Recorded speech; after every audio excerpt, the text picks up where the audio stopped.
The protagonist, Lin Jian, is reborn 3 hours prior to the apocalypse, binding himself to the civilization seed hotel system. The hotel can be upgraded and expanded, offering the exceedingly scarce safety, cleanliness, food, and even entertainment in the apocalypse, but it requires the consumption of energy points derived from zombie crystal cores, special materials, and guest expenditures. The hotel is a sanctuary of absolute safety, yet the world outside is rife with peril. The protagonist must recruit staff and cater to a diverse array of guests, creating a unique haven amidst the chaos of the apocalypse while unraveling the secrets behind it. Chapter 1. Rebirth and the cold system notification tone. The agonizing pain of a torn heart has yet to dissipate, and the stench of blood and decay fills his lungs. Lin Jian's final consciousness lingers on the moment when he is engulfed by an endless tide of zombies. A sensation of suffocation, darkness. Suddenly, he opens his eyes, the blinding sunlight streaming through the clean glass window, bathing his face. Beneath him lies a soft memory foam mattress, and a faint scent of lemon air freshener lingers in the room. He stiffly turns his neck, and the familiar ceiling of his rental apartment comes into view, with a cheap chandelier hanging above and a scenic poster he loves adorning the wall. This is before the apocalypse? He jolts upright as if struck by electricity, seizing his phone from the pillow. The screen illuminates, the clear date and time searing into his retina like a branding iron. New era, July 7th, year 7, 10 a.m. There are a full 3 hours until the global super solar flare, known as the Day of Catastrophe, erupts. I have been reborn? Lin Jian pinches his thigh hard. The sharp pain is all too real, certainly not a dream. Joy erupts within him like molten lava, nearly overwhelming him. 10 years. He struggled to survive in that hell on earth for a decade. From initial terror and helplessness to subsequent numbness and indifference, he lost everything, ultimately unable to escape the fate of being devoured. And now, fate has granted him another chance. Just as his mind swirls with excitement, a cold, emotionless electronic voice abruptly resonates in his mind, detecting the host's strong will to survive and unique temporal fluctuations. Binding conditions met. Civilization seed hotel system is binding. 1. 50. 100. Binding successful. Host. Lin Jian current hotel level. 0. Not activated. Hotel name. Unnamed core energy. 0/100 available facilities. None employees. 0 guests. 0. A semi-transparent blue light screen manifests before him, displaying concise data clearly. A system? Lin Jian's pupils constrict. After 10 years in the apocalypse, he had heard of various bizarre abilities and rumors, but systems like this only existed in the most absurd tales. He never expected it to be real. Beginner task released. The origin of the seed task requirements. Ensure the host is located in the initial safe house. Coordinates sent to the host mind before the day of catastrophe erupts, and successfully activate the hotel core. Task rewards. Hotel core activation. Level up to level 1. Unlock basic functions. Beginner gift pack 1. Failure penalty. System unbinding. Host will lose the advantage of rebirth. Initial safe house. Lin Jian immediately concentrates, and indeed, a clear three-dimensional map coordinate appears in his mind. The location is near the outskirts of a city, close to a long-abandoned underground civil defense facility. Time is of the essence. Less than 3 hours remain. Lin Jian swiftly suppresses all distractions, the calmness and efficiency honed over a decade in the apocalypse returning to him. He leaps out of bed, his gaze sweeping across the shabby rental apartment. This could never serve as a safe house. He quickly assesses his possessions. Over 20,000 yuan saved in his bank account, more than 1,000 in cash, and the only valuable items in the apartment are a high-performance gaming laptop and a few electronic devices. Early in the day of catastrophe, money will soon turn to worthless paper, but in these last 3 hours, it can still serve a purpose.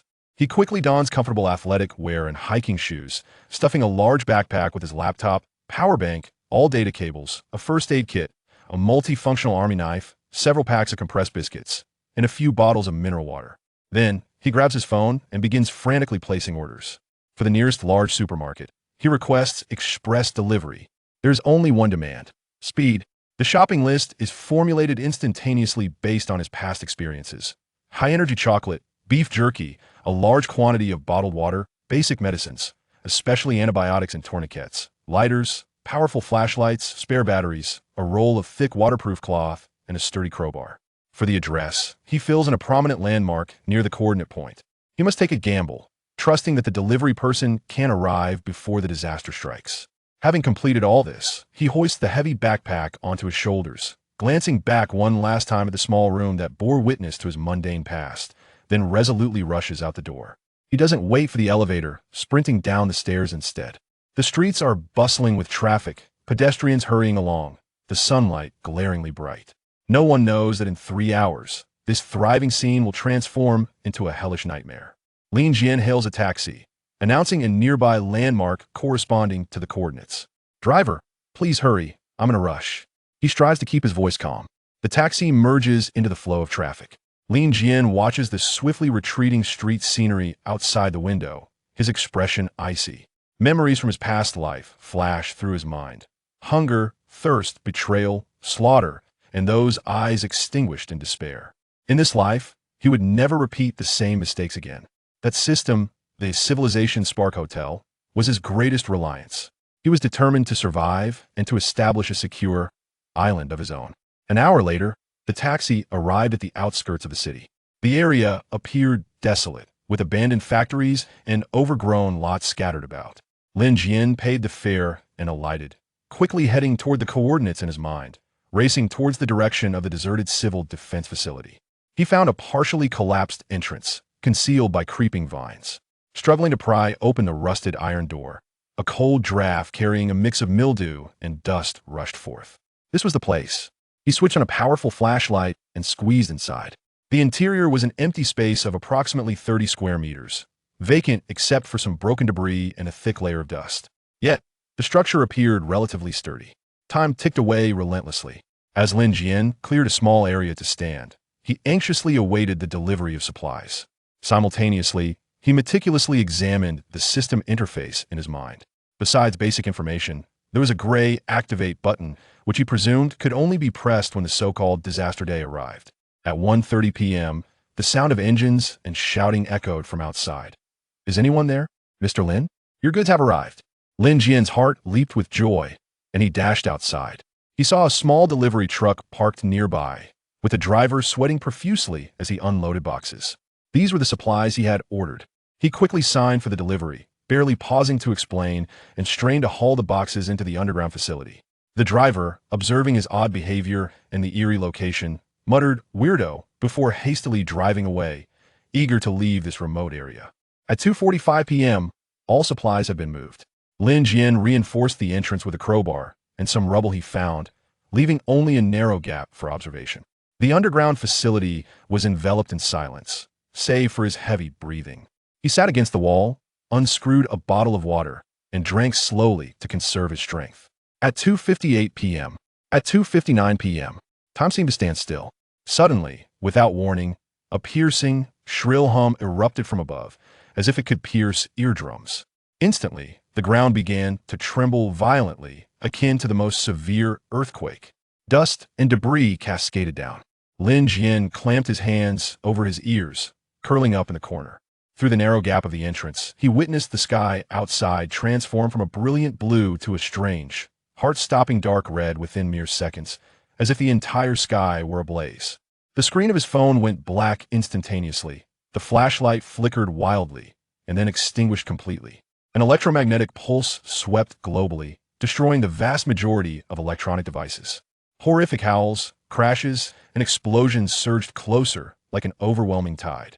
The cries and screams of humanity were rapidly drowned by even larger, more terrifying roars and gnawing sounds. The disaster day had arrived punctually. High-dimensional energy impact detected. Environmental upheaval. Activation conditions met. The system prompt echoed in his mind once more. Without a moment's hesitation, Lin Jian concentrated his thoughts and pressed the now illuminated Activate button. Initial safe house confirmed. Core energy interface connecting. Connection successful. Infusing initial energy. Civilization Spark Hotel officially activated. A deep, resonant vibration, seemingly from the depths of the earth, reverberated. Lin Jian felt a warm current surge beneath his feet. Then, the mottled concrete wall before him began to ripple like water, slowly sliding apart to reveal a passage filled with soft, white light. At the end of the passage lay a completely transformed space. Approximately 50 square meters, the walls were pristine white alloy, with gentle light-emitting strips overhead, and the air was fresh and warm. In the center floated a diamond-shaped crystal, slowly rotating and emitting a soft blue glow. This must be the core of the hotel. Novice task completed. Rewards issued. Hotel, level upgraded to level 1. Basic functions unlocked. Core energy furnace, capable of absorbing specific energy for conversion. Basic life support system, air and water circulation. Level 1 exclusive suite for the host, system operation interface. The novice gift pack has been delivered to the host space. Please check it. Lin Jian stepped into this brand new space, as the wall behind him silently closed, completely isolating the chaos and terror from the outside. He stood in the absolutely safe, clean, and bright lobby of the hotel, gazing at the floating core, exhaling deeply and profoundly. He had survived. Moreover, he possessed an unprecedented starting point. Thus began his journey of managing a hotel in the apocalypse. Chapter 2. The first ray of light and the choice in the ruins. The moment the door closed behind him, all the clamorous noises, anguished cries, and even the excruciating gnawing sound from the outside world were entirely severed. Within the subterranean space, only a near-vacuum silence remained, accompanied by the gentle hum emanating from the core of the hotel. Lin Jian leaned against the cold, alloy wall and slowly slid to the ground. It was not until this moment that his racing heartbeat began to steady, and his taut nerves relaxed slightly. The frantic dash, the procurement, the waiting, and the final, terrifying minutes of upheaval had drained most of his physical and mental strength since his rebirth. He greedily inhaled the air. It possessed a strange freshness, devoid of any of the bloodiness and decay characteristic of a post-apocalyptic world. The temperature remained within the most comfortable range for the human body. Merely these two aspects rendered this place a veritable paradise amidst the apocalypse. After resting for about 5 minutes, Lin Jian rose to his feet, beginning to scrutinize the approximately 50 square meter space. Aside from the central floating blue diamond crystal, the core of the hotel, the surrounding walls were as smooth as mirrors, with no visible interfaces or switches. With a mere thought, the translucent system interface reappeared before him. The interface was significantly simplified. Hotel name, unnamed level, 10/100, energy, 10/100 initial energy, slowly recovering naturally, facilities, exclusive suite for the host, level 1, core energy furnace, level 1, basic maintenance system, level 1, functions, system mall, unlocked, task list, hotel log, host attributes employees, 0 guests, 0. His gaze settled upon exclusive suite for the host, and he concentrated his thoughts to open it. A wall behind him silently slid open, revealing a room of about 20 square meters. Inside, there was a simple single bed, a set of tables and chairs, and a separate bathroom complete with a shower. Though modest, it was clean and tidy, with electricity and fresh water. Lin Jian stepped into the suite and turned on the faucet, clear water gushing forth. He cupped his hands to drink, finding it sweet and refreshing, far surpassing any brand of bottled water from before the apocalypse. He also tested the light switch. The illumination was steady and bright. Such conveniences, trivial in modern society, now brought a warmth to his eyes. It had been 10 years since he had nearly forgotten the taste of clean water and stable electricity. Calming his emotions, he noticed the system's prompt for a beginner's gift pack. Within the interface, he found host space, a 1 cubic meter independent storage space. With a thought, a softly glowing package appeared in his hand. Upon opening the package, he discovered several items. Portable energy detector, single use capable of detecting high concentration energy responses within a 1 kilometer radius, specifically referring to zombie crystal cores or system-recognized energy sources. Basic survival supplies pack contains compressed food for 10 people, 5 liters of purified water, and a set of basic medical supplies. Hotel entrance permission key temporary allows the host to set a visible location and form for the hotel entrance. Duration 24 hours, with a cooldown of 7 days. System points 100 can be used to unlock certain system functions or items in the mall. Mall requires level 2 for unlocking. There were not many items, but they were exceedingly practical, especially the portable energy detector and the entrance permission key. Lin Jian stowed the supplies and picked up the detector, resembling an old-fashioned pocket watch. The dial featured only a single pointer and simple markings. Pressing the button on the side, the pointer wobbled slightly before pointing in a direction, albeit with minimal movement, indicating that the energy source was either distant or weak. Energy is the key to the hotel's upgrade and operation. The system explicitly stated that a Level 1 hotel's energy reserves could only sustain the basic maintenance system for approximately 10 days. If more functions were activated or guests were received, consumption would escalate. He must swiftly locate a stable energy source, specifically a zombie crystal core.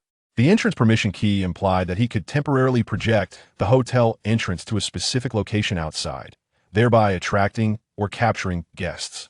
Guest stays not only generate revenue, system points, or supplies, but also seem to be one of the essential conditions for upgrading the hotel. Risk and opportunity coexist. Exposing the entrance to the outside world risks attracting danger. However, remaining confined within this underground structure, while safe, would hinder development, ultimately leading to stagnation. Lin Jian approached the wall that displayed the outside world. The system interface was manipulable. The wall became transparent, revealing the real-time scene outside.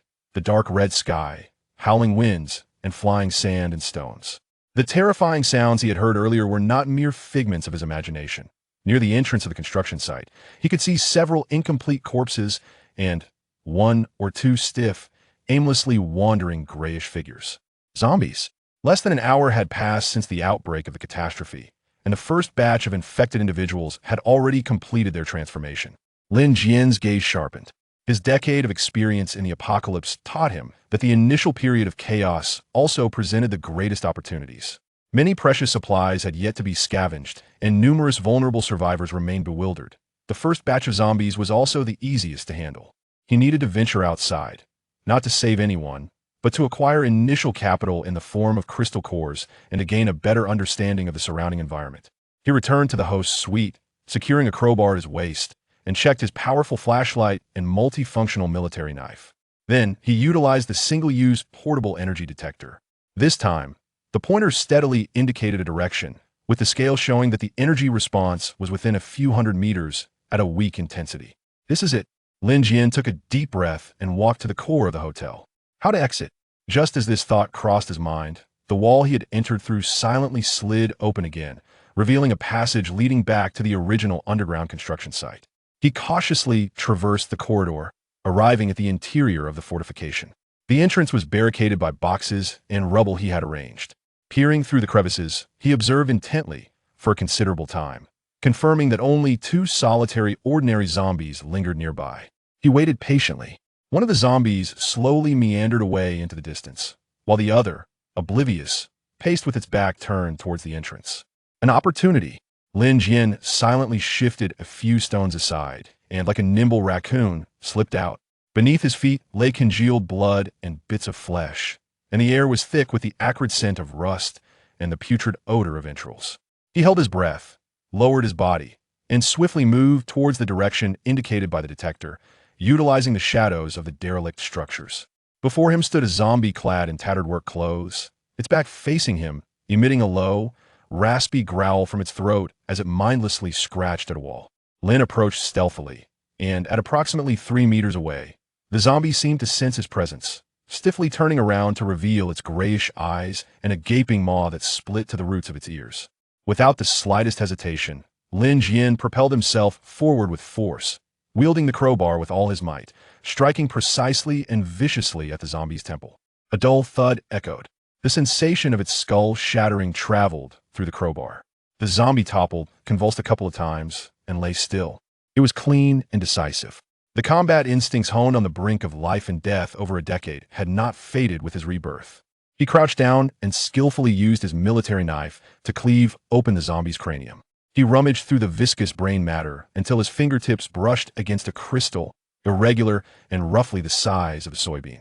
Wiping away the blood, the crystal revealed a murky white hue, emanating a faint chill. Low-level energy crystal detected can be absorbed and converted into energy. Would you like to absorb it? No.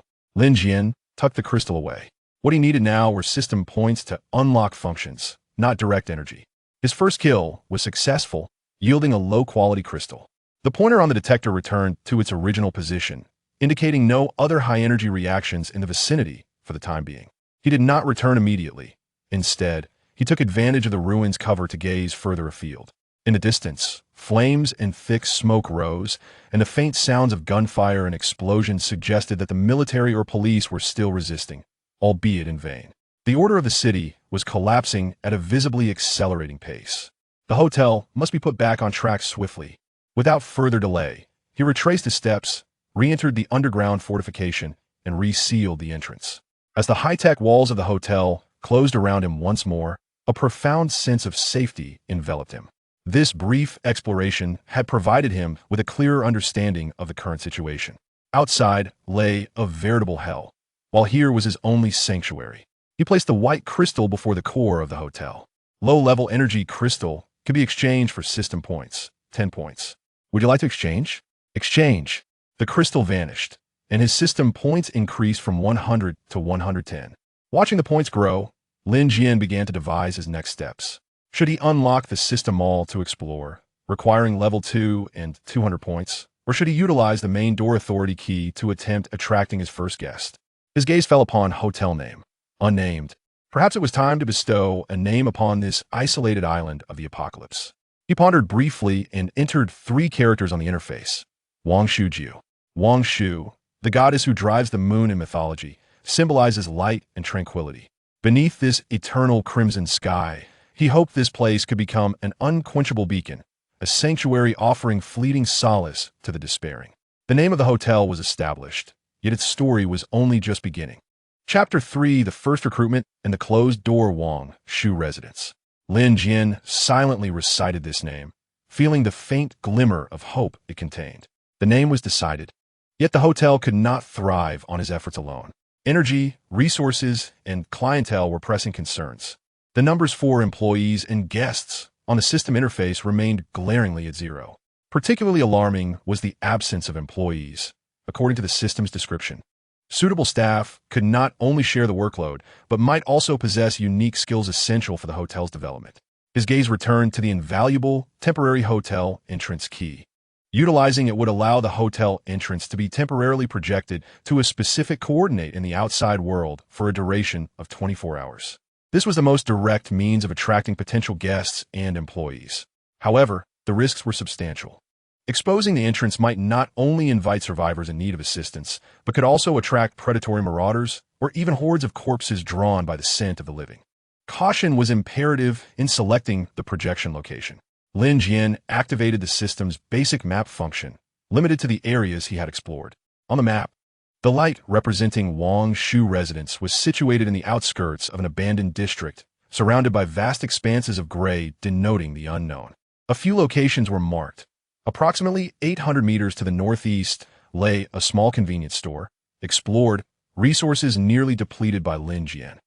About 15 kilometers to the southwest was a small gathering point formed spontaneously by early survivors in his past memories, which had quickly disintegrated due to infighting and resource scarcity.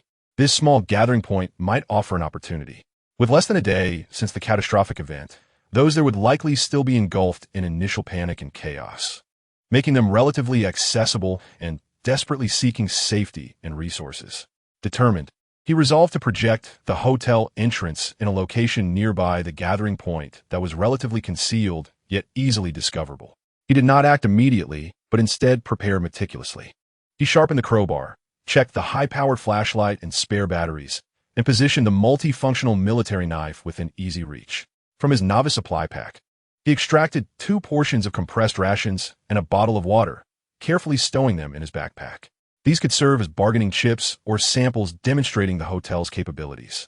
Returning to the host's suite, he stood before the wall capable of displaying the outside world, focused his mind, and activated the entrance key. Please set the entrance projection coordinates. A more detailed, surrounding map materialized in his mind. Lin Jian designated the coordinates to a spot approximately 200 meters behind a partially collapsed wall near the small gathering point. This location would evade the main thoroughfare's line of sight, while being less susceptible to detection by wandering zombies. Coordinates confirmed. Entrance configuration: default, a regular wooden door emanating a faint glow. Duration: 24 hours. Cooldown period initiated. The core of the hotel vibrated slightly. Lin Jian sensed an invisible energy conduit being established, leading to the designated coordinates. Now, all that remained was to wait. He could not directly observe the situation at the entrance. He could only monitor the system logs for any units approaching or attempting to enter. This waiting was exceedingly tormenting. He attentively monitored the system interface while commencing the processing of the sewage collected today by utilizing the hotel's rudimentary sanitation system, primarily comprising water from hand washing and cleaning tools. The system, albeit inefficient, could perform basic purification and recycling, which was better than nothing. As seconds ticked by, the sky outside remained a dismal shade of dark red, rendering the distinction between day and night nearly impossible. The system log was devoid of any entries. Was the location too remote? Or had the individuals at the gathering point refrained from venturing out? Just as Lin Jian pondered whether to venture out for reconnaissance, the system log finally exhibited some activity. Warning: a life form is approaching the hotel entrance's projection range. Quantity: 1. Status: alert, moving slowly. They have arrived. Lin Jian's spirits lifted. He immediately focused on the external surveillance, which could only reveal the actual entrance and the underground construction outside, not the projection entrance. He could only infer the situation through the textual descriptions in the system log. Log: the life form is loitering near the entrance. It seems to have discovered the entrance. Log: the life form attempts to interact with the entrance, pushing and pulling. Log: the entrance remains unopened. The unit exhibits confusion and heightened alertness. Lin Jian furrowed his brow. What was happening? Could the door be stuck? He quickly checked the entrance status. Entrance status: locked, requires host authorization or fulfillment of specific conditions for entry. So that was it. For safety reasons, the hotel entrance is default locked, requiring remote authorization from him, the host, or the visitor to meet certain potential guest criteria, such as a strong desire to stay, financial capability, etc. This arrangement was quite reasonable, preventing any random individuals from barging in. Now, was this person attempting to push the door a suitable candidate for recruitment? Lin Jian hesitated. He could send a brief thought message to the unit at the entrance via the system, similar to a doorbell intercom, but the content needed to be handled with care. A direct invitation? What if the person turned out to be a villain? Ignoring them could mean missing a potential opportunity. He decided to observe further judgments from the system. Log: the life form lingered at the entrance for approximately 3 minutes before attempting to find alternative means of entry, knocking on the walls, surveying the surroundings. Log: unit status assessment: hungry, mildly dehydrated, emotionally tense, no visible weapons. Threat level: low. Log: detected potential skills possessed by the unit. Basic handicraft level E. Meets temporary recruitment criteria, errand. Possessing skills. Although it was the lowest E-level basic handicraft in this desolate landscape, someone capable of repairing tools and crafting simple items held significant value. Moreover, the system assessed the threat level as low. They could be approached. Lin Jian no longer hesitated, sending a concise thought message to the unit at the entrance through the system, directly projecting it into their mind. Wangshu residence, offering safety and cleanliness. Entry requires adherence to rules and the provision of labor or equivalent. Upon sending the message, the log immediately updated. Log: the unit received the message, displaying extreme shock and hesitation. Log: the unit attempts to communicate with the source of the message. Thought response: who are you? Is it really safe inside? Are there no monsters? A thought response: it appears that the individual possesses either an inherent resilience or has awakened latent potential under extreme stress. Lin Jian replied, I'm a manager. Absolute safety is guaranteed, but spaces are limited. You must demonstrate your worth. He deliberately cultivated an air of mystery and scarcity. Log: the unit responded after a brief silence. I can repair things. I can make simple tools. Is half a chocolate bar acceptable? I only wish to hide for one night, just one night. The tone was filled with a humble plea. In the early days of the apocalypse, half a chocolate bar could be considered a form of currency, especially when preserved in a state of hunger, indicating a degree of self-restraint. Lin Jian made a decision. Labor in exchange for shelter. Your skills are acknowledged. Entry is permitted, but you must undergo inspection and adhere to all instructions. Log: the unit responded, I agree. I agree to anything. Please open the door. Does the host authorize the unlocking of the entrance, allowing this unit to enter? Authorization granted. As Lin Jian's intent was confirmed, the softly glowing wooden door at the projection entrance, over a kilometer away, silently slid open a crack. Log: the unit has entered the passageway, transporting to the reception hall. Warning: the energy fluctuation from the opening entrance may attract the attention of nearby units. Please prepare accordingly. Lin Jian immediately grasped a crowbar, focusing intently on the actual entrance of the hotel. Although the projection entrance was distant, the system's warning could not be overlooked. Moments later, in the center of the reception hall, space subtly warped and a figure staggeringly materialized. It was a young man appearing to be in his early 20s, clad in a blue work outfit stained with dust and grime. He was slender, pale with cracked lips, and his eyes were filled with terror and disbelief. Clutching tightly a crumpled half of chocolate in one hand, he instinctively shielded his chest with the other. Upon his arrival, his legs buckled, and he collapsed onto the ground, gasping for breath, wide-eyed as he surveyed this bright, clean, and refreshing sanctuary. Meanwhile, Lin Jian stood at the doorway of the host's suite, still gripping the crowbar, regarding this first visitor with a scrutinizing and frigid gaze. "Welcome to Wangshu residence." Lin Jian's voice was calm and unwavering. "Now, tell me your name and the situation outside." The young man lifted his gaze, looking at the youthful figure before him, whose eyes reflected a depth born of countless trials and exuded an undeniable authority. He instinctively swallowed hard and stammered, I am an apprentice at the nearby repair shop." The isolated island welcomed its first potential resident, and the trial was just beginning. Chapter 4, Rules, Labor. In the first trust, the young apprentice named Atu sat trembling on the polished floor, seemingly unable to believe that he had instantaneously transitioned from a hellish world to this safe haven reminiscent of a science fiction film. He greedily inhaled the fresh air, his eyes darting around, particularly at the stable, luminous light strips above and the central, softly glowing diamond crystal suspended in the air. Lin Jian did not urge him, but patiently awaited, simultaneously observing Atu's real-time status through the system. On the system interface, Atu's avatar had appeared, labeled as Temporary Worker, Atu, with a status of extremely anxious, mildly weak. After a considerable time, Atu seemed to regain his composure, realizing his earlier lapse. He struggled to rise, yet his legs remained unsteady. "Let us converse while seated," Lin Jian suggested, his tone still calm, but softened slightly. He approached a nearby wall where a simple interface was located, one of the hotel's fundamental functionalities. With a mere thought, a cup of clear, warm water gradually emerged from the interface. He took the cup and walked back to Atu, offering it to him. "Drink some water." Atu gazed at the remarkably pristine water, his eyes widening in disbelief, his throat constricting. Trembling, he accepted the cup, cautiously taking a sip before succumbing to his thirst and gulping it down eagerly. Thank you. After drinking, Atu appeared visibly rejuvenated, a hint of color returning to his face. He looked at Lin Jian, the fear in his gaze diminishing, replaced by gratitude and reverence. "Now respond to my inquiries," Lin Jian said as he pulled up a chair, positioning himself at a distance that was neither too far nor too close to Atu's day. "Your full name, your background, and the current situation at the gathering point outside." Atu took a deep breath, striving to articulate himself. "Sir, my full name is Li Tugan, but everyone calls me Atu's day. I was an apprentice at the auto repair shop run by Old Zhang when the calamity struck." From Atu's account, Lin Jian gleaned the preliminary circumstances at the gathering point. It was indeed a spontaneous congregation of several dozen fortunate survivors from the vicinity, primarily reliant on the auto repair shop, a small supermarket, and a few residential buildings.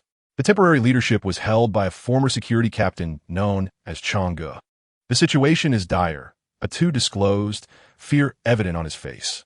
"Monsters that devour humans are everywhere. Chang'e and a few armed individuals are guarding the entrance. But yesterday afternoon, a creature broke in and killed several people. Everyone is terrified, and our food and water supplies are dwindling. The supermarket has been ravaged." "What plans do Chang'e and the others have?" Lin Jian inquired. "I'm not sure. It seems some are suggesting a retreat to the military evacuation point outside the city, but there are even more monsters out there, so no one dares to venture out." Atu shook his head. "I stumbled upon that glowing door while searching for food, and out of sheer terror I wanted to give it a try." Lin Jian nodded, realizing that the situation was as he had anticipated. The initial organization among survivors was exceedingly low, resources were scarce, and collapse was inevitable. "Atu, listen carefully." Lin Jian's voice took on a grave tone. "Here, in Wangshu residence, we provide safety and basic survival assurance. However, there is no such thing as a free lunch. If you wish to stay, you must contribute labor.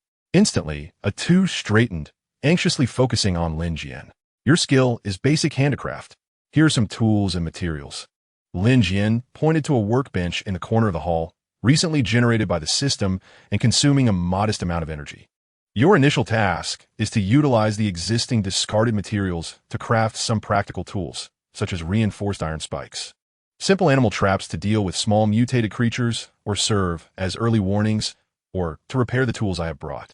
Lin Jian placed a collection of somewhat worn pliers, screwdrivers, and other tools on the workbench. Upon completing the task to a satisfactory standard, you will be rewarded with food, water, and the opportunity to remain here. Lin Jian did not need to elaborate further. His cold gaze conveyed everything. I can do it. Mr. Manager, I will work diligently. A2 exclaimed, nearly leaping from his spot, a look of eagerness gracing his face for the first time since the catastrophe. Having worked signifies value, and value equates to survival. This is 1,000 times better than waiting aimlessly for death outside or fighting amongst each other for scraps. Very well. Lin Jian stood up, indicating the restroom. You may clean yourself up briefly. The workbench contains basic blueprints and instructions. I will periodically check your progress. With that, he disregarded A2 and returned to his own quarters, allowing him some time to acclimate while also observing his performance through the system. Upon closing the door, Lin Jian accessed the system interface. Under A2's profile, a new entry titled Current Task, Create Simple Tools had appeared. The system could roughly assess the progress and quality of the work. This was a test, not only to gauge A2's skills, but also to evaluate his obedience and work ethic. Lin Jian harbored reservations about this suddenly emerging apprentice. In a post-apocalyptic world, trust is a luxury. However, if A2 could pass the trial, he might become the first official employee of Wangshu residence, alleviating some basic tasks and allowing Lin Jian to focus on more significant matters, such as exploring to acquire more crystal cores and resources. Through surveillance, he observed A2 carefully entering the restroom, washing his face with clean water, and then promptly returning to the workbench, picking up tools and materials to diligently study the blueprints. His movements were somewhat clumsy, yet his attitude was remarkably earnest. For now, it appeared to be a promising beginning. Lin Jian redirected his attention to the main system interface. The energy reserves had dwindled to 8,100 due to sustaining the life support system, generating the workbench, and the recent remote communication. It was imperative to replenish energy swiftly. He gazed at the diamond-shaped crystal representing the hotel's core. Upgrading to a level 2 hotel required 100 experience points, currently 100, and experience seemed to stem from receiving guests, completing tasks, and operating hotel facilities. Unlocking this system all necessitated a level 2 hotel and 200 system points, with his current 110 points. Coupled with the potential employee bonuses if A2 were to officially join, the goal did not seem far out of reach. With the first temporary worker in place, one couldn't help but wonder when the first genuine guest would arrive. Lin Jian's gaze once again fell upon the wall, displaying the desolate exterior. Beneath the dim red light of the sky, crises and opportunities coexisted. Chapter 5, The Hunt, in the name of the islet at the workbench. A2 was engaged in a rhythmic tapping, his demeanor focused, even imbued with a long-lost sense of fulfillment. Lin Jian observed through the one-way observation window of the host's suite for a moment, confirming that the young apprentice was momentarily undisturbed before withdrawing his gaze. Trust requires time to cultivate, yet the more pressing concern at hand was the energy crisis. The core energy reserves of the hotel had dwindled to 7,100. At this rate of consumption, they would be depleted within a week at most. It was not feasible to remain idle. Venturing out to hunt for crystal cores was imperative. Lin Jian meticulously checked his equipment: a sharpened crowbar, a powerful flashlight, a multifunctional military knife, a small bottle of water, and a compressed biscuit. He packed these items into a lightweight backpack. Then he approached the system interface. Would you like to designate A2 as the temporary overseer of Wangshu residence? Permissions: basic sanitation system maintenance, workbench usage, no control over entrances and exits. Setting it, Lin Jian issued the command. Thus, upon his departure, the hotel's fundamental functions would remain uninterrupted, allowing A2 to continue his work. Simultaneously, the system would document all of A2's actions. With preparations complete, Lin Jian took a deep breath and walked to the true entrance of the hotel. With a mere thought, the alloy wall slid open silently, revealing the cluttered and dim underground facility behind it. He cautiously cleared the obstruction at the entrance, and the acrid scent of blood and decay wafted in immediately. The sky remained a suffocating shade of dark red, the wind moaning like the cries of lost souls. Based on his memories from the last exploration and the previous readings from the energy detector, the density of zombies in the vicinity was low, yet solitary wanderers undoubtedly existed. His objective was to quietly eliminate any isolated zombies, procure crystal cores, and initially explore the surrounding areas, particularly in the direction of that small convenience store, to ascertain if any supplies had been overlooked. Like a phantom, Lin Jian slipped into the shadows of the ruins. A decade of experience in stealth during the apocalypse had rendered his movements nimble, allowing him to effectively utilize the remnants of walls for cover. He deliberately avoided open spaces, opting instead for the complexity of the terrain. Soon he spotted his target. A female zombie in tattered nightwear was aimlessly wandering near a low wall. Her back turned to him. An opportunity. Lin Jian crouched low and swiftly approached. When he was approximately 5 meters away, he surged forward, the crowbar slicing through the air with malevolent intent, aimed directly at the back of the zombie's head. Thud! A precise hit. The zombie collapsed silently to the ground. Efficient and clean. Lin Jian quickly crouched down, using the military knife to sever the skull, extracting a murky white crystal core. It felt cool to the touch. Acquired a low-grade energy crystal. 1. After cleaning the crystal core and stowing it away, Lin Jian continued his exploration. The convenience store lay just 100 meters ahead, with several dismembered corpses at the entrance, some human, others zombie. It seemed that fierce struggles had occurred here in the early days of the cataclysm. He approached cautiously, straining to listen, and upon confirming that there were no discernible sounds from within the store, he darted inside. The interior was a chaotic mess, shelves toppled, products strewn across the floor, having been ransacked multiple times. Lin Jian held little hope, but meticulously searched for any corners that might have been overlooked. Suddenly he paused. Beneath the counter, an exceedingly faint whimper reached his ears. The sound was not that of the typical zombie's howl, but rather reminiscent of a small animal's whimper. Lin Jian tightened his grip on the crowbar and cautiously approached. He gently nudged aside the scattered debris, revealing a filthy little stray dog curled up in the far corner of the counter. Its hind leg appeared injured, and it was gaunt, its bones protruding starkly beneath its skin, gazing up at him with wet, fearful eyes. A dog? In this post-apocalyptic world, animals had either mutated into more terrifying monsters or had long since become sustenance for survivors or zombies alike. The very existence of this little pup was nothing short of miraculous. A flicker of emotion crossed Lin Jian's eyes. After a decade of devastation, he had witnessed the darkest facets of humanity, as well as the faint glimmers of life blossoming in the abyss. A small dog posed no threat to him, yet it also represented a mouth that required feeding. Should he kill it? Just as he hesitated, a cacophony of frantic footsteps and howls erupted outside. Quick, get inside and hide.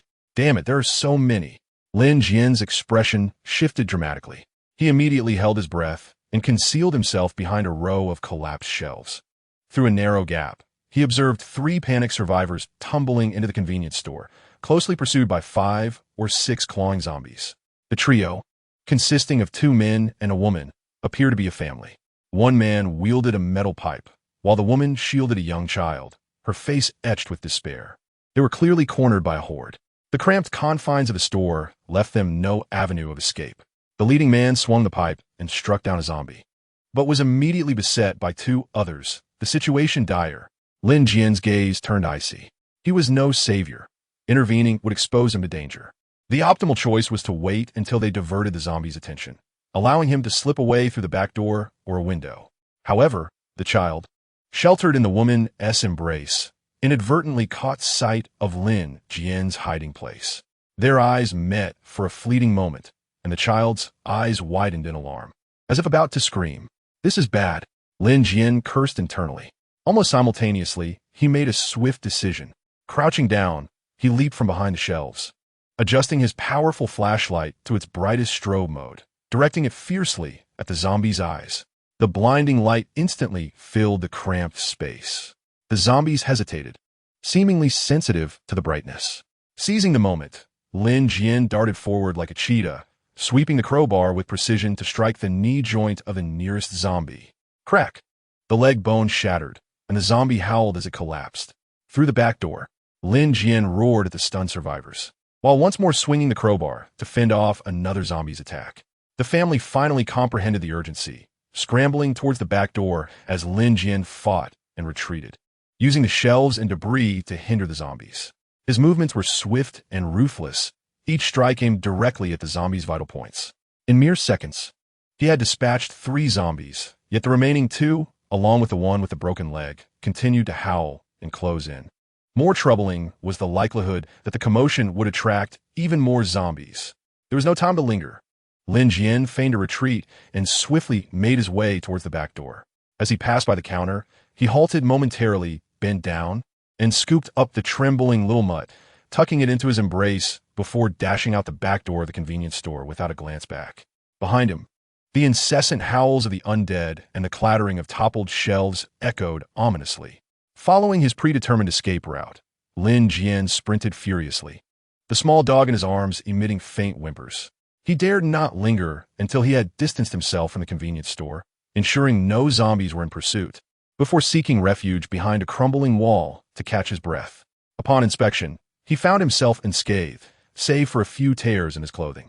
The little mutt seemed to sense its newfound safety, ceasing its trembling and instead nuzzling against his chest. Bending down, Lin Jian observed the filthy creature with a resigned shake of his head. What had begun as a covert hunt had transformed into an unexpected rescue, leaving him with an unwelcome companion.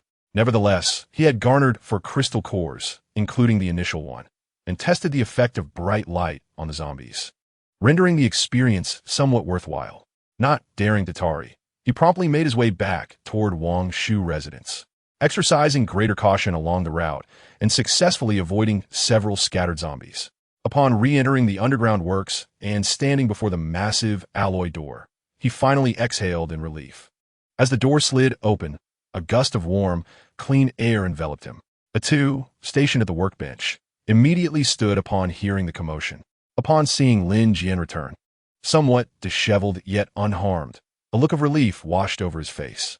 "Welcome back, sir." "Indeed," Lin Jian nodded, gently placing the little dog on the ground. The pup cautiously surveyed its unfamiliar surroundings before retreating to a corner to tend to its injured hind leg. Lin Jian laid the 4 crystal cores before the hotel's core. Acquired 4 low-level energy crystals, redeemable for system points, 40 points. "Would you like to redeem?" "Redeem." His points increased from 110 to 150. The energy crisis had temporarily eased, but the target remained distant. He glanced at a 2's workbench, which now bore several crudely made, yet seemingly functional iron spikes and a simple snare trap. "Well done," Lin Jian complimented, a rare praise. A 2's face lit up with a hearty, excited smile. Lin Jian then looked over at the little dog, still licking its wounds. Survival was undeniably harsh, yet perhaps, amidst this desolate island, a semblance of life was still needed. He approached the system interface, adding the dog as a resident of the hotel, restricting its permissions to the lobby.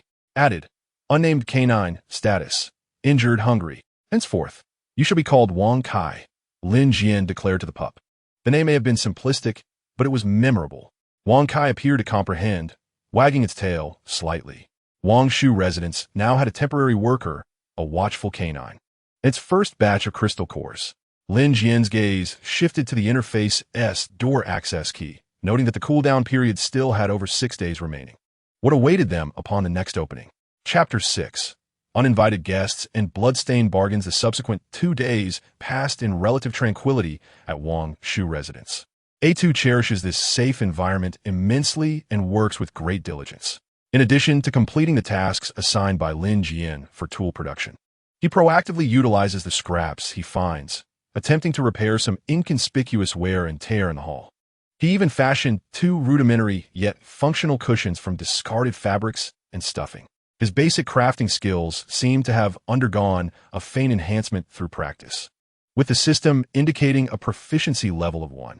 Lin Jian, observing through the system, expresses initial recognition of A2's industriousness and composure. He fulfills their agreement by providing A2 with basic sustenance and hydration daily, ensuring the portions are just sufficient to maintain his stamina. neither allowing him to starve nor to accumulate excess reserves that could breed discontent. Wang Kai's hind leg injury recovers swiftly in the hotel's pristine environment. He can now stagger about, displaying evident reliance on Lin Jian and A2. Occasionally, he circles the workbench, adding a touch of vitality to the otherwise silent hall. Regarding energy, consumption slows down due to the maintenance of only the bare minimum of sanitation systems and lighting, yet it continues to decrease ever so slightly. Lin Jian refrains from venturing outside once more. Instead, he utilizes this time to delve deeper into the hotel's functionalities via the system interface. With the aid of the simple tools crafted by A2, he further reinforces the primitive entrance to the underground works and sets up several rudimentary, early warning devices. He resembles a patient spider, meticulously weaving his web, awaiting prey or opportunity to present itself. On the third day, at midnight, as determined by his internal biological clock and the system time, the outside world remains in an eternal blood-red twilight. However, the wind seems to rush more urgently than usual, faintly intermingled with ominous, inhuman howls that may signify the stirring of some mutated creature. Lin Jian is resting in the host's suite when suddenly a sharp alarm, distinct from the system logs, resonates in his mind. Warning! Warning! High-intensity life form detected approaching the hotel's real entrance perimeter. Quantity 1. Status: severely injured, in peril, carrying an unknown high-energy reaction. Threat level: medium, in extreme danger state. It is not the projected entrance, but the actual one. Someone has found this place. Lin Jian jolts awake, seizing a crowbar and flashlight. He stealthily makes his way to the hall. A2, startled by the alarm, to which Lin Jian has granted him minimal alert permissions, sits up anxiously from his makeshift bedding, clutching tightly a small screwdriver that Lin Jian provided. Stay put, and do not make a sound, Lin Jian whispers, signaling for A2 and Wang Kai to maintain silence. He approaches the wall that can display the external situation and adjusts it to transparency. The scene of the underground works unfolds before his eyes. The entrance, which he had blocked with debris, is now being painstakingly and agonizingly moved aside. A hand, smeared with dark crimson, viscous blood, reaches through the gap, weakly clawing at the ground, leaving behind streaks of blood.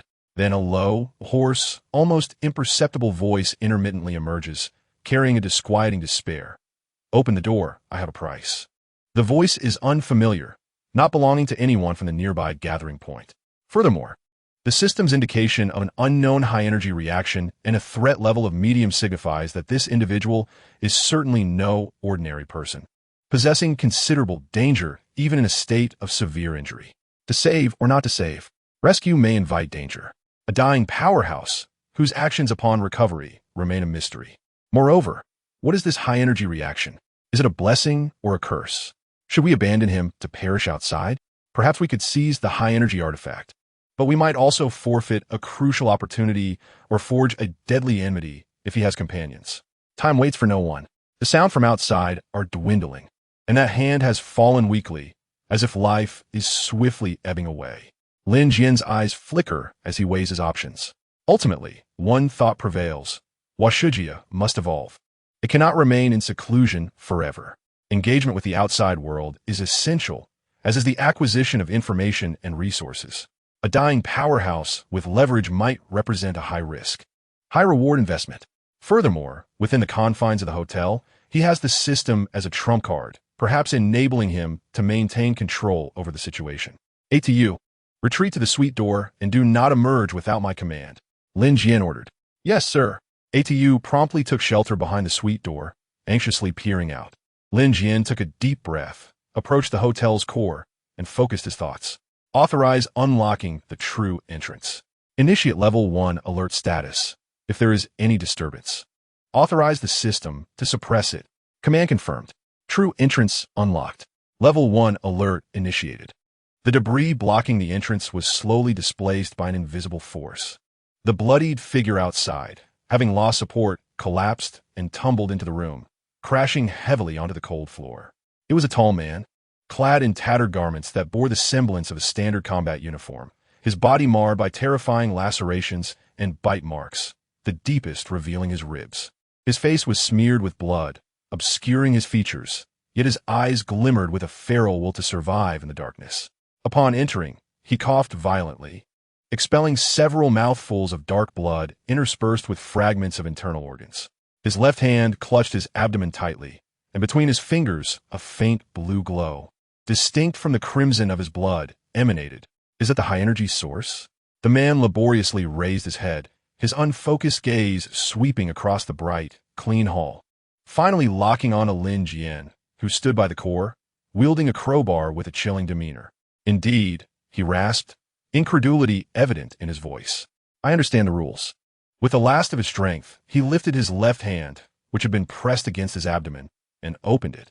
In his palm lay a peculiar crystal, roughly the size of a pigeon's egg, deep blue in hue, with a liquid luminescence swirling within. The energy emanating from this crystal far surpassed the white crystal core Lin Jian had previously obtained. This could buy a night of safety and staunch the bleeding.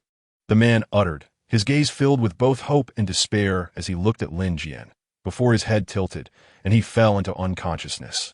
In the hall, only his labored, intermittent breaths remained, accompanied by the alluring yet perilous glow of the blue crystal. Lin Jian did not advance immediately. He utilized the system to scan once more, confirming that the man was entirely unconscious and the threat had temporarily dissipated. Then, his gaze fixed intently upon the blue crystal. The system interface immediately provided the information. Detected high-purity energy crystal, water-type mutation, containing an energy equivalent to 1,000 units of standard energy. It can be absorbed and transformed or used to power special facilities. Its value is extraordinarily high, 1,000 units of energy, equivalent to 1,000 white cores. Moreover, it has special applications. Lin Jian's heart raced. This was undoubtedly an unimaginable fortune at the onset of the apocalypse. The identity of this man was certainly not simple.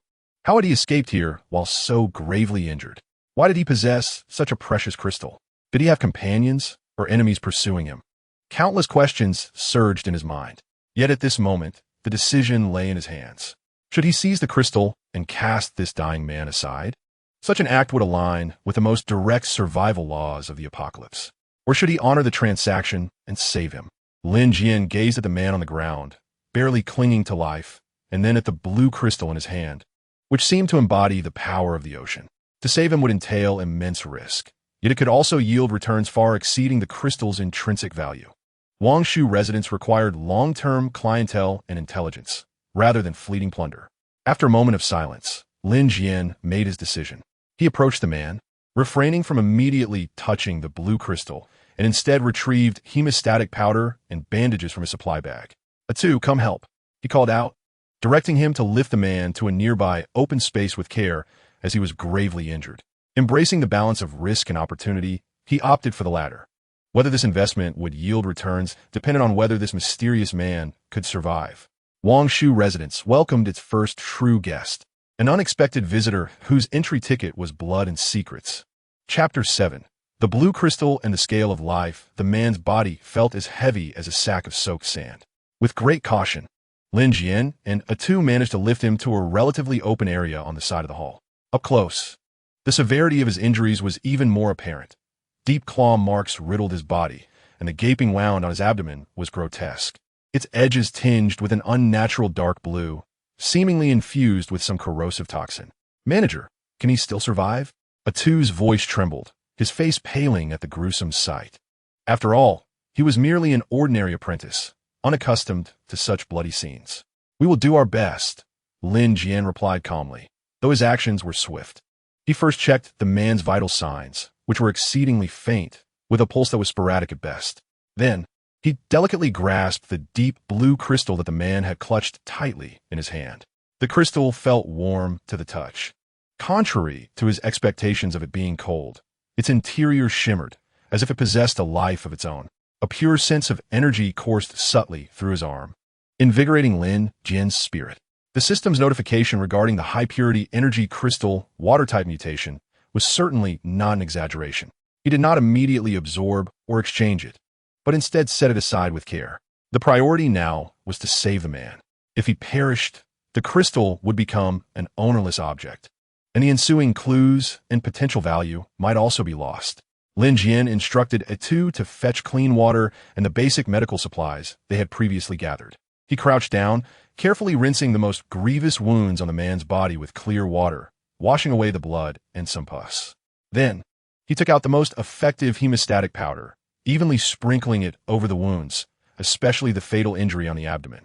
As the powder made contact with the torn flesh, it emitted a faint sizzling sound, causing the man to twitch in agony even in his unconscious state.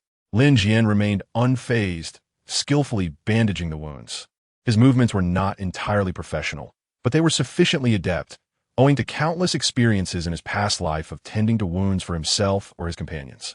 The two assisted him, handing over supplies, his gaze filled with a deepening awe as he observed Lin Jian's calm and almost ruthless operation. After addressing the visible external injuries, Lin Jian furrowed his brow. The internal injuries and potential toxins within the man's body were of paramount importance.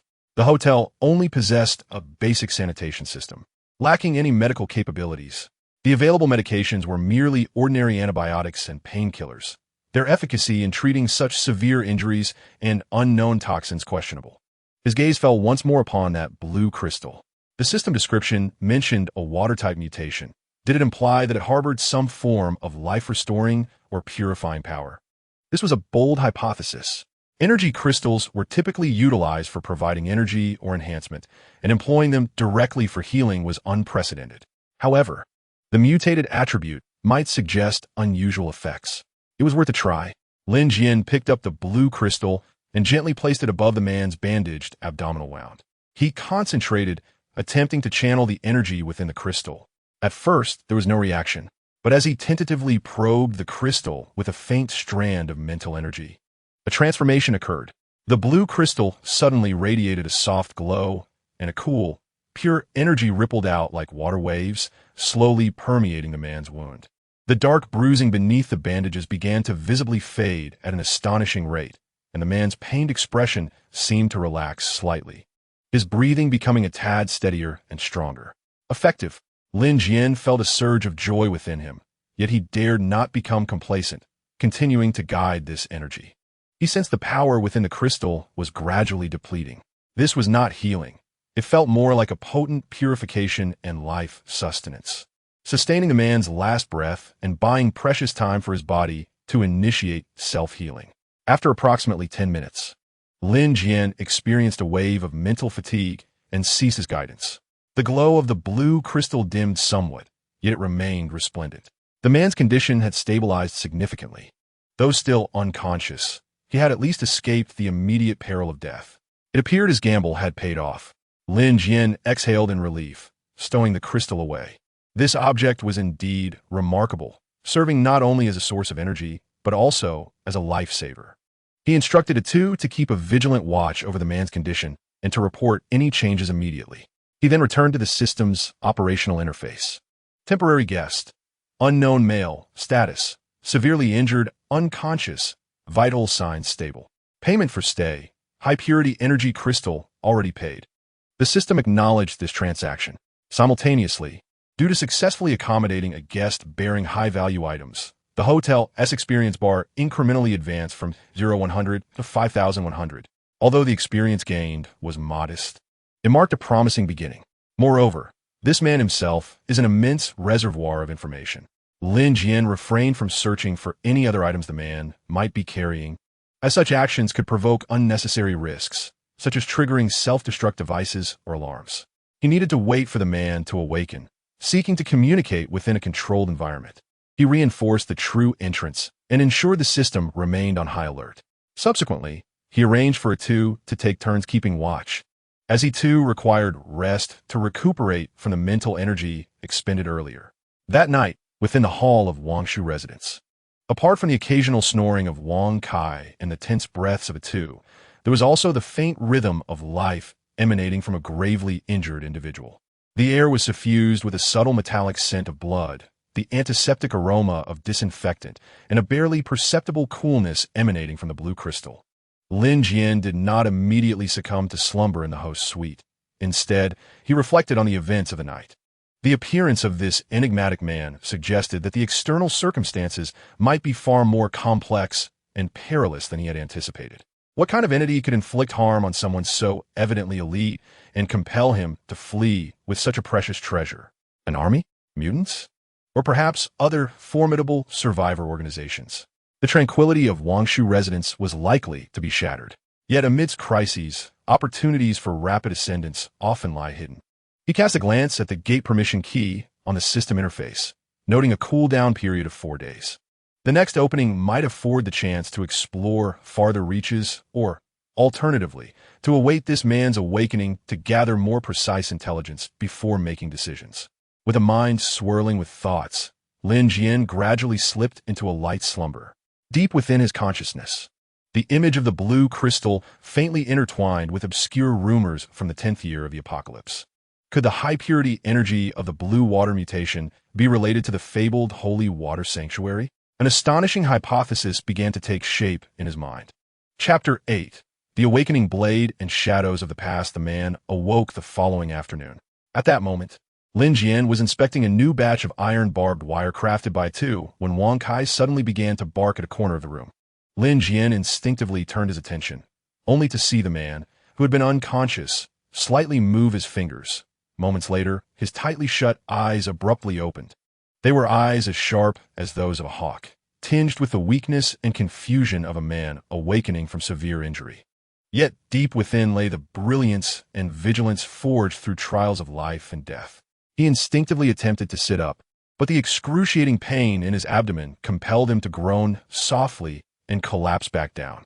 His gaze swiftly swept across the entire hall. From the suspended core to the workbench, from a to Lin Jian, finally resting on the bandaged wound on his own body. The sharpness in his eyes momentarily replaced by a flicker of astonishment.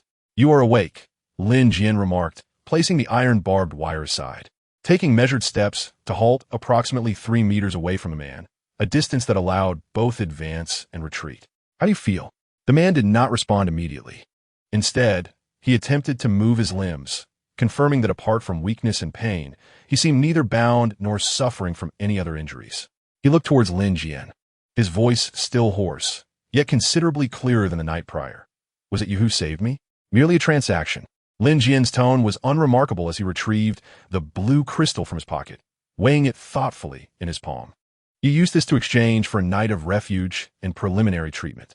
Upon seeing the blue crystal, the man's pupils dilated sharply, and he instinctively reached for his abdomen, only to find it empty.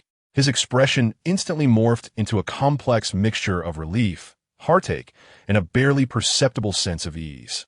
"It's still here," he murmured, then took a deep breath, turning his gaze to Lin Jian, his demeanor regaining its calmness. "Thank you. I accept this transaction."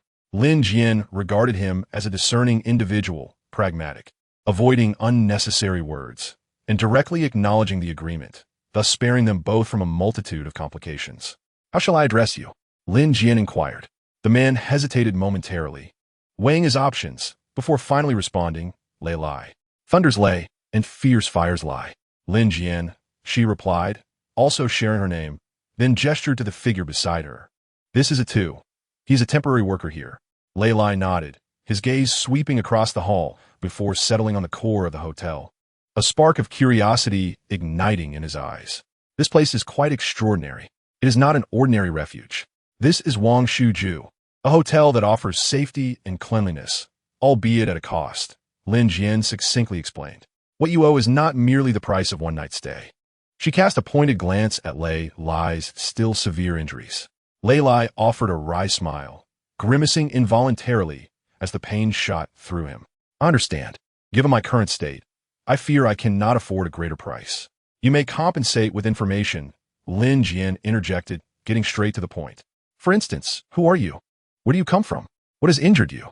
And what is this crystal?" Upon hearing these inquiries, Lei Lai's countenance grew grave, a flicker of pain and hatred flashing in his eyes. He remained silent for a full minute, the hall echoing only with Wang Kai's occasional grunts and Atu's anxious breaths. "I am an operative of the Dawn Squad," Lei Lai finally spoke in a low voice. "Our squad received a mission to explore the ruins of the water purification plant in the west of the city." "The water purification plant?" Lin Jian's heart stirred, aligning with her previous suspicions. Indeed, there had been rumors of a sanctuary for purified water in her former life. said to harbor technology or treasures capable of cleansing the polluted waters of the apocalypse. The mission failed. Lei Lai's tone was thick with suppressed anger and sorrow. The water purification plant was nothing like we imagined. It was infested with a new type of mutant, which we refer to as corrupted water ghosts. They can stealthily navigate through water, their saliva and blood possessing potent corrosive properties and neurotoxins. My entire squad, except for me, perished there. He paused, continuing. This crystal was acquired at a tremendous cost from deep within the lair of the water ghosts. It seems to possess the ability to purify water within a certain radius. Before dying, my captain urged me to take it and break through, hoping I could return it to the base. Regrettably, my injuries were too severe, and I lost my way, ultimately escaping solely by instinct, only to find myself here. Dawn Squad, base. Lin Jian seized upon the key information. It appeared that less than a week after the catastrophe, organized survivor factions had begun operating, targeting strategic resource points with clear intent. Where's the base you mentioned? Was it scale? Lin Jian pressed further. Lei Lai shook his head apologetically. I'm afraid the location of the base is classified information. All I can divulge is that it is a heavily fortified and orderly sanctuary for survivors. As for the scale, that is beyond what an operative like myself can ascertain.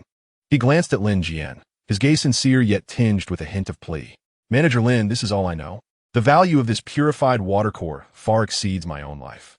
I am willing to use it to cover my upcoming medical treatments and accommodation until I have fully recovered and can depart. Furthermore, I promise that if I manage to return to the base alive, I will report the existence of Wangshu residents. Perhaps we can establish a long-term partnership. Lei Lai's proposal was pragmatic, offering a purified water core, something he could no longer safeguard, in exchange for a chance at survival and recovery, while also presenting the allure of future collaboration. Lin Jian quickly weighed the options. Retaining Lei Lai could potentially attract the attention of the Dawn base, or even the pursuing corroded water ghosts. However, the advantages were compelling.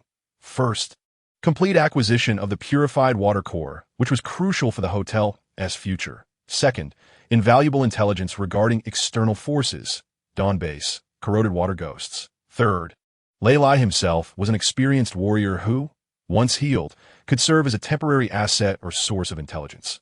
Fourth, the possibility of establishing contact with a large organization was indeed enticing. With both risks and opportunities at play, the latter seemed to outweigh the former. Very well, Lin Jian decided. The purified water core will cover your expenses until you are healed. After that, you are free to choose your path. However, during this period, you must abide by the rules of Wangshu residents and offer assistance to the best of your ability when necessary. Deal. Lei Lai exhaled in relief, nodding solemnly. Surviving was of paramount importance. The agreement was struck. Lin Jian instructed Atu to fetch water and food for Lei Lai. Gratefully accepting, Lei Lai devoured the provisions. Clearly famished. Observing him, Lin Jian understood that Wangshu residence was no longer an isolated island, cut off from the world. Through Lei Lai, it had established a connection with the turbulent currents of the outside realm. Terms like purified water core, corroded water ghosts, and Dawn base heralded an impending storm. Wangshu residence must fortify itself amidst the brewing tempest. Lin Jian's gaze returned to the system interface. The imperative to upgrade the hotel had become increasingly urgent. Chapter 9. The purified water core and emerging ripples. Lei Lai's arrival was akin to a stone cast into still waters, stirring ripples throughout Wangshu residence. The most significant change was the purified water core. Lin Jian refrained from directly absorbing it for energy or converting it into points, as that would be akin to killing the goose that lays the golden eggs. Instead, he meticulously examined the uses of this mutated crystal through the system interface. High-purity energy crystal water variant. Contains the energy of pure water elements. Options: direct absorption. Gain 1,000 units of standard energy. Power special facilities. Requires hotel level 3. Unlocks hydroponic farm or basic purification center to serve as the core driver, enhancing effects by 50. Embedded enhancement. Can be embedded into host weapons or designated facilities, adding a faint water-based effect, e.g., weapons may impart a dampening slow, facilities may enhance humidity regulation or create a slight healing ambience. Decomposition. Decomposed into 100 units of standard energy and several aqueous materials, with probabilistic acquisition. Options 2 and 3 undoubtedly hold greater long-term value. However, the current hotel rating stands at only 1, rendering option 2 unattainable. The enhancement through option 3 sounds appealing, yet its contribution to overall strength remains limited. Lin Jian turned his gaze towards the system marketplace. Though it remained locked, a preview of certain low-level items was accessible. He observed under the facility's blueprint category a schematic for a simple water circulation filter, pseudo, requiring 150 system points for purchase. Its effect was to enhance the internal water circulation efficiency of the hotel and slightly purify the polluted water introduced from external sources. What if the purified water core were combined with this simple filter? Could it allow for the acquisition of some purification capability prior to leveling up? This was a bold hypothesis. The system offered no guidance on such a combination. Everything hinged on experimentation. Lin Jian resolved to attempt it. He first spent 150 system points, his balance reduced from 150 to 0, to purchase the blueprint for the simple water circulation filter, pseudo. A surge of information flooded his mind, detailing how to construct the filtering layer using available materials, such as sand, activated carbon, and certain specific plant fibers. The materials were not difficult to procure. Some were among the discarded items previously collected by a Tuesday. The crux lay in integrating the energy of the purified water core. Lin Jian shared his idea with the recuperating Lei Lai. Although weakened, Lei Lai was experienced. He scrutinized the blueprint and Lin Jian's plan, pondering, theoretically feasible. The essence of the purified water core's energy is orderly purification, while the filter operates on a physical level of exclusion. If a medium can be found to act as a bridge, guiding the core energy to be released slowly into the filtration system, it may significantly enhance efficacy. However, the risk lies in energy mismanagement, which could damage the filter or even cause an explosion. Risk and reward coexisted. After a moment's contemplation, Lin Jian decided to proceed. He assigned a 2 to construct the physical structure of the filter according to the blueprint while he attempted to use his mental energy to guide a trace of the purified water core's energy into a basin of ordinary clear water. A miracle occurred. The water in that basin became increasingly clear and luminous at a visible pace, even emanating a faint, refreshing aroma. Wan Gai Hap Vojek Snai, and happily lapped a few sips. Effective. Moreover, the energy output was gentle and easily guided.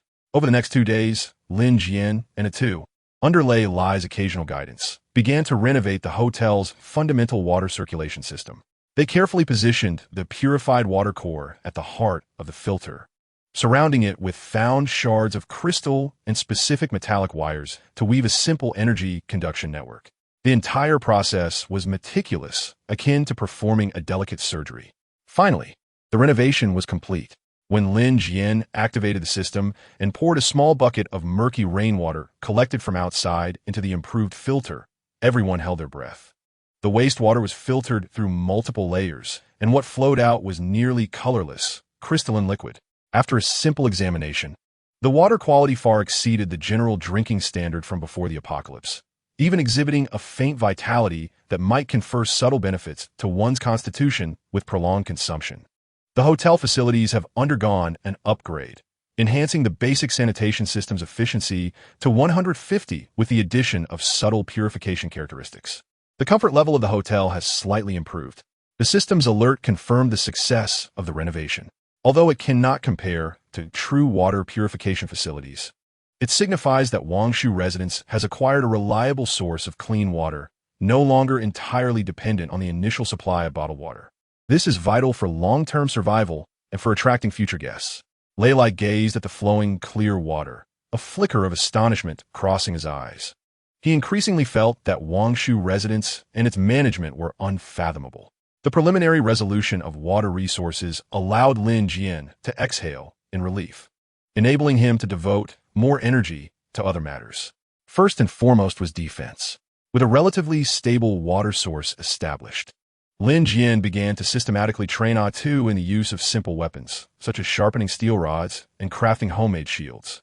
He even set some iron thorns and traps near the entrance of the underground fortifications, establishing more complex early warning mechanisms. Though Lei Lai was unable to engage in strenuous activity, his wealth of combat experience was invaluable. With Lin Jian's tacit approval, he started mentoring A2 on basic evasion techniques, and the critical weaknesses of zombies. Atu learned diligently, quickly adapting to the harsh realities of the post-apocalyptic environment. Wangshu's injuries had mostly healed, and it had become lively. It seemed somewhat intimidated by Lei Lai, but was fond of sticking close to Lin Jian and Atu's day. This little dog had transformed into an alarm system for Wangshu residents, with a sense of hearing and smell far superior to that of humans. Within Wangshu residents, a micro-ecosystem was forming, centered around Lin Jian, with Atu managing internal affairs, Lei Lai providing experience and intelligence, and Wangshu serving as support. Although still weak, it had begun to take shape. However, the tranquil days were always fleeting. One day, while Lin Jian was observing external conditions through the system interface, mainly focusing on the direction of the small gathering point, he suddenly noticed some unusual activity. Thick smoke rose from the gathering point, and the sounds of gunfire and explosions became more frequent and chaotic than in previous days. Shortly thereafter, a warning appeared in the system log. Warning: multiple life forms detected rapidly approaching the hotel's actual entrance. Quantity: approximately 15-20. Status: panicked retreat, some armed. High-intensity energy response detected behind. Suspected mutated biological group. In pursuit. Lin Jian's expression hardened. Something had gone awry at the gathering point, and the calamity was heading this way. He immediately roused the resting Lei Lai and Tuesday. Something's happening. Prepare for action. Lin Jian's voice was calm, yet swift. Tu, check all early warning devices. Lei Lai, can you move? We need your tactical advice. Lei Lai struggled to sit up, his expression grave. Is it a high-intensity energy response? Describe it. The system suggests it may be a mutated biological group, with energy response intensity approaching that of your injury, but in greater numbers. Lin Jian replied quickly.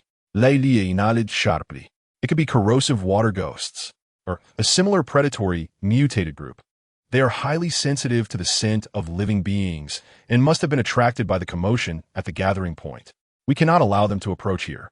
Otherwise, the entrance is likely to be exposed. This is dire. Lin Jian's gaze sharpened. The door remained tightly shut, leaving the survivors to be slaughtered by the mutated beings outside, praying that they would not discover the entrance. His gaze swept across the fortified hotel, landing on the pale-faced A2, who clutched a steel bar. Then on the severely injured Lei Lai, whose eyes were resolute, and finally on the blue crystal silently purifying the water. Wangshu residents could not hide indefinitely. Sometimes, a crisis serves as an opportunity to establish rules and demonstrate strength. Lei Lai, if we fortify our defenses at the entrance, what are our chances? Lin Jian inquired swiftly. Lei Lai was momentarily taken aback, but soon grasped Lin Jian's intent. After a quick assessment, he responded, if it's a small group of water ghosts, utilizing the terrain and traps, we have a 30% chance. However, if a horde of ordinary zombies is involved, our odds diminish significantly. Should we attempt to rescue those outside? They could bring greater chaos. To save or not to save? How to save? The choice lay before Lin Jian once more, with the potential to influence the future fate of Wangshu residents significantly. Chapter 10. The howls outside and the iron-blooded decision outside the underground fortifications, chaotic footsteps, terrified cries, and the nauseating, slick sounds of crawling drew closer, like the ominous drumbeats of death resonating within every heart. Through the reinforced observation slit, Lin Jian glimpsed approximately 17 or 18 survivors, struggling desperately towards their direction. Most wore expressions of terror, their clothes tattered, while a few men armed with iron pipes and machetes provided a rear guard, fighting as they retreated. Pursuing them were 5 or 6 grotesque creatures, each about half a person's height, their gray-green skin glistening with slime.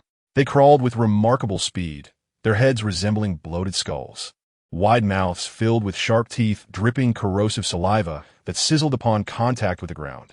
Corrosive water ghosts, just as Lei Lai had described. Even more terrifying was the sight of 20 to 30 stiff-moving ordinary zombies drawn to the commotion, forming a mixed horde. Indeed, water ghosts, not numerous, but exceedingly troublesome. Leaning against the wall, Lei Lai peered through another observation slit, his expression grim. Their saliva was highly corrosive, and they excelled at ambush. The gathering point was doomed. Among the fleeing survivors, someone spotted the partially collapsed entrance to the fortification and, as if grasping at a lifeline, screamed, "Here!" There's a hole. Quickly, get inside and hide. The crowd surged towards the entrance, frantically pounding and crashing against the fortified barriers that Lin Jian had reinforced. Open the door. Please, open the door. Is anyone inside? Save us. The monsters are coming. Quickly, open the door. The cacophony of wails, please, and the sounds of impact collided, assaulting everyone's eardrums. Atu's face turned pale, his hand trembling violently around the steel bar as he looked to Lin Jian for help.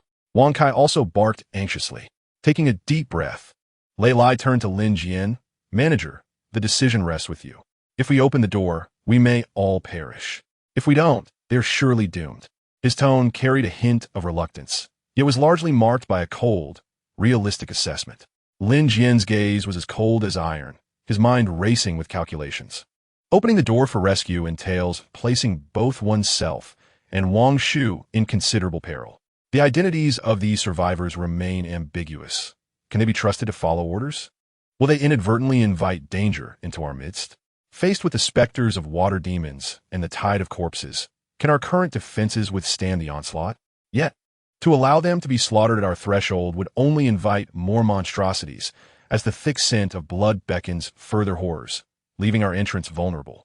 Moreover, while adhering to the ruthless tenets of survival in this apocalyptic world, turning a blind eye to their demise may also chill Atu's heart, potentially tarnishing the hotel's reputation and attracting talent in the future. More importantly, this presents an opportunity, a chance to test our defenses, to train our team, and even to sift through potential staff. Lin Jian Suden inquired. If we permit only a select few to enter, those who appear capable of combat or possess unique value, and then swiftly close the door, how long do you think we could hold off the ensuing monsters? Lin hesitated momentarily, swiftly grasping Lin Jian's intent. This limited rescue was essentially a means of selection and exploitation. He quickly assessed the situation. The entrance was narrow. If we opened it just a crack, allowing people to pass swiftly while relying on traps and our countermeasures, we should be able to withstand the initial wave. However, the water demons might spew corrosive acid, and any obstacles would not hold for long. That suffices. A glimmer of resolve flashed in Lin Jian's eyes. Atu, heed my command. When I instruct you to move a certain stone, do so immediately. Only allow a single person to slip through sideways. Lailie, you're responsible for directing and assessing. If you deem someone valuable and manageable, give me a nod and I will let them in. If you feel otherwise, or if a monster approaches, shut the door at once. Understood. Although apprehensive, Atu responded loudly. Comprehended. Lei Lai also strained to stand upright, his gaze sharp as he focused on the observation hole. Listen, everyone outside. Lin Jian summoned all his strength, his voice piercing through the chaos beyond the obstacles. A gap will be opened. Women, children, and the injured may pass first. Those armed will follow. Anyone who dares to crowd, beware of my wrath. Move quickly. His voice bore an undeniable authority, silencing the tumultuous crowd outside. Lin Jian then commanded Atu, remove the stone in the lower left corner. Atu exerted force to push aside a designated movable stone, revealing a narrow passage that could accommodate only one person at a time. Hurry, one by one, Lin Jian urged. The nearest woman, clutching a child, tumbled in, collapsing to the ground in tears. Following her was a youth with an injured arm, and then a bespectacled man who appeared to be a teacher. Lei Lai scrutinized each individual attempting to enter, making swift judgments. Noticing a burly man with a fierce gaze shoving others aside, he shook his head slightly. Lin Jian immediately blocked the entrance with a crowbar, barking, "You stay back." The burly man cursed, but frightened by the roar of the water demons behind him, turned to flee. Next, a seemingly clever and slender man entered, followed by a young woman who, though frightened, still clutched a dagger. Just then, a corrosive water demon, using the throng of corpses as cover, lunged forward, its maw gaping wide as a stream of green acid surged toward the entrance. Close the door. Lei Lai and Lin Jian shouted in unison. Atu exerted every ounce of his strength to push the stone back into position. Hiss! Corrosive liquid splattered onto the stone and surrounding obstacles, instantly rising in white smoke. Emitting a pungent odor, the stone became pitted and eroded, yet remained unbroken. Outside the door, The desperate cries and anguished screams of those unable to enter mingled with the ghastly sounds of monsters feasting on flesh, sending chills down the spine. Ultimately, only 7 individuals successfully made it into the underground facility: a woman cradling a child, an injured youth, a bespectacled man, a slight man, a woman wielding a dagger, and a last-minute addition, a flat-topped man who had sustained injuries while covering their retreat, along with Lin Jian and the 3 others, including a dog. The once spacious underground facility now felt cramped. The 7 survivors, having narrowly escaped death, were still in shock, some weeping while others stared blankly, as the air was thick with the stench of blood, sweat, and fear. Outside, the relentless pounding and howls of the monsters persisted, clearly drawn to the living essence within. "It is not over yet." Lin Jian's cold voice jolted everyone back to reality. If they wish to survive, they must arm themselves and defend this position. Atu, lead them to the designated defensive spots. Lei Lai, take command. The first wave of selection was complete, yet the more brutal battle for defense was just beginning. The inaugural public appearance of Wangshu's residence was destined to be baptized by blood and fire. Chapter 11. Hold fast. The underground defense line bang. Bang, bang. The corrosive water ghosts and zombies relentlessly battered the recently sealed entrance. The hissing of the acid, the creaking of loosened stones, and the final wails of those outside, unable to enter, intertwined to create a symphony of hell, assaulting the nerves of everyone within the facility. The newly arrived 7 survivors mostly collapsed to the ground, their faces etched with despair, with only the last man to squeeze in and the dagger-wielding woman managing to remain upright, though their expressions were grim. "If you wish to live, get up." Lin Jian's voice fell like ice water as he thrust a sharpened steel rod into the hands of the nearest bespectacled man, instructing him to block that gap. If something attempts to enter, stab it back. The bespectacled man trembled, nearly dropping the rod, yet under Lin Jian's piercing gaze, he mustered the courage to rise, joining the other survivors whom Lin Jian had forcibly pulled up, bracing themselves against the trembling obstacles. "Atu, distribute the spare tools to them. You, Lin Jian pointed to the flat-topped man and the dagger-wielding woman, are responsible for the left and right flanks, preventing them from burrowing in from the sides. Lei Lai, you will hold the center, commanding the breach." Despite his injuries, Lei Lai, seasoned and experienced, leaned against a relatively safe corner, enduring the pain as he shouted hoarsely, "Listen for the sounds. The crawling of the water ghosts is quieter. They may dig in from above or below. Aim for their heads. The corrosive liquid is limited. It will not spray indefinitely." Amid the chaos, a rudimentary defense line was hastily organized. Lin Jian moved like a firefighter, charging to wherever the pressure mounted. Each swing of his crowbar was precise and fierce, either shattering the rotting arms attempting to reach through the gap or thrusting down the water ghost that had climbed onto the obstacles. A water ghost, remarkably cunning, did not launch a frontal assault. Instead, it suddenly emerged from a loosened patch of earth on the side, its slick claws reaching out towards the face of the injured youth. "Be careful." The woman wielding the dagger reacted swiftly, but her blade, glinting with menace, merely grazed the water ghost's resilient skin. Just as the boy seemed destined for doom, Lin Jian arrived in the nick of time, sweeping his pry bar in a horizontal arc that struck the water ghost's neck with tremendous force, sending it flying. However, the pry bar's head was also corroded by the lingering acid, emitting wisps of smoke. "Thank you," the dagger-wielding woman breathed, still shaken. "Hold your position," Lin Jian commanded without hesitation, turning to lunge at another support point that was teetering from the impact. The battle was brutal and chaotic. Ordinary zombies lacked strength, but were relentless and fearless, coming in an unending tide. The corrosive water ghosts posed a far graver threat, their acidic venom and sharp claws a significant peril to both rudimentary barricades and human flesh. Driven by fear, a diminutive man attempted to abandon the group, sprinting towards the alloy door leading into the hotel. Seeking death, a glint of cold light flashed in Lin Jian's eyes as he prepared to intervene. Suddenly, a dull thud echoed. The small man was struck on the back of the head by Lei Lai, who had inexplicably procured a half-brick, collapsing to the ground without uttering sound. "A coward in the face of danger deserves death." Lei Lai's voice bore a tone of iron resolve, quieting any lingering doubts among the others. No one dared to retreat further. The instinct for survival overpowered fear as the group desperately held their ground against the obstacles. Wielding whatever they could find, stones, wooden sticks, and even their fists and teeth, against the monstrosities outside. Wang Kai also played a crucial role, its keen hearing alerting them to the faint sounds of the water ghosts attempting to burrow, barking warnings in time. Time became an abstract concept as the battle raged on, each second feeling like an eternity. The barricades were increasingly battered by acid and impacts, threatening to collapse at any moment. Casualties began to emerge among the survivors. The injured youth cried out in agony as acid splattered across his arm, tearing flesh and causing excruciating pain. A woman holding a child was seized by a zombie at her ankle. Though she was rescued by others, the fright left her shaken. Lin Jian's strength waned rapidly. A deep gash exposing bone marred his arm, searing with pain. Yet, he could not falter. He was the soul of this defense.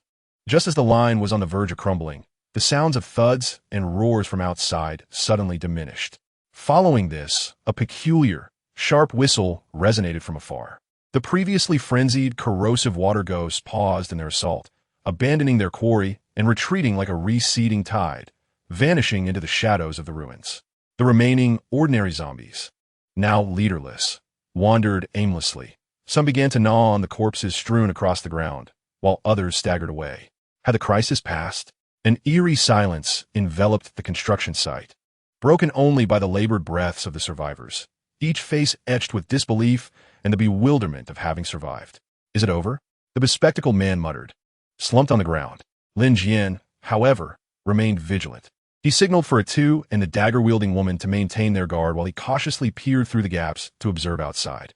The scene was one of chaos, littered with severed limbs and the stench of blood, yet the living monsters had indeed retreated. What was that whistle? A force driving away the water ghosts? Or perhaps a presence that controlled them? A deeper chill surged from the depths of Lin Jian's heart. However, he had no time to ponder this now. He turned around and gazed at the survivors within the construction site. After this bloody battle, the original 7 had dwindled to 5, the baldy man, the woman wielding a dagger, the bespectacled man, the mother cradling her child, the child unharmed, and the injured youth whose wounds had worsened. Alongside the corpse of the petite man, from an initial group of 20, only 5 had ultimately entered this relatively secure space. The losses were grievous, yet the defense held firm. They began to clear the battlefield, assess casualties, and tend to the wounded. Lin Jian's voice, though laced with fatigue, remained steady. Atu, inspect the damage to the obstacles and repair them immediately. You, he directed towards the dagger-wielding woman, assist in treating the wounds. His calm demeanor inspired the others, and the survivors began to move silently into action. Lin Jian approached Lai Li. Did you hear the signal just now? Lai Li nodded gravely. It didn't sound natural. There may be more troublesome entities nearby. He paused, looking at Lin Jian. Manager, what shall we do next?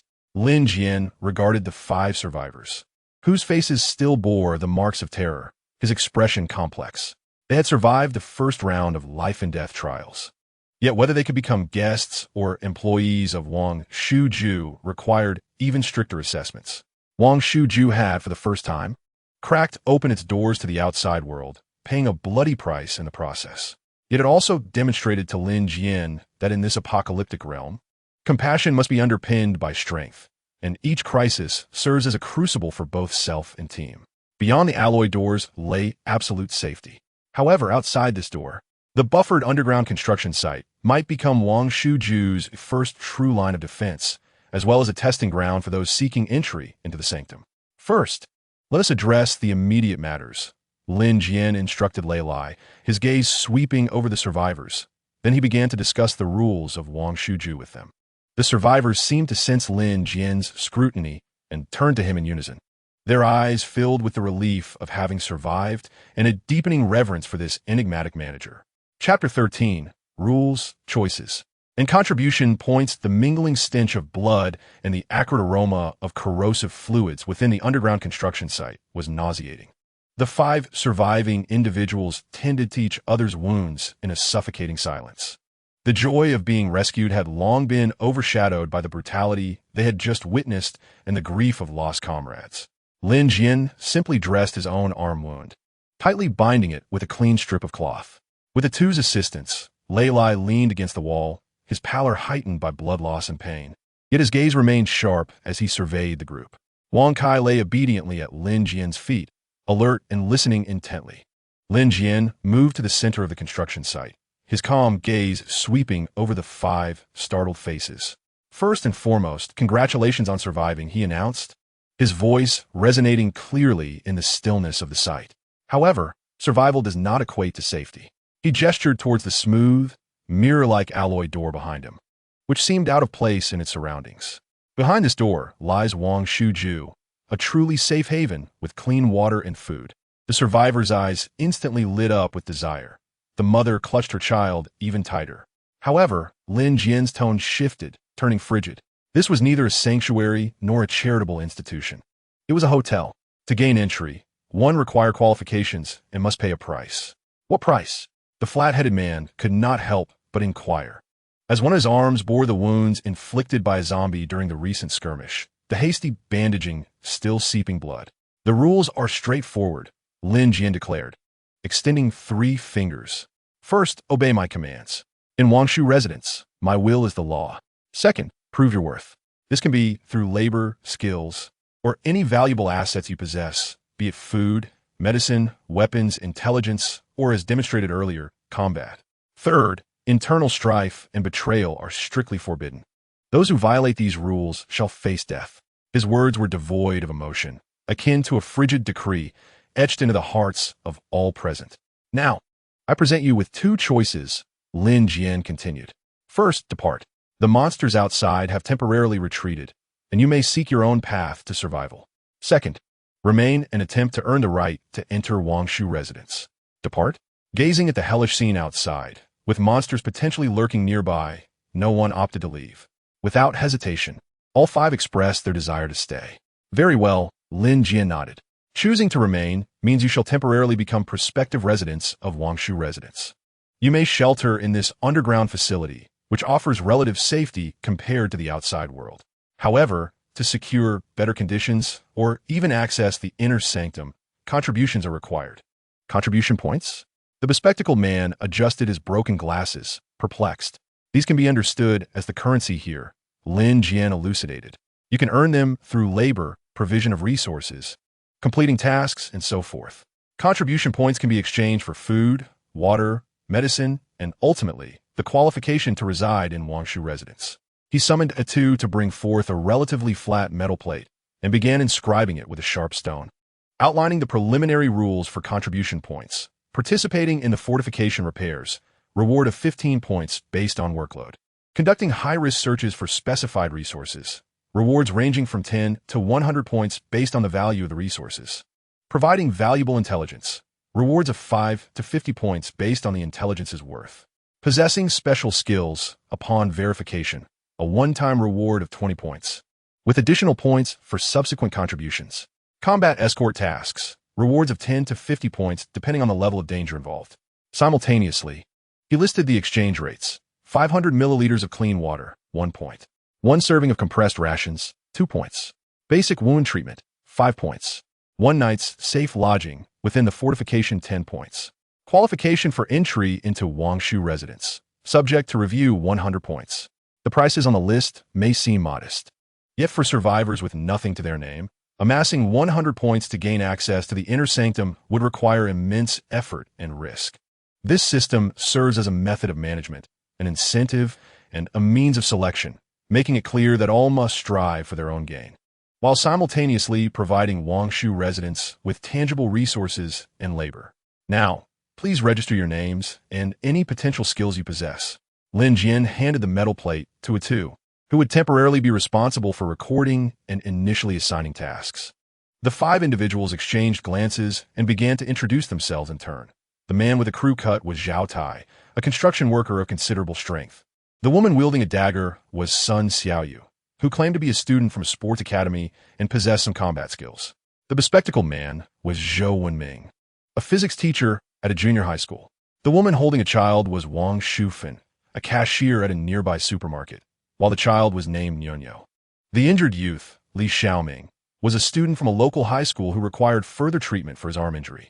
Lin Jian silently noted their details. Zhao Tai and Sun Xiaoyu exhibited potential for combat. Zhou Wenming's knowledge might prove useful, whereas Wang Shufan and Li Xiaoming could only assist with internal tasks for the time being.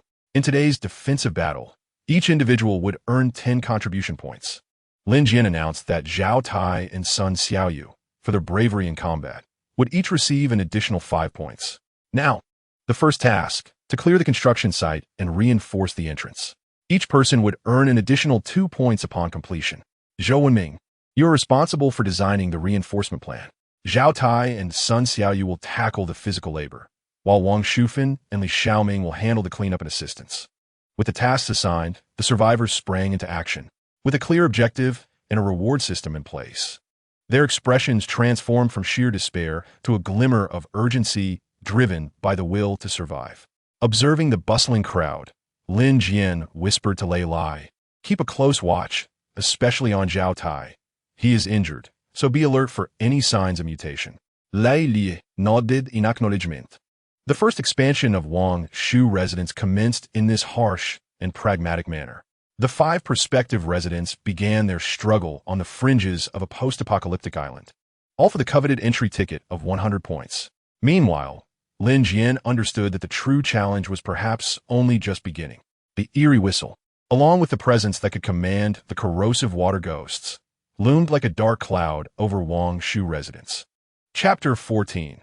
The weight of contribution points and undercurrents. The establishment of the contribution point system felt akin to an invigorating shot of adrenaline for weary bodies. The atmosphere within the subterranean construction site transformed dramatically, shifting from a moribund despair to a bustling urgency. Under Zhou Wenming's straightforward planning, he contributed the idea of reinforcing the doorframe with triangular stability and earned an additional 2 points from Lin Jian. Zhao Tai and Sun Xiaoyu became the main force, drawing upon his experience as a construction worker and his confidence in his strength. Zhao Tai rebuilt the broken obstacles and reinforced them with found wire. Sun Xiaoyu, agile and quick, cleared away debris and cleverly arranged the iron spikes crafted by two at concealed spots around the entrance. Wang Shufan, accompanied by her daughter Nyonyo, diligently cleaned the blood and filth left by the battle, her face still pale, yet her movements meticulous. The injured Li Xiaoming, with his functioning hand, assisted by passing tools and organizing the scant remaining supplies. Atu, armed with the notebook Lin Jian had provided him, discovered among the supplies, meticulously recorded each person's workload and the contribution points they earned. For the first time, he felt a mix of responsibility and a subtle sense of superiority. Lin Jian and Lei Lai remained in a state of half-rest, half-alertness. Lin Jian tended to his not insignificant arm wound, while Lei Lai leaned against the wall in a feigned slumber, though his ears were ever vigilant, attuned to the slightest sounds both inside and outside. Mr. Manager, Zhou Wenming, having completed his tasks, wiped the sweat from his brow and approached Lin Jian with a hint of hesitation. The air here appears to be significantly better than outside. Is there an independent ventilation system? If we could procure materials, perhaps we could create a simple filtration system to further purify the air entering from outside. Lin Jian regarded him briefly and nodded. That is a commendable idea. What materials would be required? Primarily activated carbon or similar adsorptive materials. A fine metal mesh could also suffice, Zhou Wenming enumerated. Record that, Lin Jian instructed a Tuesday. If this can be realized, I shall reward you with 1030 contribution points based on the effectiveness. A flicker of joy crossed Zhou Wenming's face as he hurriedly expressed his gratitude. Knowledge holds value here as well.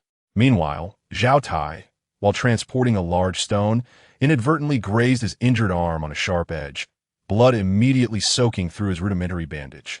He let out a muffled groan, his expression darkening. Sun Xiaoyu, nearby, instinctively moved to assist, but was brusquely shoved aside by Zhao Tai. No need. It's just a minor injury. Lin Jian, noticing the commotion, approached. The wound requires retreatment. His tone was even, yet left no room for dispute. To treat the wound, I will deduct 5 contribution points. Alternatively, you may choose to endure it, but should infection or mutation occur, the consequences are yours to bear.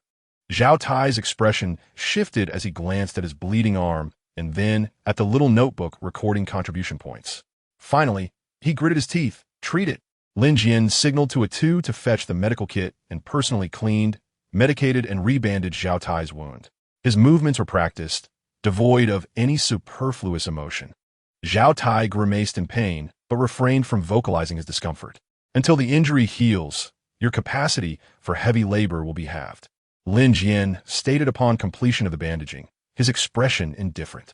Contribution points will be correspondingly reduced.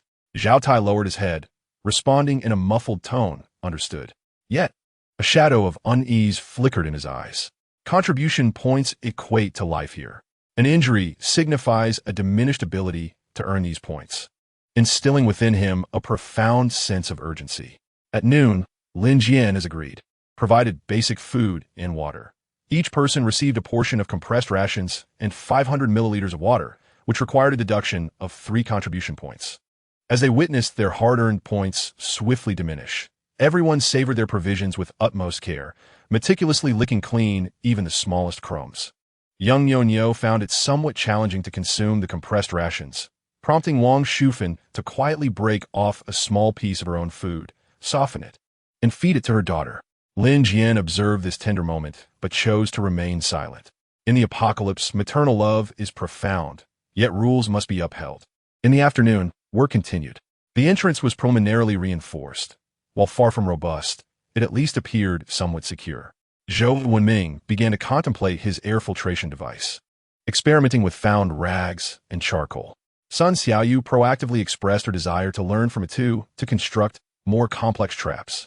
She felt that mere defense was insufficient and advocated for the establishment of early warning and lethal devices at the periphery.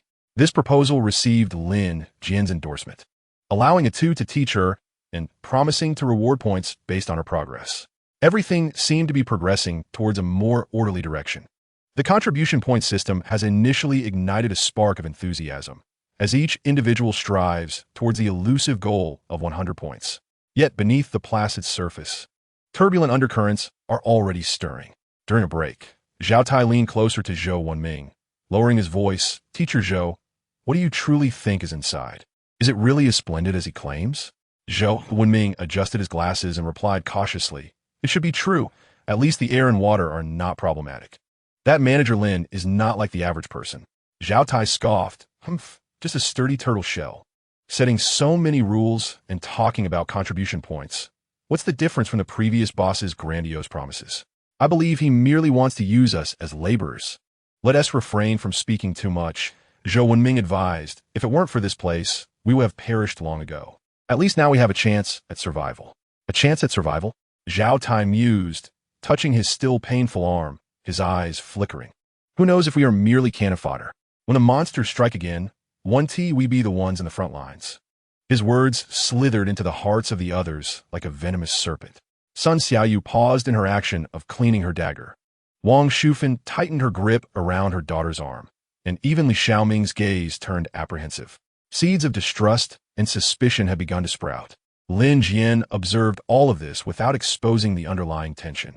This is human nature, inevitable. His aim was not to eliminate suspicion, but to establish an absolute authority and an irresistible allure, making the cost of betrayal so high that no one would dare to bear it. As dusk fell, Lin Jian instructed Atu to announce the current contribution points. Zhao Tai, 12 points, defense 10, courage 5, wound treatment 5, afternoon work 2.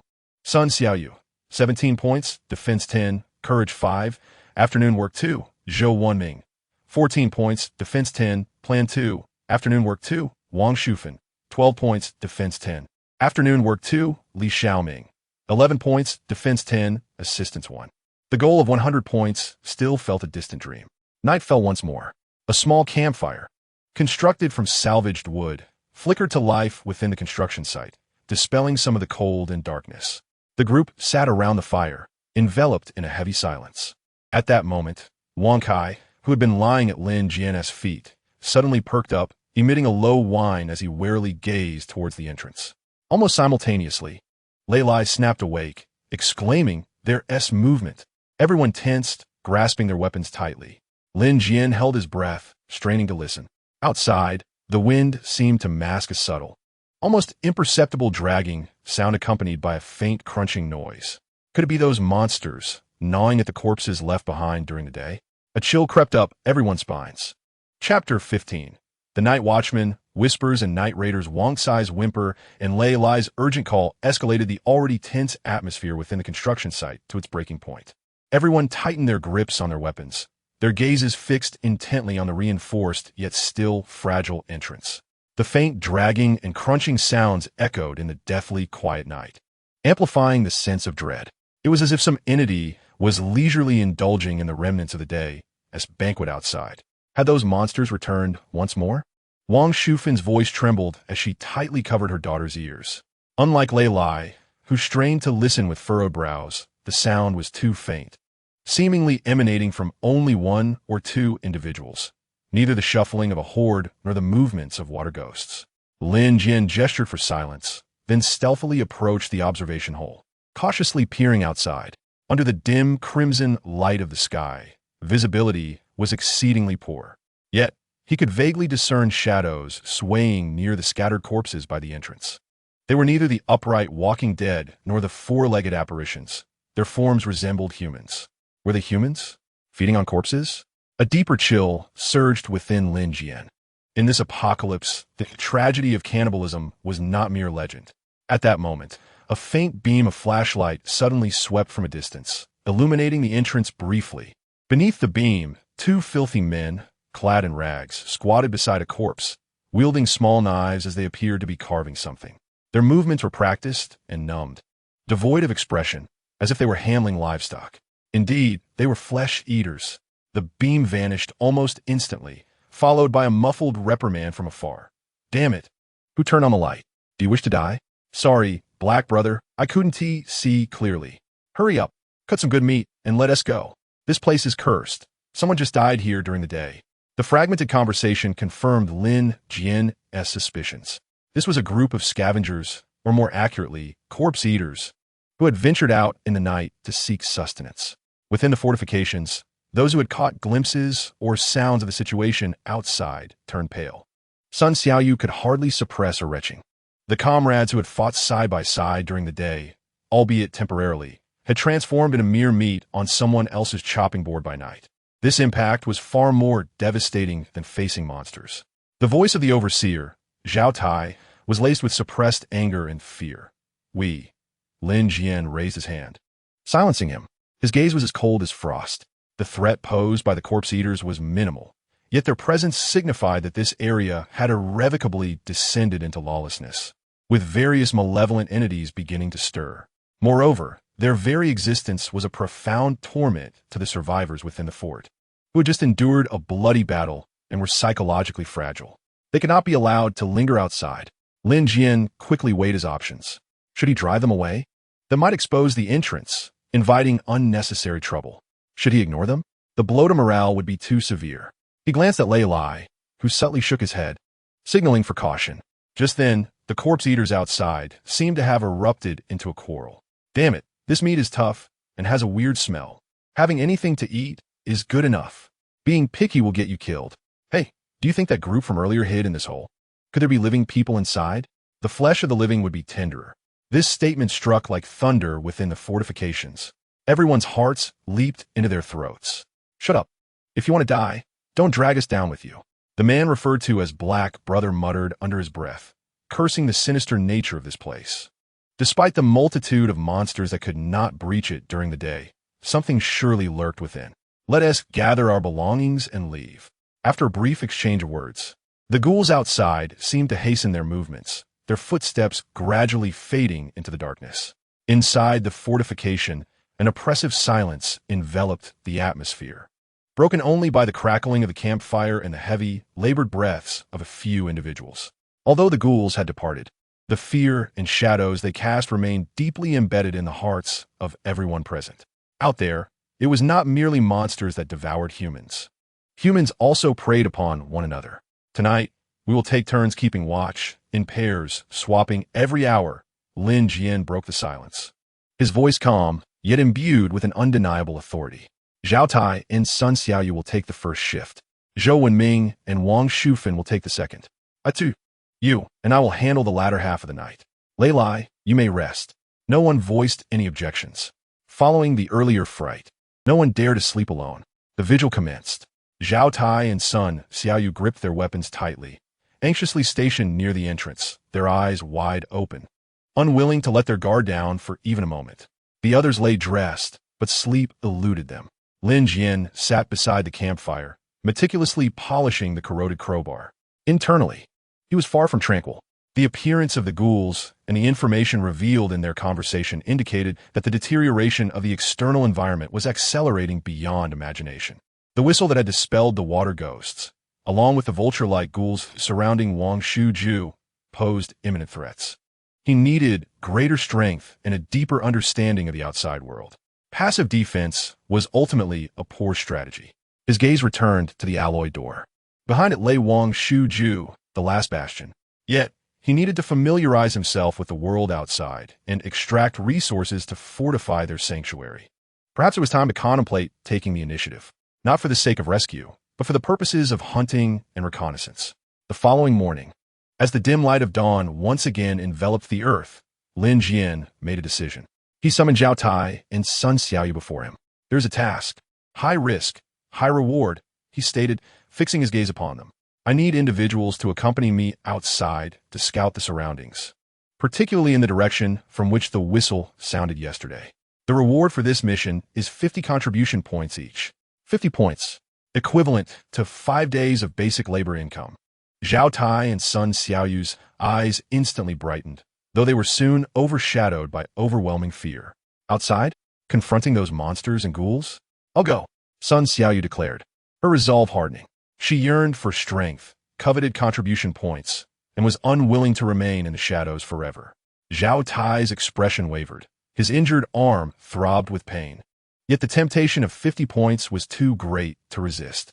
He glanced at his meager 12 points, then at the door leading to paradise, and ultimately steeled himself. "To hell with it, I'll go too." Lin Jian nodded. "Prepare yourselves. We depart in half an hour." The curtain was about to rise on their proactive exploration, and this outing would undoubtedly unveil more secrets hidden beneath the blood-soaked mists. Chapter 16. The initial trek through the Crimson Ruins. Half an hour later, Lin Jian, Zhao Tai, and Sun Xiaoyu stood within the reinforced entrance, each having made simple preparations. Lin Jian was equipped with the standard gear: a crowbar, replaced with a spare, a powerful flashlight, a military knife, and a backpack containing a modest supply of water, food, and first aid items. Zhao Tai procured a sturdy steel rebar as a weapon, while Sun Xiaoyu firmly gripped her dagger. The trio covered their mouths and noses with tattered cloths found nearby, filtering the noxious air and potential corpse toxins outside. The atmosphere was as heavy as lead. Atu, Lei Lai, and other prospective residents stood behind them, their expressions a complex tapestry of emotions. This outing held the uncertainty of life and death. "Remember a few rules." Lin Jian's voice emerged from behind the cloth, deep and clear. "First, absolute obedience to commands. Second, maintain silence and utilize all available cover. Third, if danger arises, prioritize retreat. Do not linger in combat. Fourth, be vigilant for any unusual traces, especially the source of sounds resembling a whistle." Zhao Tai and Sun Xiaoyu nodded vigorously, nervously swallowing. "Open the door," Lin Jian commanded Tuesday. Atu took a deep breath and, alongside Zhou Wenming, cautiously moved several critical support stones aside, revealing a narrow gap just wide enough for one person to pass through. Instantly, a wave of stench, far more potent than inside the structure, assailed them, a nauseating blend of blood and decay. The dim light and eerie silence outside resembled a gaping maw, ready to consume them. Lin Jian was the first to slip through, his movements as swift and agile as a weasel, immediately melding into the shadows cast by a crumbling wall, vigilantly surveying the surroundings. Once assured there was no immediate threat, he signaled. Sun Xiaoyu followed suit. Emerging closely behind Lin Jian, Zhao Tai inhaled deeply, being the last to exit, and assisted in discreetly placing the stones back in place, a prearranged signal indicating their departure, urging those inside to remain vigilant. The three regrouped, crouching behind the broken wall. Lin Jian pointed toward the general direction from which the whistle had emanated yesterday, northwest, where a small industrial park once thrived on the outskirts of the city. "Let us move," Lin Jian whispered, leading the way through the shadows of the ruins, hunched over. Only by stepping outside the relative safety of their stronghold could they truly grasp the harshness of the apocalyptic world. Beneath their feet lay a viscous mixture of blood and mud, with twisted corpses strewn amidst the debris, the incessant buzzing of flies filling the air. A palpable sense of despair permeated the atmosphere. Occasionally, one could spot a solitary zombie meandering aimlessly in the distance. Yet they seemed less perceptive to the scent of the living during the day. As long as they maintained distance and silence, discovery was unlikely. Lin Jian's experience proved invaluable. He consistently identified the safest routes, steering clear of open spaces and making full use of every possible cover. His footsteps were light and stealthy, as if he had become one with the desolation surrounding him. Zhao Tai and Sun Xiaoyu mirrored his example, closely following, not daring to make sound. After advancing approximately a kilometer, the surrounding structures became increasingly dilapidated, with the outlines of small factories and warehouses beginning to emerge. "Stop!" Lin Jian suddenly raised his hand, signaling the others to conceal themselves behind a partially collapsed wall. Not far ahead lay an intersection, where several fresh corpses were scattered in the center, appearing to belong to yesterday's survivors. However, what captivated Lin Jian's attention were the traces beside the bodies. It was a viscous, eerily green liquid, starkly contrasting with the surrounding dark crimson stains of blood. The trail led towards a hardware store with its door wide open. It was the acidic residue of the water specters. Lin Jian lowered his voice, noting that it appeared the creatures had lingered here after their retreat the previous day. Or perhaps one had strayed inside. Sun Xiaoyu's face turned pale, and Zhao Tai tightened his grip on the steel rebar. "Should we venture inside?" Sun Xiaoyu asked softly. Lin Jian surveyed the interior of the hardware store. It was shrouded in darkness, obscuring any details. The risk was considerable. Yet a hardware store could very well harbor the tools and materials they desperately needed. "I shall enter to scout. You two remain outside on guard," Lin Jian decided. "Should anything arise, signal with gestures or a low growl. No loud shouts." Zhao Tai and Sun Xiaoyu nodded in understanding. Like a ghost, Lin Jian glided toward the entrance of the hardware store, paused to listen for a moment, then swiftly vanished into the shadows. Outside, the two held their breaths, their eyes fixed on the doorway and the surroundings. Time ticked by, each second amplifying the silence within, which was unnervingly profound. Just as Zhao Tai was about to peek inside, Lin Jian's silhouette re-emerged at the entrance, signaling them with a gesture of safety. They exhaled in relief and hurried over. The hardware store lay in disarray. Shelves had collapsed, tools scattered across the floor. Yet Lin Jian had managed to clear a small area and discovered several useful items.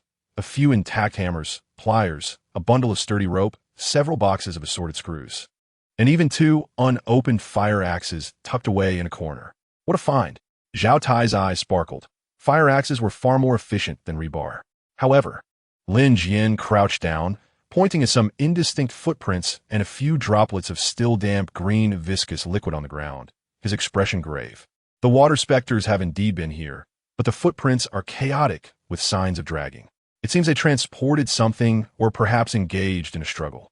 His gaze shifted deeper into the store, towards the dark abyss leading to the back warehouse. Transporting items? What could the water specters possibly need these tools for? Sun Xiaoyu inquired, puzzled. "I do not know," Lin Jian replied, shaking his head, "but this does not bode well. The mutated beings are beginning to purposefully gather resources, suggesting they may be more intelligent than we had anticipated." This revelation cast a shadow over the three of them. They endeavored to pack the useful tools they had found, assigning the heaviest burden to Zhao Tai, the strongest among them. Lin Jian then resolved against delving deeper into the warehouse, for the risks remained unknown. Exiting the hardware store, they continued their cautious exploration towards the industrial park. The closer they approached the industrial area, the more peculiar the environment became. Not only did the number of zombies increase, but oddly shaped mutated plants began to emerge, vibrant in color, yet exuding a fetid stench. The air was thick with a faint, acrid scent reminiscent of chemicals. "This place feels off," Zhao Tai panted uneasily. Lin Jian shared the sentiment. He gestured for the two to slow their pace and remain even more vigilant. At that moment, Sun Xiaoyu abruptly tugged at Lin Jian's sleeve, pointing towards the second-floor window of an abandoned factory on the right front. His voice tinged with terror. "It seems something is moving there." Lin Jian followed his gaze. The The window's glass had long been shattered, revealing an abyss of darkness within. Yet, upon closer inspection, there appeared to be a vague shadow flitting past the window. Was it a person or something else? Almost simultaneously, Lin Jian felt an intangible sensation of being watched envelop him. Conceal, he hissed softly, and the three of them immediately took refuge behind a pile of discarded industrial parts. Lin Jian held his breath, fixated on that window. The feeling of being watched dissipated, but the unsettling sensation persisted, as if icy eyes in the darkness were coldly observing their every move. The industrial park was indeed no ordinary place. The eerie whistle, the lurking water ghosts, and now this mysterious observer, all suggested that this reconnaissance mission was likely far more perilous than anticipated. Chapter 17. The Eye of Surveillance and the Death Trap huddled behind the pile of abandoned parts. The trio dared not even breathe. Although the feeling of being watched had faded, an invisible pressure still loomed over them, as if a pair of eyes in the dark were coldly scrutinizing their every action. What was that just now? Zhao Tai's voice was dry, his palm slick with sweat gripping the fire axe. I don't know, Lin Jian replied, his gaze sharp as an eagle, meticulously scanning all the windows and possible exits of the factory. It could be a survivor, or perhaps something else entirely. Sun Xiaoyu's face was pale. If it's a survivor, why are they hiding? And why do they look at us like that? The sensation of being watched carried an inhuman chill and scrutiny, utterly unlike the response one might expect from a fellow human. Lin Jian remained silent, his attention drawn to some markings on the lower exterior wall of the factory. These were unnatural scratches, deep and as if a sharp metallic object had scraped against them repeatedly, and the marks appeared quite fresh. Scattered nearby were tiny, glimmering fragments. He gestured for the others to remain concealed. Then, like a gecko, he pressed against the ruins, silently approaching the markings. Picking up a shard, he felt its coldness. The material was unusual, unlike ordinary glass or plastic, with razor-sharp edges. The direction of the scratches seemed to lead to a half-open maintenance passageway on the side of the factory, descending into darkness like a maw waiting for prey. The atmosphere was thick with unease. Lin Jian hesitated to venture inside. He retreated back to the pile of parts and whispered, "We cannot linger here. Let's circumvent this factory and continue deeper into the industrial park from the side. If we do not uncover more clues, we will retreat immediately." Zhao Tai and Sun Xiaoyu readily agreed. The trio altered their course, attempting to skirt around the relatively open parking lot beside the factory. However, as they entered the parking area, Lin Jian suddenly halted, his expression changing drastically. "Something's wrong. Back away." But it was too late. A faint clicking sound echoed as Zhao Tai seemed to step on a trap. Immediately, a nauseating metallic grinding noise erupted from all directions. From behind the abandoned car wrecks at the edge of the parking lot, several rusted rebar pieces suddenly shot forth, their tips honed to a deadly sharpness. The steel bars, akin to venomous serpents, swept towards the trio with alarming swiftness, encompassing a vast area. A trap. This was a meticulously orchestrated death ambush. "Dodge!" Lin Jian bellowed, forcefully pushing Sun Xiaoyu to the ground as a steel bar grazed his back, stirring up a fierce gust. Zhao Tai reacted a moment too late. Although he instinctively recoiled, a steel bar struck his calf. With a sickening sound, blood burst forth. Zhao Tai emitted a piercing scream as his leg was sliced open, exposing bone, causing him to stagger and collapse. More steel bars continued to thrash about, blocking most avenues of escape. "Zhao Tai!" Sun Xiaoyu cried out in alarm.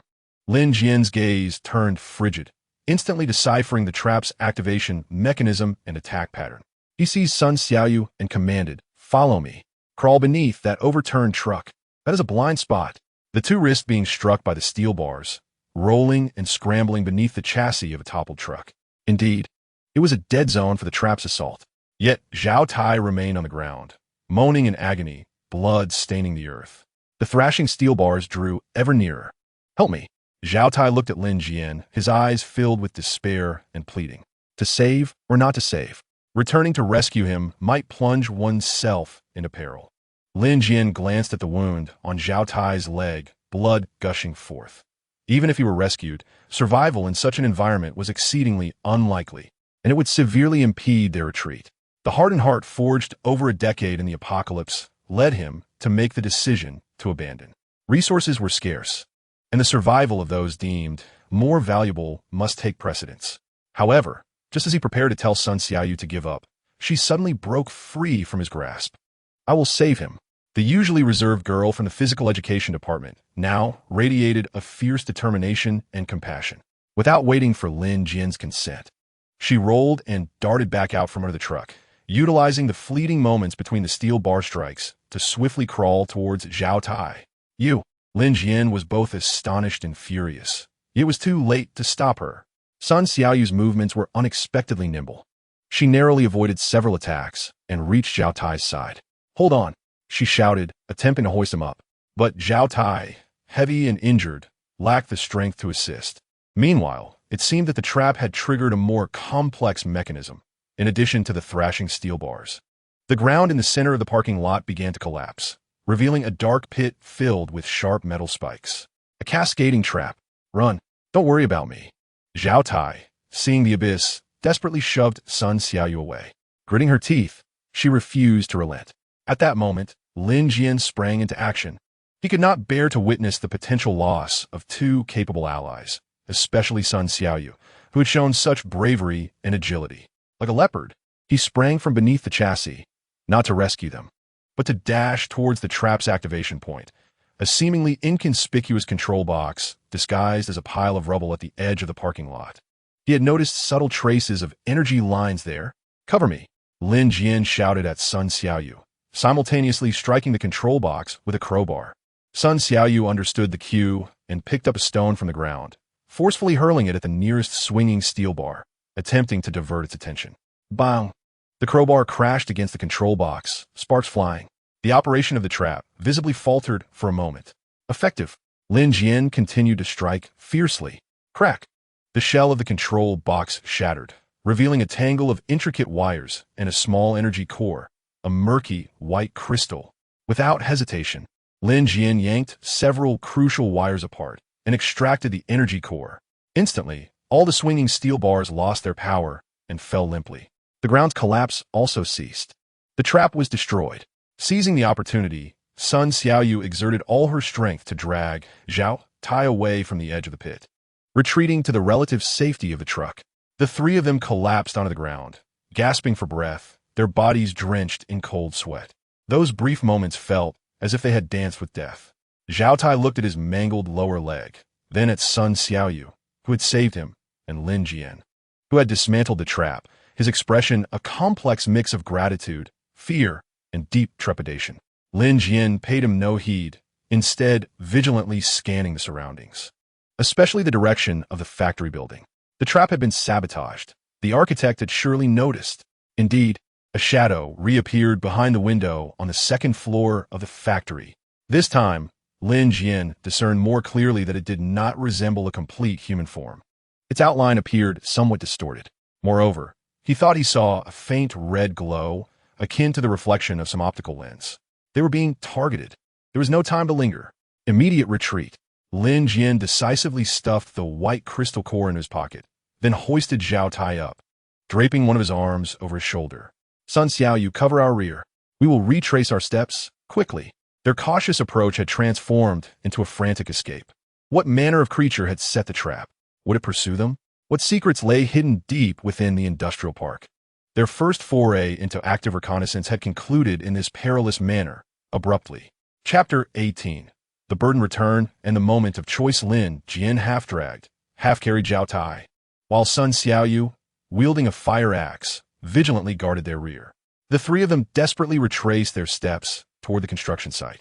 Blood continued to seep from Zhao Tai's calf wound, leaving a glaring trail on the ground, the potent scent of blood acting as a beacon in the desolate ruins, potentially attracting predators. "Hurry! Move faster!" Lin Jian urged in a low voice, his strength nearly depleted, yet his gaze remained composed. He needed to lead the group back to a relatively secure area as swiftly as possible. Indeed, they had not ventured far when familiar hissing sounds emanated from the debris to their side. Two ordinary zombies, drawn by the scent of blood, staggered in their path. "Damn it!" Zhao Tai grimaced in pain, cursing under his breath. "Sun Xiaoyu, the one on the left."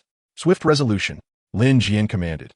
Leaning Zhao Tai against a broken wall while gripping the crowbar, ready to confront the zombie on the right. Without the slightest hesitation, Sun Xiaoyu let out a sharp cry and nimbly darted forward, her fire axe slicing through the air with a whoosh, striking the neck of the zombie to her left with precision. Crack! The skull shattered, and the zombie collapsed to the ground. Lin Jian's movements were equally swift and decisive. He thrust his crowbar directly into the eye socket of another zombie, eliminating the threat in an instant. With no time to waste, the two of them swiftly hoisted Zhao Tai and continued their frantic sprint. From the direction of the industrial park behind them, a piercing, inhuman screech seemed to echo, heralding the commencement of the hunt. Are they coming after us? Zhao Tai's voice trembled. Shut up. Save your strength for running. Lin Jian barked. The three of them exerted every ounce of energy and finally beheld the familiar entrance to the underground facility. The obstacles at the entrance remained ajar, just as they had left them. Atu, open the door. It's us. Lin Jian whispered, calling through the gap. Immediately, the sound of stones being moved resonated from within. Soon, the entrance swung open, revealing the anxious faces of Atu and Lei Lai. Hurry inside. The three tumbled into the depths of the facility. Atu and Zhou Wenming quickly joined forces to seal the entrance once more, fortifying it with haste. Zhao Tai collapsed onto the ground, clutching his injured leg and emitting pained groans. His complexion had turned as pale as paper from blood loss. Others within the facility gathered around, gasping at Zhao Tai's dire state and the disheveled appearance of Wang and Sunday. What happened? What did you encounter? Lei Lai inquired in a low voice, his gaze piercing as it swept over the trio. Lin Jian did not respond immediately. Instead, he cautiously approached the entrance, straining to listen for any disturbances outside. Aside from the sound of the wind, there were no immediate anomalies. Only then did he relax, signaling for Atu to fetch water and a first aid kit. We fell into a trap, a highly sophisticated mechanical trap. Lin Jian succinctly explained while assisting Sun Xiaoyu in tending to Zhao Tai's wounds, emphasizing the peculiarities of the industrial park. The mysterious observer and the lethal parking lot trap. The energy core of the trap is this. Lin Jian produced the white crystal core extracted from the control box, asserting that the entity responsible for setting the trap possessed intelligence and was likely still watching us. Upon hearing about the intelligent trap and the enigmatic observer, the expressions of everyone grew exceedingly grave. This indicated that their adversary was not merely a mindless beast. Zhao Tai's wound was deep, nearly exposing the bone. Though brave, Sun Xiaoyu lacked the experience to handle such severe injuries. Lin Jian pushed her aside and took over. He rinsed the wound with precious clean water, then liberally applied a hemostatic powder and tightly bandaged it with a clean cloth. However, signs of redness and blackening had already begun to manifest around the edges of the wound. The injury could be infected or contaminated with toxins. After inspecting it, Lin Jian spoke gravely. In this apocalypse, such injuries are exceedingly fatal, especially in the absence of effective antibiotics. Upon hearing this, Zhao Tai's eyes filled with terror. Manager Lin, please save me. I don't want to die. I don't want to become a monster. He clutched Lin Jian's arm desperately, his nails nearly embedding into the flesh. Lin Jian gazed at him in silence. Save? How to save? The hotel currently lacked medical facilities, and the available medications would have minimal effect against such a degree of infection and potential mutagenic toxins. Even with the utilization of the core energy of purified water for cleansing, the outcome remains uncertain and the consumption is immense. Should we not intervene? Are we to watch him perish before our very eyes, or resolve the matter before his transformation occurs? This is a harrowing decision. The gaze of everyone within the construction site converged upon Lin Jian, the atmosphere so oppressive that it was nearly suffocating. Wangshu, cradling Nyonyo, averted her gaze in sorrow. Zhou Wenming adjusted his glasses, hesitating to voice his thoughts. Sun Xiaoyu, witnessing the possible demise of the person she had rescued, felt tears welling in her eyes. Lei Lai leaned against the wall, coldly remarking, Administrator, the rules are set by you. In Wangshu residence, resources are limited and must be allocated judiciously. His implication was crystal clear. Abandon Zhao Tai to conserve resources. Zhao Tai, sensing the unspoken words, pleaded in despair. No, I have contribution points. I will give them all to you. I will work tirelessly for you. Please. Lin Jian closed his eyes briefly. A decade of apocalyptic experience had taught him that oftentimes, mercy bears a heavier toll. Taking a deep breath, he reached a decision. A two, bring the rope. Lin Jian's voice was devoid of any emotion. Zhao Tai's countenance turned ashen in an instant. Bind him and isolate him in that corner. Lin Jian pointed toward a dark corner at the far end of the construction site, where miscellaneous items were stacked, instructing that he be provided with water and a meager amount of food. Observe for 24 hours. If the wound worsens or signs of mutation appear, he refrained from finishing his thought, yet everyone comprehended the grim implications. This was, at present, the most humane and realistic choice, offering a glimmer of hope while preparing for the worst. The two silently fetched the rope, and with Zhou Wenming's assistance, they dragged the struggling and pleading Zhao Tai to the corner and secured him firmly. Zhao Tai's cries and curses echoed within the construction site, creating a heavy sense of anguish. After dealing with Zhao Tai, Lin Jian turned to Sun Xiaoyu and Zhou Wenming. In this reconnaissance, both of you performed exceptionally, particularly you, Sun Xiaoyu, who displayed remarkable bravery in the face of danger. Each shall receive a reward of 50 contribution points, with an additional 10 points of bravery awarded to Sun Xiaoyu. On the system interface, Sun Xiaoyu's contribution points increased to 77, while Zhou Wenming's reached 64. This substantial reward somewhat alleviated the oppressive atmosphere, but also reinforced the understanding that contribution points are truly earned at the cost of one's life. Additionally, Lin Jian presented the white crystal core intended as a trap's energy source, along with tools such as the fire axe source from the hardware store. These materials would be submitted for contribution points, half attributed to the team collectively, and the other half considered as personal gain. He established a preliminary distribution system, encouraging teamwork while also recognizing individual risks and rewards. Having completed these tasks, Lin Jian felt a wave of fatigue wash over him. This reconnaissance, while yielding precious intelligence and a small amount of supplies, had also exacted a toll and attracted the attention of potentially more dangerous foes. He approached the cold metal door, pressing his palm against its icy surface. Behind that door lay Wangshu residence, his final bastion. Yet, he understood that retreat could not be a permanent solution. He must swiftly enhance their strength and unlock more functionalities of the hotel, particularly the medical capabilities. Zhao Tai's fate hung over everyone like the sword of Damocles. And this was merely the beginning of countless brutal decisions in the struggle for survival in the apocalypse. Chapter 19. Isolation, Distrust. In silent mutation, Zhao Tai was bound in a dim corner, initially wailing, cursing, and pleading in a voice that was hoarse and desperate. However, as time passed, perhaps due to excessive blood loss or mental collapse, his cries gradually diminished to intermittent gasps, reminiscent of a bellows, punctuated by occasional groans of pain. The atmosphere within the construction site was stiflingly oppressive.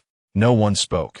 Even Wang Kai seemed to sense the weight of the silence, quietly lying at Lin Jian's feet, ears perked, occasionally glancing towards the corner. Lin Jian assigned a two the task of keeping track of time, strictly adhering to a 24-hour observation period. He, along with Lei Lai, Sun Xiaoyu, and Zhou Wenming, sat huddled by the campfire, quietly reviewing the day as reconnaissance. The sophistication of the trap was certainly beyond the capabilities of an ordinary survivor. It's driven by an energy core with interconnected triggering mechanisms, and even secondary collapse traps. This requires specialized knowledge and significant resources, Lei Lai asserted confidently. Could it be someone from Dawn or a similar organization? Sun Xiaoyu inquired. Unlikely. Lei Lai shook his head. Our people do not operate in this manner. Such covert and malicious traps resemble the work of a predator accustomed to hunting in the shadows. Zhou Wenming adjusted his glasses and analyzed. Based on the manager's description of the feeling of being watched and the optical reflections, the adversary may possess observation equipment. Considering the technical complexity of the traps, I suspect there may be a hostile survivor group with technological expertise, or perhaps individuals who have undergone a special mutation. The notion of special mutations sent shivers down their spines. If the monsters had gained intelligence, they would be infinitely more terrifying than mere beasts. Regardless, the industrial park is currently classified as a high-risk zone, Lin Jian concluded. Until we possess sufficient strength, we must avoid approaching it. Our immediate priority is to reinforce our defenses, accumulate resources, and elevate our hotel status. The collective gaze of the group instinctively returned to Zhao Tai in the corner. His presence served as a piercing reminder of the harshness of the outside world and their own vulnerability. As night deepened, after establishing the watch schedule, most managed to fall into a restless sleep, though it was evident that none could truly find peace. In the darkness, Zhao Tai's labored breathing and sporadic convulsions were distinctly audible. It was Lin Jian and Sun Xiaoyu's turn to keep watch during the latter half of the night. The flickering light of the campfire elongated their shadows, casting them upon the mottled wall. Sun Xiaoyu, hugging her knees and gazing at the flames, suddenly whispered, "What if the manager? If Zhao Tai?" She hesitated, but her meaning was unmistakable. Lin Jian poked the fire, his eyes reflecting the flames, the light shifting between brightness and shadow. In this apocalyptic world, merely surviving is not a given. We cannot save everyone. The rules exist to ensure the survival of the majority. His voice was calm, yet imbued with a chilling inevitability. Sun Xiaoyu fell silent for a moment before nodding. She understood Lin Jian was right, yet a sense of suffocating helplessness lingered in her heart. She had saved Zhao Tai, but perhaps only delayed his death. And this powerlessness was unbearable. Just then, Zhao Tai in the corner suddenly erupted into a violent coughing fit, followed by a forceful bout of vomiting. The expelled matter was a blackish green, exuding an indescribable stench. The two sentinels immediately stood alert. Lin Jian signaled Sun Xiaoyu to guard the entrance while he gripped the crowbar tightly, slowly approaching the corner. After expelling the contents of his stomach, Zhao Tai seemed to have exhausted all his strength, his head drooping and motionless. Yet his body began to undergo subtle, chilling transformations beneath his exposed skin. It appeared that small creatures were writhing from the bandage wound on his calf. What oozed forth was no longer bright red blood, but a viscous black liquid laced with green strands. The mutation had begun. Lin Jian's heart sank. He glanced back at the others who had been awakened. Lei Lai struggled to sit up, his gaze icy. The two, Zhou Wenming and Wangshu looked on in terror. "Is it time?" Zhou Wenming's voice trembled. Lin Jian did not respond. He merely fixed his gaze on Zhao Tai. He awaited the final confirmation, while also steeling himself mentally for what was to come. Suddenly, Zhao Tai jerked his head up. His eyes had transformed entirely into murky gray-white, devoid of pupils, radiating a bloodthirsty glow. His mouth unnaturally gaped open, emitting a hissing, inhuman roar, and his body began to thrash violently, the ropes binding him groaning under the strain. He had fully mutated. "Administrator," Lei Lai hissed, urging Lin Jian to act. Sun Xiaoyu, unable to bear it, shut her eyes. Wangshu tightly covered Nyonyo's eyes, trembling in fear. Lin Jian took a deep breath, raising the crowbar in his hand. In that moment, he felt as though he had returned to the 10 years of the apocalypse, to those moments when he had to confront former companions. Cold, cruel, yet without any alternatives. However, just as he was about to deliver a merciful end to Zhao Tai, a new transformation occurred. Zhao Tai, or what was once Zhao Tai, struggled frantically, and his bound wrist unnaturally twisted, partially freeing itself from its constraints. With a fierce tug, half of his arm broke free, and with sharp claws, he lunged violently at the approaching Lin Jian. The speed was astonishing, far surpassing that of an ordinary zombie. Lin Jian reacted swiftly, sidestepping to avoid the attack, and swung the crowbar down. Thud! The crowbar struck Zhao Tai's shoulder, producing a dull sound, yet failing to inflict a fatal wound. The mutated Zhao Tai's bones seemed significantly hardened. "Be careful. He is not an ordinary zombie," Lei Li exclaimed. The mutated Zhao Tai, missing his strike, let out an enraged roar, thrashing even more violently, on the verge of completely breaking free from the ropes. The situation was dire. If he were to escape, it would inevitably lead to casualties within the confines of this narrow stronghold. Altogether, subdue him, Lin Jian decisively commanded, no longer hesitating about preserving the corpse. Survival took precedence. Sun Xiaoyu, suppressing her fear, raised the fire axe. Lei Lai also struggled to grab a nearby iron rod. The two and Zhou Wenming found objects to join the fray. A sudden onslaught against a former companion, now a monster, erupted within the dim confines of the underground stronghold. Meanwhile, unbeknownst to anyone, amidst the chaos, a faint blue energy, like a tendril, quietly extended from the barely perceptible gap beneath the tightly shut alloy door, seemingly sensing the turmoil and the scent of death from the outside. Chapter 20. The Struggle of the Cornered Beast, and the cold judgment. Roar! The howl of the mutated Zhao Tai was imbued with an inhuman ferocity as he wildly swung his remaining arm, his nails scraping against the wall and igniting a shower of sparks. The ropes binding him emitted a gut-wrenching snap under the strain of his immense strength. Attack his head, Lin Jian commanded sharply, taking the lead. The pry bar sliced through the air with a wicked gust, aiming once more for Zhao Tai's temple. Yet, the mutated Zhao Tai responded with astonishing swiftness. He abruptly tilted his head, causing the pry bar to narrowly miss, crashing against the wall and scattering debris. Simultaneously, his free arm lunged forth like a viper, targeting Lin Jian's face. "Watch out!" Sun Xiaoyu yelled, brandishing a fire axe in an attempt to intercept. Clang! Sparks flew. Zhao Tai's arm proved as solid as iron, clashing with the fire axe and producing a metallic clang.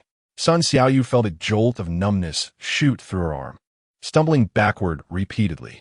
Seizing the moment, Lei Lai, enduring the pain, thrust his iron rod forcefully toward Zhao Tai's back. Zhou Wenming also gathered his courage, aiming a sharpened rebar at Zhao Tai's ribs. Thud! Thud! Two dull impacts resounded. Although their attacks struck true, they seemed not to inflict any lethal damage. Zhao Tai merely swayed slightly, becoming even more frenzied. He whirled around and spewed forth a foul-smelling black-green viscous fluid toward the nearest Lei Lai. Dodge! Lin Jian reacted swiftly, yanking Lei Lai out of harm's way. The viscous fluid splattered onto the ground, instantly corroding a small pit and releasing a noxious white smoke. Such potent corrosiveness! This was no ordinary zombie's capability. Bind him. Restrict his movements. Lin Jian realized that brute force would not yield a swift victory. They must utilize their environment. While fending off Zhao Tai's frenzied clawing with the pry bar, he directed his companions. Atu and Zhou Wenming hurriedly gathered the scattered ropes, attempting to ensnare Zhao Tai's legs from the side. Wangshu, terrified, huddled in a corner with Nyonyo, trembling uncontrollably. Zhao Tai seemed to sense their intentions, delivering a powerful kick that sent Atu flying. Atu crashed against the wall, groaning in pain, unable to rise. This is hopeless. His strength is overwhelming. Zhou Wenming's face turned pale. The confined space of a construction site restricted their movements, while the mutated Zhao Tai fought with increasing ferocity, on the verge of breaking free. Just then, Wang Kai, who had been lowly growling at Lin Jian's feet, suddenly sprang into action. It did not directly attack, but deftly circled behind Zhao Tai, biting onto the trailing rope and pulling with all its might. This disruption unsettled Zhao Tai's balance. He stumbled. An opportunity. A glint of determination sparked in Lin Jian's eyes as he ceased holding back. He summoned the enhanced mental energy he seemed to have acquired since his rebirth, channeling it entirely into the pry bar. Simultaneously, he instinctively drew upon a thread of energy from the purified water core nestled in his embrace. Its cool and pure power seemingly having a natural restraint against filth. The surface of the pry bar appeared to shimmer with a barely perceptible pale blue halo, striking with thunderous force, precisely piercing through Zhao Tai's gaping mouth, wide open from his roar. Squelch! This time, it was no muffled sound, but rather the resounding noise of a hot knife slicing through butter. The pry bar pierced through the oral cavity, emerging from the back of his skull. Jacques frenzied Michon's instantly froze. His grayish-white eyes bulged with an incredulous horror, if such a term could even be applied. Immediately afterward, his body convulsed violently. Little blood flowed from his wounds, yet a thick black mist began to rise, accompanied by a hissing sound of searing heat. The energy from the core of pure water seemed to exert a potent purifying, or rather, annihilating effect on the mutated toxin. Moments later, Zhao Tai lay utterly still, his body collapsing limply to the ground, the bizarre writhing of his skin ceasing and returning to the pallor of inanimate matter. The battle came to an end. The construction site was enveloped in a profound silence, interrupted only by the heavy breaths of the onlookers and the low growl of Wang Kai, ever vigilant. Gazing at the lifeless form that was once Zhao Tai, now a grotesque creature, an unsettling dread filled the hearts of all, their expressions a tapestry of complexity. Sun Xiaoyu, overwhelmed, sank to the ground, her fire axe clattering to the floor. Lin Jian withdrew his crowbar, observing the black-green viscous fluid, now being faintly purified by a soft blue light that clung to the tip, his brow furrowed. Zhao Tai's rate and intensity of mutation far exceeded the norm. Was it due to injury and infection? Or perhaps the environment of the industrial park? Or the influence of that trap? Is he dead? Zhou Wenming asked, his voice trembling. He is dead, Lin Jian replied, his tone tinged with fatigue but predominantly cold. Atu, so Wenmin. Carry him out and dispose of him at a distance. Exercise caution. The handling of corpses was an essential procedure in this apocalyptic world. Otherwise, decay and odor would invite further troubles. Atu and Zhou Wenming, suppressing their fear and nausea, wrapped Zhao Tai's body in rags and laboriously dragged it through the narrow entrance, eventually discarding it in a relatively distant depression. Upon their return, both wore grim expressions. The air within the construction site was thick with the stench of blood, decay, and the oppressive weight of survival. Wangshu began to sob quietly. Wang Yonyo cried out in fright. Lin Jian offered no words of comfort. He approached Lei Lai, assessing his injuries, relieved to find them unchanged. The power you just used? Lei Lai keenly noted the fleeting blue light on the crowbar.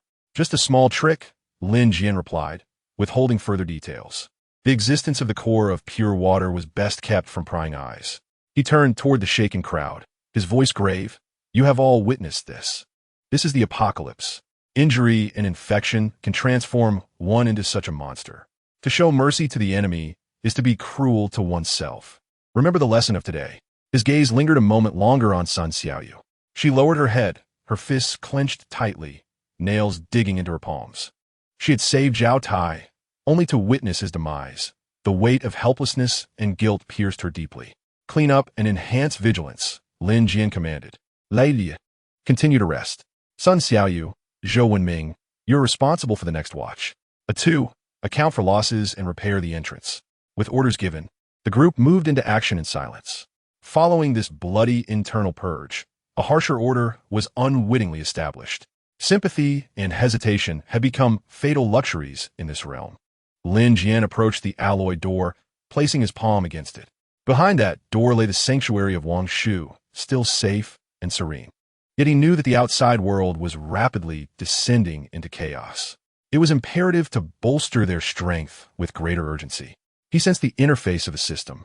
Due to the successful resolution of an internal crisis, eliminating the mutated entities, the hotel's experience experienced a slight surge, increasing by 10 points to a total of 100.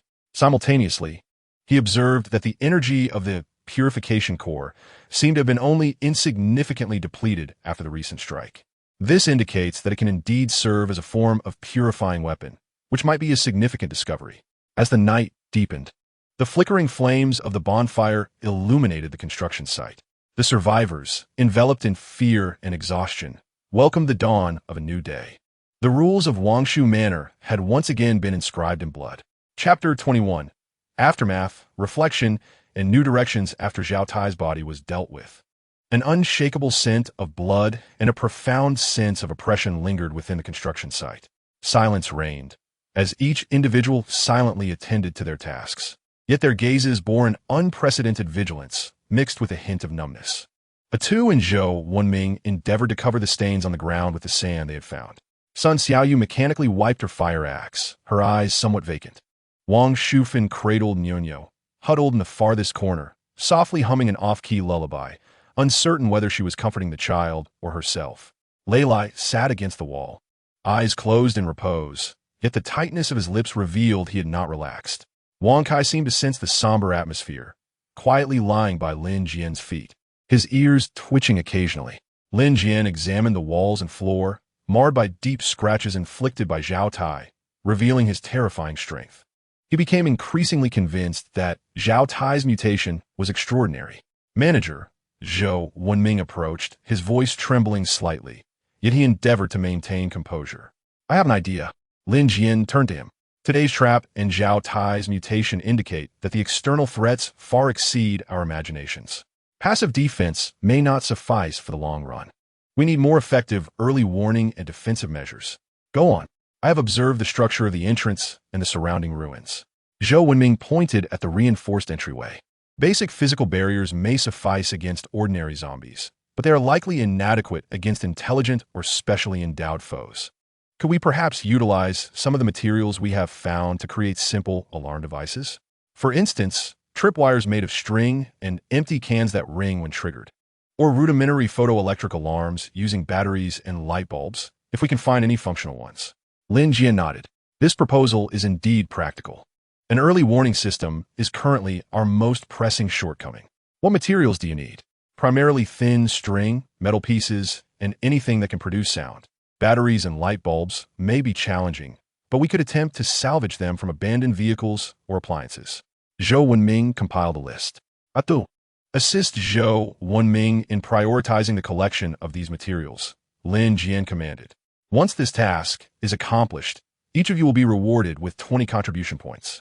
Upon hearing about the contribution points, Zhou Wenming and the two spirits visibly lifted. With a clear goal and incentive, it effectively alleviated the prevailing negative emotions. Lin Jian then turned to Sun Xiaoyu. Your melee combat skills require enhancement. Courage alone is insufficient. You must also possess technique and strength. From today onwards, I will dedicate time each day to teach you the fundamentals of combat and weaponry. Sun Xiaoyu suddenly lifted her head, a glimmer of light flashing in her eyes as she nodded vigorously. Yes, manager. Providing hope and avenues for skill enhancement is a vital means of sustaining morale. Finally, Lin Jian approached Wangshu, the quiet woman who had always been on the fringes. Wangshu, you and Nyonyo cannot continue to live without contributing. Lin Jian's tone was unequivocal. From now on, you will be responsible for the daily cleaning, organizing supplies, and assisting Atu with his tasks within the construction site. If you perform well, you can earn 5 basic contribution points each day. When Nyonyo is a bit older, she too will need help. Wangshu was momentarily taken aback, but quickly nodded in agreement. I understand, I will do it. Being assigned a task meant being needed, signifying her value in remaining, which offered her a sense of reassurance. This simple arrangement redefined everyone's responsibilities and directions, pulling them back from the chaos and fear they had just experienced into the reality of survival. After addressing internal matters, Lin Jian began to contemplate deeper issues. The clues regarding the industrial parts watchers, the intelligence traps, and Zhao Tai's abnormal mutations seemed to point towards a single source, an adversarial entity possessing technological capabilities and potentially wielding some form of catalytic mutation methods. Was it a hostile survivor group, or something far more terrifying? Wangshu could not afford to remain passive, constantly under attack. It was imperative to actively gather intelligence. He glanced at the system interface. Upgrading the hotel required experience, which was obtained through hosting guests and completing tasks. Currently, there were 5 prospective residents within the construction site, including Wangshu and Nyonyo, but they had yet to officially check into the hotel, possibly not counting towards the experience needed. Perhaps it was essential to expedite the entry of those who met the criteria into the inner layer, officially becoming guests to accelerate the upgrade. Moreover, reconnaissance missions must continue but with greater caution, and the targets needed adjustment. The dangerous industrial park should be temporarily abandoned in favor of other areas that might harbor resources or survivors. Additionally, the water purification core's capabilities might not only aid in healing and providing water, but could also become an effective tool against mutations. Further research was necessary. The line of thought was becoming clearer. Survival, development, intelligence, and strength must advance in synchrony. As evening fell, Zhou Wenming and Atu successfully crafted a few rudimentary, yet effective tripwire alarms from the materials they had found, placing them at the entrance and several potential infiltration points. Although crude, they at least provided additional warning time. Under Lin Jian's guidance, Sun Xiaoyu commenced her first combat training, learning the most basic footwork and striking techniques. Sweating profusely, yet with determination in her eyes, Wangshu silently tidied up the construction site considerably and fashioned a few simple mats from rags. Everything seemed to return to an orderly state, yet deep within each heart lingered the indelible imprint of Zhao Tai's grotesque visage during his mutation.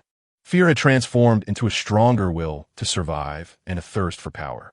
Night descended once again. It was Lin Jian and Lei Lai's turn to keep watch. The two sat silently by the campfire, facing each other without words. After a long while, Lei Lai suddenly spoke, his voice low. The speed and intensity of Zhao Tai's mutation were abnormal. I had previously encountered infected individuals at the base, but they were neither as swift nor as formidable. Lin Jian turned to him, inquiring, "What do you mean?" "Over at the industrial park, it is likely that there are more than mere traps." Lei Lai's gaze was profound, suggesting that there might exist a source capable of accelerating or amplifying mutations. A source? Lin Jian's heart sank suddenly. If that were the case, the peril associated with the industrial park would escalate to several higher levels. It would no longer merely be a hazardous stronghold, but could transform into a malignant tumor, perpetually spreading pollution and disaster. We must ascertain the truth swiftly. Yet prior to that, Wangshu requires sturdier armor and sharper blades. Lin Jian's gaze once again fell upon the alloyed door leading to the future. The path of upgrades behind that door could not be delayed. Chapter 22. The world beyond the threshold. The shadow of the Zhao Tai incident gradually became enveloped by the quotidian pressures of survival, yet it did not dissipate. Rather, it transformed into a deeper vigilance, settling within the hearts of everyone. The contribution point system served as an invisible whip, compelling the prospective residents within the construction site to labor tirelessly. The simple alarm system devised by Zhou Wenming proved effective.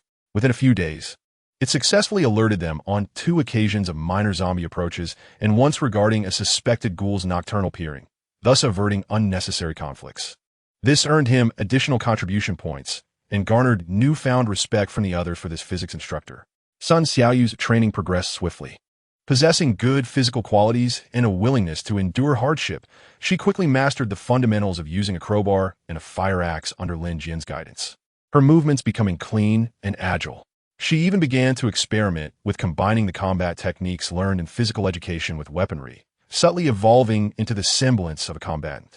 Wangshu quietly undertook the majority of the internal affairs, organizing the construction site with meticulous care, utilizing found rags and stuffing. She crafted rudimentary yet substantial cushions and blankets for everyone, slightly ameliorating their harsh living conditions. Even the little girl, Nyonyo, began to assist by passing small items around. This small ecosystem surrounding Wangshu tenuously maintained a fragile balance and order amidst the brutal apocalypse. Nevertheless, Lin Jian's core objective remained unwavering: to elevate the hotel's status. He repeatedly studied the system interface, where the experience bar for level 1, 15,100, appeared almost stagnant. He realized that merely relying on defensive structures and internal management seemed insufficient for accruing significant experience. The key might lie in formally hosting guests. Currently, all 5 individuals within the construction site held the status of prospective residents and had not yet been recognized by the system as official guests. Perhaps they needed to fulfill specific criteria, or the manager himself should proactively invite them and complete the check-in procedures. He resolved to attempt this. As of that day, the highest contribution points were held by Sun Xiaoyu, 97 points, and Zhou Wenming, 84 points, both of whom were nearing or had surpassed the initially set threshold of 100 points for entry. That evening, after distributing the day's food and water, as usual, deducting contribution points, Lin Jian called Sun Xiaoyu and Zhou Wenming forward. The others looked on with curiosity. Sun Xiaoyu, Zhou Wenming, Lin Jian's voice was calm. Your contribution points have reached a level qualifying you to apply for accommodation within the inner layers of Wangshu. Upon hearing this, the construction site fell into a profound silence. Wangshu embraced Nyonyo, her eyes reflecting a blend of envy and a barely perceptible melancholy. At the same time, the two observed Lin Jian with a hint of anxiety. Sun Xiaoyu and Zhou Wenming exchanged glances, both recognizing the excitement and anticipation mirrored in each other's eyes. What wonders lay beyond that enigmatic alloy door? However, Lin Jian shifted the conversation, indicating that entering the inner sanctum did not guarantee complacency. You must sign a formal occupancy agreement, adhering to stricter regulations while also bearing corresponding responsibilities. He utilized the system interface to generate 2 simple contract projections, consuming a minuscule amount of energy.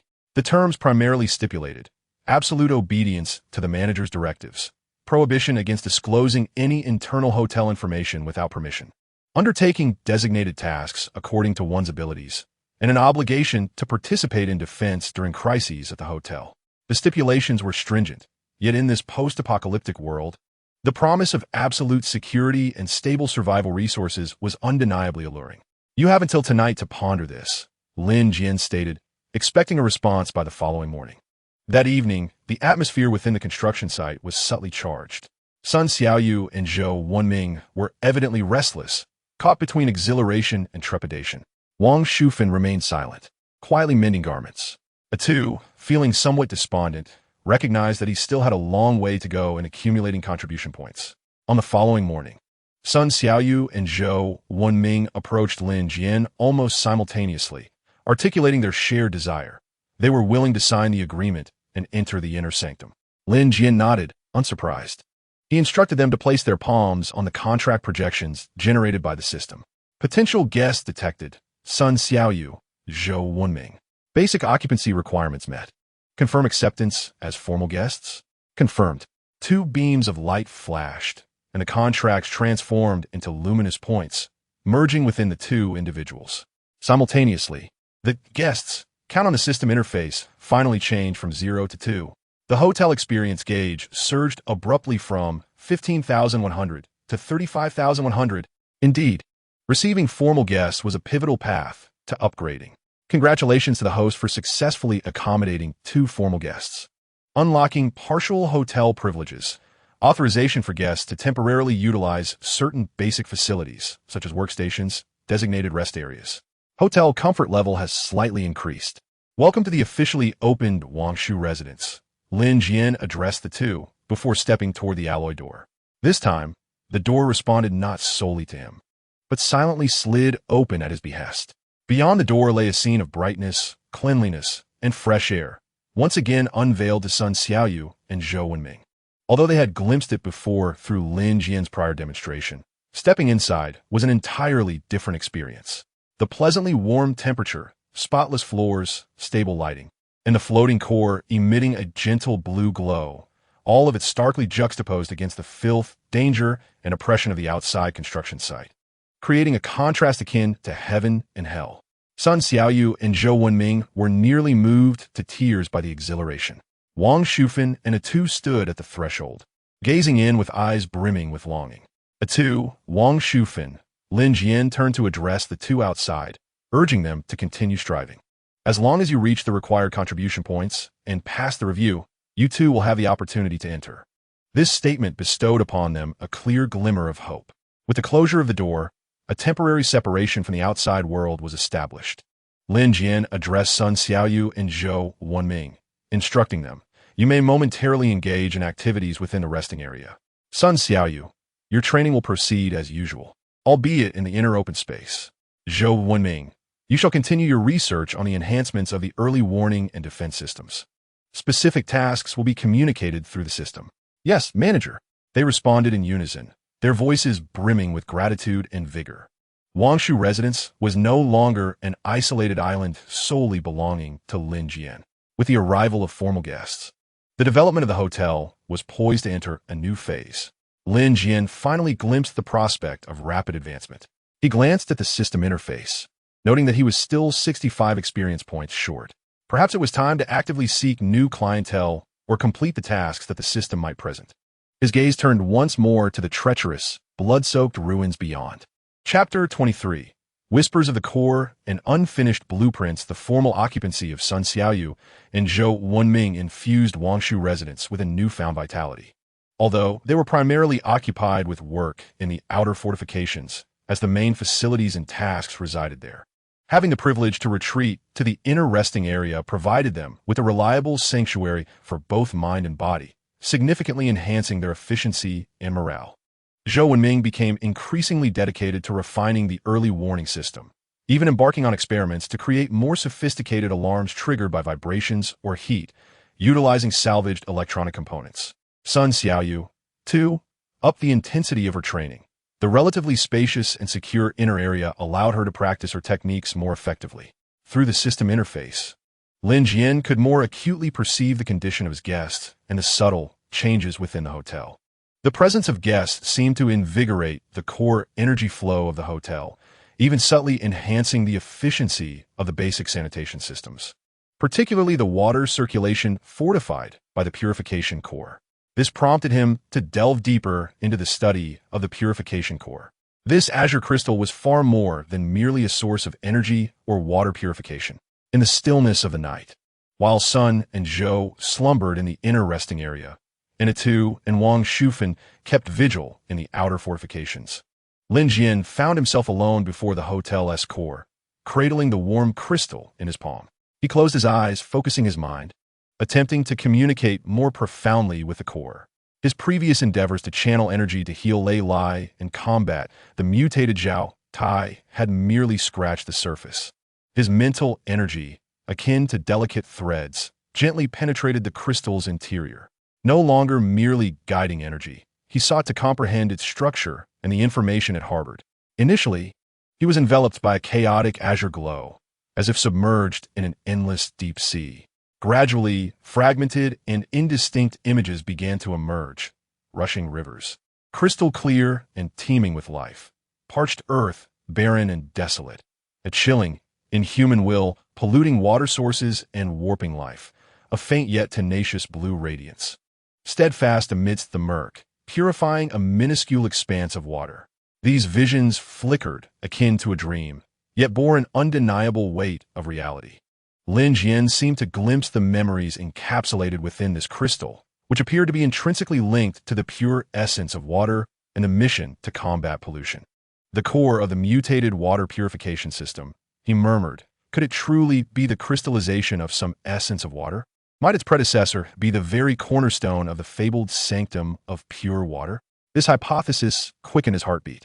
If this were indeed the case, the value of this core would far exceed imagination, potentially relating to the regeneration mystery of the most vital resource in a post-apocalyptic world, clean water.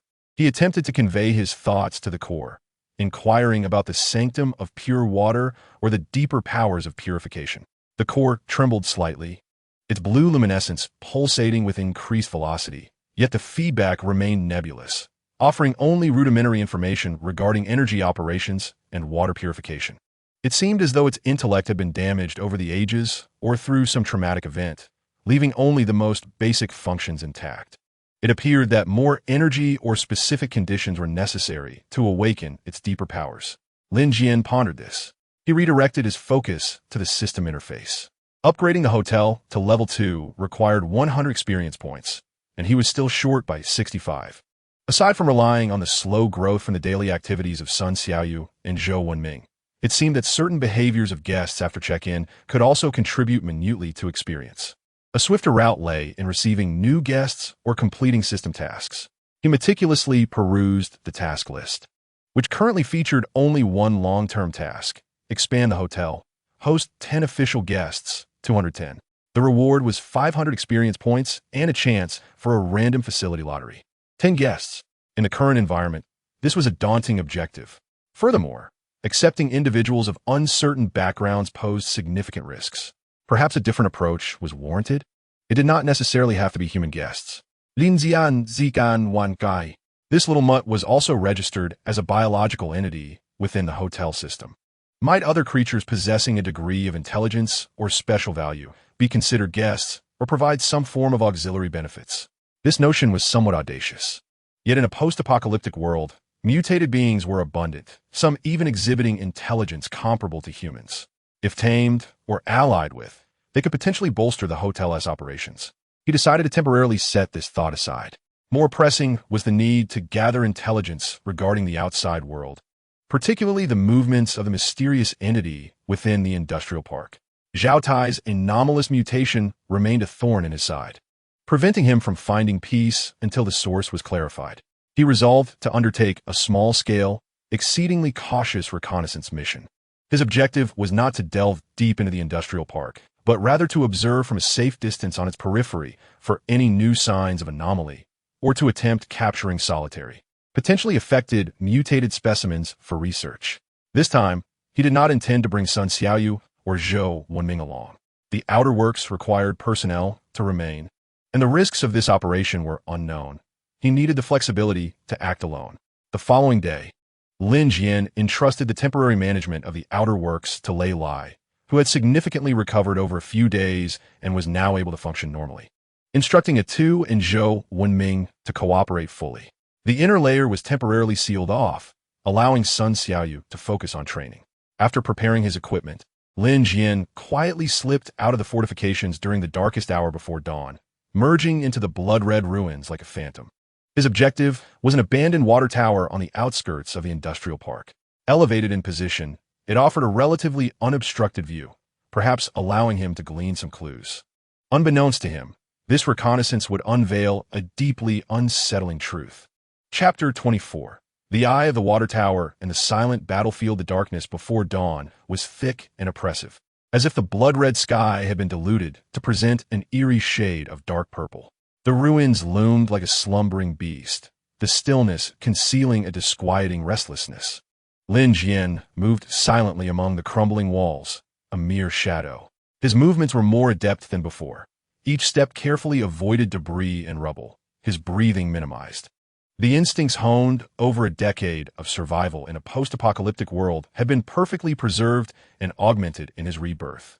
He chose not to take the previous route into the industrial park, but instead circled around from a more secluded and inconspicuous rear approach toward the towering abandoned water tower on the park's edge. The tower, standing over 30 meters tall, was constructed of concrete, its surface mottled and entwined with withered vines. Though it bore multiple damages, its main structure appeared relatively stable. The observation platform atop the tower was the only high point in the vicinity.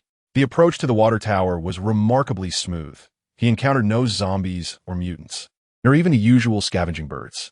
This unnatural silence heightened Lin Jian's vigilance. He keenly detected a faint, acrid scent of chemicals in the air, seemingly more pronounced than in previous days. The iron door at the base of the water tower had long since rusted away. Lin Jian slipped inside, finding the interior spacious and sparse, filled only with discarded pipes and debris. He located the iron spiral staircase leading to the top, though it was heavily corroded. It remained sturdy enough. He ascended quietly, each step eliciting faint creaks that resonated in the profound silence. The air inside was thick with the scent of rust and dust. The higher he climbed, the more pungent the chemical odor became, mingling with an indescribable, sweetish stench reminiscent of decaying seaweed. At last, he reached the observation platform. The edge was lined with waist-high railings, most of which had broken away. He crouched low, cautiously peering out to gaze deep into the industrial park. The view was expansive, revealing the entirety of the area. Vast stretches of abandoned factories and warehouses lay scattered like gray blocks beneath the dark red sky. Many structures bore signs of damage. But the most striking was a region to the north of the park center, which in his memories had been a large water purification plant accompanied by chemical workshops. Now, it was shrouded in a thin, almost living mist of pale green that appeared to flow languidly. Within the fog, the outlines of some buildings were discernible, distorted and covered with a viscous, reflective substance. Several enormous sewage pipes extended from the factory premises, their mouths incessantly dripping a viscous dark green slime that congealed into repugnant patches of marsh upon the ground. What was most chilling, however, was that Lin Jian, endowed with an extraordinary vision, discerned movements at the periphery of that green mist and the slime-laden marsh. These were not mere zombies, nor the previously encountered corroded water phantoms. Instead, they were grotesque and distorted entities. Some resembled crawling monstrosities crafted from a grotesque amalgamation of sludge and discarded metal, while others floated languidly like bloated, pus-filled humanoid balloons amidst the fog. A shared trait among them was that certain parts of their bodies mirrored the hue and texture of the green mist or the viscous slime. A weight settled heavily in Lin Jian's heart as he contemplated these new aberrations. The industrial park had indeed transformed into a vast source of pollution and a den of mutations. Zhao Tai's abnormal transformation was likely a consequence of exposure to the pollutants emanating from this very location. His gaze persisted, striving to uncover the whereabouts of the cunning entity that had set the traps and emitted the signals. Soon, he made a discovery. On the rooftop of the main building of the water purification plant stood several devices resembling radar antennas or signal transmitters. Despite their severe corrosion, their structures remained intact. Atop one antenna, a nondescript point flickered with a faint red light, likely a surveillance camera. Nearby, at a relatively undamaged ventilation shaft on the side of the building, Lin Jian beheld more compelling evidence. There was a heavily modified off-road vehicle, camouflaged with netting. Beside the vehicle, makeshift shelters constructed from discarded containers and steel plates housed moving shadows. Umans. Deep within the industrial park lurked a group of survivors, or perhaps marauders, equipped with technical prowess and weaponry. They not only occupied this tainted land, but seemed to be exploiting some aspect of it for clandestine activities. The traps and signals were likely the handiwork of these individuals. This revelation weighed heavily on Lin Jian, yet it also illuminated the grim reality. Humanity's foes could sometimes be more terrifying than the monsters themselves. Just as he was engrossed in observation, a sudden commotion erupted within the industrial park below. He saw a group of 5 or 6 of those grotesque mud-metal hybrids dragging several bulging objects, seemingly wrapped in specially designed waterproof fabric, emerging from a patch of slime and heading toward the water purification plant. Concurrently, 3 figures clad in full protective gear and wielding peculiar firearms, neither traditional guns nor conventional weaponry, but rather emitting flickering blue arcs, burst forth from the makeshift shelter. A standoff appeared to ensue, or perhaps it resembled a handover. The trio in protective suits cautiously inspected the packages dragged by the creatures, and one of them gestured. Then, one of the creatures clumsily tore open a corner of the package, revealing neatly stacked metal components of various models and electronic parts within. A transaction? These abominations were engaging in material trade with humans? Lin Jian could scarcely believe his eyes. This utterly upended his understanding of the apocalyptic world. The mutants not only possess intelligence, but also engage in a form of collaboration with specific human factions. At that moment, a surveillance camera atop the factory seemed to slightly shift its angle, the red light faintly aligning with the direction of the water tower. An alarm rang in Lin Jian's mind. Had he been discovered, or was it mere coincidence? Without hesitation, he withdrew his head, pressing his body against the platform's surface, his heart racing wildly. He dared not linger. He had to escape immediately. He descended the spiral staircase with remarkable speed, his movements far swifter than when he had ascended. Just as he was about to reach the base of the tower, a shrill, high-frequency sound, distinct from the previous alarms, pierced through the industrial park. The sound waves were incredibly penetrating, causing Lin Jian's eardrums to throb painfully. Following that, he heard a cacophony of violent roars erupting within the park. Multitudes of mutants had been activated. With a whoosh, a sickly green beam of energy shot towards him from the direction of the park, grazing the edge of the water tower and vaporizing a large expanse of concrete. It was an energy weapon. The armed personnel had opened fire. Lin Jian felt a chill run down his spine as he burst out from the tower's base, fleeing desperately back the way he had come.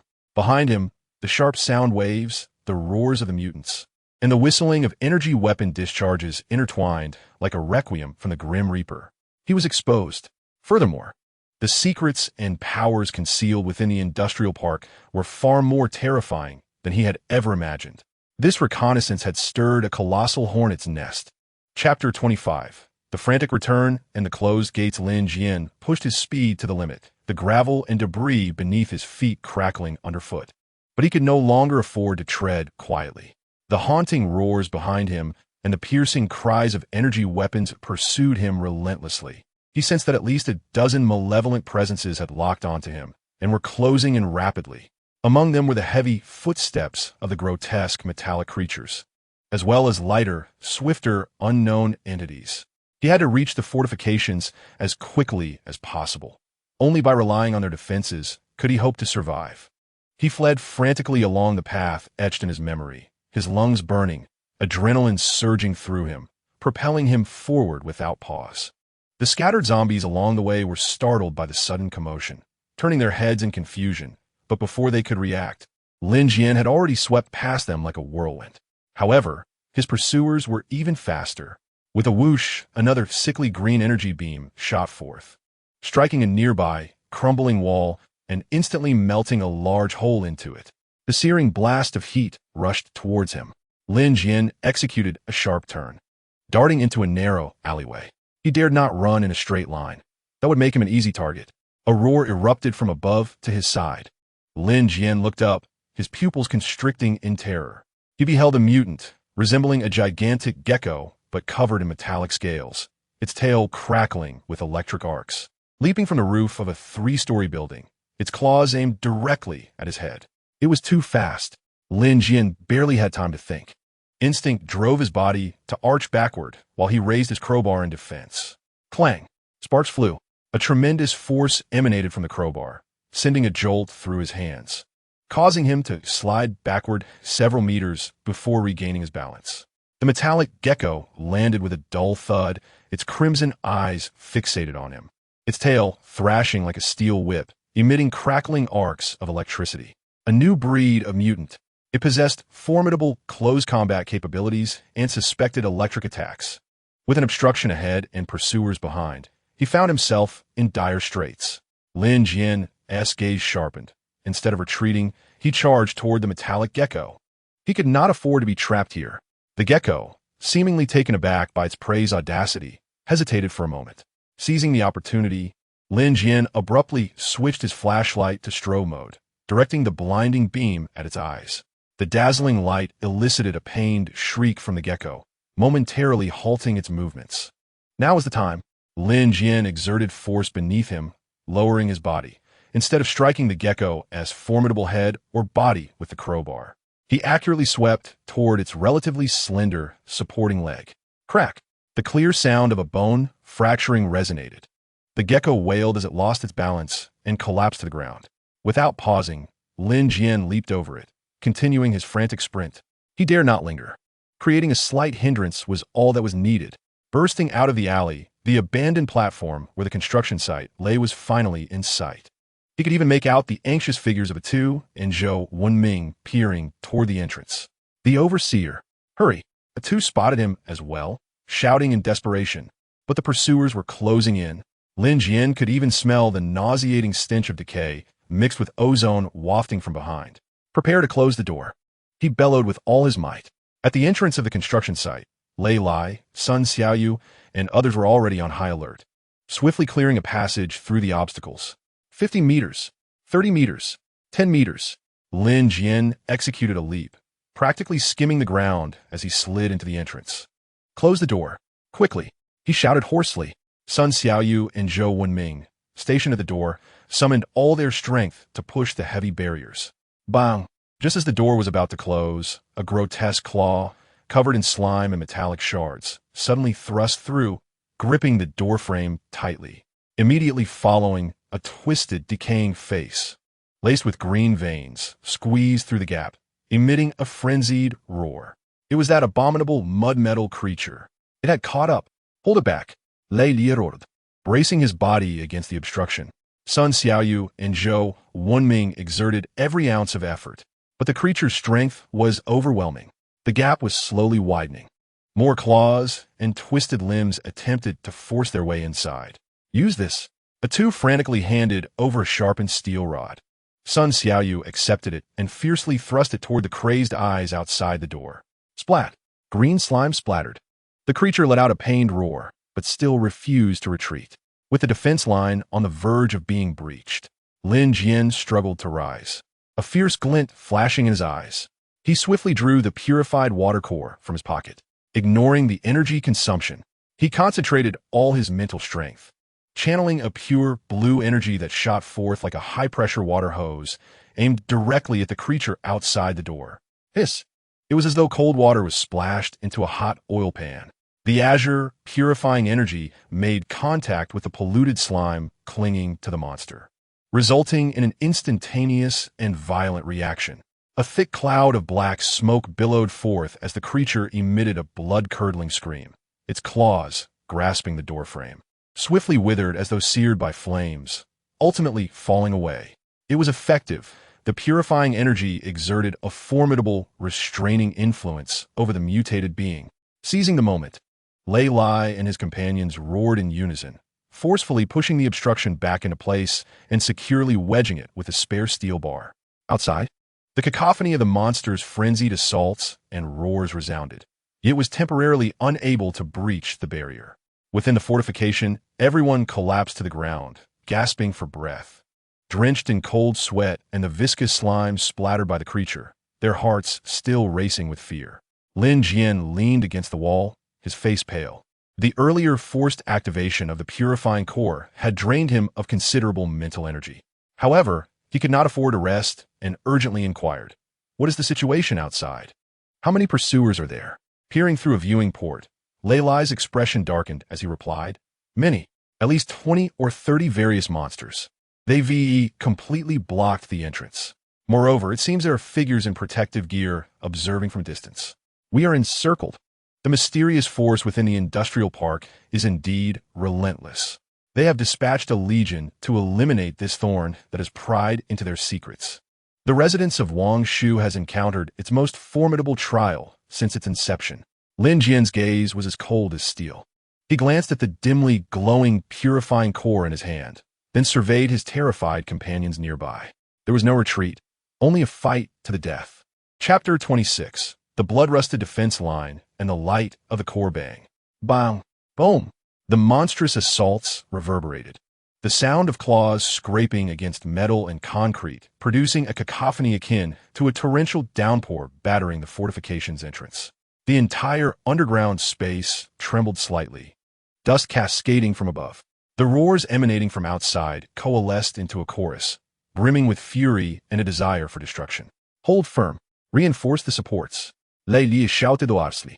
Despite his injuries, he resolutely braced himself against a steel beam supporting the door. Atu and Zhou Wenming frantically fortified the teetering barrier with every stone, piece of wood, and discarded tire they could find. Sun Xiaoyu gripped a fire axe tightly, stationed at the forefront of the defense line, her complexion pale, but her gaze resolute. Wang Shufan huddled in the innermost corner with Nyonyo, trembling, while Wang Kai paced anxiously, emitting low, threatening growls. Lin Jian leaned against the wall, rapidly recuperating his depleted mental energy, his sharp eyes scanning the defense line. Although the purifying power of the core was effective, its consumption was immense and could not be recklessly utilized. They must rely on the physical barrier to withstand the initial, most ferocious wave of impact. Creak! A jarring sound echoed as a heavy wooden plank cracked under relentless assaults.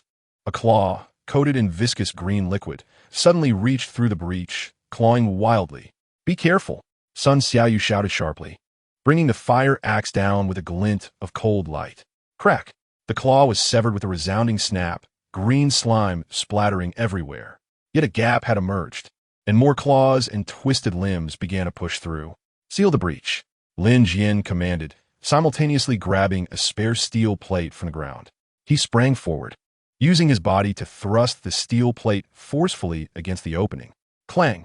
The steel plate repelled several outstretched claws, temporarily sealing the breach.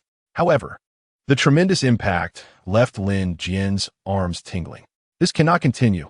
There are too many of them." Zhou Wenming gazed at the ever-expanding cracks and dents in the barricade, his voice tinged with despair. "Use fire," Lei Li suddenly shouted. "Atu, douse the found barrel of waste oil over there. Xiaoyu, prepare the ignition source. This is our final resort." Flames can temporarily fend off the monsters, but they will also consume oxygen and may ignite our surroundings. Without hesitation, Lin Jian swiftly took action. Atu hurriedly lifted a half-full barrel of thick, dark oil extracted from an abandoned vehicle and, with all his might, splashed it through the observation gap above the barricade. The viscous oil drenched the monstrous entity outside. Sun Xiaoyu ignited a stick wrapped in oily cloth and thrust it violently through another opening. Boom! The flames erupted instantly.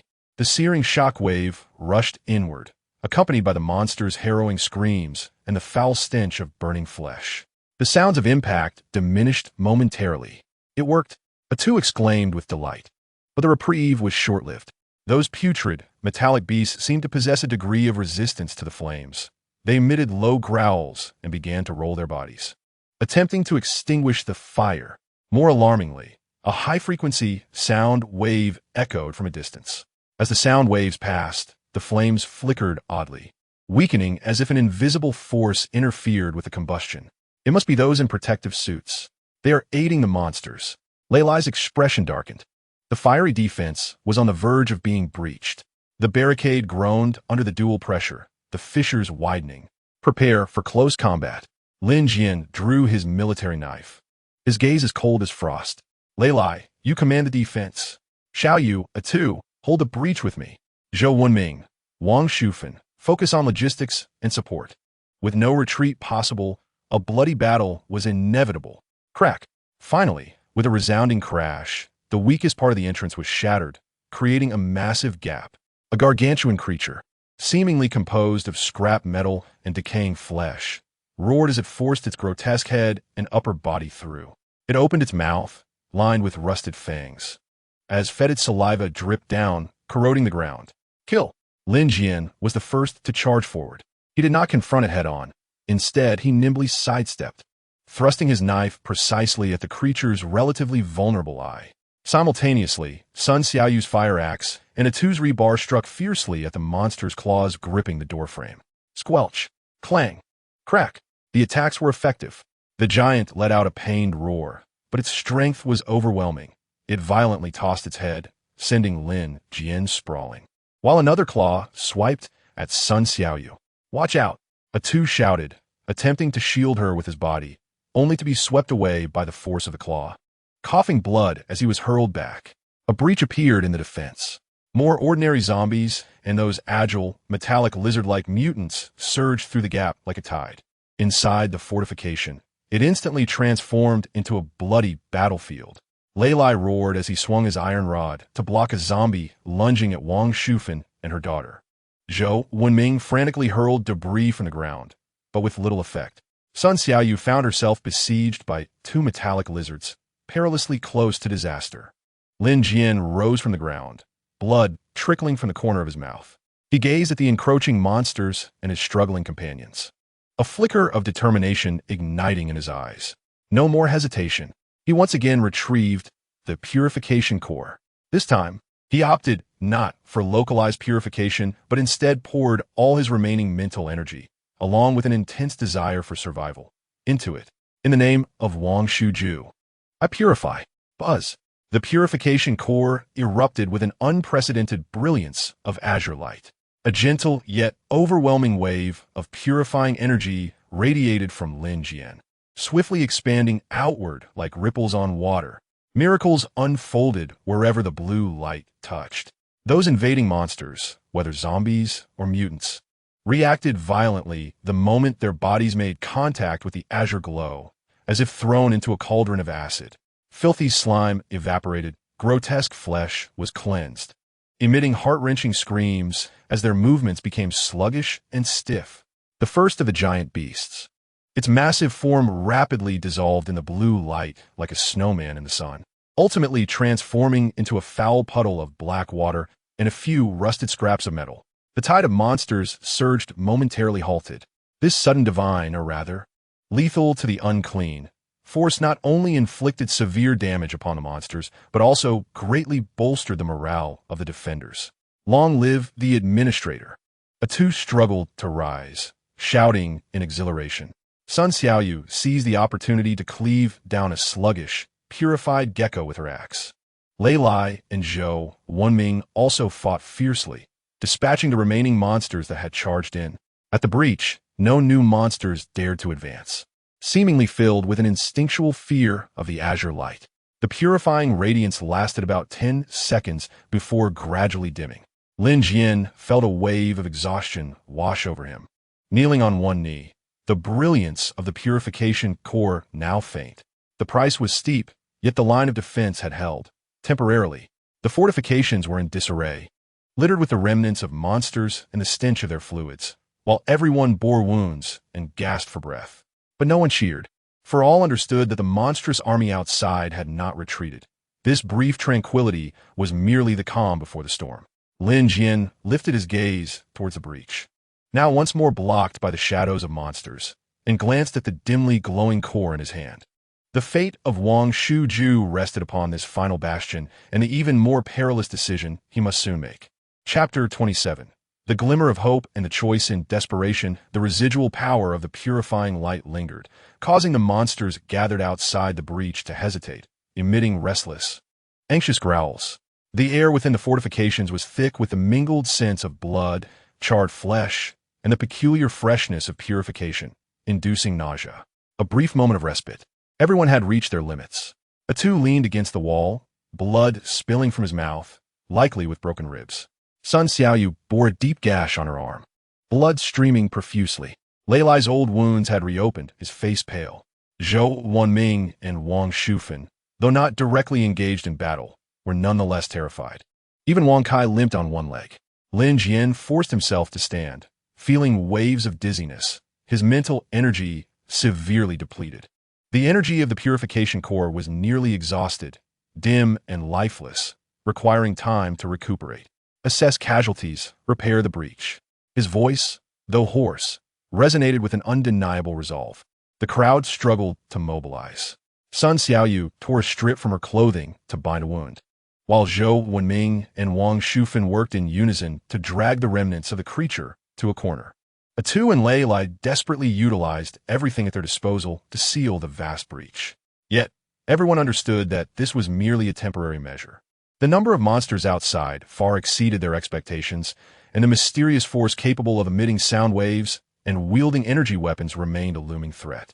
They all knew that this makeshift defense would not withstand the next assault. "What shall we do, Administrator?" Zhou Wenming's voice trembled, echoing the unspoken fears of the group. A palpable sense of despair spread once more. Lin Jian did not respond immediately. He approached the massive alloy door leading to the inner sanctum of Wangshu residence. Behind that door lay absolute safety, but the energy reserves were limited. Once opened, should the monsters breach the outer defenses, the inner sanctum could also be compromised. Moreover, the door required time to open, and under the onslaught of the monstrous tide, there might not be enough time to evacuate everyone. Should they forsake the outer defenses and all the resources within, retreating to the inner sanctum and wagering that the hotel's defenses and energy would hold until the monsters withdrew? Or should they seek an alternative path? His gaze swept over the assembled crowd, over the makeshift stronghold they had built through blood and sweat, finally resting on the purified remnants of the creatures scattered on the ground. A perilous, yet perhaps singular plan began to take shape in his mind. "We cannot retreat." Lin Jian turned to face them, his eyes regaining their sharpness. To retreat would mean losing all outer barriers and resources, rendering them trapped like fish in a barrel. Furthermore, I do not believe those creatures would easily let us go. "What then shall we do?" "We cannot hold." Atu lamented, his face drawn in despair. "If we cannot hold, then we shall not." Lin Jian's words were astonishing. The crowd fell silent in disbelief. "Not hold?" Sun Xiaoyu questioned, puzzled. "Indeed, not hold." Lin Jian pointed toward the temporarily sealed breach. "We must strike outward." "Strike outward?" Everyone was taken aback. Outside lay hundreds of monsters. Wasn't this tantamount to seeking death? "Not by a headlong charge," Lin Jian quickly clarified. "Do you recall the power of the purification core? It possesses a formidable restraining force against those tainted creatures. Although our energy is currently insufficient, the aura emanating from the core still instills fear within them." He grasped the dim blue crystal. "I shall take it as the vanguard and break through the breach. The aura of the purification core will create a field of purification around me. Though its range is limited and its effect weak, it will be sufficient to slow the approaching monsters and instill fear, thus opening a path for us. You will follow closely behind me. Lei Lai and Sun Xiaoyu will flank the sides. Atu and Zhou Wenming will guard the center, while Wang Shufan will lead Nyonyo and Wang Kai with the core. We will act as a wedge, piercing through the encirclement of monsters. Where shall we aim?" Lei Lai asked gravely, fully comprehending Lin Jian's intent. This was a strategy born of desperation. Toward the opposite side of the industrial park, deep into the ruins of the city, Lin Jian declared with unwavering conviction. "The primary force of those creatures is concentrated in the industrial park. We shall counter their position, plunging into the more complex city ruins, using the terrain to our advantage. There may be more monsters there, but it is also more chaotic, and therein lies our opportunity. This plan is audacious, reckless, and fraught with uncertainty. Yet, in contrast to passively awaiting doom, it at least offers a glimmer of hope." The group exchanged glances, each reflecting the fear in the other's eyes. Yet there was also a hint of ferocity born of desperation. "Damn it, let us go for broke." The death of Zhao Tai, the oppressive days that followed, and the recent bloody battle had brought tears to Atu's eyes. Anything is better than waiting to die here. "I'll charge with you." Sun Xiaoyu wiped the blood from her face, gripping the fire axe tightly. Lei Lai nodded. "It's feasible." But we must act swiftly. Your core cannot sustain for long. Although Zhou, Wenming, and Wangshu felt trepidation, they understood there were no alternatives. All right. Lin Jian saw no dissent and immediately commanded everyone to check their weapons and gather the most essential supplies: food, water, medicine, traveling light. 5 minutes for preparation.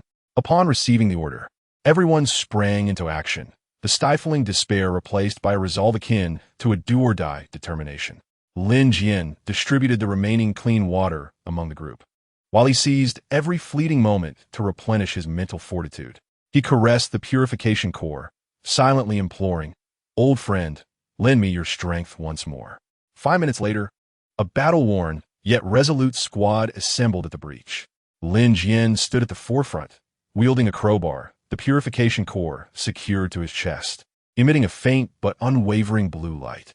He inhaled deeply, glanced at his comrades behind him, and then raised his hand decisively. "Open the door. Charge." The obstacles blocking the breach were forcefully shoved aside.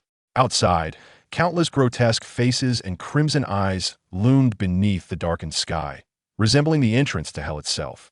"For survival, kill!" Lin Jian roared, the blue light of the purification core flaring brilliantly, though still faint. He was the first to charge out of the fortifications, piercing the monstrous tide like the tip of a sword.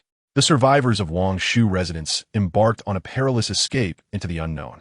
Chapter 28. Desperate Flight and the Labyrinth of Ruins Kill.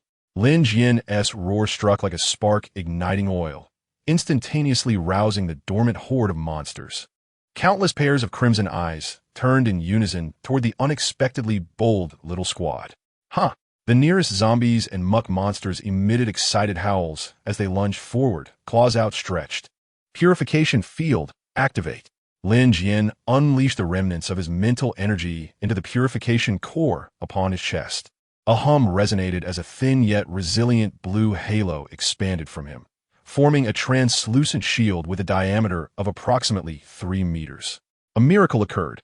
The monsters charging at the forefront, upon entering the blue light's radius, immediately became sluggish and distorted, as if ensnared in an invisible mire. The filth and slime upon their bodies hissed, emitting faint wisps of black smoke, accompanied by anguished and terrified howls. Effective. Charge with me. Lin Jian's heart leaped with joy. He pressed forward, sweeping his crowbar to smash a sluggish zombie-esque skull to pieces. "The left flank is mine." Sun Xiaoyu called out sharply, her fire axe gleaming coldly as it cleaved through a metallic gecko attempting a flank attack. Lei Lai held the right flank, wielding his iron rod with tremendous force, targeting the lower limbs and shattering a muck monster's clumsy supporting leg. Tu and Zhou Wenming stood resolutely in the center, wielding steel bars and stones to fend off the approaching stragglers. Wang Shufan clutched her child Nyonyo tightly, while Wang Kai limped closely behind. The group formed a cohesive wedge, forcefully carving a bloodied path through the throngs of monstrous beings. The purification field emanating from the core of the clean water system was their greatest reliance, yet its consumption was alarmingly severe. Lin Jian could distinctly sense the rapid depletion of both the core's energy and his own mental strength. The shield's radius was contracting slightly, its radiance dimming. "Hurry! Faster!" Lin Jian roared, leading the charge deeper into the ruins of the city. They had to break free from the densest encirclement before the field dissipated. The monsters seemed to instinctively harbor a deep-seated aversion and fear towards this pure force, their assault faltering into hesitation and chaos, granting the team a precious moment to breathe. However, their respite was short-lived. In the distance, that heart-pounding high-frequency sound wave echoed once more. As the wave passed, the purification field visibly fluctuated, its light flickering erratically. The once cowering monsters, stimulated by the sound wave, appeared to overcome some of their fear, becoming frenzied again. It was those clad in protective gear. Lei Lai cursed angrily. "They are hindering us. Forget about them. Breaking through is paramount." Lin Jian gritted his teeth, pouring the last remnants of his mental energy unreservedly into the core, forcibly stabilizing the field. The team darted through the crumbling ruins, pursued relentlessly by the horde of monsters behind them, while sporadic mutated beings lunged from the sides, only to be narrowly repelled by Sun Xiaoyu and Lei Lai. Tu and Zhou Wenming exerted every ounce of their strength, and Wangshu unleashed an astonishing potential, managing to keep pace while carrying the child.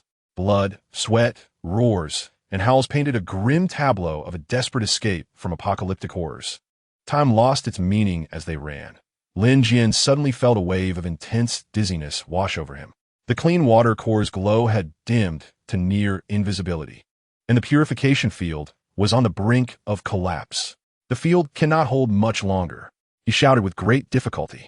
At that moment, they had burst forth from the relatively open area near the industrial park, plunging into the more intricate and densely constructed old town.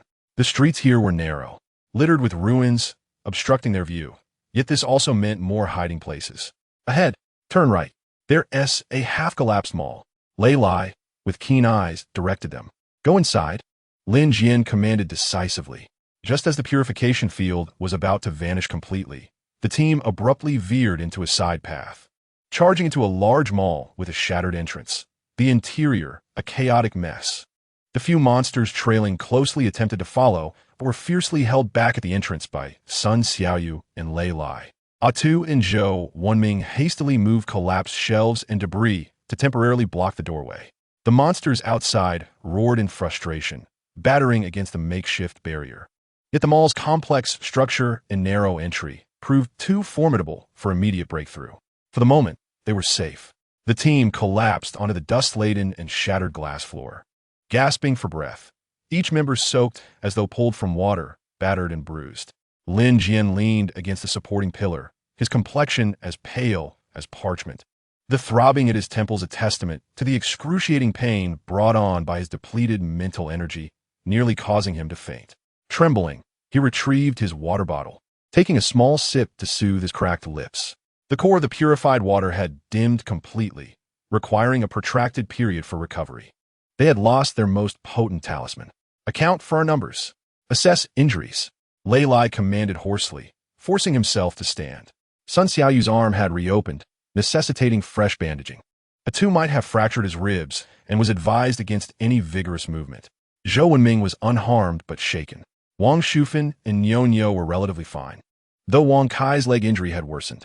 The situation was dire. The team had suffered severe casualties. Zhao Tai was dead. Everyone bore wounds, and they had lost more than half their supplies during their flight, left with only a meager amount of food and water. Moreover, they were trapped in this unfamiliar, perilous shopping mall, with pursuers lurking outside. Desperation seemed to linger close at hand.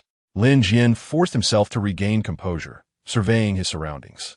The interior of the mall was vast, shrouded in dim light, the air heavy with a pungent odor of mold and dust. Collapsed shelves, scattered merchandise, and, faintly visible, dried bloodstains hinted at the tragedies that had unfolded here. They could not linger. After catching his breath, Lin Jian spoke. The monsters will soon discover another entrance or find a way around. We must quickly locate an alternative safe exit or a defensible stronghold. His gaze swept through the dim depths of the mall, where shadows loomed like the gullet of a monstrous beast, concealing unknown dangers. Their frantic escape had reached a temporary halt, yet the arduous struggle for survival amid the ruins was only just beginning. Chapter 29. The Dark Mall and Unexpected Discoveries. Dimness, silence, and lurking threats enveloped the abandoned mall, resembling a vast labyrinth. The shattered glass dome allowed a trickle of dark red light to filter through, casting mottled patches on the dust-laden floor. The air was thick with the scent of mold, intermingled with a faint, almost imperceptible stench of decay. The team members formed a protective circle, their backs pressed together, warily observing their surroundings. Sun Xiaoyu had rewrapped her arm with a torn clean cloth, while Tu endured the sharp pain in his ribs, leaning against a toppled cosmetics counter. Wangshu cradled the sleeping Niu, trying to huddle in a corner. Wang Kai anxiously sniffed the ground, emitting a low, mournful whine. We must mobilize, Lin Jian murmured. Lingering here only increases our peril. We need to find food, water, and, most crucially, a safe temporary refuge. He glanced at the entrance they had come through. The sounds of impact had diminished, yet the monsters' roars remained, undoubtedly searching for alternative routes. Splitting up poses too great a risk, Lei Lai frowned. Sun Xiaoyu and I will scout ahead, as our injuries are less severe. Manager, you will coordinate from the center. Tu and Zhou Wenming will cover the rear, ensuring the safety of Wangshu and her daughter. This straightforward tactical arrangement received unanimous agreement. Now is not the time for self-effacement. Lei Lai and Sun Xiaoyu moved left and right, cautiously advancing into the depths of the mall, utilizing the shadows of the rubble. Lin Jian followed closely behind, maintaining a safe distance, ever ready to provide support. Atu and Zhou Wenming remained alert, vigilant of their rear and flanks. The first floor of the shopping mall, primarily occupied by clothing, cosmetics, and jewelry, had been thoroughly ransacked, leaving only a scene of disarray and broken mannequins. Few valuable items remained. Let us head upstairs, Lei Lai gestured. The escalator to the second floor had long ceased operation, cluttered with debris. The three of them struggled to clear a path and ascended to the second floor. This area appeared to be dedicated to appliances and home furnishings, equally chaotic. Yet some relatively heavy or inconspicuous items might still linger. Suddenly, Sun Xiaoyu halted, straining to listen. The group instinctively held their breath. From behind a row of toppled refrigerators came a faint rustling sound, reminiscent of chewing. Was it a zombie? Or perhaps a mutated rat? Lei Lai signaled Lin Jian and Sun Xiaoyu to flank from the sides, while he approached head-on. As he drew nearer, the sound became clearer, accompanied by low, contented grunts. It was not a monster, but a human. The three exchanged astonished glances. In such a place, could there really be survivors? Lei Lai abruptly emerged from behind a refrigerator, calling out, "Who is there?" A terrified scream pierced the air. A small, disheveled figure in a tattered down jacket sprang up, clutching a half-empty bag of expired biscuits. Trembling in fear, it was a boy who appeared to be around 15 or 16 years old, emaciated with a look of terror in his eyes and chapped lips. "Clio de enduring à dire existence. Please don't kill me. I am just looking for something to eat," the boy stammered, hiding the biscuits behind him. "Are you alone?" Lin Jian stepped forward, scrutinizing him. Surviving alone in such a place was no small feat, and no. "My grandpa is here," the boy pointed to a deeper corner. There, an even frilier old man, curled up in a tattered blanket, watched them warily with murky eyes. "Two survivors, one young, one old. How long have you been here?" Lei Lai lowered his iron rod, his tones softening. Encountering living souls in such an environment was far preferable to facing monsters.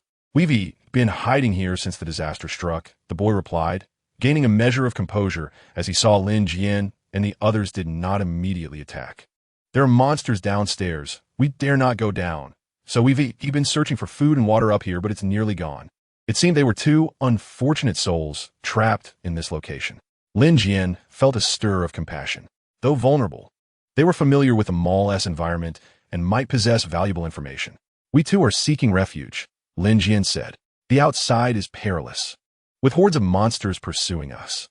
We need to find a safe place to temporarily hide and replenish our supplies. Do you know of any areas in this mall that are relatively safe? Or perhaps where there are still untouched warehouses or basements?" The boy glanced at his grandfather, who nodded slightly. Only then did the boy respond. "There is a supermarket warehouse with a concealed entrance behind the employee passage. We're too weak to open the large iron door, but there might still be supplies inside." A supermarket warehouse? Lin Jian and the others' eyes lit up. If the warehouse hadn't been looted, it was likely to contain food, drinking water, and other survival necessities. This was truly a stroke of fortune. "Let us there," Lin Jian urged immediately. The youth hesitated momentarily, yet upon noticing that Lin Jian and his companions, though disheveled, did not appear to be villains, and recognizing the strength in numbers which could potentially unlock the warehouse and unveil a glimmer of hope for survival, he nodded. "All right, follow me."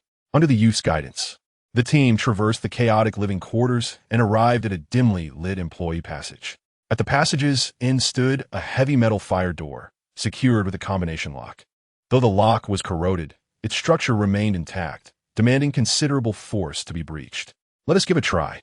Lei Lai and Sun Xiaoyu stepped forward, using tools to pry at it and their bodies to slam against it, but the door remained immovable. "Step aside."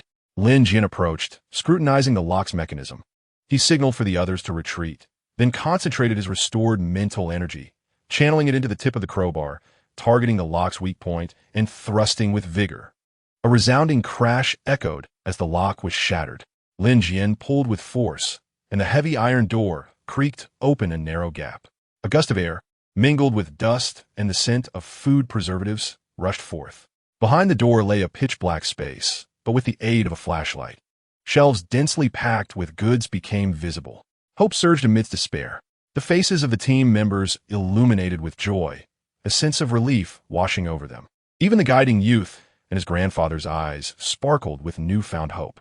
However, just as they were poised to enter the warehouse, a sharp, inhuman shriek erupted from the depths of the shopping center. This was swiftly followed by the chaotic sounds of running and crashing. Something had been roused, and it was approaching rapidly. Quickly inside, close the door. Lin Jian's expression shifted as he barked the order. A new danger loomed on the horizon. Chapter 30. The sealed treasure and a brief respite. Hurry. Get in. Lin Jian growled. And Sun Xiaoyu along with Lei Lai immediately exerted their strength to pry the heavy-fired door open wider. Atu and Zhou Wenming assisted Wangshu and Nyonyo, along with the grandfather and grandson pair, as they hurriedly squeezed through. Lin Jian and Sun Xiaoyu brought up the rear, and after the last person entered, they forcefully slammed the iron door shut, securing it with a sturdy iron rod found within. Almost instantaneously upon the door's closure, a heavy thud resounded from the outside, accompanied by sharp scratching and furious howls. For the time being, they were safe, leaning against the cold iron door. Lei Lai listened to the commotion outside and exhaled in relief. The warehouse was enveloped in darkness, illuminated only by the beams of a few flashlights flickering in the gloom. The air was thick with dust, carrying a faintly comforting aroma of food. Sun Xiaoyu groped along the wall near the door, eventually locating the light switch. But pressing it yielded no response. The electrical system had long since failed. Use this. Zhou Wenming rummaged through his backpack and produced a couple of camping lamps. Their batteries nearly depleted.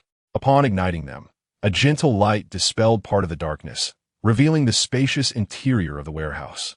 It was roughly the size of 2 basketball courts, with towering metal shelves arranged in neat rows. Although many shelves had collapsed, scattering their contents across the floor, a significant portion of the goods remained intact. Stacked bottled water, crates of compressed biscuits, canned goods, vacuum-sealed meats, along with various daily necessities and tools, were clearly visible. How splendid! There was food. There was water. Tu was so exhilarated that he nearly leaped up, only to be reminded of his rib injury, which caused him to grimace in pain. Even Lin Jian, usually composed, exhibited a flicker of joy in his eyes. The supplies were sufficient to sustain them for a considerable duration. Do not move, Lin Jian immediately commanded, instructing the team to first assess the safety of the warehouse. Zhou Wenming, Tu, check for any other ventilation openings or entrances. Sun Xiaoyu, Lei Lai, maintain vigilance at the entrance. Wangshu tend to the children and the elderly. Upon receiving the orders, everyone sprang into action. After enduring numerous fierce battles and narrow escapes, this hastily assembled group had begun to cultivate a habit of obedience and cooperation. The inspection results were gratifying. The warehouse had but one entry point, the sturdy fire door through which they had entered. The ventilation system was an independent conduit with a small opening, covered by a metal mesh, preventing large creatures from entering. It was undoubtedly an excellent makeshift refuge. Once safety was confirmed, the tension in their nerves began to ease slightly. Exhaustion and pain washed over them like a tide. Tu collapsed directly onto the ground, while Sun Xiaoyu leaned against a shelf, tending to her wounded flesh. Wangshu provided some water to Nyonyo, while the young boy, Xiaohai, hurriedly produced a half bottle of water he had been hiding, carefully feeding it to his grandfather. Lin Jian assigned Zhou Wenming and Wangshu the task of inventorying and managing the supplies, distributing them according to need. He then approached the grandfather and grandson. Thank you for guiding us. Lin Jian's tone softened. I am Lin Jian, their temporary manager. How do you prefer to be addressed? The boy, somewhat shy, replied. I'm Wang Xiaohai, and this is my grandfather, Wang Laoshuan. We are residents from the vicinity. The elderly Wang Laoshuan coughed a few times and in a hoarse voice expressed his gratitude. Thank you, brave souls, for saving us. We had long set our sights on this warehouse, but regrettably lacked the means to open it. Now that it is accessible, the provisions within are to be shared among those who find it.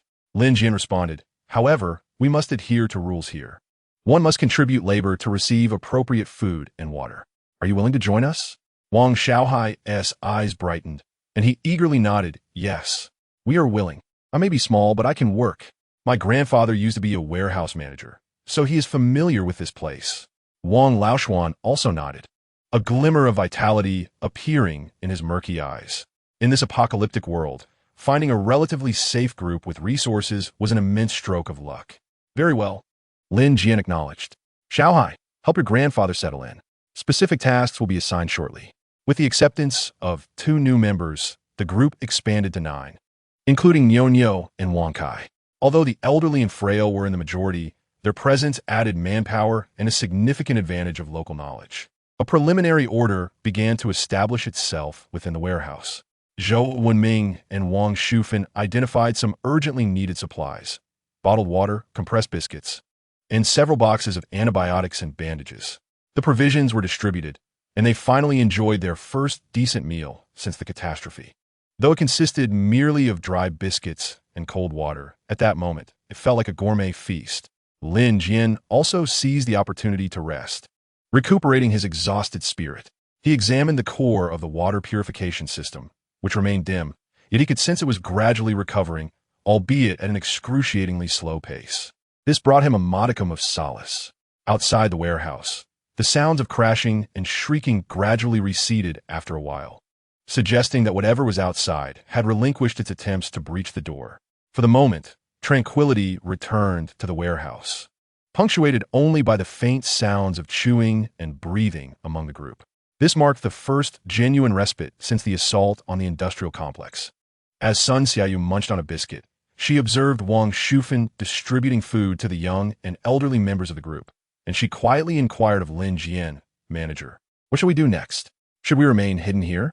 Lin Jian swallowed his food, his gaze sweeping over the stockpiled supplies in the warehouse, then resting on his weary companions, who were seated or lying down, yet their eyes rekindled with hope. "This is merely a temporary sanctuary," he stated calmly. "Though we have ample supplies, we cannot afford to consume them indefinitely. Moreover, we have drawn the attention of the forces from that industrial complex, and they will not relent easily. We must capitalize on this time to recuperate our strength, tend to our injuries, and then seek a safer path for long-term survival." His gaze returned to the tightly shut iron door.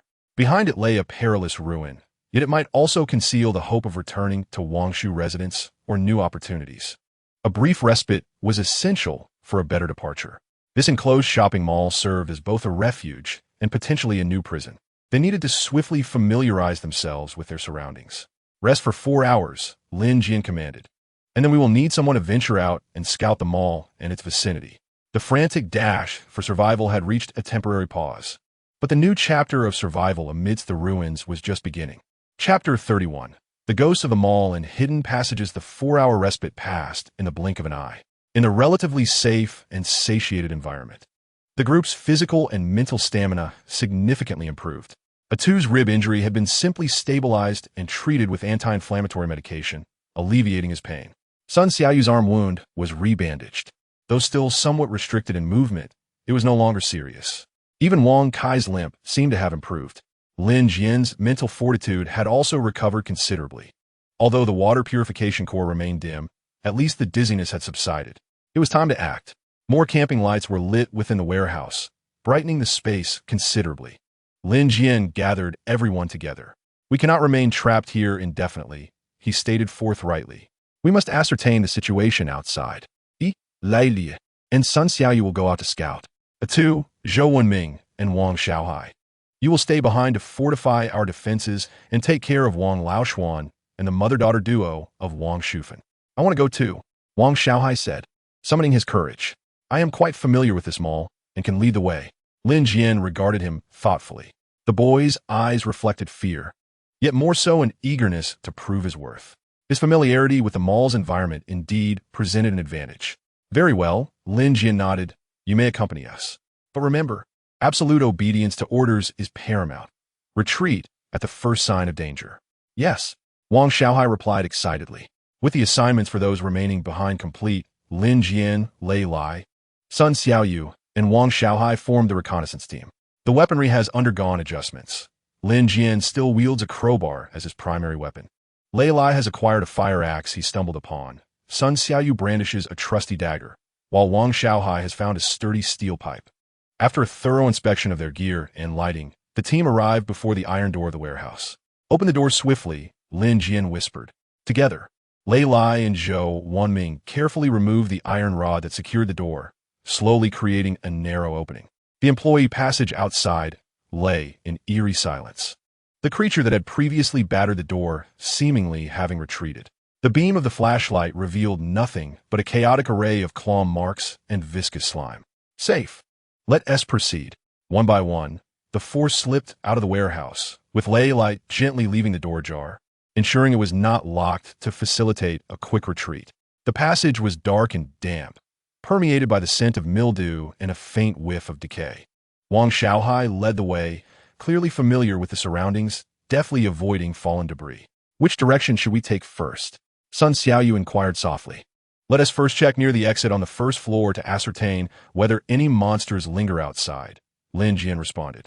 We must also prioritize locating other potential survivors, sources of danger, or useful items, such as maps, tools, especially a generator or fuel. After a moment's contemplation, Wang Xiaohai pointed to a side path. If we head this way, we can circle around to the side of the main entrance, where there is a security room. Perhaps it contains a floor plan. The team advanced along the route indicated by Wang Xiaohai. The interior of the mall resembled a vast, desolate labyrinth, the silence almost suffocating, interrupted solely by the echoes of their footsteps and breaths in the empty space. As they passed through a children's play area, Wang Kai suddenly halted, barking into the depths of the darkness, its fur bristling. We have a situation. Lin Jian immediately raised his hand, signaling the team to stop. All tightened their grips on their weapons, nervously gazing towards the shadowy amusement structures. The flashlight illuminated only the collapsed slide and scattered plastic balls. It's probably just a rat. Wang Xiaohai's voice was dry. Suddenly, a shadow darted forth at lightning speed from a pile of ocean balls, lunging straight at Wang Xiaohai, who stood at the front of the group. Watch out! Sun Xiaoyu reacted swiftly, her dagger flashing as she thrust it forward. Thud!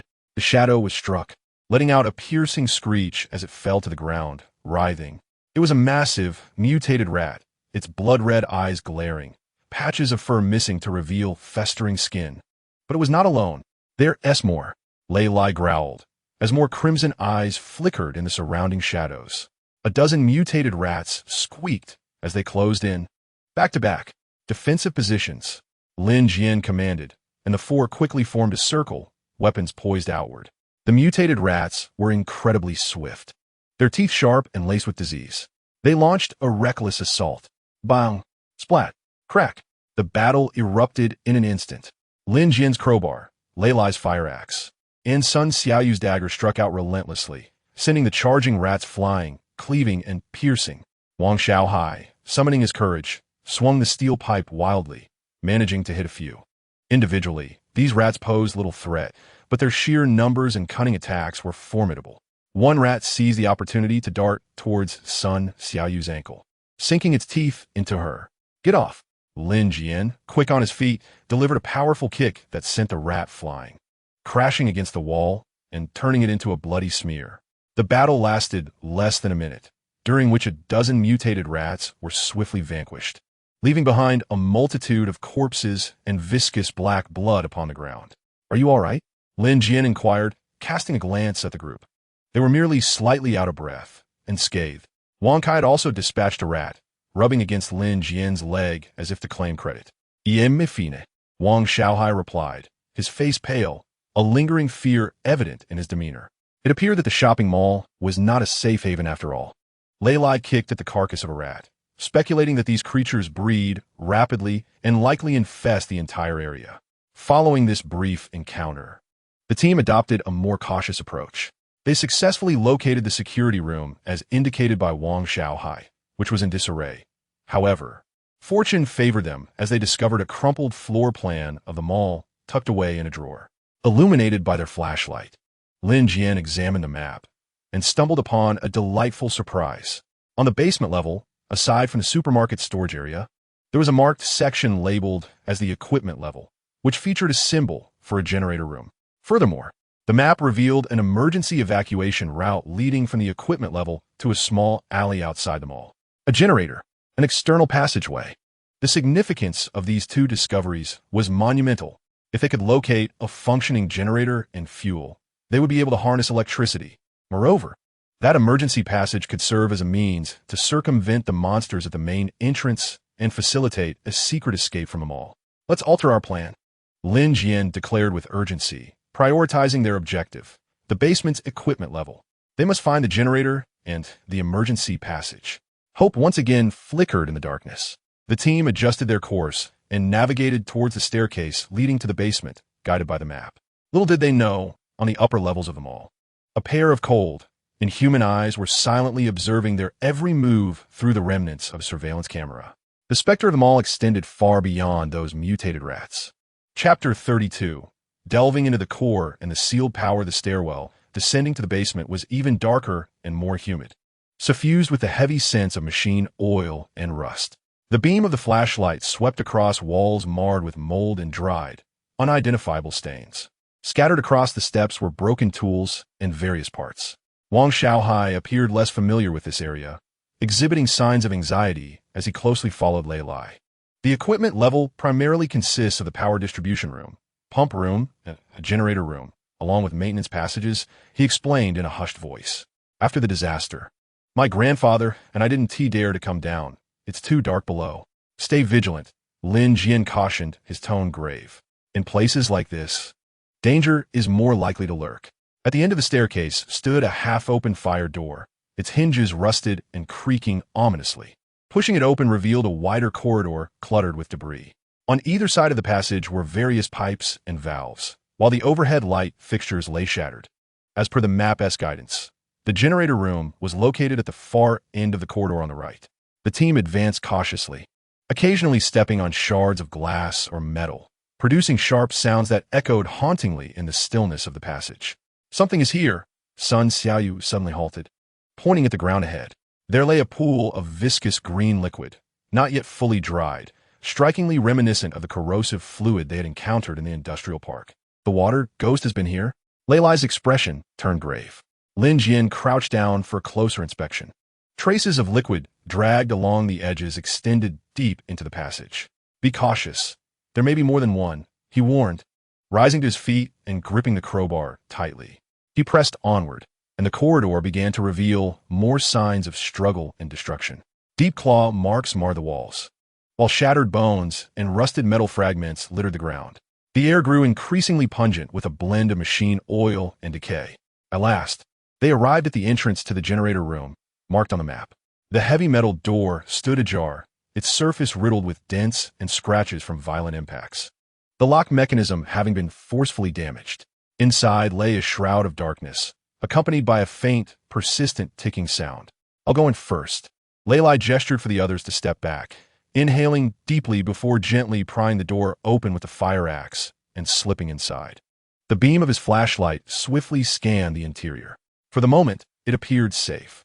Moments later, Lei Lai's voice echoed back, prompting Lin Jian and the others to enter in single file. The generator room was expansive, dominated by two massive diesel generators, resembling silent titans of steel. Their surfaces were cloaked in a thick layer of dust and grease, yet the structure seemed fundamentally intact. Nearby stood several large fuel tanks. Let us investigate, Lin Jian thought, his heart lifting at the prospect. If they could repair the generator, it would be of monumental significance. Sun Xiaoyu and Wangshu took up guard at the entrance while Lin Jian and Lei Lai began their examination of the equipment. The wiring was damaged, but the main structure remained sound. Lei Lai scrutinized the control panel, focusing on the fuel supply and starter battery. Lin Jian approached one of the fuel tanks, opened the sampling port, and shone his flashlight inside. A viscous, dark-hued layer of diesel rested at the bottom. There's fuel, but it may have deteriorated and requires filtering. He then located a backup starter battery, only to discover its charge was long depleted. There is hope, but it will require time and tools for repairs, Lei Lai concluded, noting it was not a task that could be swiftly accomplished. Although temporarily inoperable, they had at least identified a potential long-term energy solution. What about the emergency passage? Lin Jian inquired, his concern shifting. According to the map, the entrance to the emergency passage should be located in a small tool room adjacent to the generator room. They quickly discovered the inconspicuous little door. It was locked, but merely with a standard padlock. With a swift swing of his axe, Lei Lai shattered it. Upon pushing the door open, A gust of cold air mixed with a musty odor rushed toward them. Beyond the door lay a narrow concrete corridor sloping downward, barely wide enough for a single person to pass through. The depths of the passage were engulfed in darkness, leading to an unknown destination. Wangshu, did you and your grandfather know about this passage? Lin Jian asked. Wangshu shook his head in confusion. I've never heard of it. And the map doesn't indicate where it leads. An unknown passage implied unknown risks, yet it might also serve as a shortcut to survival. Someone needed to venture down to scout ahead. Lin Jian looked toward Lei Lai and Sun Xiaoyu. I will go, Lei Lai volunteered. I have more experience. Be careful. Lin Jian did not oppose, handing him a powerful flashlight and a flare stick, instructing him to retreat at the first sign of danger and signal back. Lei Li nodded, took a deep breath, and crouched down to enter the narrow corridor, his figure swiftly swallowed by the encroaching darkness. Time ticked away moment by moment. The corridor lay shrouded in silence, save for the distant, faint ticking sound and the rhythmic beating of their own hearts. The anticipation was palpable. After approximately 10 minutes, footsteps resonated from deep within the passage. Soon, Lei Lai emerged, a glimmer of excitement illuminating his face. The corridor is clear, he announced. The exit is situated in a very concealed dead-end alley, shielded by discarded billboards and trash bins, ensuring safety. Moreover, I peered through the gap at the exit, and the alley appears to be far removed from the main thoroughfare, enveloped in tranquility, with no signs of monstrous activity. This was splendid news. A secure retreat route had been uncovered. It signified that they were no longer trapped like fish in a barrel within the shopping mall, now possessing the strategic upper hand. They could evacuate at will or utilize this passage to venture forth in search of supplies. Fantastic! Sun Xiaoyu and Wangshu's faces brightened with joy. Lin Jian also exhaled in relief. Undoubtedly, this was the most favorable news since their flight began. Let us retreat to the warehouse, Lin Jian commanded, instructing that the situation be relayed to everyone, followed by the formulation of a plan, whether to repair the generator or to scout outside using the passage. The team, buoyed by newfound hope and joy from their discovery, commenced their return journey. However, just as they were about to exit the equipment layer corridor and return to the stairwell, Sun Xiaoyu, walking at the rear, suddenly felt a chill creep at the nape of her neck. It was as if something was watching her from the shadows. She abruptly turned, the beam of her flashlight sweeping into the depths of the corridor. Nothing was there, only an endless darkness accompanied by that incessant, unsettling ticking. What's wrong? Lin Jian noticed her unease. It's nothing. I might just be overly anxious, Sun Xiaoyu replied, shaking her head, yet the inexplicable chill lingered within her. She couldn't shake the feeling that something had been trailing them all along. Chapter 33. Hope, Divergence, and Whispers in the Dark. The reconnaissance team returned safely to the warehouse, bearing the good news of the emergency passage, instantly revitalizing those who had remained behind. A secure escape route significantly elevated their chances of survival in this apocalyptic world. Zhou Wenming meticulously examined the floor map they had brought back, confirming that the exit of the passage was indeed remarkably concealed. Nestled in a nearly forgotten maintenance alley behind the mall, distant from the main roads, an ideal secret entrance and exit, although the generator was temporarily non-operational. The existence of the passage allowed them to venture out in search of the necessary tools and parts for repairs, perhaps even new fuel. Zhou Wenming adjusted his glasses and analyzed. This presents a long-term advantage. Wang Laoshuan, rarely one to speak, added in his gravelly voice. I once delivered goods to the equipment layer and recall there being a small spare parts warehouse adjacent to the pump room. Perhaps there are some useful items within. This information was indeed a stroke of good fortune. The team decided to take a brief respite before heading back to the equipment layer, their goal now clear: to explore the spare parts warehouse and attempt a limited external reconnaissance from the emergency passage exit. This time, Lin Jian reorganized the team. Sun Xiaoyu, with her arm injured, would remain behind to assist Zhou Wenming and Wang Shufan in reinforcing the warehouse defenses and caring for the wounded. The reconnaissance mission would be undertaken by Lin Jian, Lei Lai, and Wangshu. Re-entering the equipment layer with a defined objective, their actions became swifter. With Wang Laoshuan's vague recollections, they swiftly located the inconspicuous spare parts warehouse. The door was unlocked, revealing an interior brimming with an assortment of screws, valves, seals, electrical tools, and even a few unopened batteries and small containers of unused lubricant. The bounty was immense. Lei Lai rarely displayed a smile. These components and tools were essential for the repair of the generator and routine maintenance. They carefully packed the most valuable and portable items. Subsequently, they returned to the entrance of the emergency passage. I will lead, Xiao Hai will follow in the middle, and the manager will bring up the rear, Lei Lai instructed. The passage was too narrow for them to proceed side by side. One by one, the trio entered the passage. The air within was circulating but decidedly chillier, with beads of water condensing on the walls. After approximately 5 minutes, a staircase appeared ahead, its top obstructed by a heavy wooden board through which a faint light seeped. Lei Lai cautiously shifted the board, which was wedged by debris from outside, peered out for a moment, and then signaled safely. The three of them crawled out of the passage, finding themselves in a narrow, dead-end alley cluttered with discarded building materials and refuse.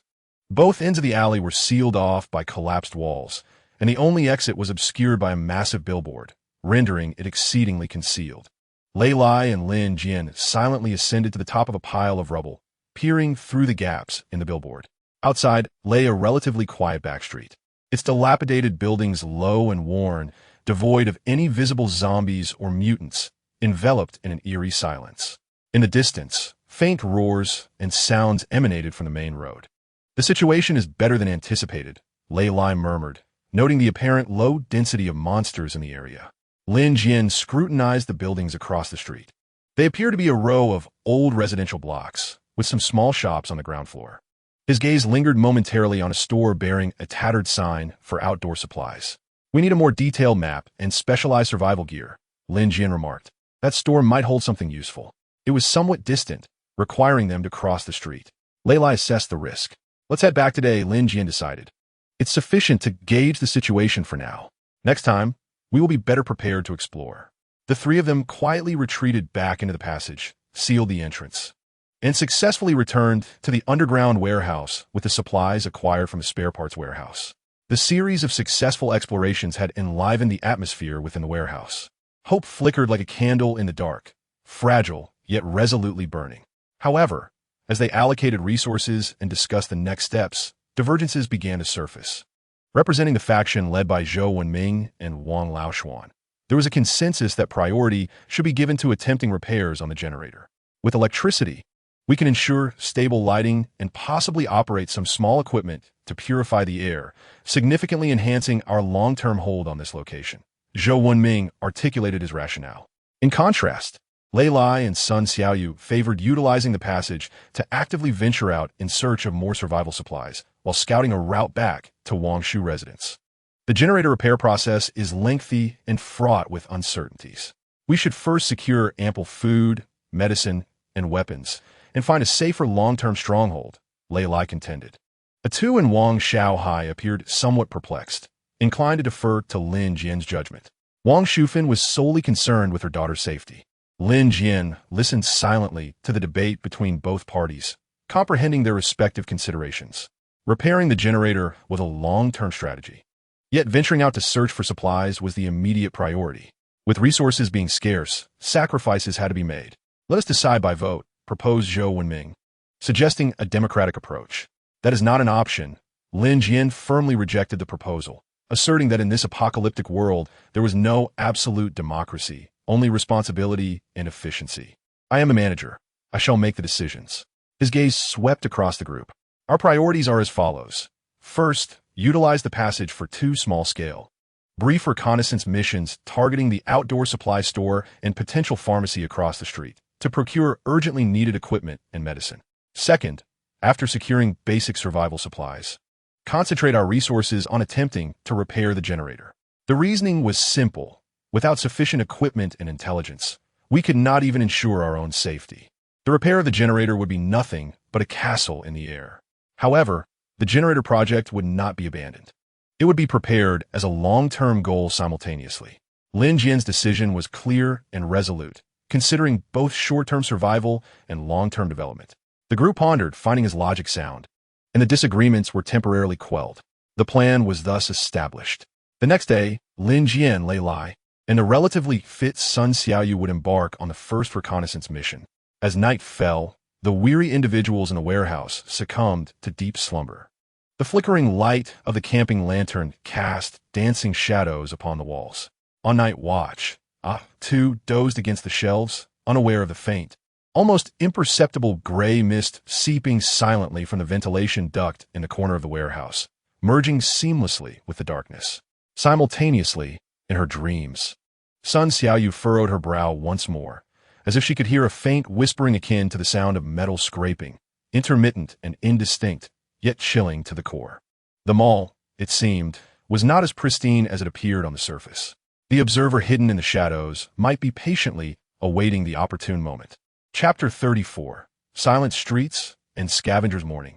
If this eternal blood-red twilight could still be deemed morning, saw the team regrouping. Lin Jian, Lei Li, and Sun Xiaoyu checked their gear. Their objective for this outing was clear: the outdoor supply store and possible pharmacy across the street. To act swiftly and procure the much-needed supplies. Wang Xiaohai looked on with envy, but recognized his lack of experience, obediently staying behind in the warehouse to assist in fortifying defenses. Atu's injuries required rest, while Zhou Wenming and Wang Laoshuan began sorting through the spare parts brought back from the supply depot in preparation for the potential generator repair. Remember, a maximum of 2 hours. Regardless of the outcome, we must return. Lin Jian reiterated the importance of discipline. The passage was their greatest reliance at present, and it must not be exposed. The three once again traversed the emergency passage, silently arriving at the concealed dead end. Outside, silence reigned, the dark red light of the sky casting an ominous hue over the ruins. Lei Li was the first to ascend the top of the rubble, carefully observing the situation across the street. The facade of the outdoor supply store was damaged, the windows shattered, yet the structure remained relatively intact. No signs of movement could be seen on the street, only a few highly decomposed corpses and scattered debris. Safe to proceed, Lei Li signaled. 3 figures darted through the desolate street like phantoms, drawing close to the wall of an outdoor supply store. The entrance, a roll-up door, had been pried open halfway, barely allowing a person to bend down and enter. Lin Jian signaled for Sun Xiaoyu to keep watch at the door while he and Lei Li slipped inside. The interior was in disarray. Shelves lay toppled, and merchandise was strewn across the floor, evidently having been plundered multiple times. However, as Lin Jian had anticipated, such specialized stores often concealed overlooked or difficult-to-transport treasures. With a keen eye, Lei Li soon spotted an intact mountaineering backpack beneath the collapsed shelves, robust in material and ample in capacity. Scattered nearby were unopened waterproof bags, high-strength ropes, and several multifunctional military knives. Excellent finds. Lei Li swiftly gathered the items. Meanwhile, Lin Jian ventured deeper into the store, where the clothing and tool sections were located. Amidst a heap of disheveled garments, he discovered several quick-drying shirts and fleece jackets in suitable sizes. Though coated in dust, the materials were intact, far superior to their tattered clothing. In the tool section, he uncovered a surviving compact gasoline stove, several fuel canisters, though most had leaked, and a first aid kit containing bandages, antiseptic, and painkillers. "We have a discovery," Sun Xiaoyu whispered excitedly from the entrance, pointing towards a hidden compartment behind the counter. It appeared untouched. Lin Jian and Lei Li hurried over. Indeed, beneath the counter lay an inconspicuous metal cabinet with a combination lock. The lock was sturdy, and forcing it open would require time and noise. "Let us try this." Lin Jian retrieved a pry bar and chisel from the tools they had found and gestured for Lei Li to assist. The two worked in unison, carefully manipulating the lock mechanism. Minutes passed, and with a satisfying click, the lock gave way. Opening the cabinet revealed several well-maintained hunting compound bows and crossbows. Alongside them were quivers of arrows and bolts, and even 2 unopened machetes. Splendid. Lei Li couldn't help but exclaim. The significance of ranged weapons in the apocalypse was self-evident, enabling silent resolution of threats and conserving energy. They packed all the valuable supplies, filling 1.5 backpacks. The haul exceeded expectations. "Retreat," Lin Jian decisively commanded. "One should not be overly greedy. Safety comes first." The trio swiftly retraced their steps, crossing the street and slipping into an alley, vanishing into the entrance of an emergency passage. The entire operation was executed with precision, without encountering any danger. Upon returning to the warehouse and tallying their findings, the remaining members were overjoyed. New clothing, tools, and weapons particularly the compound bows and first aid kits, significantly enhanced the team's survival capabilities. Well done, Zhou Wenming praised. Old Wang looked at the tools, his murky eyes brightening momentarily. The first reconnaissance mission had been a resounding success, lifting spirits greatly.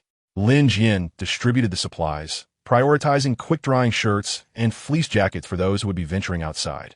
The compound bows were assigned to Lei Lai and Sun Xiaoyu, the latter having a background in physical education, making her a quick learner, while Lin Jian kept a machete as a secondary weapon. The first aid kit was to be managed by Zhou Wenming. After a brief celebration, the harsh reality loomed ahead. The generator's repair required specialized tools and additional fuel, which had not been found in the outdoor store. Moreover, their understanding of the surrounding environment remained limited. In the afternoon, I proposed another brief reconnaissance. Lin Jian suggested that we shift our focus to the other side, in search of a pharmacy or, more importantly, a map. We needed to ascertain our precise location within the city and the potential routes back to Wangshu residence. This proposal garnered support. Familiarity with one's surroundings is fundamental to survival. In the afternoon, Lin Jian and Lei Lai set out once more. This time, they explored the area on the opposite side of the alley, discovering several convenience stores and small restaurants that had long been ransacked, yielding scant rewards. However, within an abandoned newsstand, they fortuitously uncovered a city transit map, albeit soaked by rain, yet mostly legible. Although the map was pre-catastrophe and much of the information had become obsolete, the positions of the main roads and significant landmarks retained some value. Through the map, they roughly determined that their location lay on the periphery of the city's old industrial zone, approximately 10 kilometers in a straight line from the suburban freight station where Wangshu residence was previously situated, separated by vast, intricate urban areas and that perilous industrial park. The return route was exceedingly arduous, yet at least they had a direction. Both reconnaissance missions were successfully accomplished, replenishing supplies within the warehouse and yielding some intelligence. Everything seemed to be progressing favorably. However, just as evening fell and everyone prepared to rest, the night watchman, Atu, suddenly let out a suppressed exclamation. "Manager, come quickly. There's something at the ventilation shaft." Lin Jian immediately rushed to the corner of the warehouse where the ventilation duct was located. There, outside the metallic filter, he beheld a gathering of a dozen fist-sized, pitch-black beetles with sharp mandibles, relentlessly gnawing at the filter, producing a disconcerting, crunching sound. The filter had already been marred with several small holes. Even more unsettling, through these apertures, wisps of an indistinct gray mist were persistently seeping into the warehouse. It was a mutated swarm. Zhou Wenming's complexion paled. How had they found this place? And this mist, the previously silent Wang Laoshuan, gazing at the gray mist, suddenly exhibited an expression of extreme terror, his lips quivering as he murmured, "The ghost mist. They came with the ghost mist. The thing in the mall has awakened." The atmosphere within the warehouse plummeted to an icy chill. Chapter 35. The Swarm, Ghost Mist, and the Whispers of the Night Watchman. Ghost Mist? Lin Jian seized upon the key phrase in Wang Laoshuan's words, demanding sternly, "Old Wang, clarify. What is this ghost mist? What is in the mall?" Wang Laoshuan trembled uncontrollably, pointing at the encroaching gray mist, stammering, I don't know what it is." Shortly after the catastrophe, some people in the mall began to cough. Then they started to act strangely. Their eyes turned gray, their bodies grew cold, and eventually they vanished, leaving only this mist. Some say it's haunted because too many people died in the mall. His description was vague, yet chilling.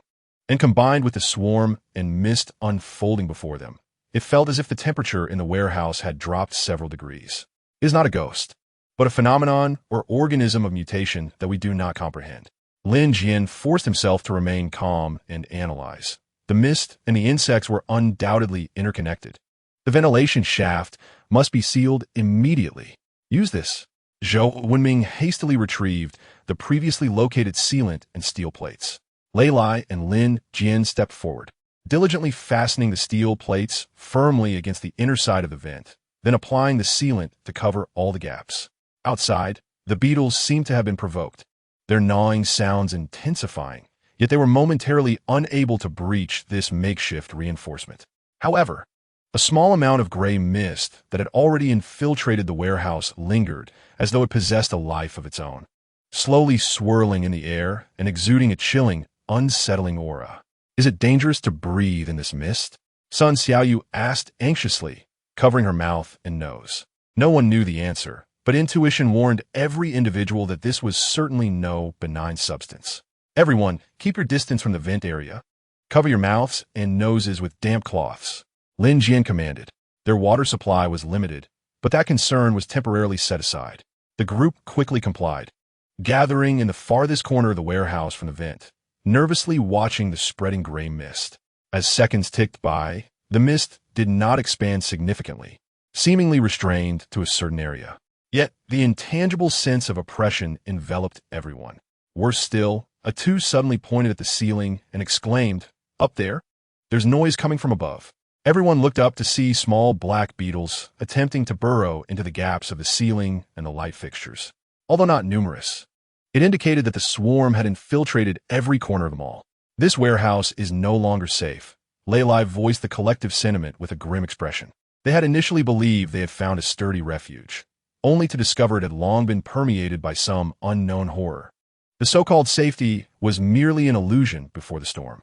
We must leave here as quickly as possible. Lin Jian made the difficult decision. The plan to repair the generator was entirely abandoned. The immediate priority was to relocate. Where to? Outside is teeming with monsters.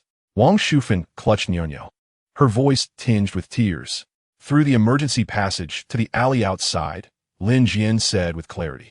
That alley is relatively concealed. We can establish a temporary camp there before devising our next steps. It is far better than staying here to be trapped by the swarm and this cursed mist.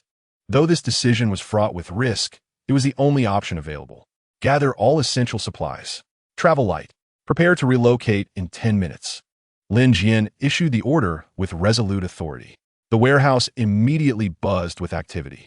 The group packed vital supplies, food, water, medicine, and tools, each burdened with a heavy load. The atmosphere was tense and tragic, as the flicker of hope that had just ignited was mercilessly extinguished by the harsh reality. Amidst the flurry, Wang Xiaohai, responsible for guarding the passage, suddenly scrambled back, his face devoid of color, stammering, "The passage. There is sound in the passage. It seems like something is coming up." What? The collective shock was palpable. The emergency passage was their sole escape route. If that too were to be blocked, Lin Jian and Lei Lai immediately dashed to the entrance of the passage, straining to listen. Indeed, from the depths of the passage came the unmistakable, heavy sound of footsteps, accompanied by the dragging noise of something being pulled along the ground. The sounds were drawing nearer. Prepare for battle. Lin Jian let out a low growl, brandishing his mountain-cutting knife and pry bar, his gaze fixed intently on the entrance of the passage. Lei Lai raised his compound bow, while Sun Xiaoyu tightened her grip on her dagger. Atu and Zhou Wenming stood guard with steel bars, shielding Wangshu and her daughter. Their retreat was cut off, with an unknown monster lurking ahead and a strange mist of insects behind. Once again, they found themselves in a desperate situation. The sound of footsteps grew nearer and clearer, and finally, a tall, indistinct figure slowly emerged from the darkness of the passage, stepping onto the warehouse floor. As the beam of the flashlight illuminated the figure, everyone was momentarily stunned. It was not the grotesque monster they had imagined, but rather a man clad in tattered, filthy mountaineering gear. He was tall, yet staggered in his movements, his face marked by extreme fatigue and weariness. Most strikingly, he bore a large, elongated object tightly wrapped in waterproof fabric on his back, appearing quite heavy. Upon seeing the armed group in the warehouse, the man visibly paused, then raised both hands in a gesture of peace. His voice hoarse and dry as he spoke. "Please do not make any sudden moves. I mean no harm. I merely seek a place to hide." His gaze swept over the supplies and the people in the warehouse, finally resting on Lin Jian, where a flicker of surprise and an indescribable complexity danced in his eyes. "Who are you? How did you come to be here?" The appearance of this unfamiliar man, along with the mysterious package on his back, promised to introduce unforeseen variables into this beleaguered team on the brink of despair. Chapter 36. The unexpected intruder and the urgent crisis. The atmosphere in the warehouse instantly froze. On one side stood Lin Jian and his companions, fully armed and on high alert. On the other, the unknown man who had emerged from the emergency passage. The two parties faced off in tense silence under the dim light. The man appeared to be in his 40s, his features haggard and unshaven, yet his eyes were sharp, exuding a tenacity forged through hardship. His raised hands were calloused and scarred, and although his mountaineering attire was ragged, it bore the markings of a reputable outdoor brand, while his bulging backpack hinted at considerable experience. "Who are you? Where do you come from?" Lin Jian did not relax his guard, keeping his mountain-cutting knife aimed at the man, his tone icy. In this apocalyptic world, any stranger could pose a deadly threat. "My name is Gao Chong. I'm a mountaineering guide." The man's voice was hoarse but articulate. "During the disaster, I led an expedition team trapped in the Western Mountain region. After a harrowing escape, I have been hiding, seeking a safe haven. I stumbled upon this passage, thinking it was an abandoned shelter." He glanced at the supplies and the people in the warehouse, forcing a bitter smile. A mountaineering guide? The Western Mountain region? Lin Jian quickly assessed the veracity of the man's words. His equipment and demeanor indeed suggested a professional. Yet one could not entirely rule out the possibility of deception. "What is that on your back?" Leilai astutely noted the oddly shaped object tightly wrapped in waterproof fabric. Gao Chong hesitated, weighing his options before finally responding, "It is something important related to this catastrophe. I cannot disclose specifics unless I am assured of your trustworthiness." His tone carried an undeniable conviction. "Trustworthiness?" Sun Xiaoyu let out a cold laugh, declaring that it was now they who had intruded upon their territory. "I mean no offense," Gao Chong hurriedly explained, "but the situation outside is exceedingly perilous. A multitude of monsters is gathering, seemingly drawn by some unseen force. I've barely evaded them to find this passage. If there is danger here, we must leave at once." His words sent a chill through the crowd. Monsters are amassing? Drawn in? Could it be due to their previous activities or the so-called ghost mist and swarming them all? Just then, a cacophony of even more violent and intense banging and roaring erupted from beyond the iron door of the warehouse, as if dozens or even hundreds of monsters were madly assaulting the entrance, causing the entire structure to tremble slightly. "They are coming." Wang Xiaohai's face turned ashen with fear. Simultaneously, the mutated beetles creeping through the gaps in the ceiling were multiplying, their gnawing sounds sending shivers down the spine. Although the gray mist was confined to a certain area, its chilling aura grew ever more pronounced, with threats both internal and external. Their retreat was blocked by this unfamiliar man. Though he claimed the passage was safe, who could trust him completely? The situation had reached a critical point. There was no time for hesitation. Lin Jian decisively fixed his steely gaze upon Gao Chong. "Gao Chong, is it? I care not who you are or what you carry. There are now two choices. 1. Turn around immediately and return whence you came, and we shall go our separate ways. 2. Remain here, but you must submit entirely to my command as we confront this crisis together. Choose." This was a final ultimatum, at the brink of life and death. Lin Jian had to maintain absolute control. Gao Chong, observing Lin Jian's icy and resolute eyes while listening to the increasingly frenzied banging outside, experienced a tumult of emotions. He glanced at the heavy pack on his back, and with a determined bite of his lip, he declared, "I choose the latter. I will stay and obey your command." He understood that facing the throngs of monsters alone would render his chances of survival nearly non-existent. This group, though wary, was at least comprised of living individuals and appeared to have some semblance of organization. Excellent. Lin Jian wasted no time. Leilai, inspect his weapons. Sun Xiaoyu, provide him with basic supplies, water and food. Atu, so venmin, prepare explosive devices. Explosive devices? The others were momentarily taken aback. Indeed, Lin Jian pointed towards the iron door, which was on the verge of collapse from the continuous battering.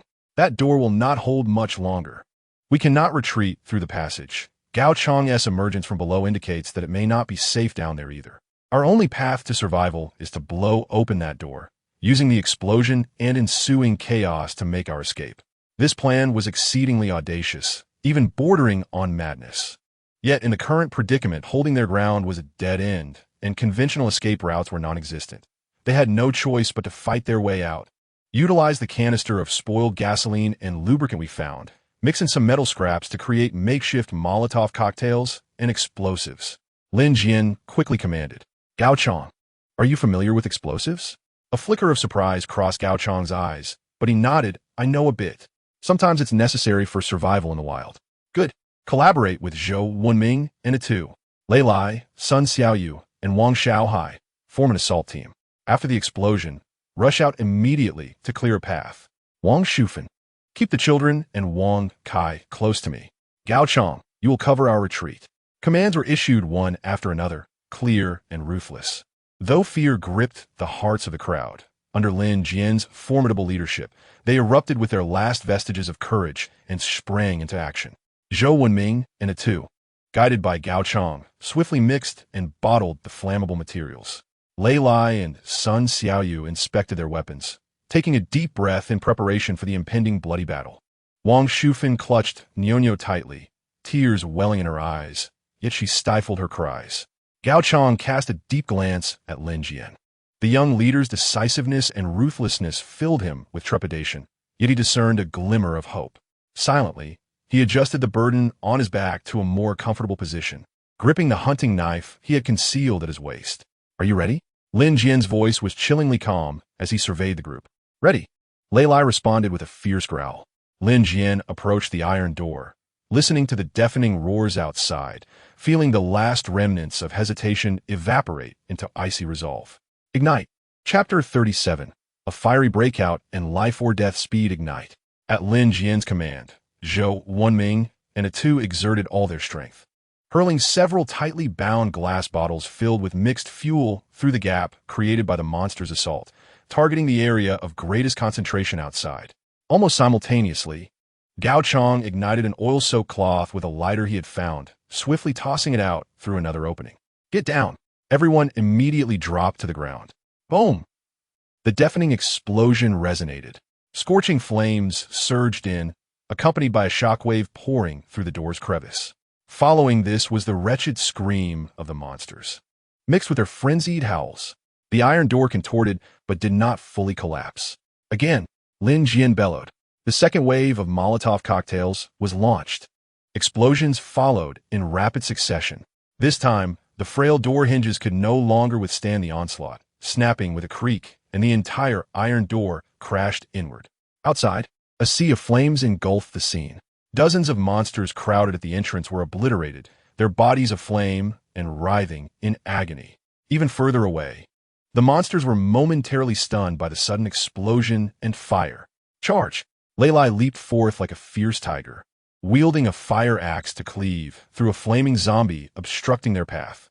Sun Xiaoyu followed closely, her compound bow releasing a flurry of arrows that accurately pierced the monster's eye sockets. Wang Xiaohai summoned his courage, swinging a steel pipe wildly as he surged forward. Keep up! Lin Jian grasped Wang Shufan, shielding Nyonyo, and was the second to leap into the inferno. Without hesitation, Gao Chong swung his hunting knife, severing a mutated rat that attempted to pounce from the side. Atu and Zhou Wenming gritted their teeth and charged out as well. The squad, like a blazing wedge, tore a bloody path through the encircling monsters. The first floor of a shopping center resembled hell itself. Flame-sword thick smoke billowed, and burning monsters along with collapsed shelves littered the scene. The cacophony of explosions and monstrous roars pounded against their eardrums. Head towards the main exit, Lin Jian directed, recalling the layout from memory. Though perilous, the main exit offered a relatively open space, presenting a more direct route than navigating the complex interior of the mall. Roar! A metallic gecko, untouched by the blast, leaped from the ceiling, aiming directly for Wang Shufan at the center of the group. Be careful! Gao Chong reacted swiftly, his hunting knife slicing through the gecko's sharp claws, yet his arm bore a gash as a consequence. Sun Xiaoyu swiftly turned and shot an arrow that pierced the gecko's neck. Thank you! Wang Shufan exclaimed, still shaken. Don't stop. Move quickly, Gao Chong urged, his vigilant gaze sweeping the surroundings. He noticed that although the monsters were momentarily stunned by the explosion, more were surging in from all directions. Moreover, amidst the shadows cast by the flames, some shadows moved with astonishing speed, their forms more grotesque than before. This way, Lei Lai led the charge, his fire axe swinging with tremendous force. Sun Xiaoyu's bow became a lethal long-range weapon, precisely eliminating the most threatening targets. Lin Jian shielded Wang Shufan and her daughter, providing support from the center. Gao Chong, Atu, and Zhou Wenming held the rear, fending off the relentless onslaught of monsters from behind and the flanks. Each step was tread upon blood and fire, accompanied by the peril of death. Monsters fell, yet injuries mounted among the group. Atu's back bore deep, bloody scratches from a zombie's grasp. Zhou Wenming's leg was lacerated by flying debris, and Gao Chong's arm was bleeding profusely. But no one faltered. To pause was to perish. At last, the shattered glass doors of the main exit loomed ahead. Beyond lay a broader, yet more perilous street. "Charge out! Do not look back!" Lin Jian bellowed. The team summoned their final reserves of strength, bursting forth from a mall's entrance like a flood unleashed. However, what awaited them was not an escape route, but a scene of utter despair. Outside the mall, the street had become densely populated with hundreds of monsters. They were no longer scattered zombies and mutants, but appeared to have been unified under command, forming a semicircular encirclement that sealed off the mall's exit. Behind the throng of monsters, figures clad in full black protective gear, armed with peculiar energy weapons, watched them coldly. The mysterious force from the industrial park. They had mobilized such a formidable power, lying in wait, with hundreds of monsters blocking their path and a firestorm from the mall at their back. They found themselves in a true deadlock. Lin Jian's heart sank to the depths. He gazed at his battered, gasping companions, at the trembling Nyonyo in his arms, and then at the indifferent black-clad figures at the end of the street. Were they truly to perish here? No, absolutely not. A fierce resolve surged from within. He raised his machete, pointing towards a relatively weak section of the monster horde, and let out a thunderous roar. "Charge with me. Carve a path through the blood." Chapter 38. The Song of Desperation and the Final Charge. Charge with me. Carve a path through the blood. Lin Jian's roar ignited the last flicker of fighting spirit in the nearly collapsing team, like sparks igniting oil. There was no retreat left. They could only fight. Kill. Lei Lai's eyes burned crimson, and with a relentless momentum, he was the first to charge towards the direction Lin Jian indicated, where the monsters were relatively sparse, seemingly the weak point in the encirclement. Sun Xiaoyu clenched her teeth tightly, the compound bowstring vibrating as arrows shot forth like invitations from the Grim Reaper, piercing the skulls of the monsters that dared to obstruct their path. Wang Shaohai roared, brandishing a steel pipe with a wild frenzy. Gao Chong's eyes narrowed. The determination of this young leader moved him deeply. He held nothing back. The hunting knife danced in his hands, executing ruthless and cunning maneuvers, targeting the joints and vital points of the monsters with astonishing efficiency. Atu and Zhou Wenming summoned their final reserves of strength, colliding with their bodies and smashing their weapons, fiercely protecting Wangshu and her daughter as they charged forward. The team transformed into a blazing spear, plunging fiercely into the monstrous tide. Blood splattered, limbs flew. Lin Jian surged at the forefront, wielding his mountain cleaver and crowbar with unrelenting vigor, pouring every ounce of his strength into each strike. He abandoned all thoughts of defense, opting solely for offense. A decayed arm reached for his face, which he cleaved through with his own arm, tearing flesh, while simultaneously smashing the crowbar into the creature's skull. A metallic gecko lunged at him from the side, but he did not flinch. The mountain cleaver pierced through its body, showering him in a foul liquid, sacrificing injury for life. Paving the way with blood, Lei, like a humanoid tyrannosaurus, wielded the fire axe with unmatched ferocity, each swing unleashing a torrential rain of blood. Sun Xiaoyu's aim was unerring, yet her quiver soon ran dry. She drew a dagger, engaging in close combat with fierce decisiveness. Gao Chong exhibited combat prowess far beyond the ordinary, his hunting knife always finding the monster's weakness in the critical moments, delivering fatal blows. The heavy burden on his back seemed to have no impact on his agility. Yet, the sheer number of monsters was overwhelming.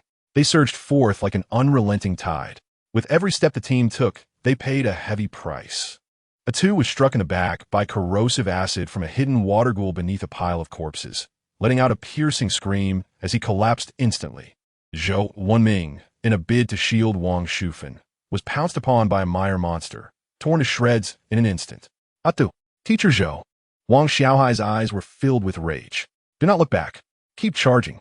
Lin Jian shouted hoarsely, his heart bleeding, yet he could not afford to stop. If they paused, they would all perish. Wangshu, cradling Nyonyo, her vision blurred by tears mixed with blood, gritted her teeth, desperately keeping pace with the group.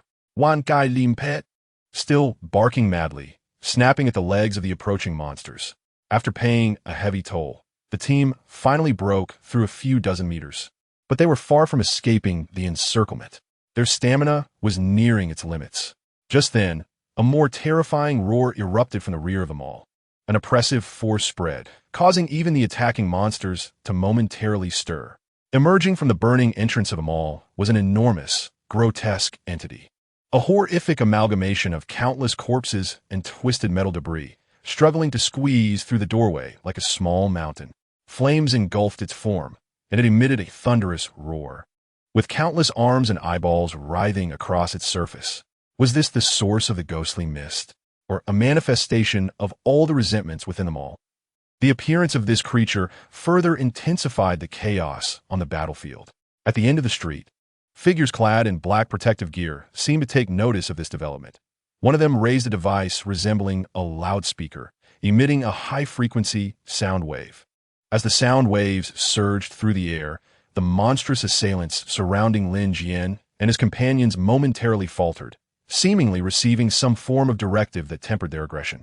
In stark contrast, the enormous amalgamated creature, incensed by the sonic vibrations, directed its wrath towards the shadowy figure cloaked in black. An opportunity presented itself. Lin Jian seized this fleeting moment of battle. Now was the time. Charge! The remnants of the team unleashed their final reserves of strength, dashing desperately towards the breach in the encirclement created by the commotion among the monsters. A glint of determination flashed in Gao Chang's eyes as he hastily retrieved a fist-sized metal sphere, pulsating with a crimson glow from the side pocket of his backpack, and with all his might, hurled it towards the most concentrated area of the beasts at the gap. "Caution! Get down!" he bellowed. Boom!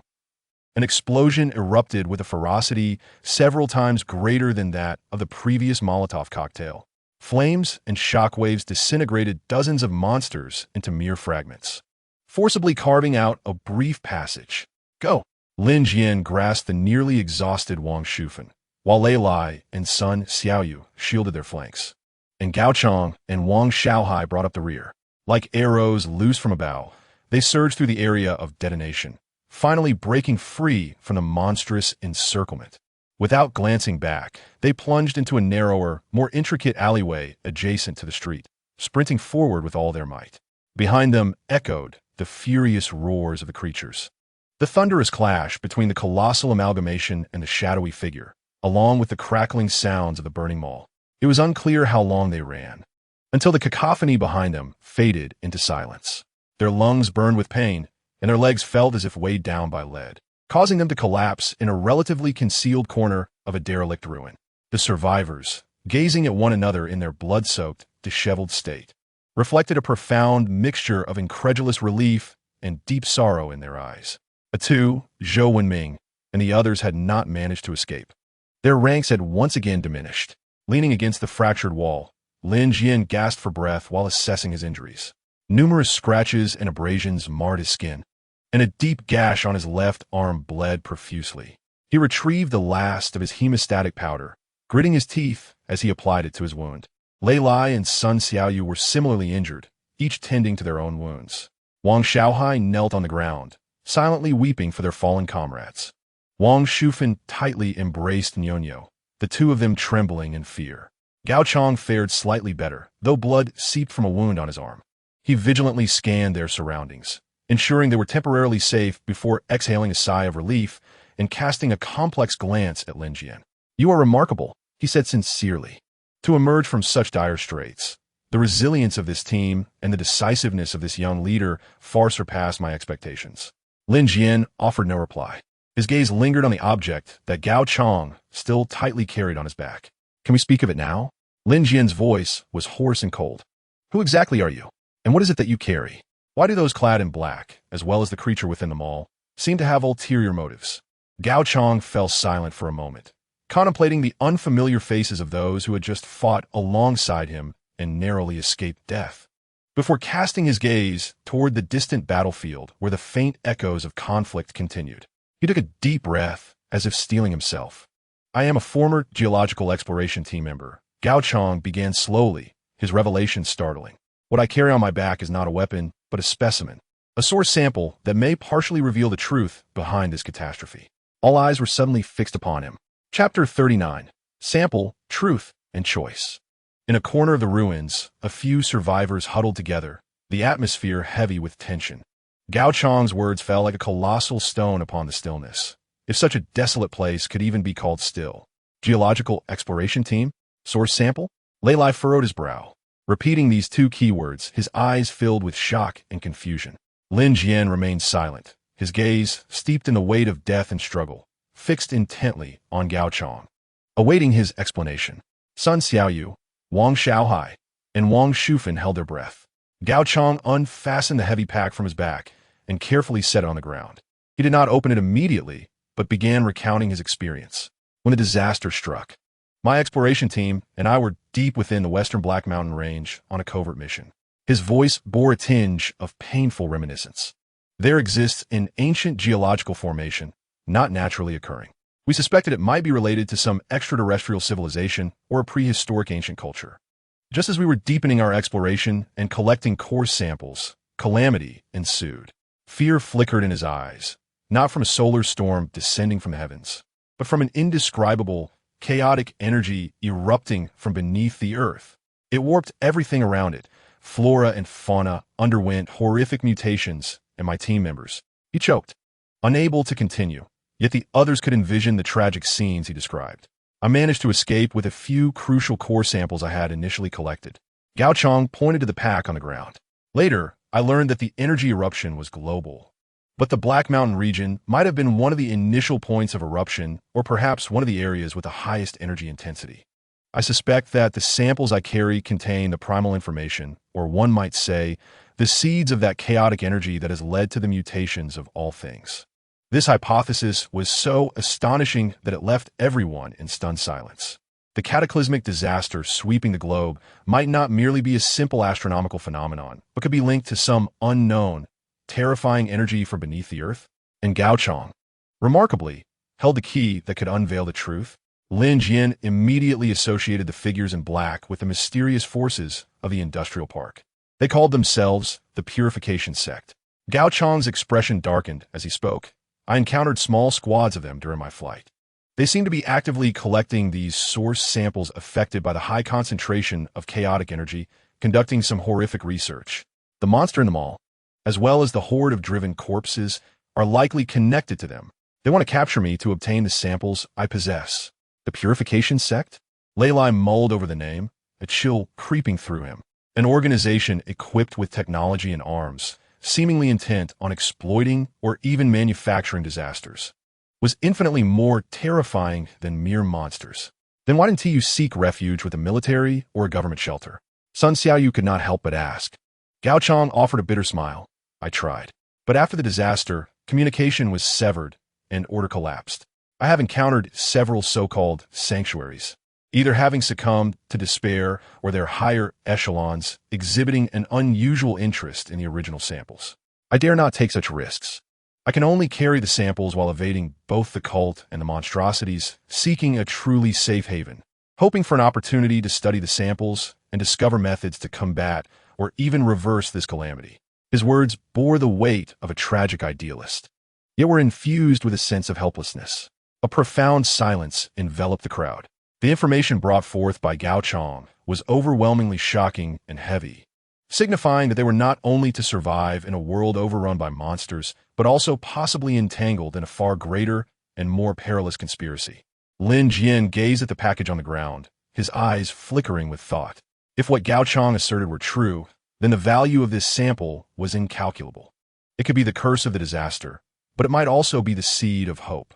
What characteristics does the sample possess? Lin Jian inquired. Aside from attracting the cult and potentially catalyzing mutations, Gao Chang hesitated before replying. It emits an extremely faint energy fluctuation that seems to attract or interfere with the surrounding mutated beings, which is why we are easily tracked. Yet, on the other hand, I have a vague sense that it contains a kind of exceedingly weak force of order that opposes it. However, I am unable to decipher it. Attraction and opposition. Chaos and order. This in itself is a contradiction. Lin Jian rose and walked to the edge of the ruins, gazing into the distance at the city still shrouded in crimson. A fierce internal struggle ensued within him. Leaving Gao Chong and the sample behind would mean inviting endless troubles, as the purification cult would never relent. Abandoning them might grant a fleeting sense of safety, but could one truly find peace of mind? Moreover, could the latent force of order within the sample be beneficial to Wangshu, to the pure water core, or even in resisting the apocalypse? He recalled the pure water core's pristine, purifying power and the system's existence that transcended reason. Was there not some connection between all this and the source of the disaster? Ultimately, he made a decision. He turned to Gao Chong, his gaze resolute. "You may continue to safeguard the sample," Lin Jian declared, "but we have conditions. First, until we find a place of absolute safety, you must fully obey my commands. Second, the research on the sample must be conducted under our supervision, and any discoveries must be shared. Third, if the dangers posed by the sample exceed our capacity to endure, I reserve the right to dispose of it." Gao Chong looked at Lin Jian, a flicker of surprise crossing his eyes, followed by profound gratitude and a hint of respect. He understood that this decision entailed immense risk. "I agree," he nodded solemnly. "Then, welcome to our temporary alliance, Gao Chong." Lin Jian extended his hand. Two bloodstained hands clasped together. A peculiar coalition formed amidst the desolate ruins, consisting of survivors, former soldiers, students, the elderly, children, a dog, and a former scout bearing the secrets of the apocalypse. Before them lay an even more unknown and perilous journey. Their objective: to return to Wangshu or to find a new home. Chapter 40. Survival amidst ruins and the anomaly of samples after a brief respite. The remnants of the team must embark on their journey once more.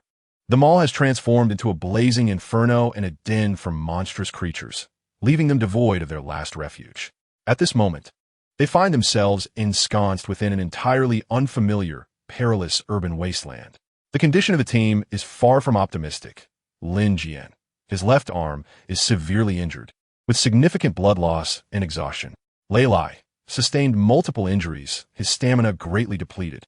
Sun Xiaoyu, her previous arm injury has reopened, leaving her utterly fatigued. Wang Xiaohai, though lightly wounded, he suffers from emotional distress and a low spirit. Wang Shufan and her daughter, they're extremely weary and have been traumatized.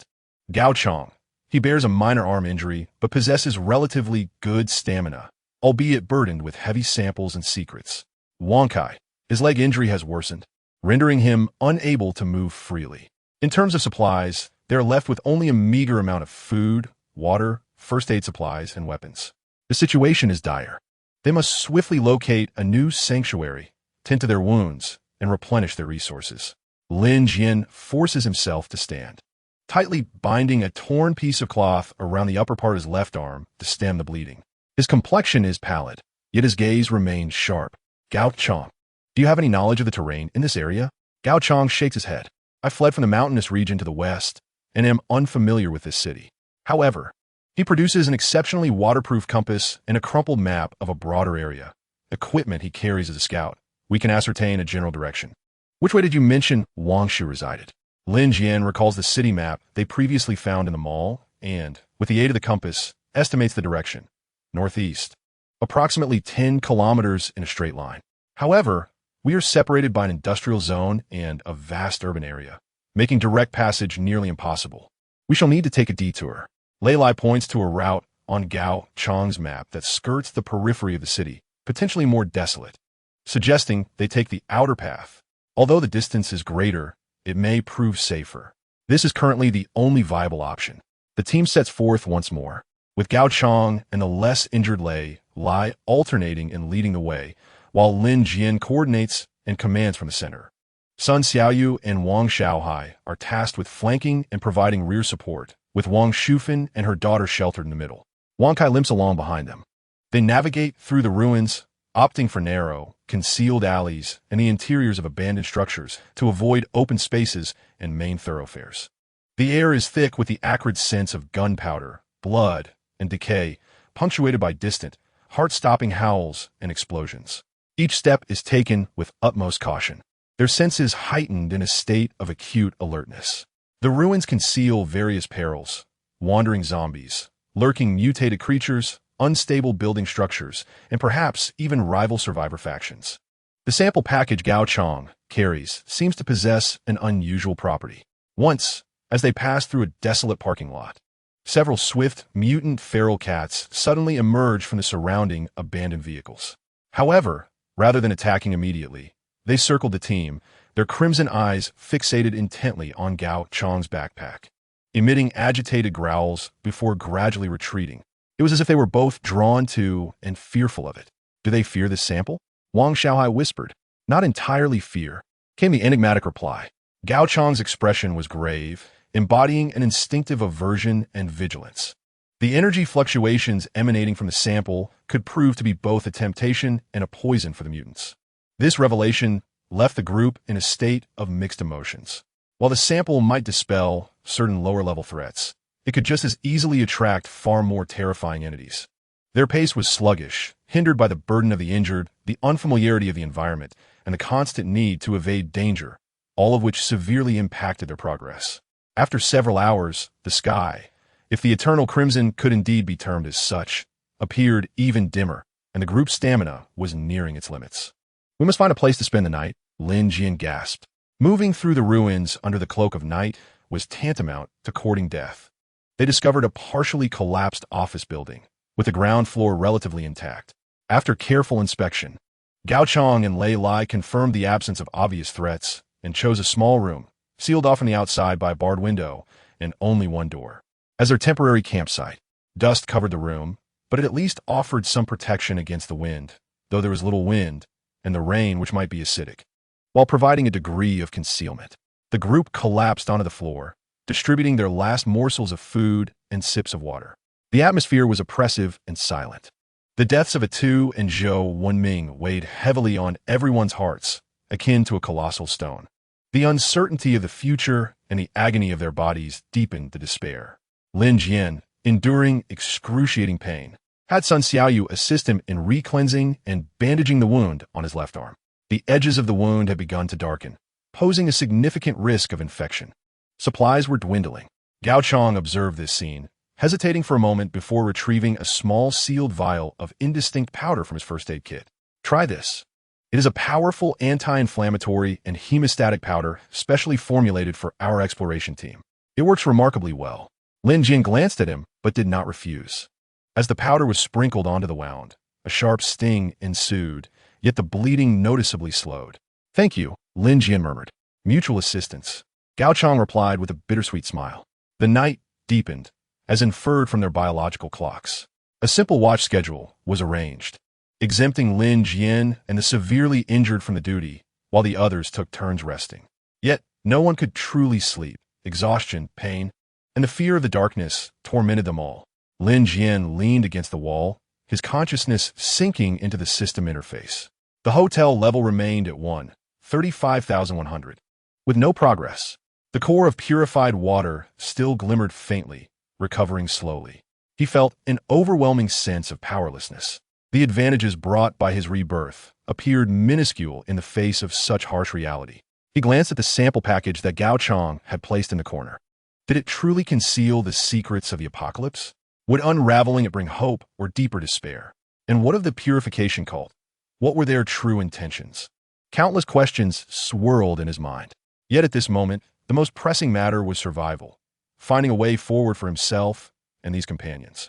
In the latter half of the night, it was Gao Chong and Sun Xiaoyu's turn to keep watch.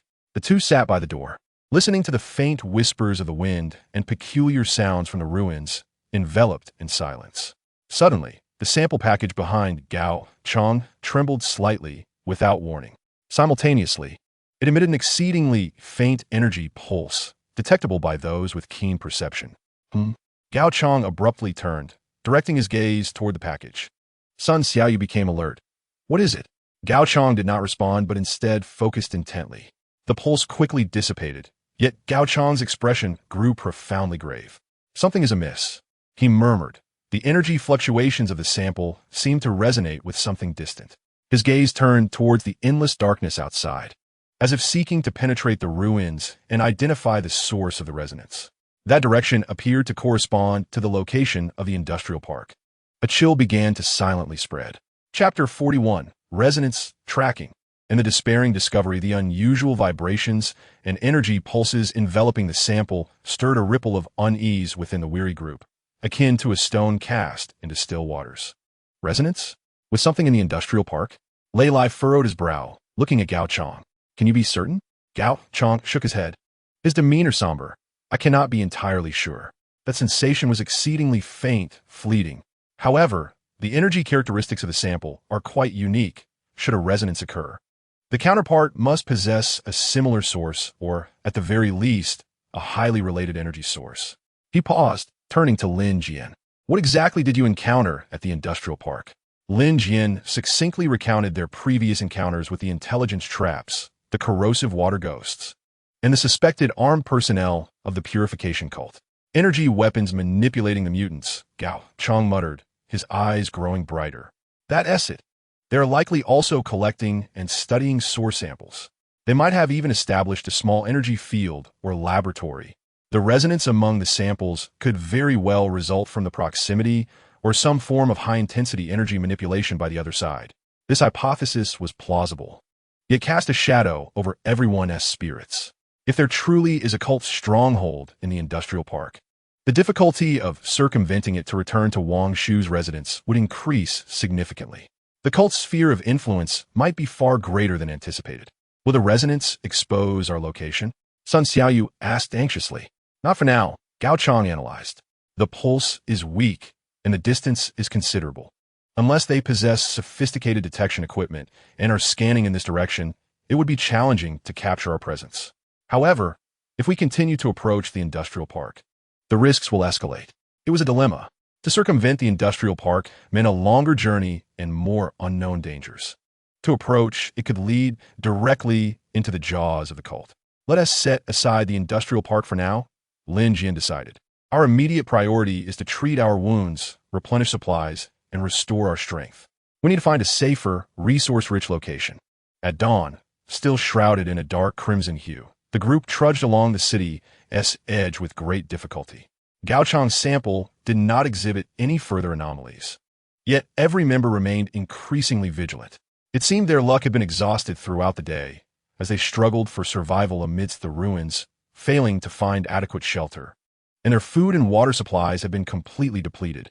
Lin Jian's wound began to fester and swell, accompanied by a low-grade fever.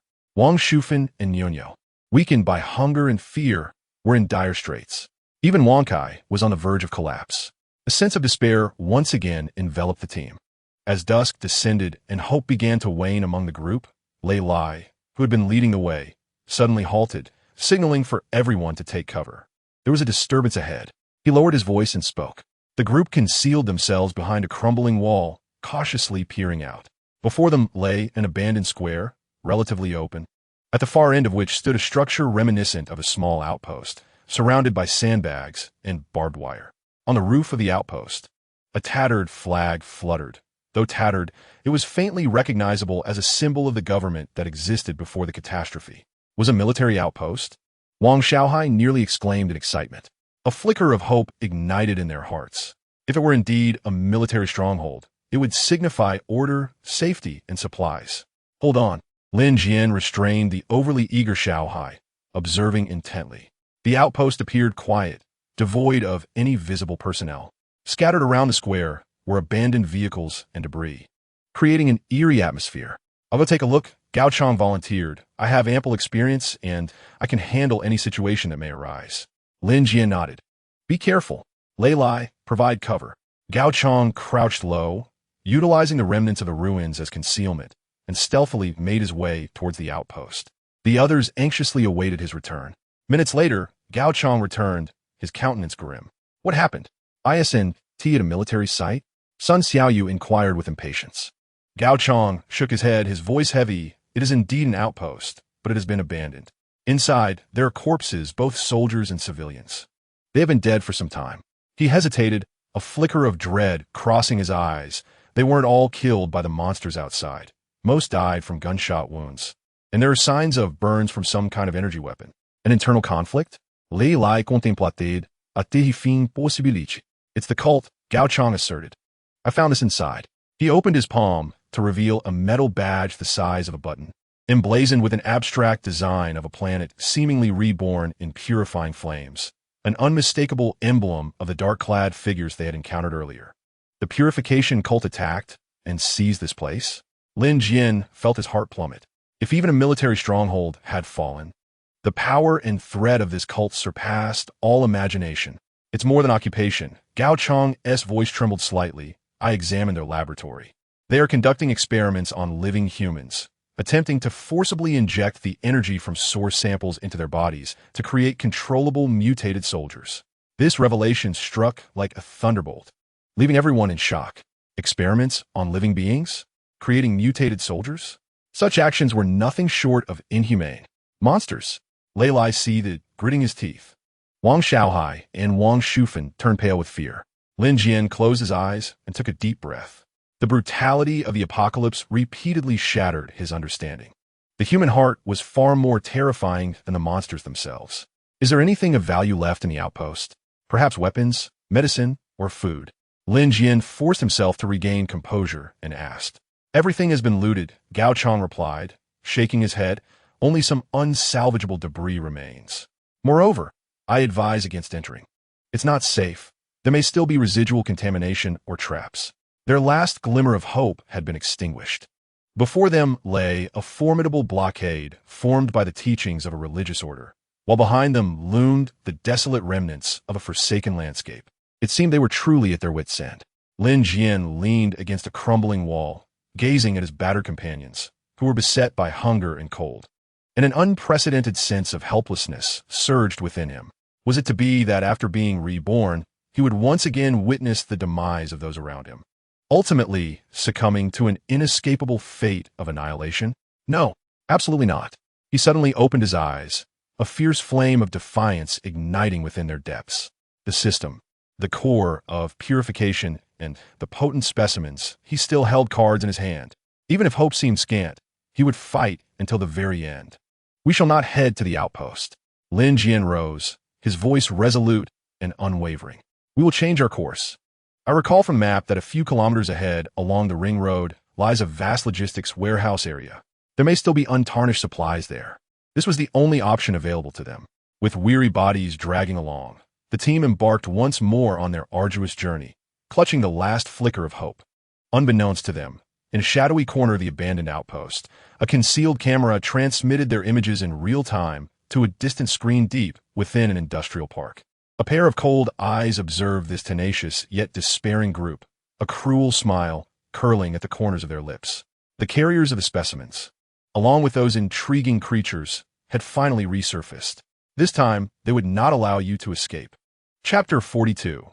The logistics park and the final supplies having departed the morbidly charged abandoned outpost, the atmosphere within the team plummeted to a frigid low. The shadow of the purification order weighed heavily upon each heart, rendering even breathing an arduous task.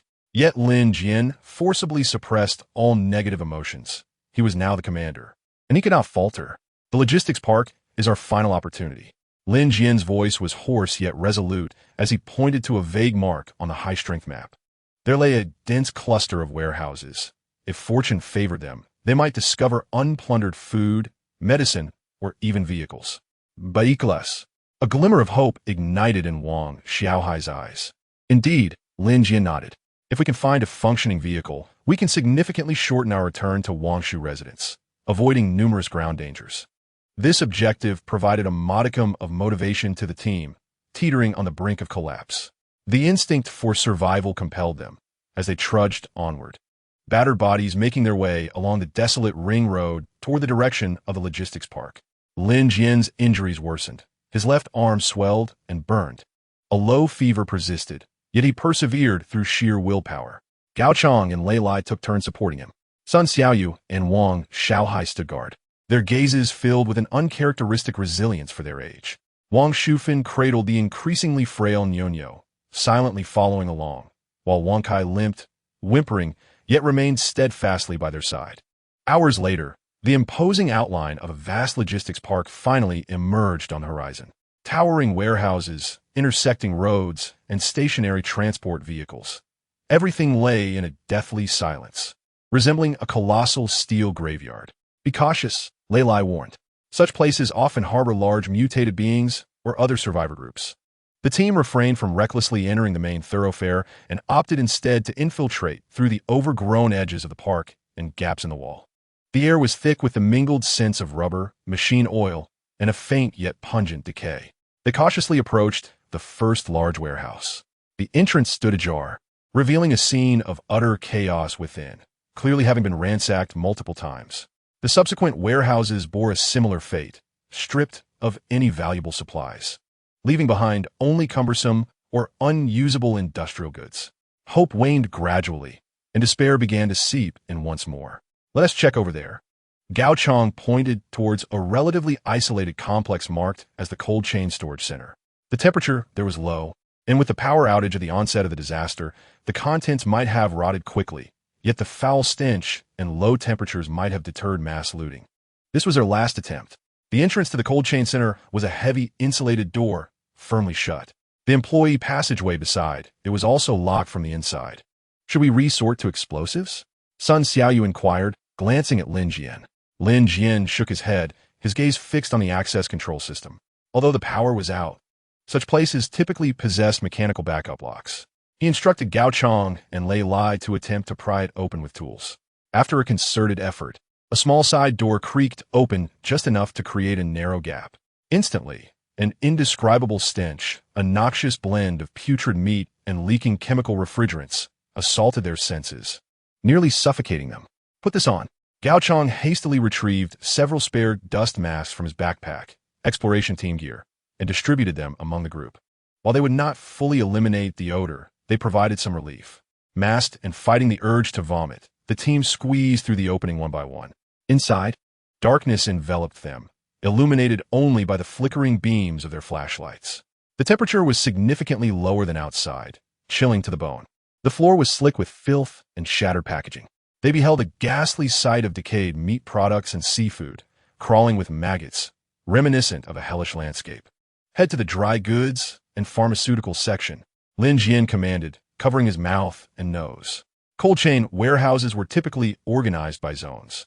They navigated through the labyrinthine shelves, enduring the extreme stench and visual onslaught. At last, deep within the warehouse, they stumbled upon a relatively dry area where they made a significant discovery.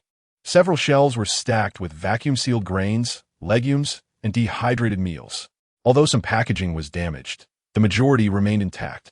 Adjacent to this was an independent pharmaceutical refrigeration unit, albeit no longer cold, scattered with antibiotics, pain relievers, vitamin tablets, and unopened first aid kits. We found it, Wangshu exclaimed, nearly in tears with excitement. The group, like ravenous wolves, swiftly began to gather supplies. Gao Chong discovered several intact large backpacks, and they filled them with as much food, medicine, and bottled water, found in the office area, as they could carry. Meanwhile, Lin Jian in a tool room fortuitously located a first aid kit containing sutures and more effective anti-inflammatory medication. He immediately called upon Sun Xiaoyu for assistance, and, gritting his teeth against the excruciating pain, disinfected his left arm wound with the found alcohol, substituted with high-proof liquor, before performing a rudimentary debridement and suturing. The process was agonizing, yet he bore the pain in silence. After tending to his wound and swallowing the anti-inflammatory medication, Lin Jian felt somewhat better. The replenishment of supplies temporarily revitalized the team. However, their most crucial objective, the vehicle, still eluded them. Let us check the parking lot, Lin Jian urged, unwilling to concede defeat. Beside the cold chain center lies a vast outdoor parking lot, filled with numerous freight trucks and forklifts. Regrettably, most of these vehicles are either damaged, missing keys, or have dead batteries, rendering them inoperable. Just as disappointment looms over the crowd, Wang Kai suddenly barks at a semi-enclosed maintenance workshop in the corner of the parking lot. Is there something inside? Lei Lai cautiously raises his fire axe. The team approaches the workshop with great care, pushing open the partially ajar roll-up door. Inside, several vehicles await repairs, but in the corner, a military-painted off-road vehicle, covered in a thick layer of dust yet seemingly intact, captures everyone's attention. Moonshadow, Gao Chong exclaims, recognizing this domestically produced high-performance off-road vehicle, known for its durability and adaptability. The group hastily steps forward to inspect it. The exterior is in good condition, and the tires are adequately inflated. Lei Lai attempts to open the door, and to his surprise, it is unlocked. Although the interior is dusty, it is fully equipped. Most crucially, the key is still inserted in the ignition. Let's give it a try. Lin Jian's heart swells with joy. Lei Lai takes his place in the driver's seat, takes a deep breath, and turns the key. Vroom vroom. The engine emits a few muffled coughs, but fails to start. The battery is low. Push the car. Try to start in gear. Gao Chong, experienced and quick-thinking, shouts. The group works together to push the heavy off-road vehicle out of the workshop and onto a gentle slope. Lei Lai shifts into second gear and releases the clutch. Vroom. After a tense shudder, the engine finally roars to life with a powerful growl. They've succeeded. Everyone erupts in cheers, the joy of surviving palpable in the air.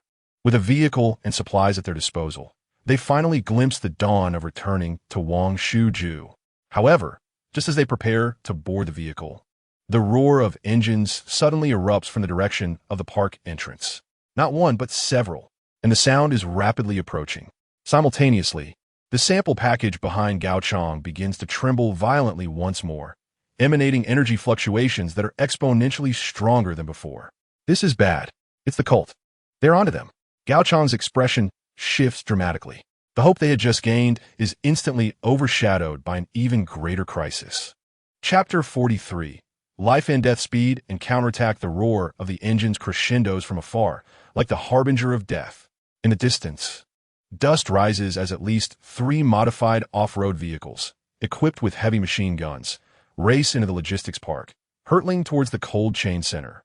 Get in the car. Lin Jian yells hoarsely. There's no time to ponder how the cult could have tracked them so precisely. The instinct for survival drives everyone to act with utmost speed. Lei Lai floors the accelerator, the military off-road vehicle roaring to life as its tires screech against the ground, emitting plumes of smoke. Gao Chong, Sun Xiaoyu, and Wang Shaohai fling open the doors, cramming Wang Shufan and her daughter, along with Wang Kai, into the back seat before squeezing in themselves. Lin Jian is the last to leap into the passenger seat, slamming the door shut. Hold on tight. Lei Lai bellows, sharply turning the steering wheel, and the off-road vehicle bolts forward like a runaway stallion, crashing through obstacles in its path, racing in the opposite direction of the cult vehicles. Tot. Almost simultaneously, the heavy machine guns on the cult vehicles opened fire. The searing bullets poured down like a torrential rain, striking the heavy armor and bulletproof glass of the off-road vehicle, producing a cacophony of thuds and sparks flying. Duck! Lei Lai shouted, fiercely gripping the steering wheel as the vehicle traced an erratic arc across the open terrain, evading the relentless barrage of bullets. But the cult's vehicles were extraordinarily swift, pursuing closely. Their cars are faster than ours. Gao Chong grimaced as he peered into the rearview mirror. The cult's modified vehicles evidently boasted superior performance, the distance between them closing rapidly. Take a zigzag route. Use the warehouse for cover, Lin Jian commanded, suppressing the agonizing pain in his arm from the jolting. Lei Lai's driving skills were exceptional, maneuvering the off-road vehicle deftly between the massive warehouses, using the structures as shields to momentarily evade the direct gunfire. Yet, the cult's vehicles clung to them like shadows, relentless in their pursuit. This cannot continue. We'll be worn down. Sun Xiaoyu, watching the rapidly retreating scenery outside, was in a state of acute anxiety. Gao Chong, the sample. Lin Jian suddenly turned to Gao Chong. Can you disrupt them? Or attract something else? Gao Chong paused, then quickly grasped Lin Jian's intent, diverting the impending disaster. He grit his teeth. I'll give it a try, but I need an opportunity. As the off-road vehicle burst out of a warehouse area, a relatively open loading square lay ahead. The 3 cult vehicles immediately fanned out in a pincer formation, heavy machine guns once again unleashing their fiery tongues. Now, Lei Lai seized the gap, sharply veering the vehicle towards a row of abandoned containers. In the instant the vehicle tilted violently, Gao Chong rolled down the window, hurling the vibrating sample package with all his strength towards a dark, foul-smelling waste disposal station on the side of the square. The package traced an arc through the air. A miracle occurred. Once the sample package was beyond Gao Chong's range, the energy pulse emanating from it suddenly intensified, as if it had shed some unseen restraint. A hum resonated as an invisible wave of energy radiated outward, The pursuing cult vehicles instantly erupted in a cacophony of blaring alarms and garbled signals. Their speed evidently faltered. The drivers appeared to be disoriented. More chillingly, from the direction of the waste disposal station came an array of spine-chilling shrieks and writhing sounds. It was as if thousands of mutated creatures had been awakened and drawn by this intense energy wave. Roar! The heaps of garbage exploded like a boiling cauldron. Countless massive, grotesque, mutated rats, cockroaches, and indescribable putrid creatures surged forth in a tidal wave, frantically rushing towards the airborne sample package and the cult vehicles that were closer. Damn it! It's a nest! Frantic curses erupted from the cult convoy. The machine guns swung around, unleashing a barrage at the tide of creatures, but the numbers were overwhelming, quickly engulfing the foremost vehicle. Now's our chance. Move! Lin Jian shouted. Seizing this rare opportunity, Lei Lai floored the accelerator, the off-road vehicle roaring out of the loading square, leaving the chaotic battlefield behind. In the rearview mirror, they could see the cult vehicles caught in a frenzied assault from the tide of creatures. The air filled with explosions and anguished cries. The sample package vanished into the sea of bugs, lost from sight. For the moment, they were safe. The vehicle fell into a heavy silence, the only sounds being the roar of the engine and the labored breaths of its occupants. Every individual harbors lingering trepidation. The brief pursuit they just endured felt akin to a brush with death. Gao Chong sat slumped in his seat, his complexion ashen, grappling with the loss of the sample, an ambiguous blend of relief and despondency. Lin Jian, gazing through the rearview mirror, observed the logistics park receding into the distance alongside the tumultuous hive, his expression a tapestry of complex emotions. The sample was lost, perhaps temporarily evading the cult's direct pursuit, yet also represented the forfeiture of a potentially pivotal secret. Furthermore, the cult would undoubtedly not relent. Where do we go now? Wang Xiaohai inquired, his voice trembling.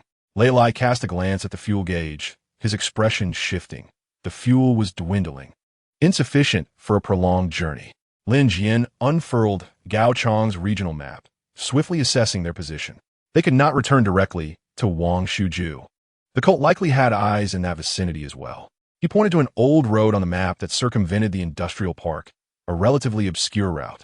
We shall take this path, though it may be longer. It is likely safer. We need to find a place to hide until the situation calms, after which we can devise a means to contact Wangshu. This is the most prudent course of action at present. The off-road vehicle sped along the desolate thoroughfare, momentarily casting aside the bloodshed and chaos. Outside the vehicle, a ravaged world whizzed by, while inside, battered survivors faced an uncertain future. They had lost much, yet they had also gained a fleeting reprieve and a vehicle that could carry them away from peril. The road ahead remained long and fraught with danger, but for now, they were still moving forward.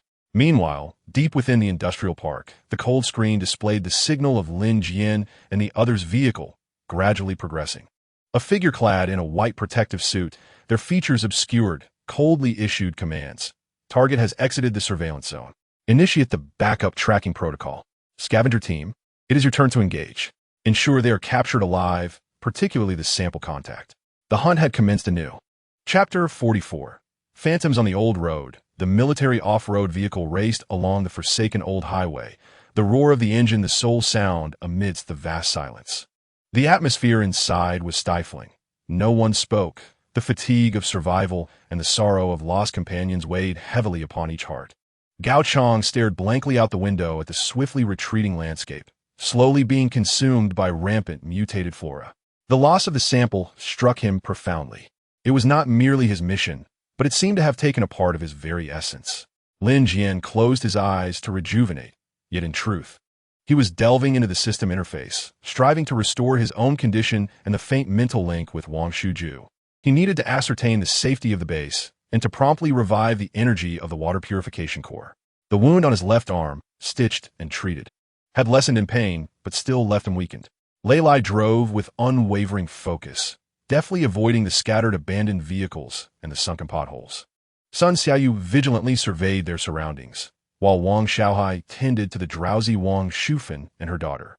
Wang Kai lay beneath the seat, emitting soft snores. The fuel gauge had descended into the red zone, a stark reminder that their resources were rapidly depleting. They had to locate a gas station or a suitable hiding place without delay. Breaking the silence, Lei Lai spoke hoarsely. Lin Jian opened his eyes and turned his gaze to the map. Approximately 5 kilometers ahead, a derelict highway service station is marked on the map. Perhaps we could procure some gasoline, or, at the very least, find a place to spend the night. This is our sole hope. Moments latte. The outline of a dilapidated service station comes into view. The main structure is a 2-story building, surrounded by rusted fuel tanks and abandoned vehicles.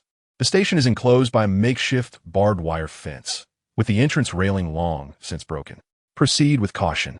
Lei Lai reduces the speed of the vehicle, slowly entering the service station area. The tires crunch over shattered glass and debris, emitting a jarring sound. Inside, silence reigns. Most of the windows are shattered, and the walls are marred with stains and graffiti. A few highly decomposed corpses lie in the parking lot, attracting swarms of flies. I will investigate. Lei Lai halts the vehicle, retrieves a fire axe, and gestures for Sun Xiaoyu to provide cover. The two cautiously exit the car, approaching the main building, while Lin Jian and Gao Chong remain vigilant inside the vehicle. After a while, Lei Lai returns, his expression slightly eased. The interior is relatively clean, showing no signs of recent activity. There's a small warehouse at the back, locked, and he hasn't yet entered to inspect it. The fuel tanks are empty, but the convenience store and restaurant might still hold some remnants. Let us move the car to the rear for concealment. Lin Jian commands, and we shall spend the night here. Having hidden the vehicle, the team enters the main building of the service station. The first floor, which houses the convenience store and restaurant, has indeed been plundered multiple times, yet with careful searching, they managed to find some expired but well-packaged canned goods, bottled water, and a few boxes of matches. Sun Xiaoyu even discovers half a bar of damp chocolate beneath the counter, an absolute luxury. Wang Xiaohai and her daughter, Wang Shufan, remain on the relatively safe first floor to rest, while Lin Jian, Lei Lai, Gao Chong, and Sun Xiaoyu ascend to the second floor. The second floor serves as a rest area and staff dormitory. It is equally chaotic, but within a locked manageress office. They make a significant discovery: a small hand-crank generator and several barrels of unopened, well-preserved diesel fuel. Splendid, Sun Xiaoyu exclaims. Although the generator's power is modest, it can at least charge equipment or provide some illumination. More importantly, in a desk drawer, they find a thick, waterproof logbook detailing the service area's history and a comprehensive topographic map of the surrounding region. The map even bears handwritten markings left by survivors from the early days of the disaster. A treasure. Gao Chong momentarily recovers from his earlier despair, meticulously studying the map and the logbook. The log chronicles events that transpired here during the onset of the disaster, as well as hazardous locations and potential safe routes in the vicinity. The map is more precise than Gao Chong's previous one. Look here. Gao Chong points to a spot on the map marked with a red circle, located deep along the old road, with a note. Radio signal? Requires investigation. This location is not too far from us, and if there is indeed a radio signal, perhaps we could contact other survivors or even remnants of military forces. A glimmer of new hope silently takes root. The group moves the supplies downstairs, reinforcing the doors and windows with the wooden planks they found. As dusk descends, they kindle a small campfire in a corner of the restaurant using scrap wood, preparing some canned soup and sharing the chocolate among themselves. The warmth of food and a relatively secure environment allowed the taut nerves to relax slightly. Lin Jian utilized a hand crane generator to charge a few walkie-talkies and his own powerful flashlight. Although the electricity was feeble, it was better than none. After arranging the night watch schedule, everyone gathered around the campfire to rest. The continuous days of travel and battle had left each person utterly exhausted, and they quickly fell into a deep slumber. Lin Jian was responsible for the first watch. He sat by the window, listening to the faint sounds of wind in the ruins outside and watching the flickering flames, his mind swirling with countless thoughts. The experiences since his rebirth had proven to be more arduous and intricate than he had anticipated. The system, the purified water core, the purification cult, and the secrets hidden in this world were far beyond the glimpses he had caught in his previous 10 years of life. He gently stroked his chest, where the still dull, purified water core was kept close. He attempted to channel a faint thread of spiritual energy into it, but the core remained unresponsive. "What must I do to restore you?" he murmured to himself. Just then, an extremely faint electronic static, as if emanating from a distant horizon, intermittently reached his ears. It was neither the wind nor a hallucination. Was it a radio wave? Lin Jian straightened up abruptly, holding his breath in concentration. The static was weak, appearing and disappearing, but he was certain it was some remnant signal of an amplitude-modulated broadcast. He immediately shook awake Gao Chong and Lei Lai beside him. There's a signal, a radio signal. The two instantly became alert, straining to listen. Indeed, that faint static was real. Gao Chong hastily retrieved the old-fashioned radio he had found in the office. Adjusting the frequency, crackling and hissing, the static seemed to intermingle with extremely vague fragments of human voices. Repeatedly, phrases such as "this is the Bashan shelter frequency." Survivors in need of rescue broke through the static. The voice was intermittent, ghostly, yet key words were discernible. Bashan shelter. Survivors. Help. In the service station, they had managed to receive a radio signal from afar. Moreover, it appeared to be a functioning shelter sending out the signal. This news was like a lighthouse in the darkness, instantly illuminating the despairing hearts of the group. Perhaps they were truly not alone. In this world, sparks of order still burned. However, before they could carefully decipher the content of the signal, Sun Xiaoyu, stationed at the door, suddenly issued an urgent alarm. There's a situation. There are headlights outside. They are approaching. Just as hope ignited, a crisis loomed. Lin Jian rushed to the window, peering through the gap to look outside. In the distance along the highway, two blinding beams of headlights pierced through the blood-red mist, swiftly advancing towards the service station. Were they foes or allies? Chapter 45. Uninvited guests in the cloud of radio waves. The glaring headlights resembled two swords, slicing through the silence of the service station and shattering the recently kindled hope. The roar of the engine grew louder as it approached. "Conceal yourselves. Turn off the engine," Lin Jian hissed, prompting everyone to act immediately, swiftly extinguishing the campfire and hiding in the shadows of the walls and furniture, weapons in hand, nervously watching the window. The off-road vehicle halted at the entrance of the service station. The engine silenced, yet the headlights remained illuminated, illuminating a section of the area ahead. The car door swung open, and two figures leaped out. With the illumination of the headlights, it became evident that there stood two men, attired in a blend of military and civilian gear, armed with rifles and exhibiting a vigilant demeanor. They appeared weathered and weary, yet their gaze was sharp, distinguishing them from ordinary vagabond survivors. "Is anyone inside?" called out one of the taller men, bearing a scar across his face, his voice resonating with clarity. "We are merely passing through and notice the light here. We seek a place to rest, harboring no ill intent." His words, though couched in civility, carried an underlying caution. In this apocalyptic world, trust in strangers was a precarious gamble. Lin Jian and the others remained silent, choosing to conceal themselves further. After a brief pause with no response, the scarred man exchanged a knowing glance with his companion. They advanced toward the main building in a tactical formation, exercising utmost care. "Friend, we truly mean no harm," the scarred man continued, attempting to ease the tension. "In these times, survival is a challenge, and encountering fellow beings is a stroke of fortune. We possess some food, which we can share." As they reached the entrance of the main building and attempted to push the door, they discovered it had been fortified from within. It was apparent that there were indeed occupants inside, and they were vigilant. The scarred man chuckled softly, stepping back to indicate his lack of intent to force entry. "Very well, we shall respect your boundaries. We will merely rest in our vehicle outside, without disturbance. Should you change your minds, you are welcome at any time." Surprisingly, he and his companion returned to their vehicle, switched off the headlights, seemingly resolute in their intention to spend the night outside. This behavior left Lin Jian and his group taken aback. Had they harbored malicious intent, they could have easily breached the door or resorted to more aggressive measures. This restraint, however, rendered their true motives even more enigmatic. "What do you think?" Lei Lai whispered to Lin Jian. "They don't resemble members of a cult," Gao Chong analyzed. "Cult members typically exhibit more uniform equipment and a colder demeanor. These two seem more akin to seasoned survivors or former soldiers." Lin Jian pondered for a moment. The demeanor of their visitors indeed lacked overt hostility, and their offer of sharing food was a significant gesture of goodwill in a world fraught with peril. Yet, one must always remain wary. "Let us continue to observe," Lin Jian decided. "Sun Xiaoyu, Wangshu, keep a close watch on them. Lei Li, Gao Qiang, you may rest and prepare for the second half of the night watch." As the night wore on, It became Lei Lai and Gao Chang's turn to stand guard. Outside, the vehicle remained eerily still, suggesting that the two men had truly succumbed to slumber.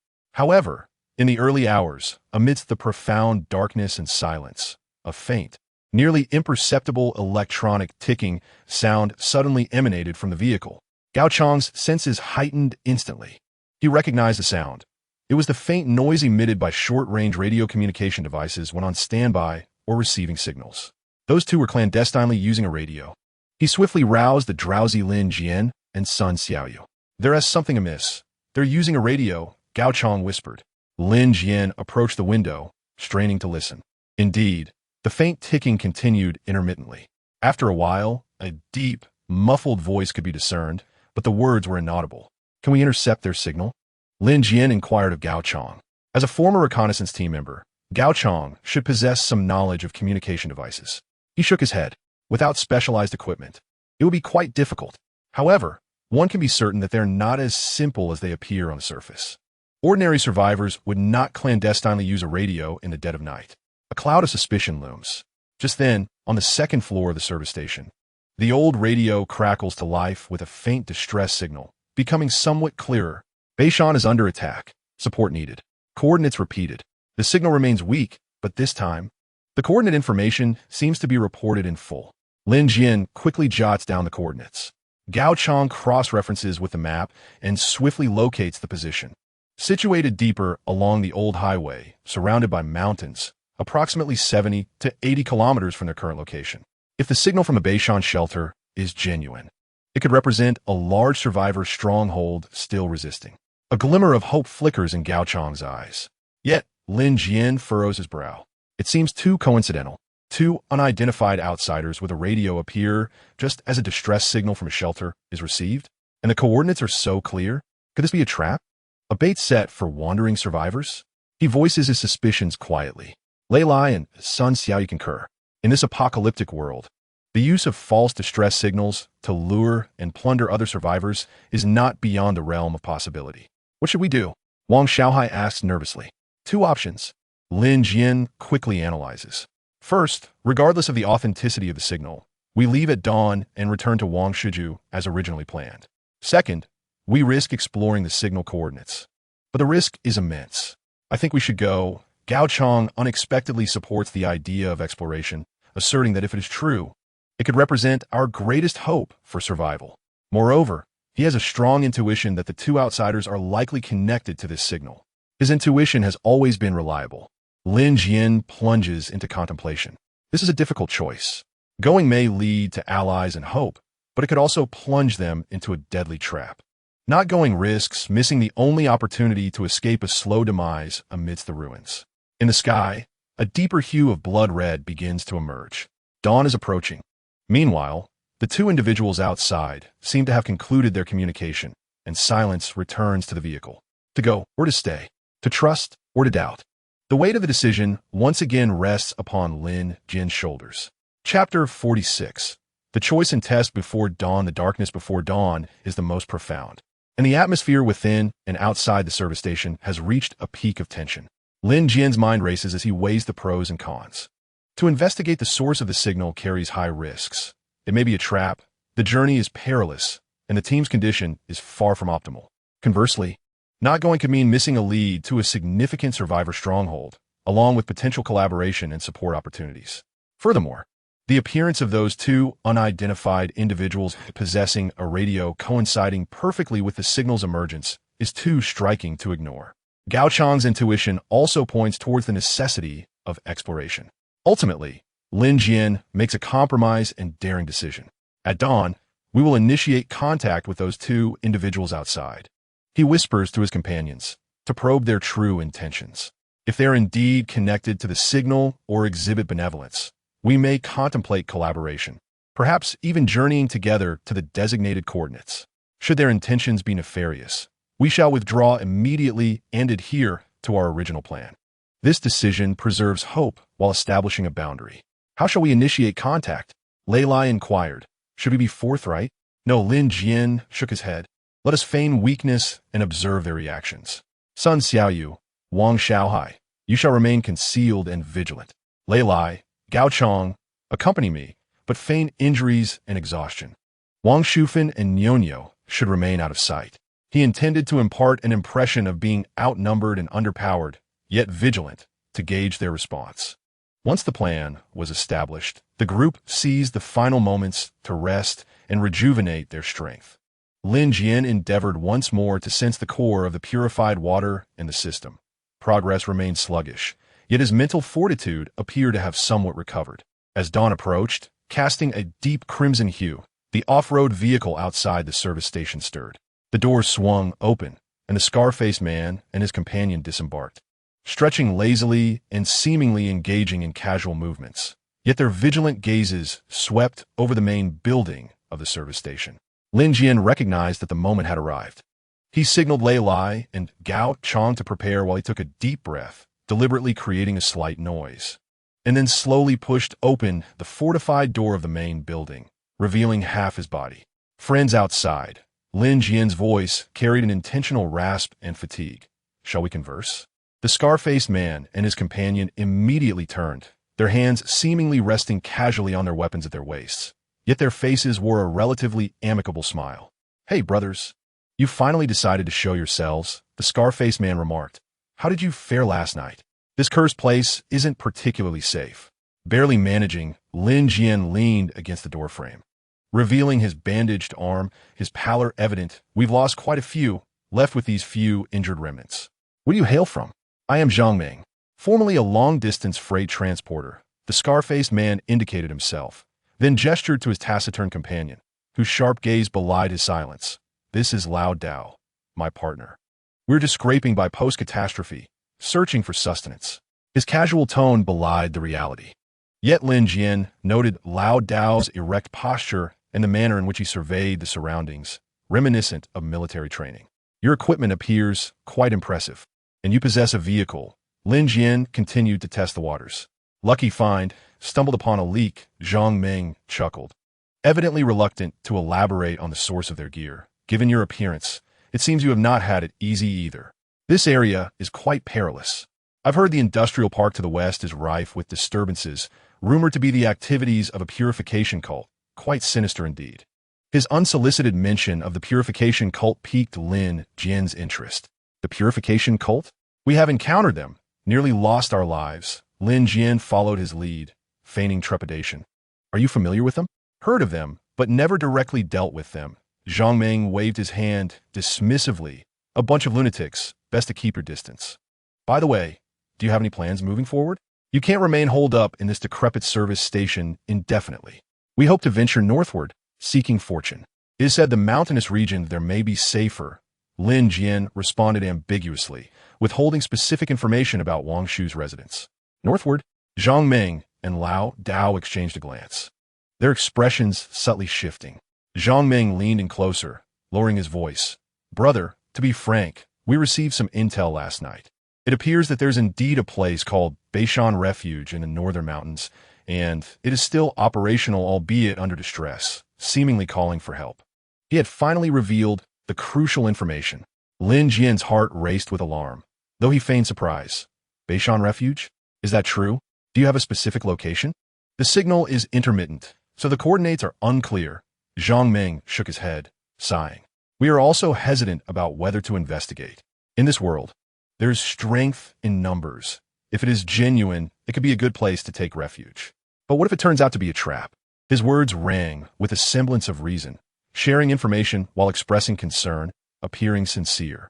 Yet, Lin Jian detected several discrepancies. First, they had voluntarily disclosed the existence of the signal. Second, they claimed the coordinates were unclear, yet their eyes revealed no confusion. Third, they seemed intent on suggesting companionship. Indeed, we must exercise caution, Lin Jian concurred, allowing a look of indecision to cross his face. We are few in number and all injured. We truly cannot afford to act rashly. I understand, Zhang Ming nodded. How about this? Let's exchange some information to look out for one another. If you know of any safe areas nearby or any hazardous zones, please inform us. In this cursed place, information is more precious than food. He began to seek more specific intelligence. Lin Jian smirked inwardly, aware that the other party had shifted to the crux of the matter. Just as he prepared to deflect with some trivial information, Lao Dao, who had been silently observing, fixed his sharp gaze on the shadows behind Lin Jian, where Sun Xiaoyu had inadvertently shifted, producing the faintest sound. "Are there others inside?" Lao Dao's voice was icy, his hand already resting on his holster. The atmosphere instantly turned tense. Zhang Meng's smile vanished, his expression becoming vigilant. "Brother, this isn't quite fair, is it? Hiding things isn't how one makes friends." What began as a test had escalated into a confrontation. Lin Jian's mind raced, realizing that their ruse had been partially uncovered. He swiftly altered his strategy, adopting an expression of helplessness and sincerity. "I apologize. It was not my intention to conceal anything. There are 2 women and a child inside. We must exercise caution. You understand how it is in this world. By voluntarily revealing the presence of vulnerable members, he might reduce their wariness or aggression." Indeed, upon hearing about the women and child, Zhang Meng and Lao Dao's demeanor softened somewhat. Zhang Meng waved his hand. "I understand. It is all for survival. Let's not force the issue. We plan to scour for supplies nearby and then venture north. If you change your mind or make any discoveries, you can reach us on this frequency." He recited a series of numbers, indicating a radio frequency. "Until we meet again," Zhang Meng concluded, turning with Lao Dao to return to their vehicle, starting the engine and slowly driving away from the service station, disappearing at the end of the road. The entire exchange seemed peaceful, but the lingering doubts had multiplied. They were undoubtedly hiding something. Lei Lai emerged from the shadows, speaking in a grave tone. "That old knife is undoubtedly a military man, and not just any soldier. They are aware of the Bashan signal, yet cannot articulate the coordinates, attempting to extract information from us." Gao Chang added, "I suspect they may have ties to that signal source, or even the purification sect." Lin Jian nodded in agreement. Although this encounter yielded no concrete evidence, it was nearly certain that these 2 individuals were far from benign. Their presence, coupled with the Bashan signal, likely constituted a meticulously crafted trap. "Should we still proceed to Bashan?" Sun Xiaoyu inquired. Lin Jian gazed at the distant coordinates on the map, then at his weary and battered companions, shaking his head decisively. "No, we shall not. The risks far outweigh the potential rewards. This is likely a trap. We will adhere to our original plan and take a detour back to Wangshu residence." Despite losing a flicker of hope, they sidestepped an evident danger. The essence of survival lies in evading insurmountable risks. "Pack your belongings and depart immediately," Lin Jian commanded, aware that they might be ambushed upon their return. The team swiftly mobilized, loading the gathered supplies into their vehicle. Everyone understood that the journey ahead demanded heightened caution and vigilance. Just as they were about to leave the service station, the aged radio crackled to life, broadcasting the distress signal from the Bashan refuge once more. This time clearer and more urgent. "We require medical supplies urgently. Coordinates needed." The voice resonated with despair. Lin Jian hesitated momentarily, but ultimately steeled himself to turn off the radio. In the apocalypse, compassion can sometimes prove more lethal than cruelty. The off-road vehicle once again traversed the desolate highway, burdened with doubt and heavy hope, heading towards home. Unbeknownst to them, on a hill several dozen kilometers away, Zhang Meng and the old knife were observing their departure through high-powered binoculars. The old knife held a tracker displaying a faint signal. The bait had been cast. It was merely a matter of time before the big fish took the hook. His voice was devoid of any emotion. Chapter 47. Perils on the return journey and unexpected allies. The military off-road vehicle jostled along the abandoned old road, the roar of the engine being the sole vestige of life in this desolate world. Tension hung thick in the air as the 2 mysterious figures encountered at the service station, and the dubious Bashan signal loomed like a dark cloud over every heart. Lin Jian closed his eyes to rest, though he was fully engaged in channeling his mental energy, striving to expedite the restoration of the faint connection to the core of Wangshu residents. He needed to ascertain the safety of the base as soon as possible and required the energy from the clean water core to confront the impending crisis. The inflammation in his left arm, though somewhat managed by medication, still throbbed with pain. Lei Lai focused intently on driving, skillfully navigating the growing obstacles on the road.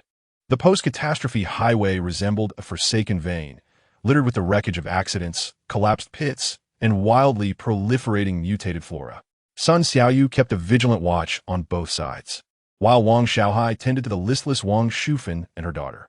Gao Chong pored over the detailed map, endeavoring to identify the safest route. We're low on fuel. We can only manage another 50 or 60 kilometers at most. Lei Lai glanced at the fuel gauge and spoke in a grave tone. The map ahead marked a small town called Greystone, where a gas station might be located. Gao Chong pointed to a spot on the map. But the town was densely populated, posing significant risks. We must take the chance. Lin Jian opened his eyes, acknowledging that without fuel, our movement was severely restricted. This was a reluctant choice. A few hours later, the silhouette of a dilapidated town emerged on the horizon. Nestled against the mountains, the town's low buildings and narrow streets exuded an air of desolation. We should circle around and search for the gas station at the town's entrance, Lin Jian ordered. Venturing directly into the town center would be tantamount to suicide. The SUV slowed down, cruising cautiously along the town's outer ring road. Soon, a solitary gas station appeared by the roadside. The fuel pumps were long damaged, but the underground storage tanks might still harbor remnants. I will check it out, Lei Lai declared, halting the vehicle and retrieving a fire axe and a hose. Gao Chong stood guard with his weapon drawn. The two men cautiously exited the vehicle, approaching the inspection hatch of the storage tank. With effort, they pried open the heavy manhole cover, and a pungent odor of gasoline mingled with mildew assailed their senses. "There's fuel," Lai Li exclaimed in delight. Indeed, a layer of viscous fuel lingered at the bottom of the tank. Just as they prepared to siphon the fuel with the hose, an unexpected turn of events occurred. Whoosh! A crude bone arrow, accompanied by a shrill whistle, shot from the window of an abandoned two-story building, striking the ground less than a meter in front of the SUV's hood. The arrow's tail quivered ominously. "It's an ambush," Sun Xiaoyu shouted sharply, instantly raising her compound bow. "Do not engage." Lin Jian quickly restrained her while calling out towards the building. "We mean no harm. We are merely passing through in search of fuel." Everyone in the vehicle swiftly entered a state of combat readiness, weapons trained on the building. After a brief silence, a figure emerged from the shattered window, a young woman, her face painted with war paint, wielding a rudimentary longbow. Her gaze was sharp, filled with both vigilance and scrutiny. "Outsiders? Where do you come from?" Her voice rang clear, yet carried an undeniable edge of interrogation. "We are fleeing from the west," Lin Jian replied, half truthfully, simply seeking to refuel and depart swiftly. The woman appraised them, her gaze lingering on the military SUV and their gear. "Greystone does not welcome outsiders. We can provide you with fuel, but must be exchanged for something. What do you seek in return? Medicines or food?" The woman stated bluntly. Lin Jian contemplated for a moment. Their supplies of medicine and food were limited, yet fuel was essential. "We can part with some antibiotics and compressed rations. That will suffice." The woman agreed briskly, placing the items on the hood of the vehicle before stepping back. "You take the goods, and we will provide the fuel. Leave immediately after refueling."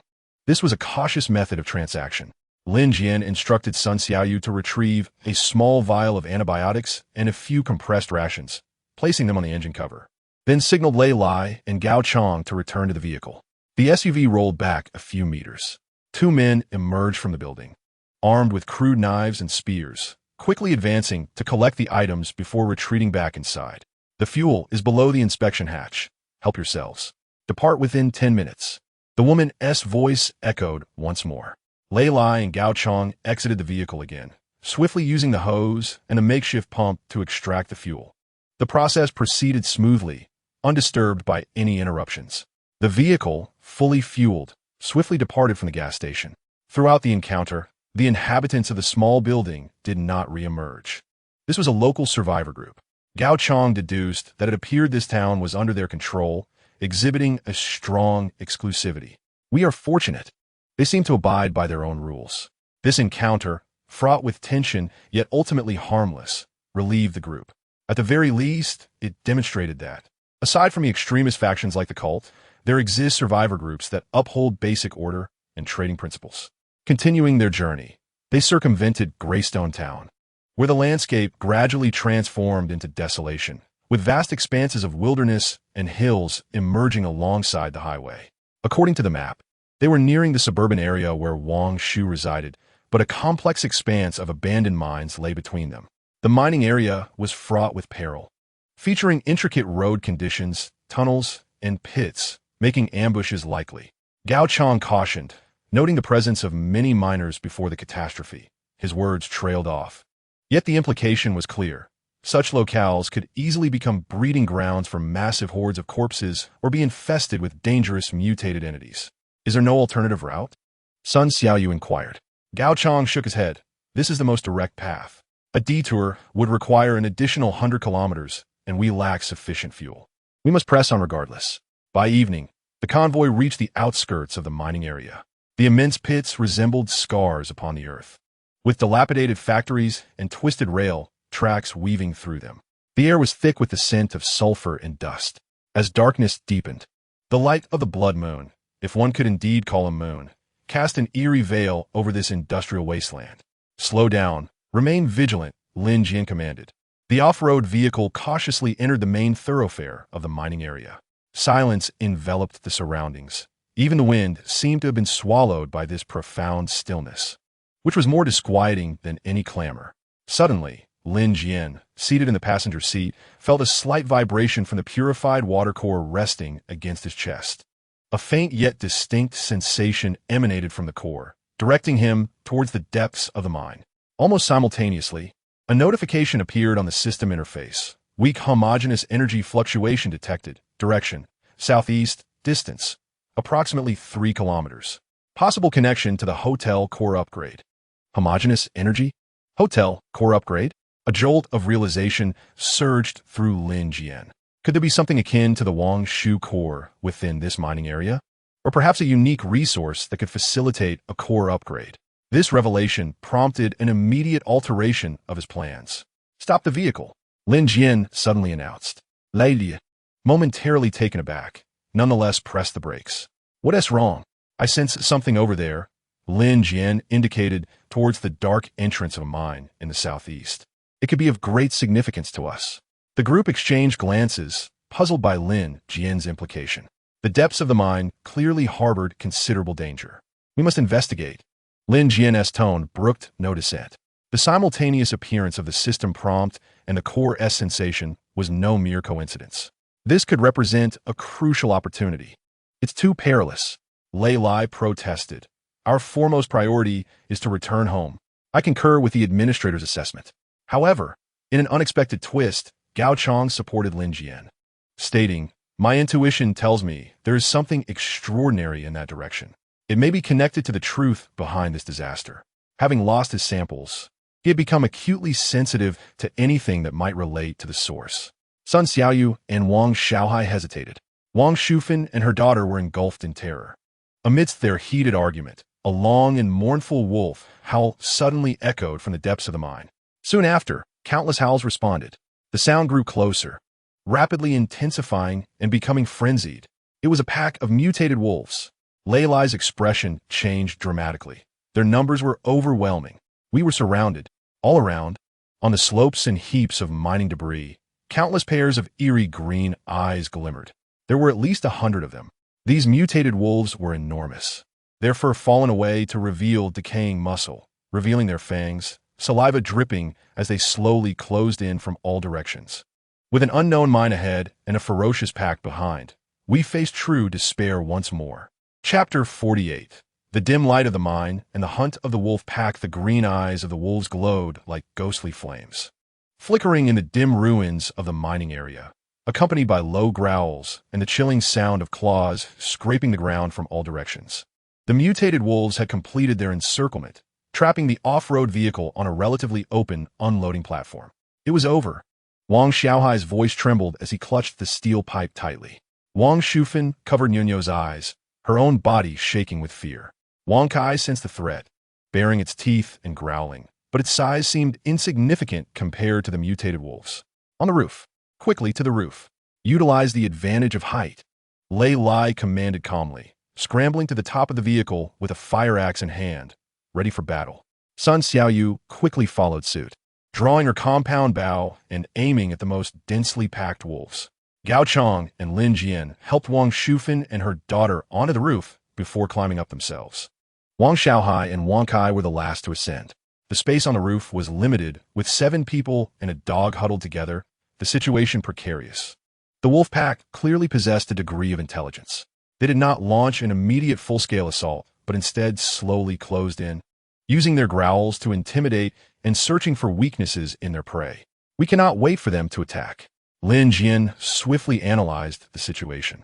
The mine. We must go to the mine. The entrance is narrow, easy to defend, but hard to attack. He pointed towards the dark mine entrance, where he had previously sensed energy fluctuations, less than 100 meters away. The entrance was about 3 meters wide, flanked by sturdy rock walls. Indeed, a good defensive position. Charge forward. I will lead the way. Lei Lai, cover our retreat. Lin Jian decisively proclaimed. Staying in the vehicle would mean waiting for death. Rushing into the mine was our only chance for survival. All right, Lei Lai roared, leaping down from the roof, his fire axe sweeping to fend off 2 approaching mutated wolves. Follow me.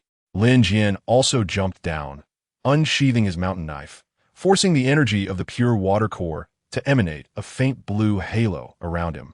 This halo seemed to have a slight deterrent effect on the mutated creatures, causing the approaching wolves to hesitate momentarily. Move quickly. Sun Xiaoyu shot arrows from the roof, taking down 2 wolves that attempted to pounce on Lin Jian. Gao Chong and Wang Xiaohai shielded Wang Shufan and her daughter, jumping from the vehicle and sprinting towards the mine. Wang Kai, baring its teeth, barked fiercely while following its master. Cover them.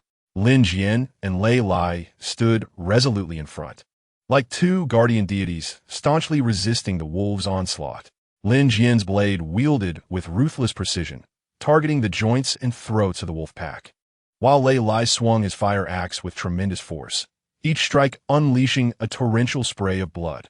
The ferocity of the 2 temporarily held back the horde, yet their numbers were overwhelming. Soon, both Lin Jian and Lei Lai bore new wounds, blood streaming profusely. Quick, into the cave. Gao Chong shouted at the entrance. Sun Xiaoyu, Wang Xiaohai, and Wang Shufan had already dashed inside. Lin Jian and Lei Lai exchanged a glance, feigning an attack before turning and sprinting toward the mine. The wolves roared with fury, surging in pursuit. Bang! The last to enter, Lei Lai exerted all his strength to slam shut the rusted iron gate, half eroded, at the cave's entrance, bracing himself against it with all his might. Gao Chong and Lin Jian rushed forward to assist. Roar! Bang! Bang! The pack violently collided with the iron door, producing a deafening cacophony. The door quaked violently, the corroded hinges emitting a piercing groan, on the verge of giving way. Hold it! Lin Jian bellowed, wedging a crowbar into the door's crevice. Lei Lai and Gao Chong pressed their shoulders firmly against it. Find something to reinforce it. Sun Xiaoyu called anxiously from within the cave. Wang Xiaohai and Wang Shufan fumbled in the darkness, discovering several abandoned wooden stakes and iron rods, hastily passing them over. The group hastily piled obstacles against the door, momentarily stabilizing the situation. Yet the wolves continued to roar and batter outside, refusing to relent. For the time being safe, Lei Lai leaned against the rock wall, sliding down to the ground, gasping heavily, blood seeping from multiple wounds. Lin Jian's condition was worse. The wound on his left arm had reopened, his complexion as pale as parchment. The cave was enveloped in inky darkness, where one could not see one's hand before one's face, save for the heavy breathing of the group and the growls of the wolves outside. The air was damp and cold, imbued with a pungent mustiness and a peculiar scent reminiscent of sulfur and ozone. Use the flashlight, Lin Jian murmured weakly. A few beams of light flickered to life, illuminating their surroundings. They found themselves in a long-abandoned main passage of the mine, spacious yet dilapidated, with rusted tracks and rotting ties scattered about, debris and discarded tools littering the ground. The passage extended deeper into the darkness, where the light was swallowed whole, leading to the unknown. Within Lin Jian's chest, the core of pure water, along with the system's sensors, pointed unmistakably toward the depths of the passage. That faint yet distinct energy fluctuation emanated from within. We must venture further in. Lin Jian struggled to his feet, knowing that the wolf pack would not disperse anytime soon. There may be something we need inside. What exactly is it? Sun Xiaoyu inquired while rewrapping Lin Jian's wound. I do not know, Lin Jian replied, shaking his head, but my intuition and the system both direct me there. It could be some form of energy or a clue. Gao Chong also sensed the unusual energy emanating from the depths, nodding in agreement. The energy environment here is indeed peculiar. There is certainly something. Perhaps it relates to the subterranean. Recalling his experiences in Black Mountain, he pondered further. After a brief pause to tend to their wounds, the team faced a critical decision. Should they hold their position at the entrance and wait for the wolves to disperse, potentially starving in the process, or risk delving into the unknown mine? The answer was evident. Let us proceed. Lin Jian inhaled deeply, gripping the crowbar and flashlight tightly, leading the way into the depths of the passage. Rei Lai and Gao Chong flanked either side in vigilant protection, while Sun Xiaoyu brought up the rear. And Wang Xiaohai shielded Wang Shufan and her daughter, who walked in the center. The pathway twisted downward, its slope gentle. As they ventured further, the air grew increasingly damp, and the pungent scent of sulfur and ozone intensified. Strange, softly glowing moss began to appear on the walls, providing a semblance of illumination. After approximately 10 minutes of walking, they arrived at a fork in the path. One route continued downward, while the other extended horizontally toward a vast mining pit. The source of the energy fluctuations emanated from the direction of the horizontal tunnel. Let us proceed this way, Lin Jian declared without hesitation. At the end of the horizontal tunnel lay a colossal space reminiscent of an underground plaza. As the beam of their flashlight swept across the area, they were left awestruck by the sight before them. In the center of the plaza, instead of the anticipated mineral veins or machinery, a pond approximately 10 meters in diameter radiated a soft blue light. The water was crystal clear, and the luminous glow emanated from its depths, illuminating the entire subterranean space. Surrounding the pond were peculiar, softly glowing plants previously unseen. The strange energy fluctuations in the air originated from this very pond. What is this? Sun Xiaoyu murmured. Lin Jian approached the edge of the pond, crouched down, and gently touched the water surface. A pure, refreshing energy surged through his arm, invigorating him. The pain from the wound on his left arm diminished significantly. The core of the purified water in his possession emitted a joyful hum, as if greeting a long-lost relative. The system interface once again displayed a prompt. High-purity, inert energy source detected, stagnant blue spring. Can be absorbed and converted into substantial hotel energy or utilized for special facility operations. Warning, energy is highly inert. Direct absorption efficiency is low and requires special mediums or methods. Stagnant blue spring, a high-purity energy source. Lin Jian's heart raced with excitement. This was akin to a windfall from the heavens. If they could absorb the energy here, the upgrade of Wangshu residents would no longer be a distant dream. However, the system's warning clearly indicated the energy's high inertness and low absorption efficiency. Lin Jian pondered, his gaze sweeping over the glowing plants surrounding the pond. Perhaps the key lay within these plants? As he contemplated, Gao Chong suddenly pointed gravely at the opposite side of the pond, exclaiming, "Look over there!" The beam of the flashlight shifted, revealing clear signs of human excavation on the rock face across from the pond. A dark, unmistakably later excavated tunnel entrance emerged there. Beside the tunnel entrance lay scattered modern exploration equipment and several empty sample containers. The containers bore a familiar emblem, a planet reborn from flames in an abstract design. The insignia of the purification cult. They had been here long before. Chapter 49. The cult's footprints and the mystery of the spring. The emblem of the purification cult struck like a cold serpent, instantly choking the breath from all present. The joy that had surged upon discovering the energy source was swiftly replaced by an overwhelming sense of peril. Had they already discovered this place? Wang Xiaohai's voice trembled as he instinctively took a step back, as if the dark tunnel could unleash a monstrous threat at any moment. It appeared so. Gao Chong's countenance darkened as he stepped forward to pick up an empty sample container, scrutinizing it closely. The container was void of contents, indicating that they might have already taken the spring water sample or conducted some form of experimentation. Lei Lai gripped his fire axe tightly, vigilantly gazing at the cave entrance. Could there be an ambush lurking within, or were the cult members still present? Lin Jian forced himself to remain calm, meticulously observing the surrounding environment. The pond emanated a steady blue glow, and the luminescent plants surrounding it thrived quietly. The air was infused with a tranquil, yet peculiar energy fluctuation, devoid of any recent signs of violent activity. The cult's equipment and containers were also coated in dust. Judging by the traces, they must have departed some time ago. Lin Jian deduced that this mine could merely serve as a temporary exploration site for them. However, we must ascertain the conditions inside that cave entrance.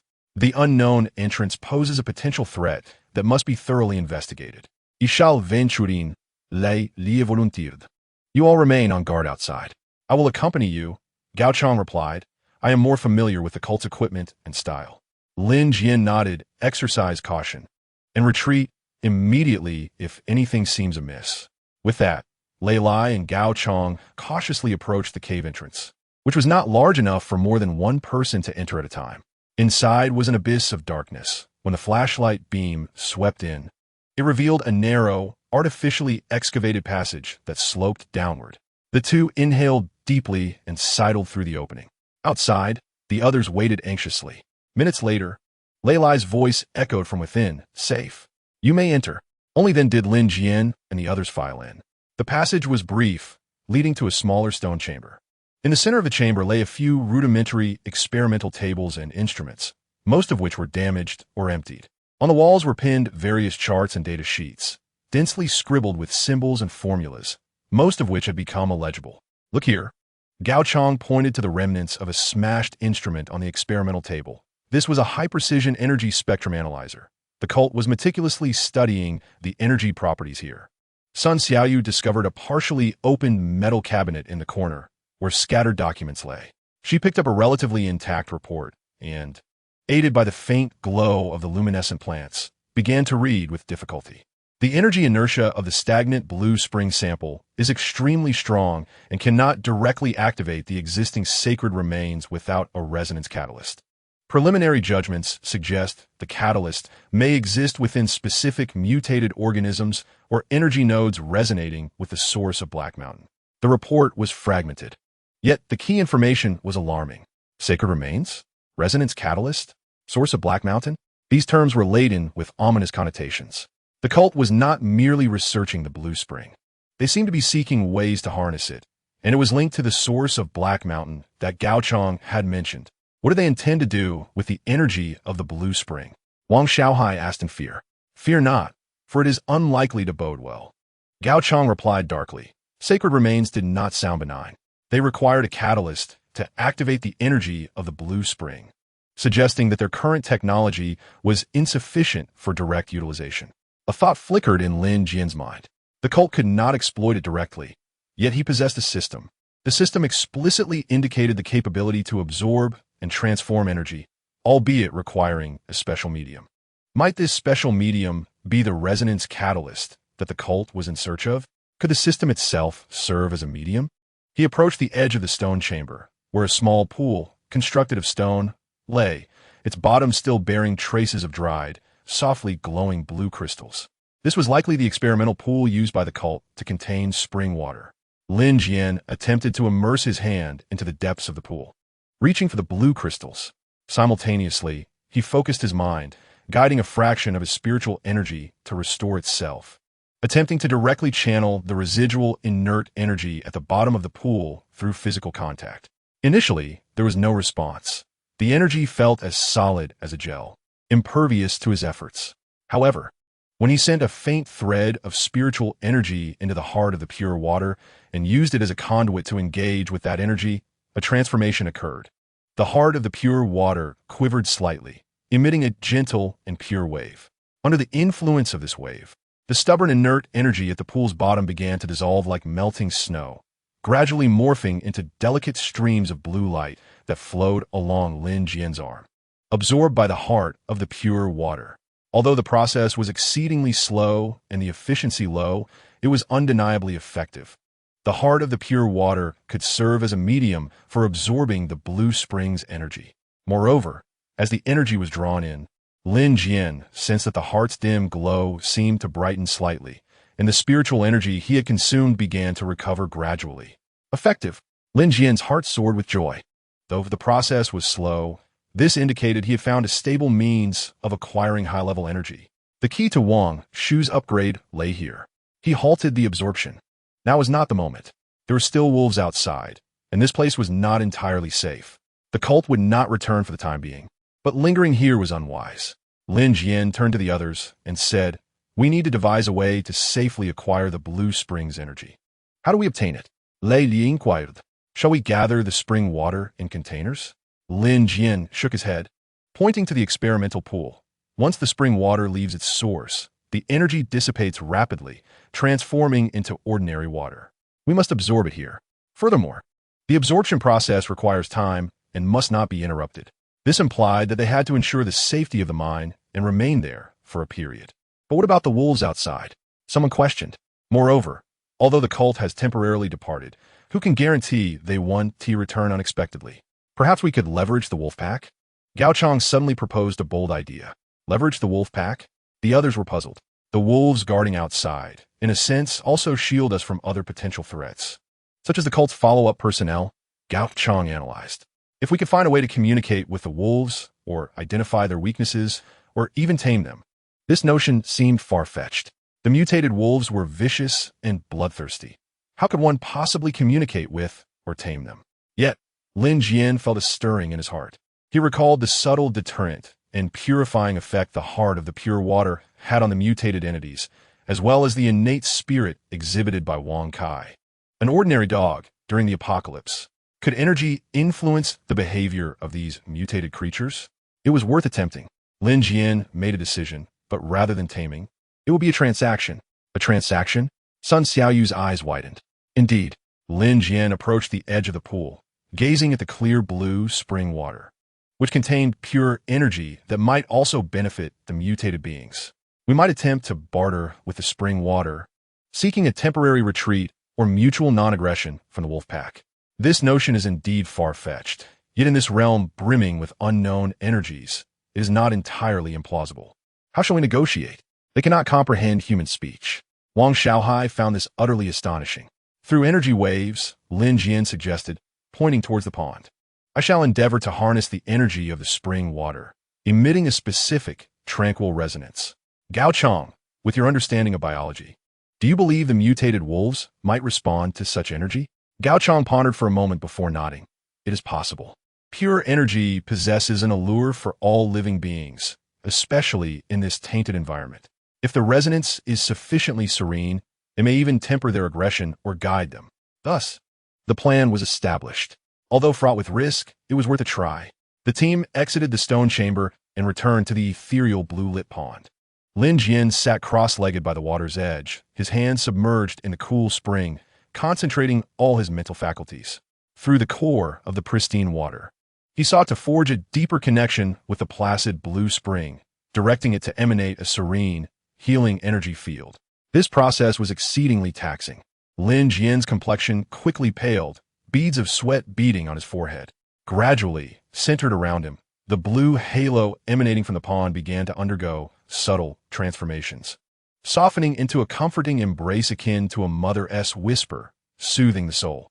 Lei Lai and the others stood vigil, feeling the palpable waves of energy. Their inner turmoil and trepidation seemed to dissipate significantly. Even Wang Kai settled down, comfortably resting on the ground.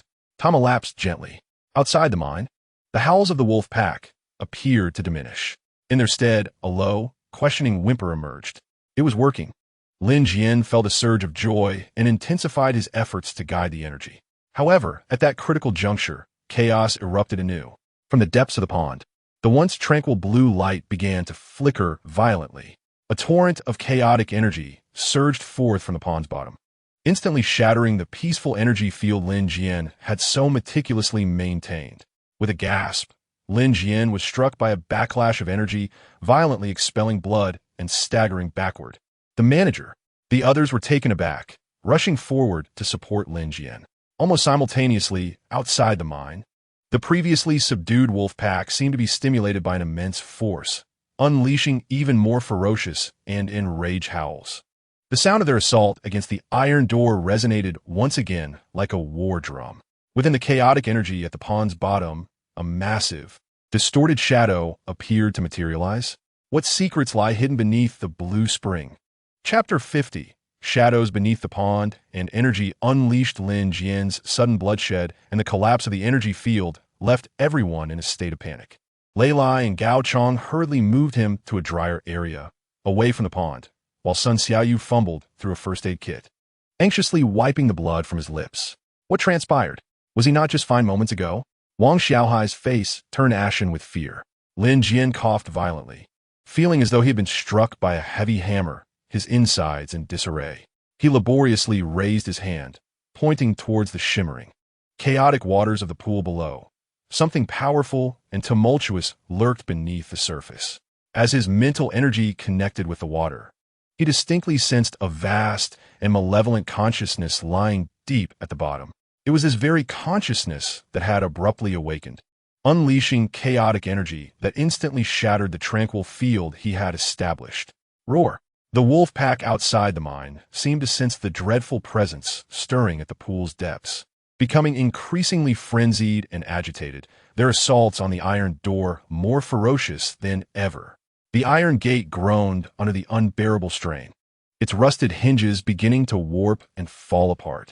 The door was on the verge of giving way.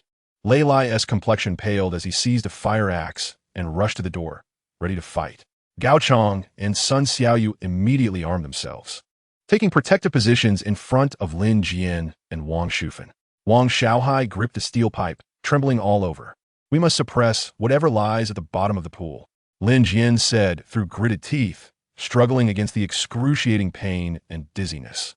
"Otherwise, if the wolves break in, we will all perish." Yet, even with the assistance of the pure water core, he could not contend with the chaotic consciousness below. What could the others possibly do?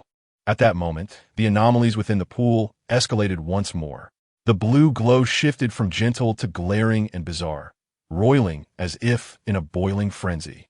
In the center of the pool, a whirlpool formed, with the chaotic energy surging dramatically from its depths. Simultaneously, the system's warning echoed frantically in Lin Jian's mind. Warning! High concentration of chaotic energy source detected awakening. Energy properties highly resemble those of the disaster's origin. Extrême danger. Immediate evacuation recommended. Warning. The stagnation blue spring energy field is being contaminated. Conversion efficiency is plummeting.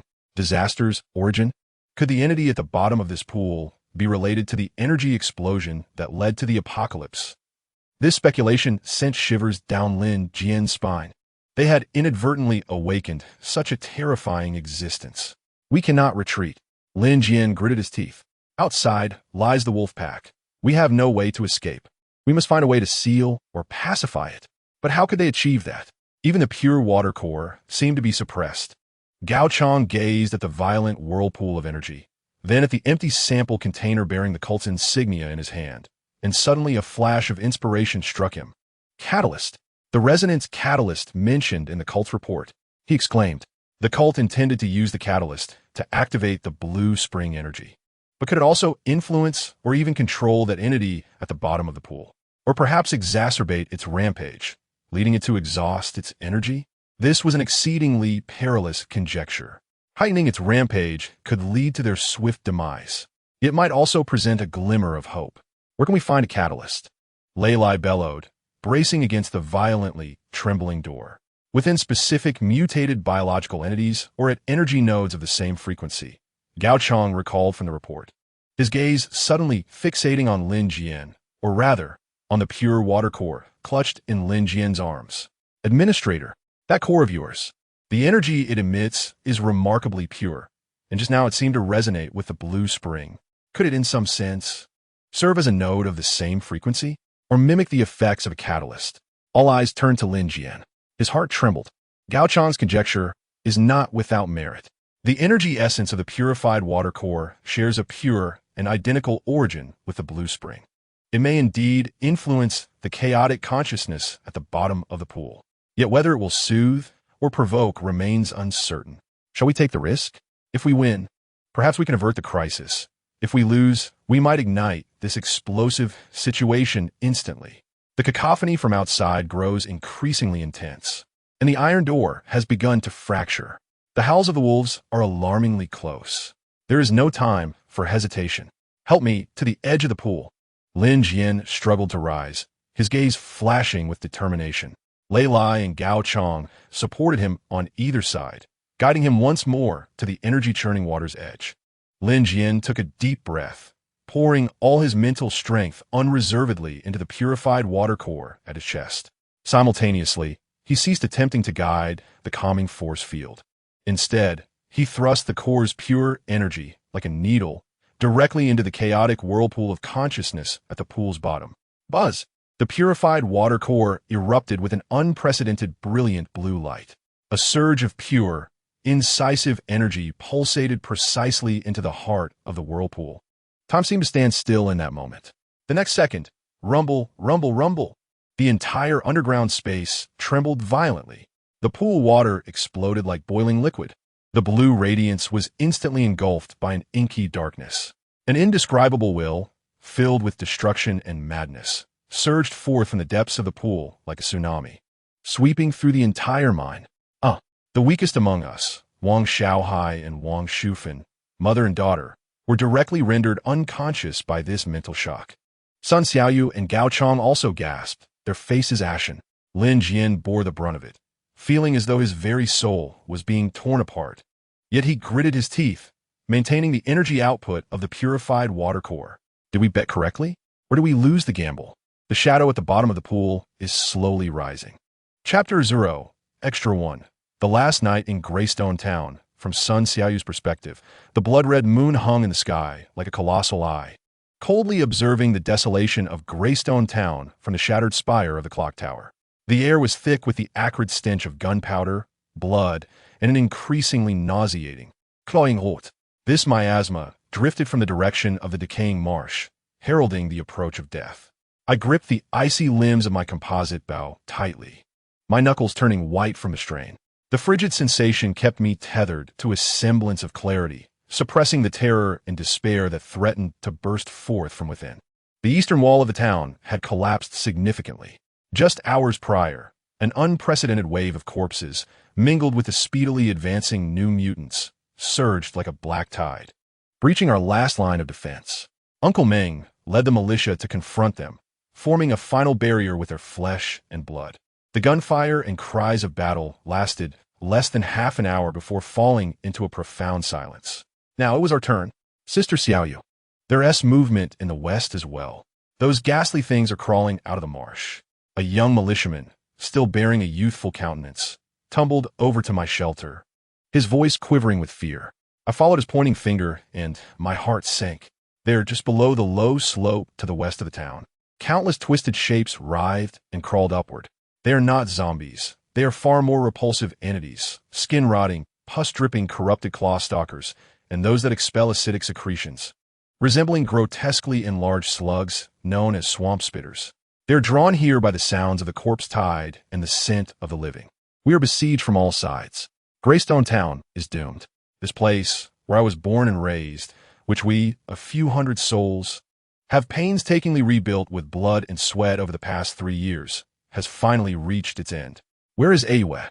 I croak, my voice hoarse. She is organizing the elderly and children to evacuate through the secret passage at the town center. She has instructed us to hold out for 10 more minutes.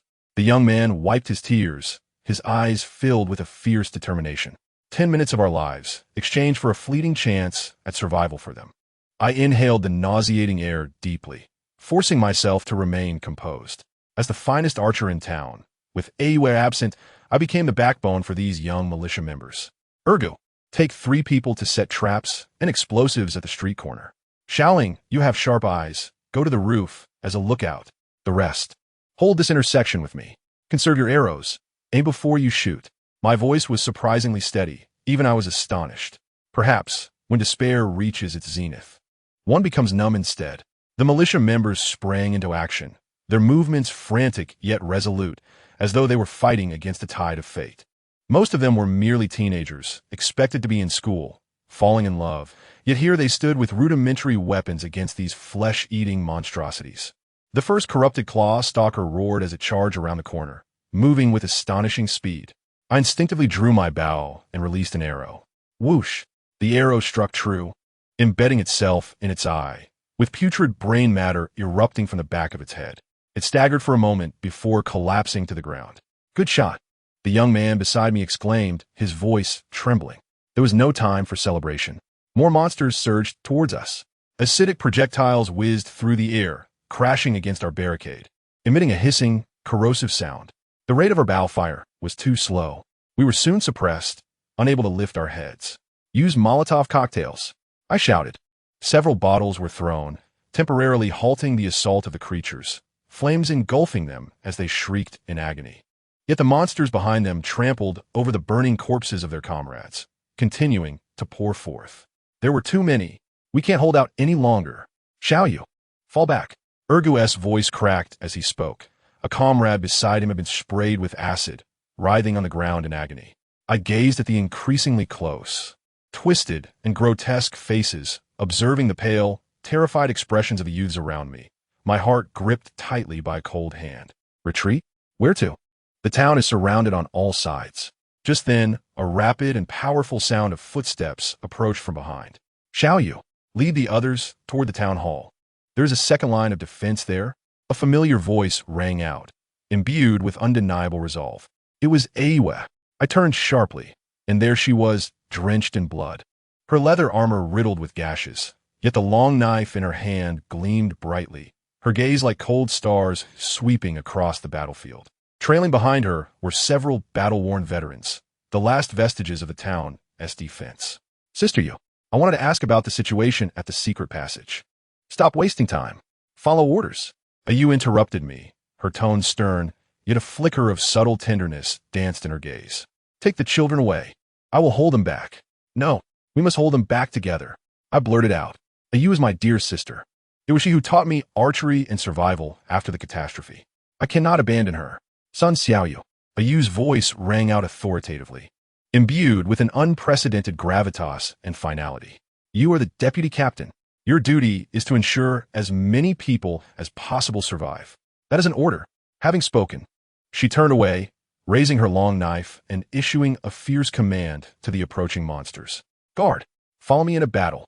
The veteran soldiers roared in response, charging like a spear against the tide of monsters. The glint of blades flashed, and carnage ensued. Ayu's figure moved through the throng of beasts like a butterfly, flitting through flowers, akin to a moth drawn to flame, each strike precise and lethal, staving off the onslaught momentarily. Go! Ayu shouted without looking back. Tears welled in my eyes, blurring my vision. I understood this was our final farewell. Retreat! Everyone, retreat with me. I gritted my teeth, almost forcing the words from my throat, pulling along the stunned Ergo and Shaoling, leading the remaining militia as we stumbled toward the town hall. Behind us echoed the distant cries of Yu and the guards, mingled with the frenzied roars of the monsters. When we reached the square in front of the town hall, the last group of survivors had gathered, mostly the elderly, the weak, and women and children, their faces etched with terror and despair. Teacher Zhou was hoarsely trying to maintain order, while Sister Wang Shufan held tightly onto Nyonyo, and Do trembled behind her. The secret passage is blocked by a landslide. A dust-covered man cried out in despair as he slumped to the ground. The last escape route was severed. The howls of the monsters drew ever nearer, and we were completely surrounded. Leaning against a crumbling wall, I gazed at the desperate faces illuminated by the blood-red moonlight, my bow hanging limply in my grasp. Perhaps this was the end, buried here with you in this small town. Yet, just as the monsters were about to storm the square, a sudden explosion erupted from outside the town, followed by the roar of engines. Then came the rapid gunfire. Unlike our makeshift weapons, they were outsiders, powerful outsiders. In our dire straits, a glimmer of hope emerged. What transpired next felt like fragmented nightmares. We followed those outsiders, Lin Jian and the others, out of despair, but Yu remained forever in that desolate place. I couldn't even find her body. It wasn't until many days later, during a relatively safe night at Wangshu, that I permitted myself to recall that blood-soaked evening in Yu's last defiant silhouette. True to her name, she was the last light of Greystone Town. That cold and resolute moonlight illuminating the path for us survivors to escape. The strings have snapped, the moon has waned. Yet, those who live must carry forth the legacy of the departed and continue onward, such as the end of days. Chapter 51 of Reconstruction of Fire. The Eye of the Abyss and Core Resonance, 8 pitch-black energy, imbued with a will of destruction, surged forth from the depths of the pool like a tangible tide, instantly engulfing the radiance of the blue spring and plunging the entire underground space into a suffocating darkness and madness. The air seemed to congeal, filled with a silent shriek that pierced the very depths of the soul. Lin Jian was at the forefront, feeling as though his consciousness was a flickering candle in a tempest, on the verge of extinguishment. The purified water core trembled violently against his chest, emitting a mournful hum as if it were locked in a desperate struggle against that terrifying will. Administrator, Lei bellowed, yearning to charge forward. Yet he was firmly pinned in place by an invisible mental pressure, unable to move. Gao Chong and Sun Xiaoyu found themselves mired in an overwhelming dread. Even breathing became a laborious task. In the center of the pool, the whirlpool spun ever faster, and a colossal silhouette, composed entirely of pure darkness, began to rise slowly from the abyss. It was not a tangible form, but a continuously twisting, morphing shadow. At its core, two crimson points of light flared to life, resembling the eyes of a colossal beast awakened from the depths, cold, indifferent, filled with loathing and a desire for annihilation toward all life. This was the existence lurking beneath the blue spring, a chaotic amalgamation born of the energy at the source of catastrophe, possessing a rudimentary consciousness. A roar erupted from the wolf pack outside the mine, a sound imbued with unprecedented terror and madness, seemingly in response to the awakening of this horrific presence. The iron gate, caught between the assault from within and without, finally emitted its last mournful wail. With a thunderous crash, the rusted hinges shattered, and the heavy iron door collapsed inward. The already frenzied pack of blood-eyed wolves surged into the mine like a flood breaching a dam, roaring as they did so. Before them loomed the eye of the abyss. Behind them surged the torrent of wolves. A dead end, a truly life-or-death scenario. It's over. Wang Shaohai closed his eyes in despair as he beheld the advancing wolves and the shadow rising from the pool. Wang Shufan held the unconscious Nyunyo tightly, tears streaming silently down her cheeks. Lei, Gao Chong, and Sun Xiaoyu's eyes were wide with agony. Yet they felt as though the strength to raise their weapons had been utterly drained. At this critical juncture, an unexpected transformation occurred. The purified water core, thoroughly suppressed by the darkness and dimmed to its utmost, seemed to have reached an impasse, triggering a dormant mechanism deep within. Inside the core, a faint essence symbolizing order and purification sensed the chaotic energy of the blue spring, now tainted, and the provocation of that malevolent abyssal will, finally awakening. A resonant sound, not carried through the air, but resonating directly in the depths of every soul, erupted forth. The purified water core transformed from passive defense to an active eruption of unprecedented brilliance. Its light was no longer a gentle blue, but had morphed into a pure, blazing radiance akin to platinum, capable of purifying all worldly impurities. The platinum light pierced through the dense darkness like a sword, and wherever it passed, the destructive will of the dark energy melted away, emitting a wretched, inhuman wail.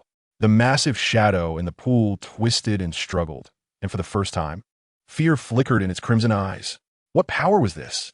Gao Chong gazed at the core nestled within Lin Jian's chest, resembling a miniature sun, sensing the divine order that starkly contrasted with the chaotic energies of disaster. The platinum halo rapidly expanded, forming a protective sphere centered around Lin Jian. The mutated wolf pack that rushed into this sphere found their movements abruptly frozen.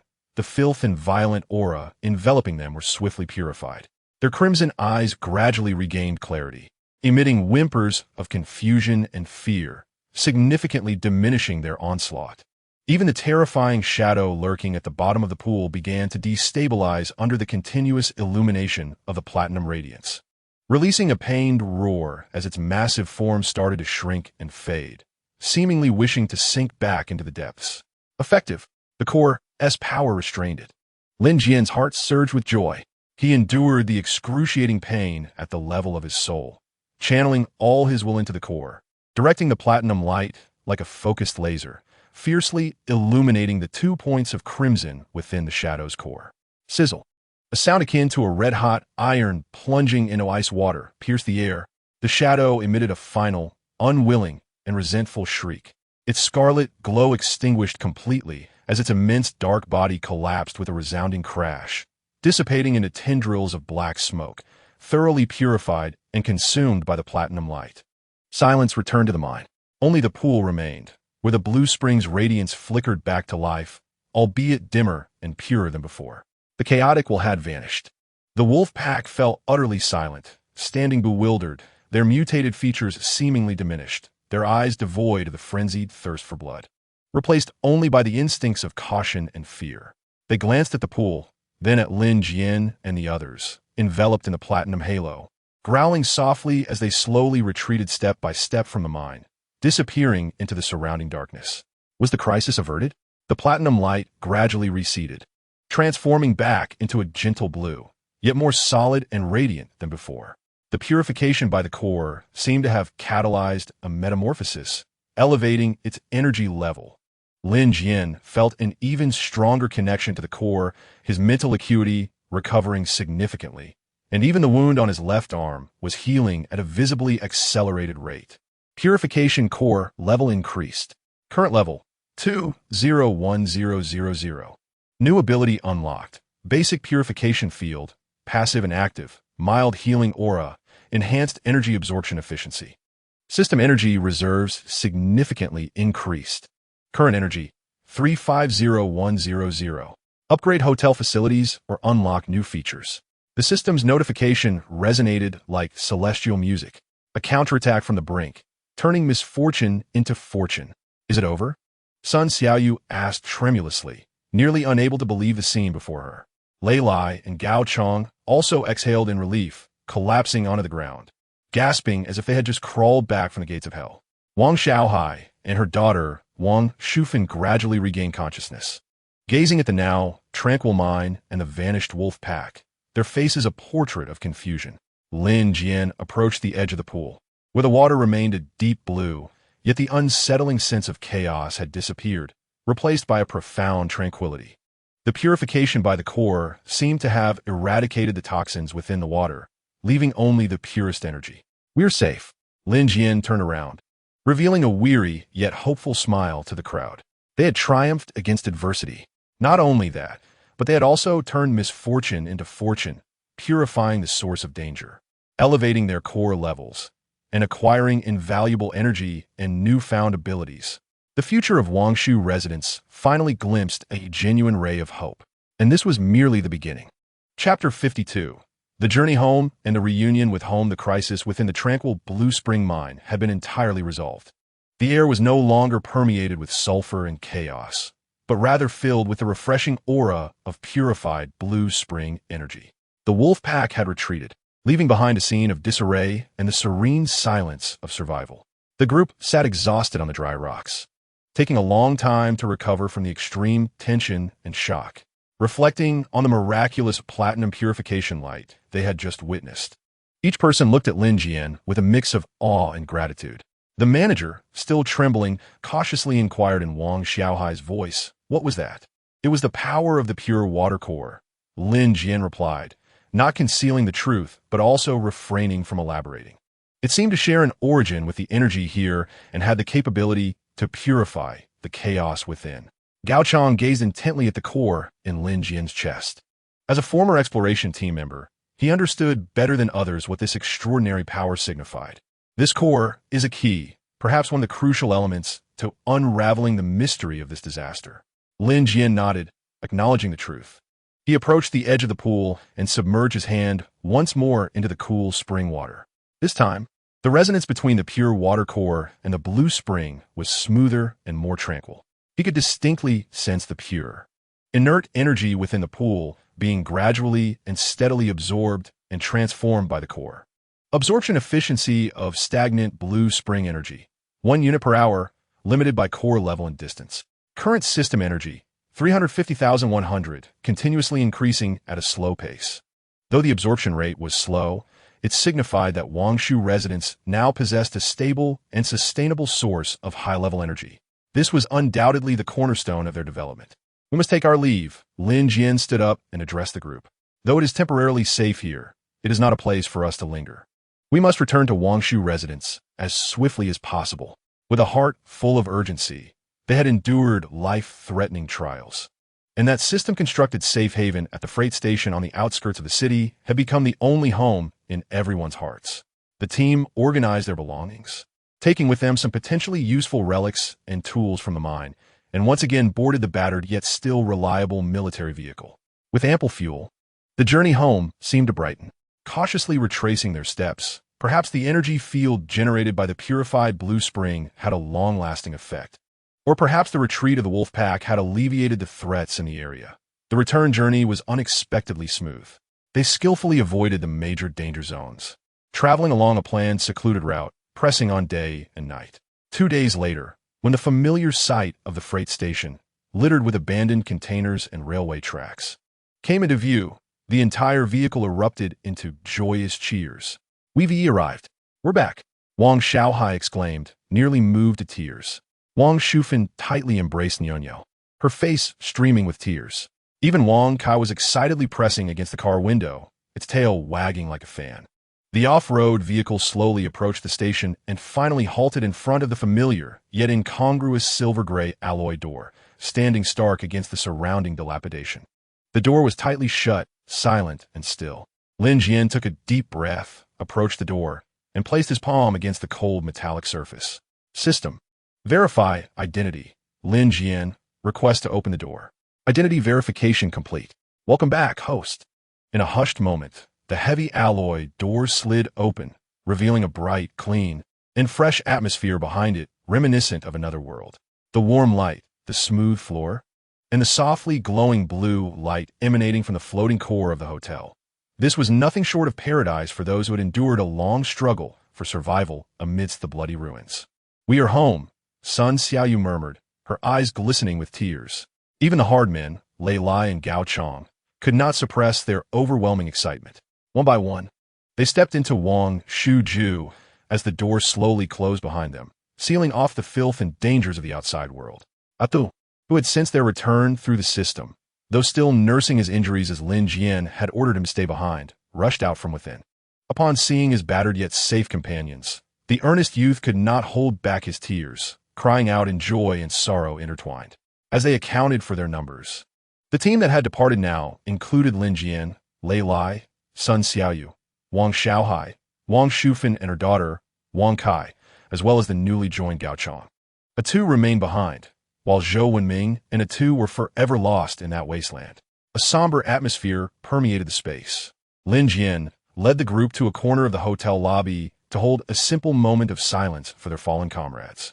In a world fraught with despair, every farewell could be eternal. The living must carry the hopes of the departed and continue onward. After the ceremony, Lin Jian formally introduced Gao Chong to Atu and briefly recounted their experiences and gains from the journey, omitting details of the system, only mentioning special equipment and abilities. Gao Chong also candidly shared his background and the loss of his samples, earning Atu's initial trust. Subsequently, Lin Jian processed Gao Chong's formal guest check-in through the system. Number of formal guests: 3, Sun Xiaoyu, Zhou Wenming, Gao Chong. Note: Zhou Wenming's status determined as missing and presumed dead. Dynamic guest count updated to 2. Hotel experience points increased. Current level, 145,100. Although the experience gained was modest, it marked a new beginning. After ensuring everyone's comfort and designating temporary resting areas, with the hotel being of low level. Guest room functions were not unlocked, but the lobby was spacious and secure. Lin Jian went alone to the core of the hotel. Touching the cool crystal and feeling the energy pulsating within, resonating faintly with the distant blue spring, Lin Jian's heart brimmed with unprecedented resolve. The perilous explorations had reached a temporary pause, but the more daunting tasks of construction and protection were just beginning. Wangshu, this solitary island in a post-apocalyptic world, would ignite the flames of reconstruction from this point forward. And he, Lin Jian, would be the bearer of the flame. Chapter 53, Planning and Foundations. The first night back at Wangshu was a long-awaited peace. In the absence of monstrous roars and the stench of decay, there existed only pure water, a safe haven, and the profound sleep that follows exhaustion. Aside from the vigilant Lei Lai, everyone else slumbered soundly. The following morning, as per the system's time, when the group awoke, they appeared rejuvenated. Although the sorrow of lost companions lingered, the comforting sense of safety and hope for the future dispelled the gloom that had shrouded them for days. After a simple breakfast of compressed rations and clean water, Lin Jian gathered everyone in the hotel lobby. It was time to strategize for the future. In the center of the lobby, Lin Jian used found lime chunks to sketch a rudimentary diagram on the smooth floor. Ladies and gentlemen, we are temporarily safe, but we must not grow complacent. He stated directly, his voice clear and composed. Wangshu serves as our foundation, yet remains fragile. We must fortify it to ensure our survival in this apocalyptic world. He pointed to several areas marked on the floor, outlining the primary tasks ahead. First, fortifying defenses. Although the main entrance is sturdy, we need to establish an outer warning system and defensive structures. Lei Lai, you will lead this effort. Sun Xiaoyu and Wang Shaohai will assist you in setting traps, alarm snares, and clearing shooting positions within the cargo station using the tools and materials we have found. Lei Lai nodded in affirmation. Understood, leave it to me. Second, resource exploration and collection. We require a stable supply of food, water, and medical supplies. Gao Chong, with your extensive experience and understanding of the surrounding area, you will assemble a small team to systematically search other warehouses within the cargo station for long-lasting food, medicine, tools, and fuel, ensuring safety at all times. Lin Jian turned to Gao Chong, who contemplated briefly before responding, agreed. I will need Atu's assistance. He is more familiar with this area. Additionally, if we can locate radio equipment, we might attempt to intercept external signals. Agreed. Lin Jian nodded. Atu, coordinate with Gao Chong and exercise caution. Atu promptly acknowledged the task. Third, internal construction and skill training. Wang Shufan, you will manage the internal affairs, organize the existing supplies, and attempt to enhance everyone's living conditions using found fabrics and other materials. Sun Xiaoyu, you possess a talent for combat.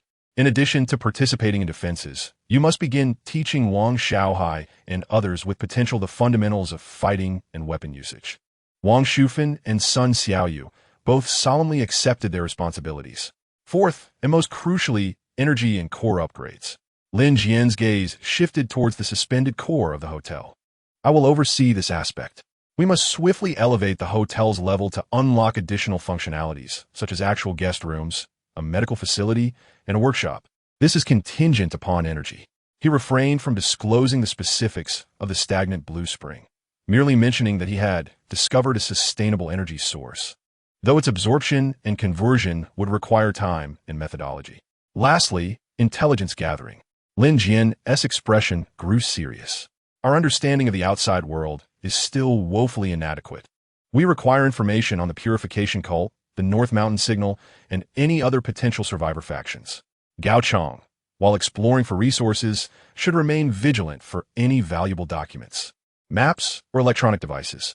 I will also attempt to expand our perception through special means. Clear delineation of roles and responsibilities has emerged, with each individual now possessing their own tasks and objectives.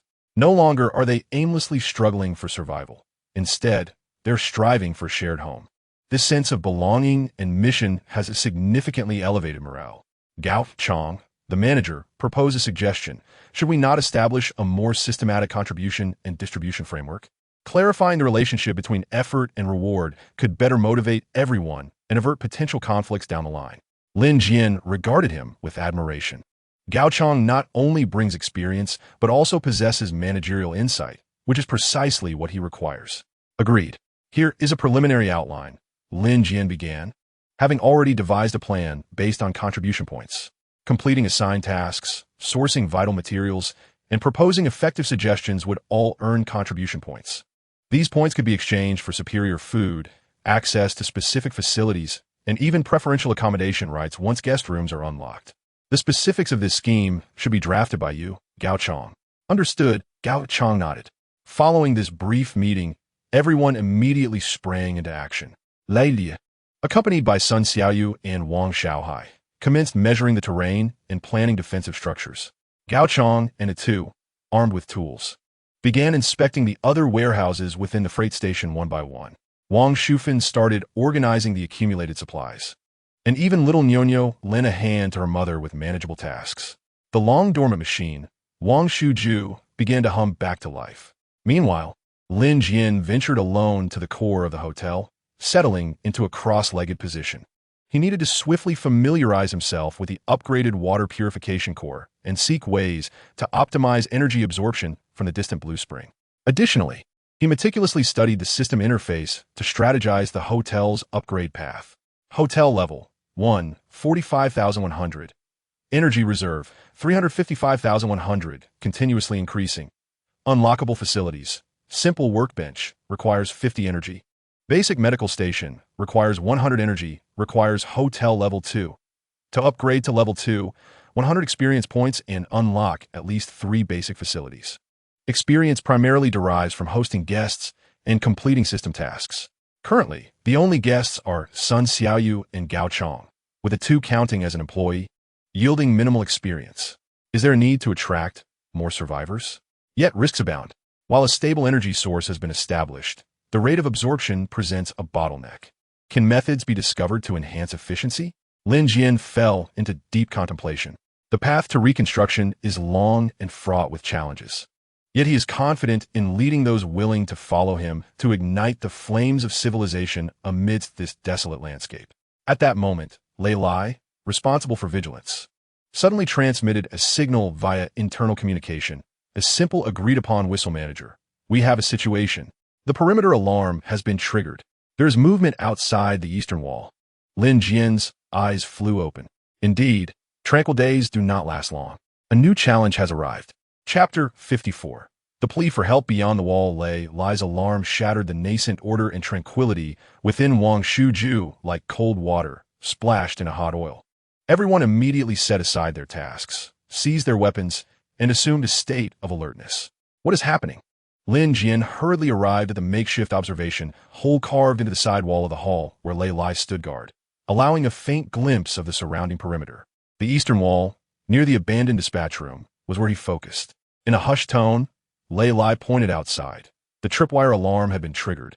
Yet no figures were visible, only faint sounds of weeping and knocking. Weeping? Knocking? Lin Jian furrowed his brow. This did not resemble the presence of monsters, nor indicated a large-scale assault.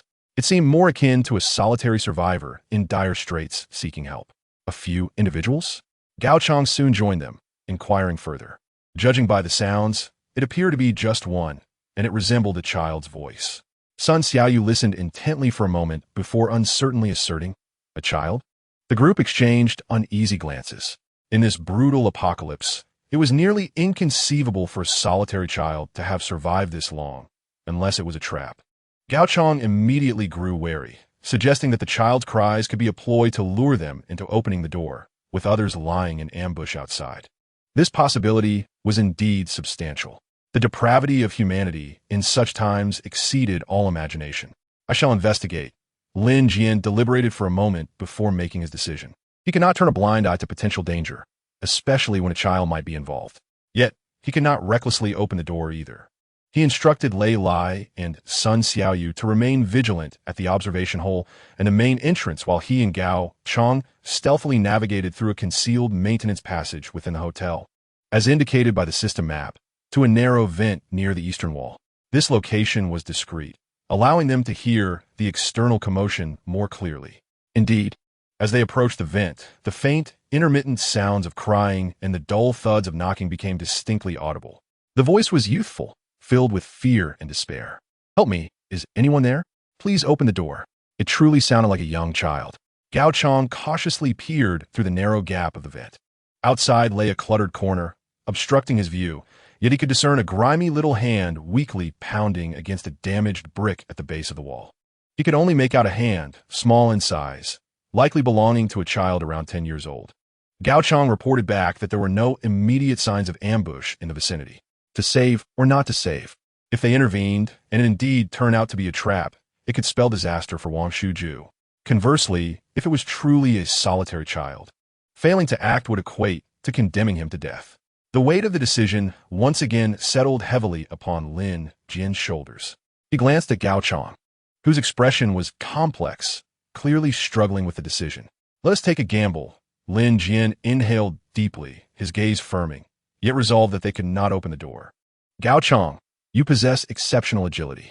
Slip out through the vent and quietly circle around to ascertain the situation. If it is solely the child, bring him inside. If there is an ambush, retreat immediately and signal us." This was the most prudent course of action. As a former scout, Gao Chong was adept at stealth and reconnaissance. Understood, Gao Chong nodded without hesitation. He checked his gear, biting down on his hunting knife, and then, like a wisp of smoke, he slipped through the narrow vent, vanishing silently into the shadows of the clutter. Time ticked away, and the tension in the hall escalated, hearts racing in anticipation. The faint sounds of weeping and knocking outside continued to linger. A few minutes later, a low, terse voice crackled through the intercom. Safe. Only one child lay unconscious in the corner, gravely injured, with no ambush in sight. A sense of relief washed over the group, yet their spirits remained heavy. Bring him in through the air vent, but be cautious, Lin Jian commanded. Soon, Gao Chong emerged through the vent, cradling a frail, dirt-covered child who remained unresponsive. The boy appeared to be around 8 or 9 years old, clad in tattered clothing, his complexion as pale as parchment, lips chapped, and a wound on his forehead oozing blood, his breathing feeble. Upon witnessing this, Wangshu's maternal instincts surged forth. She hurriedly took the child, laying him gently on the padded ground. Quick, fetch water and some thin rice porridge from our meager supplies. Sun Xiaoyu brought water and a small bowl of thin porridge, which Wangshu tenderly fed to the child. He seemed to possess a flicker of consciousness, instinctively swallowing. How is he? Lin Jian inquired. Gao Chong's expression turned grave. The external injuries are manageable. It's primarily dehydration and starvation, compounded by excessive fright. However, I found this in his clothing pocket. He opened his palm to reveal a crumpled, blood-stained note. The note bore childish scrawl.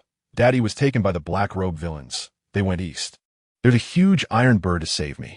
The revelation on the note made everyone's pupils contract in alarm. Black-robed villains? The purification sect. A huge iron bird? Could it be a helicopter? Does the sect possess aerial capabilities? They went east. Isn't that the direction of the mine we just escaped from? This child was indeed a witness and victim of the purification sect's atrocities. His father had been captured. Did this child flee in the direction the sect had taken? Sun Xiaoyu's voice trembled. How did he survive alone? It's nothing short of a miracle. This also underscored the sect's cruelty and the child's resilience. Lin Jian gazed at the unconscious child on the ground, his expression complex. Rescuing him not only meant saving a life, but potentially acquiring vital intelligence regarding the sect's movements. Yet, it also suggested a deeper entanglement with the sect. Take good care of him, Lin Jian instructed Wangshu. Notify me the moment he awakens. He picked up the bloodstained note and directed his sharp gaze towards the east. The purification sect had taken the child's father and employed what seemed to be helicopter power heading east. Was their objective truly the tranquil Blue Spring? Or was there some secret within the mine they had overlooked? A sense of crisis loomed once more. This time, they could no longer afford to evade passively. Chapter 55. Innocent testimony and underlying currents. The child's vitality was remarkably resilient. Under Wangshu's attentive care, after sipping some water and porridge, he finally stirred awake in the early evening. Initially, he was engulfed in sheer panic, cowering in the corner and trembling, his eyes wide like a startled fawn. It wasn't until he beheld Wangshu's gentle visage, Nyonyo's curious gaze, and the relative safety of his surroundings that he began to relax, albeit still brimming with caution. Child, do not be afraid. You are safe here. Wangshu gently consoled. What is your name? Where do you come from? The child timidly gazed at her, then glanced at Lin Jian and the others who had gathered around, his lips trembling.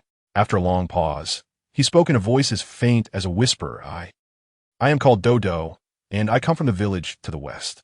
The village to the west. That direction coincided precisely with the area of the cult's activities. Do not be afraid, Dodo. Please tell Uncle what happened. What is the matter with the black-robed villains you wrote about on your note? Lin Jian endeavored to keep his tone calm. Upon mentioning the black-robed villains, Dodo's body visibly quivered, his eyes brimming with fear as tears pooled in his gaze. They suddenly came to the village, stealing and capturing people. My father was taken away while trying to protect me.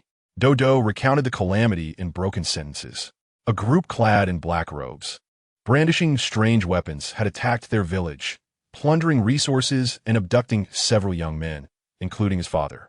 He had managed to escape by hiding in a haystack and witnessed his father being bound and loaded onto a truck. Later, he discovered a note secretly left by his father amidst the ruins, revealing that his father might have been taken eastward. What is this great iron bird? Gao Chong pressed for details. It is a very, very large iron bird that flies and makes a buzzing sound, coming from the sky to take away several people in white robes, possibly senior members of the cult. Before flying east, Dodo gestured. His description, though childlike, pointed to a significant possibility, a helicopter. The white-robed individuals took a helicopter eastward, while the black-robed forces escorted the captives in the same direction. The cult's main force is indeed gathering towards the east. The target is likely that mining area. Dodo, do you remember what those villains looked like? Or did they have any distinguishing features? Sun Xiaoyu inquired. Dodo strained to recall. They had a red circle on their clothing, which seemed to contain stars. They were not afraid of monsters. The monsters avoided them. Also, they spoke very strangely, always mentioning purification, sacred relics, and a new world. The red circle, perhaps a simplified version of the cult's emblem, their ability to command monsters, consistent with previous encounters. And terms like purification and sacred relics all pointed towards the purification cult. Although the intelligence was fragmented, its value was immense. It confirmed the cult's strength, possessing aerial capabilities. Revealed part of their objectives, searching for sacred relics, possibly related to the Blue Spring, and indicated their recent operational direction. You did very well, Dodo. You are very brave, Lin Jian said, patting Dodo's head to soothe him. Now rest well. No one here can harm you. After entrusting Dodo's care to Wangshu, Lin Jian summoned the others aside. The situation had become clear. Lin Jian's expression grew solemn. The purification cult's target was likely the stagnant Blue Spring at the mining site or something related to it. They had deployed significant forces with resolute intentions. What shall we do? Lei Lai clenched his fists. Are we to watch them succeed? Of course not. Lin Jian's eyes glinted with determination. The Blue Spring is an essential energy base for Wangshu and must not fall into the cult's hands. Moreover, the cult poses a substantial threat to our survival. We must devise a way to weaken them. However, our strength is insufficient. Gao Chong calmly analyzed that direct confrontation is futile.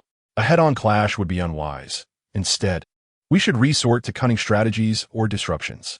Lin Jian articulated a clear thought. We are more familiar with the mining area than they are, especially the interior of the mines. We can leverage the terrain to create obstacles for them, delay their progress, and even seize the opportunity to rescue the captured villagers, including Dodo's father. This idea is audacious, yet fraught with peril. I concurred. Sun Xiaoyu was the first to voice her agreement. We cannot allow those scoundrels to act with impunity. Wang Xiaohai mustered his courage. I will join too. Dodo is too pitiful. Lei Lai and Gao Chong exchanged a glance and nodded. Although dangerous, permitting the cult to grow poses a greater threat in the future. Taking the initiative might afford us a glimmer of hope.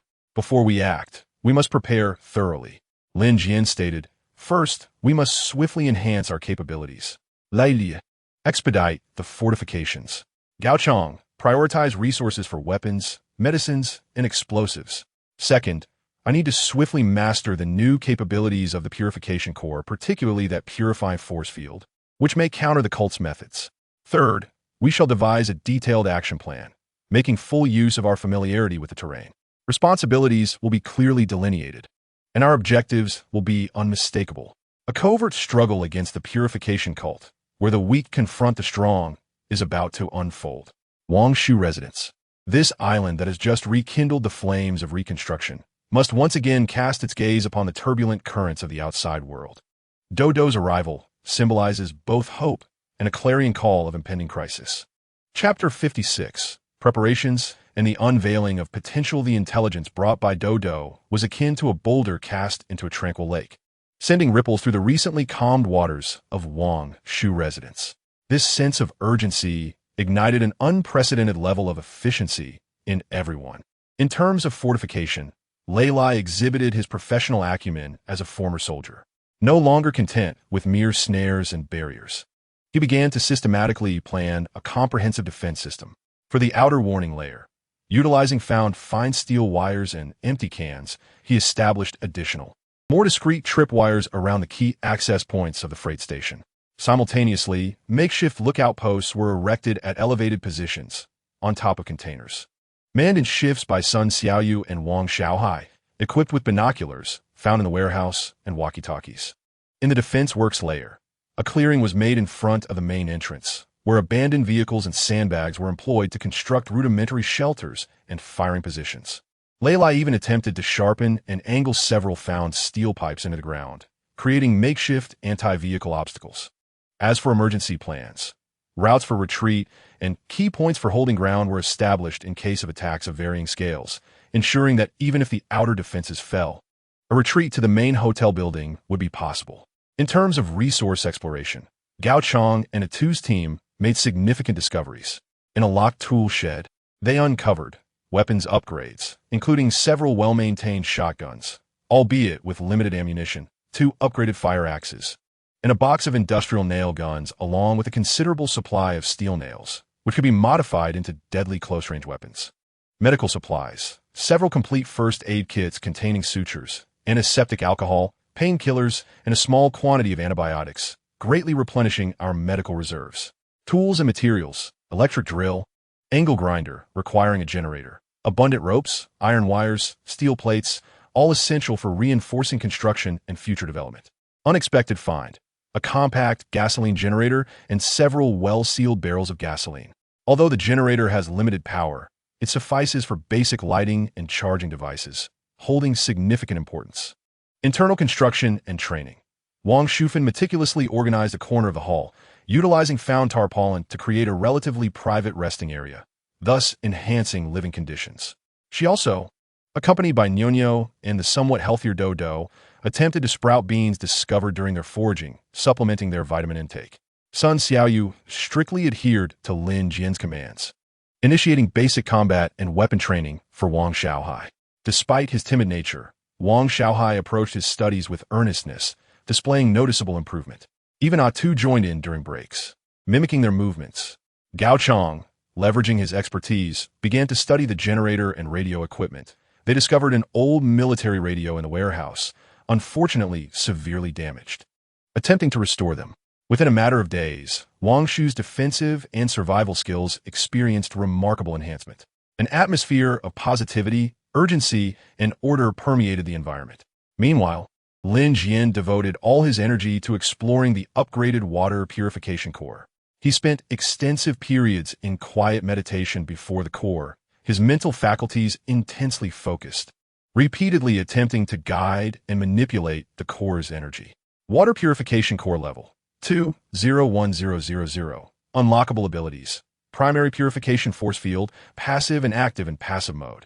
It mildly purifies the air and water within the hotel, enhancing comfort. When actively triggered, it can form a localized force field that purifies and dispels low-level mutated toxins and tainted energies. Mental energy is consumed, with range and intensity increasing as the core's level rises. Minor Healing Aura. Passive, the energy emitted by the core provides slight injury recovery and mental soothing effects to friendly units within the hotel's vicinity. Enhanced Energy Absorption Efficiency. The rate of energy absorption from the stagnant blue spring increases to 2 units per hour. This new ability proves exceptionally practical, particularly the Purification Force Field, which Lin Jian focuses on activating. He discovers that the range and intensity of the field are directly correlated to his mental strength and control precision. Initially, he could only extend the field to encompass a meter around himself, with minimal purification effects. Through relentless practice, he gradually expanded the field's reach to approximately 3 meters and began to control its shape, such as projecting a wave of purification forward. He also noted that compressing the field could generate a brief purification shock, yielding stronger effects on singular targets, albeit at a significant energy cost. Simultaneously, he continued to direct the core to absorb energy from the distant blue spring in the mining area. Although the absorption rate of 2 units per hour remains slow, the accumulative effect steadily increases the system's energy reserves, reaching 410,100. This indicates that he can begin contemplating upgrades to the hotel facilities. Unlockable facilities. Simple Workbench requires 50 energy, provides basic tool processing and repair capabilities. Basic Medical Station requires 100 energy. Requires Hotel Level 2, unlocks primary medical functions, capable of addressing simple injuries and infections. Equipped with a basic pharmaceutical synthesis station, requires materials. To upgrade the hotel to Level 2, 100 experience points are required, yet currently, only 100 points have been amassed. Experience is primarily gained through the reception of new guests. The arrival of Dodo provides a mere 5 points, leaving a considerable deficit.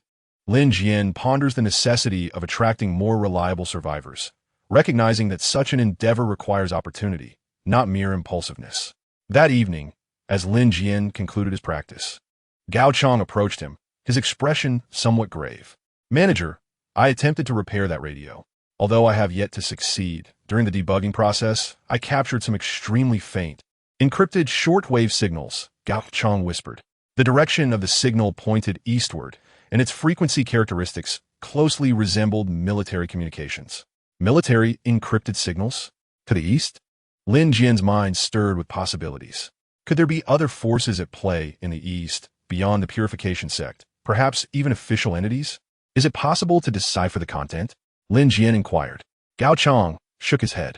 The encryption level is exceptionally high. Without specialized equipment, it is impossible.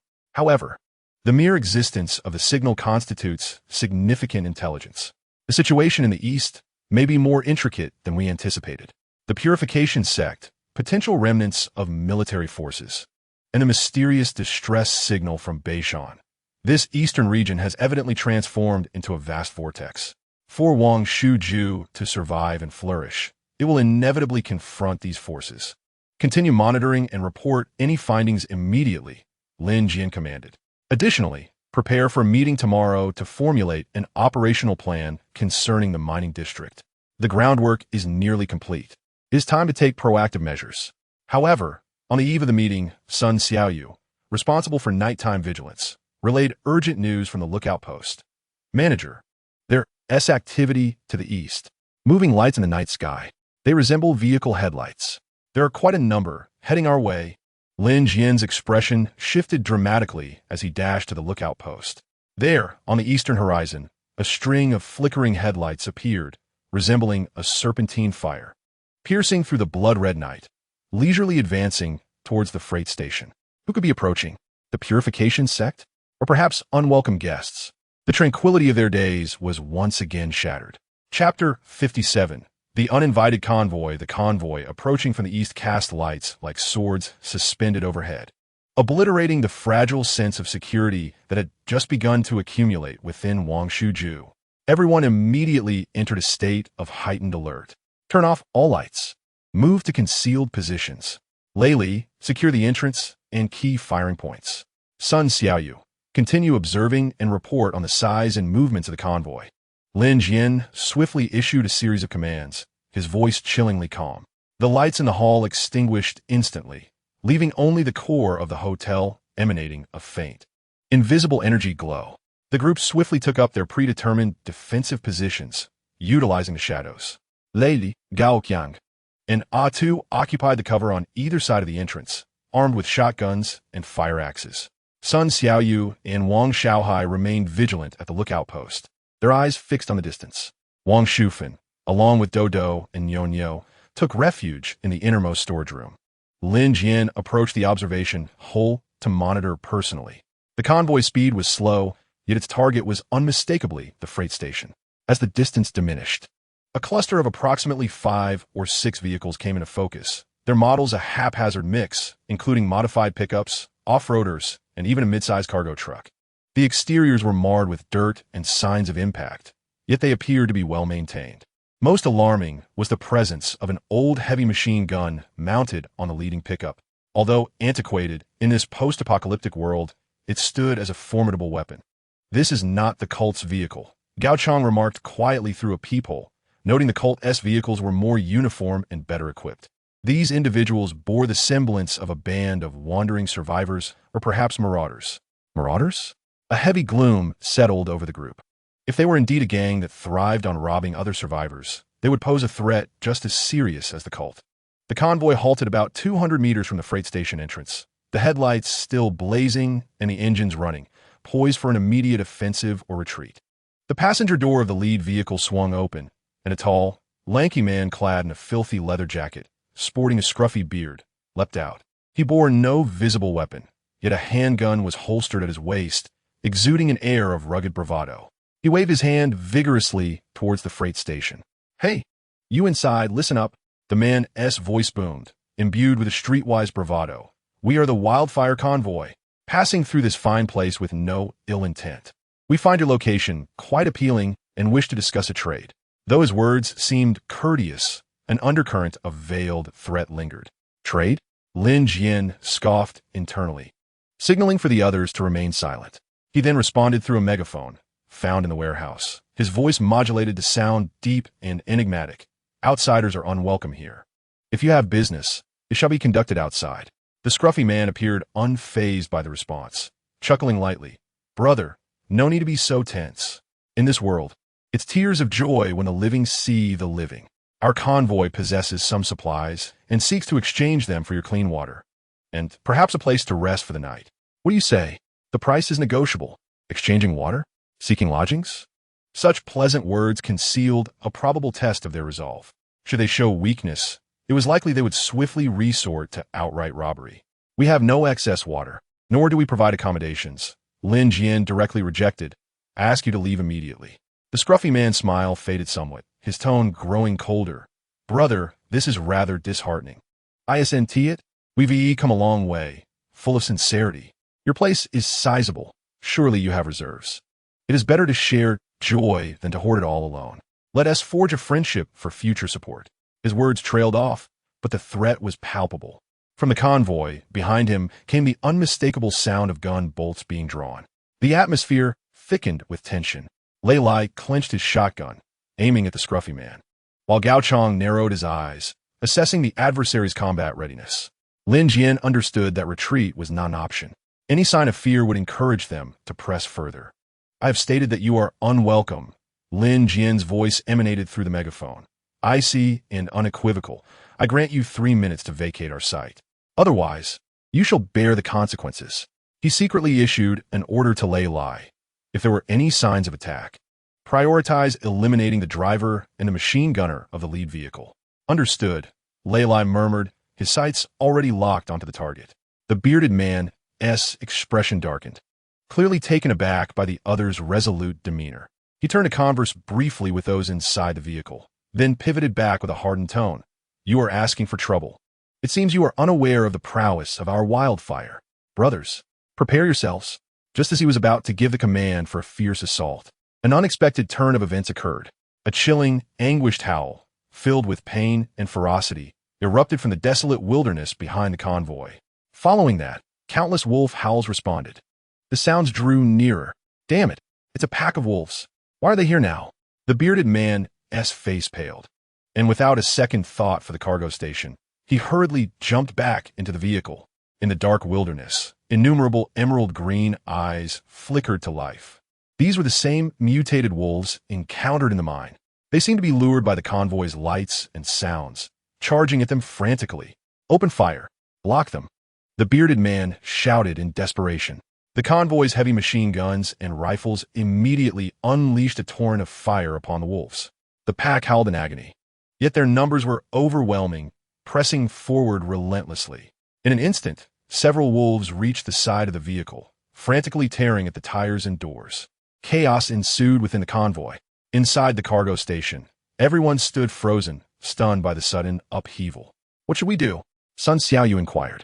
Lin Jian's gaze flickered. Was this an opportunity for the fishermen to profit from the clam-ass struggle, or a greater crisis? He weighed the options swiftly. The threat of the wolf pack loomed large, but if the wildfire convoy were annihilated, the next target would likely be the cargo station. Moreover, he was keenly interested in the information behind this convoy. "Lei Lai, Gao Chong, Sun Xiaoyu, follow me. The rest of you hold your ground," Lin Jian decisively declared, seizing the moment to strike with the objective: capture that leader alive. He aimed to extract a confession to uncover the true nature of this convoy and the situation in the broader eastern region. Opportunity and risk intertwined. Chapter 58. The fisherman profits from the clams' struggle. The battle in the wilderness escalated instantaneously. The heavy machine guns of the wildfire convoy spat flames, shredding the few mutated wolves that charged at the forefront. Yet the pack was too numerous and valiant, showing no fear of death as they ferociously lunged from all directions. The vehicles became makeshift fortresses, yet simultaneously, they ensnared their occupants. The wolves' claws scraped against the doors, producing a cacophony of noise. while others attempted to attack from beneath the vehicles. The sounds of screams, wolf howls, and gunfire melded into a chaotic symphony. The lead vehicle, where the bearded leader was located, became the primary target of the assault, with several wolves surrounding it, gnashing and tearing, the windows already beginning to crack. Now is the moment. Lin Jian urged quietly, act. The alloy gate of Wangshu's residence silently slid open, creating a narrow passage just wide enough for a person to slip through. Lin Jian, Lei Lai, Gao Chang, and Sun Xiaoyu emerged like phantoms, using the night and chaos as cover, swiftly approaching the edge of the battlefield. Their target was clear. The pickup truck housing the leader, Lei Lie, Gao Qiang, approached from the sides, create a distraction to draw attention. Sun Xiaoyu, provide remote support, suppress the gunner on the roof. I will handle the capture. Lin Jian swiftly issued the command. Understood. Lei Lai and Gao Chang sprang forth like leopards. Lei Lai intentionally kicked over an empty oil drum, producing a thunderous noise, while Gao Chang struck the roadside metal railing with his hunting knife, creating a piercing clatter. This sudden commotion indeed drew the attention of some of the wolves and those in the vehicle. There are people on the side, someone in the vehicle exclaimed, instinctively redirecting the gun's muzzle. In that fleeting moment, Sun Xiaoyu sprang into action. Like an agile monkey, she ascended a heap of discarded tires, drawing her compound bow taut. Whoosh. An arrow flew with precision, striking the brawny man's arm who was operating the machine gun atop the pickup truck. The man cried out in agony, the machine gun instantly falling silent. A golden opportunity, a glint of determination flashed in Lin Jian's eyes as he surged toward the passenger door of the pickup truck, moving like an arrow released from a bow. His speed was remarkable before the wolves and those in the vehicle could react. He had already reached the side of the truck. Bang! Lin Jian brought his crowbar crashing down onto the passenger window. The explosion-proof film prevented the glass from shattering immediately, but spiderweb-like cracks appeared. Inside, the bearded leader was both astonished and furious, drawing his pistol to shoot. Yet Lin Jian's movements were swifter. A second blow of the crowbar struck the same spot. Crash! The window finally shattered.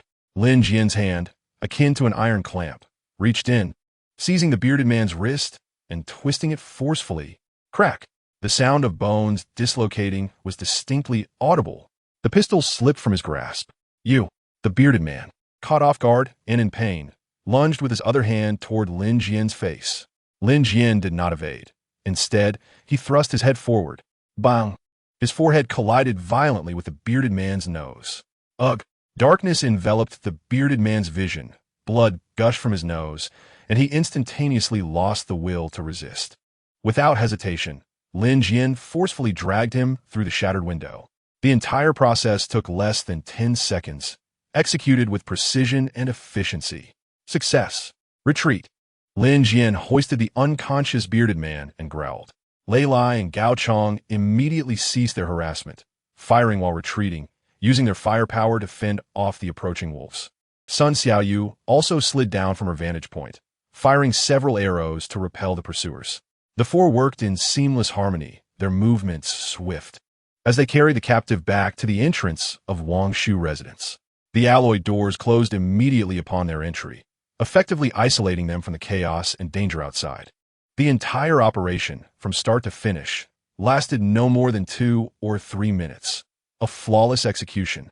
Once back in the safety of the hall, they unceremoniously dropped the unconscious bearded man to the ground, allowing themselves to finally breathe a sigh of relief. Outside, the battle between the wolves and the wildfire convoy continued, but it was no longer their concern. Well done. Lei Lai offered rare praise, his gaze toward Lin Jian filled with admiration. Such precision, ruthlessness, and efficiency in the assault were feats beyond the capability of an ordinary person. Gao Chang nodded in agreement, gaining newfound respect for Lin Jian's decisiveness and execution. Sun Xiaoyu, exhilarated by her first experience in such a thrilling operation, felt her heart race. First, let's bind him and wake him up. Lin Jian steadied his breathing and commanded. Lei Lai and the two secured the bearded man tightly with sturdy ropes, while Sun Xiaoyu splashed cold water on his face. Coughing, the bearded man gradually regained consciousness. The searing pain and the icy stimulation jolted him awake. He discovered himself tightly bound, situated in an astonishingly bright and impeccably clean environment, confronted by several cold-eyed individuals. Terror instantly etched across his face. "Who are you? What do you want?" he shouted, his voice a facade of bravado concealing his inner timidity. Lin Jian approached him, squatting down to meet his gaze with an unsettling calmness. "Now, it is our turn to inquire, and yours to respond. Clarify your origins, intentions, and the situation in the eastern region." Otherwise, he picked up the handgun retrieved from the bearded man and skillfully unloaded and reloaded the magazine, the chilling metallic sound echoing ominously in the silent hall. The bearded man, gazing into Lin Jian's emotionless eyes while feeling the sharp agony of his broken nose and wrist, realized he was up against formidable adversaries. His arrogance evaporated, replaced by fear and pleading. "Do not kill me. I will talk. I will reveal everything." The interrogation commenced. The information provided by this leader of the wildfire convoy might unveil the chaotic and perilous truths of the eastern region. Chapter 59. The tongue and the turmoil of the east under the pressure of the cold gun and the hostile stares surrounding him. The convoy leader, known as Black Scorpion, began to divulge everything he knew, like beans spilling from a bamboo tube. He disclosed that Wildfire was not a tightly knit organization, but rather an alliance hastily assembled from several small bands of marauders, roaming amidst the ruins of towns in the eastern region, surviving through the plunder of vulnerable survivor strongholds and scavenging for discarded resources. There were approximately 30 members, of which half were present on this excursion. "We came to the freight station primarily because we heard there used to be a large warehouse here, possibly still stocked with supplies, and to see if there were any easy targets," Black Scorpion said with a flicker of apprehension in his eyes. "What is the current situation in the east?" Lin Jian inquired, his concern palpable. Upon mentioning the east, fear and helplessness crossed Black Scorpion's face. "It's all in chaos, more chaotic than the west," he elaborated. "Initially, there were several large survivor enclaves in the east, such as the Iron Fist Gang based in the Old City redevelopment area, the Clean Water Brotherhood controlling a small water plant, and the Supermarket Alliance occupying a large supermarket. These factions engaged in fierce conflicts over resources and territory. However, in recent months, the situation has deteriorated drastically. First, the purification sect's lunatics came over from the west," Black Scorpion said, trembling at the memory. "They may be few in number, but they are well-equipped and possess sinister abilities to control monsters. The Iron Fist Gang was the first to be annihilated, their leader hanged at the crossroads. Now, any emerging power in the east has either been incorporated into the sect or shattered and consumed. Indeed, the purification sect was expanding eastward with ferocity. Are there any other groups?" Gao Chong pressed. "What about the military?" "The military?" Black Scorpion paused, shaking his head. "They vanished long ago. There were some whispers in the first few months after the catastrophe, but then they completely disappeared. However, there is a mysterious group that travels silently on foot, equipped even better than the sect, specializing in hunting isolated members of the sect and formidable mutants. They are elusive. We call them ghosts." "Ghosts?" Lin Jian and Gao Chong exchanged glances, recognizing the emergence of yet another formidable faction. Haish added, "The eastern mountainous region has been quite tumultuous lately, often filled with strange lights and sounds. Some claim treasures lie hidden within, while others speak of hauntings, and we dare not approach. The peculiar lights and sounds evoked memories of a large iron bird and the Bashan signal noted in Dodo's father's message." "Have you heard of the Bashan refuge?" Lin Jian inquired suddenly. "Bashan?" Haish pondered for a moment, recalling a distress signal he had heard on the radio, which had quickly faded away.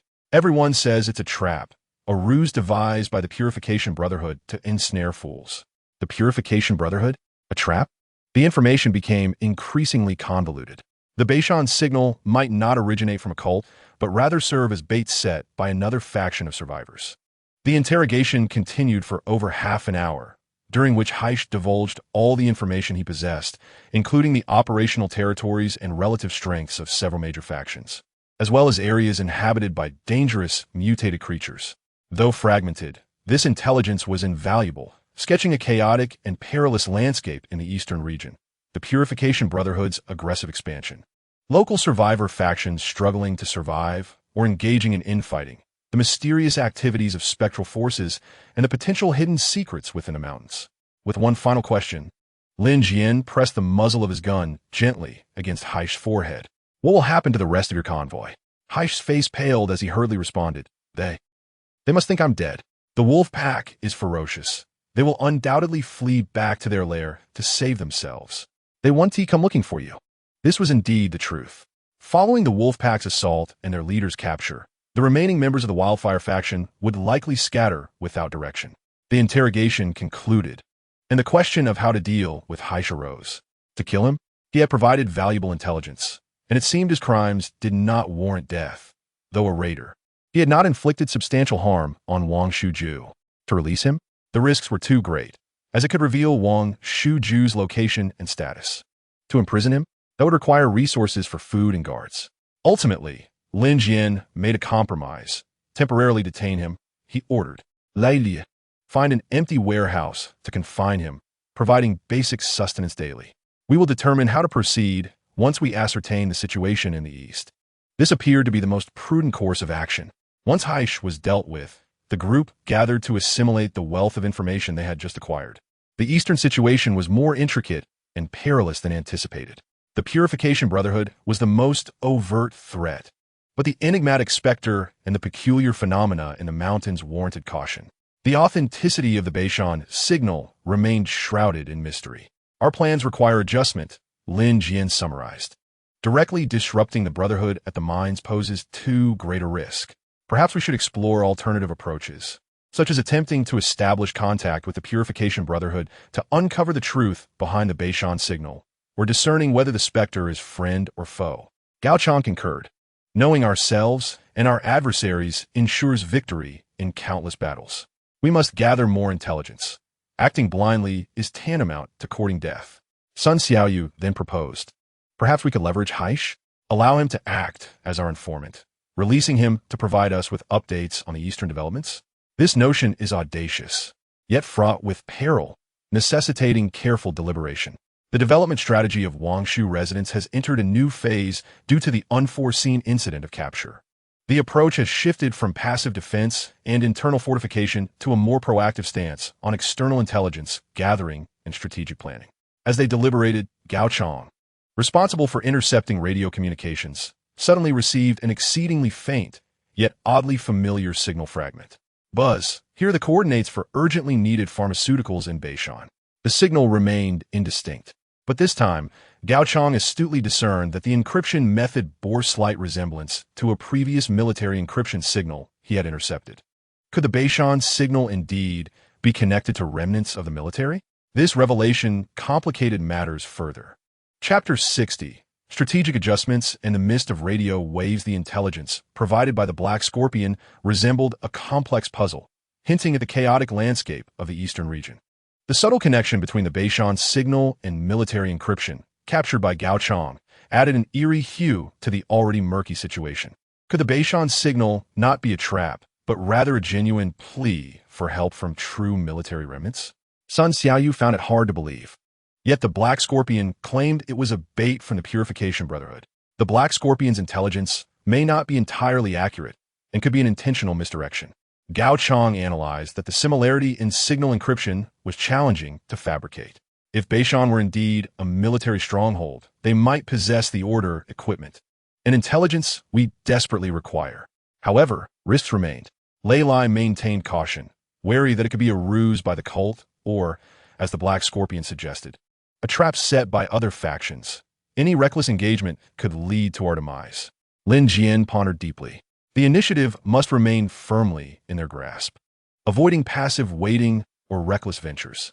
Our strategy needed recalibration. He ultimately resolved that the primary objective remained unchanged, to enhance their strength and fortify the defenses of Wangshu residents.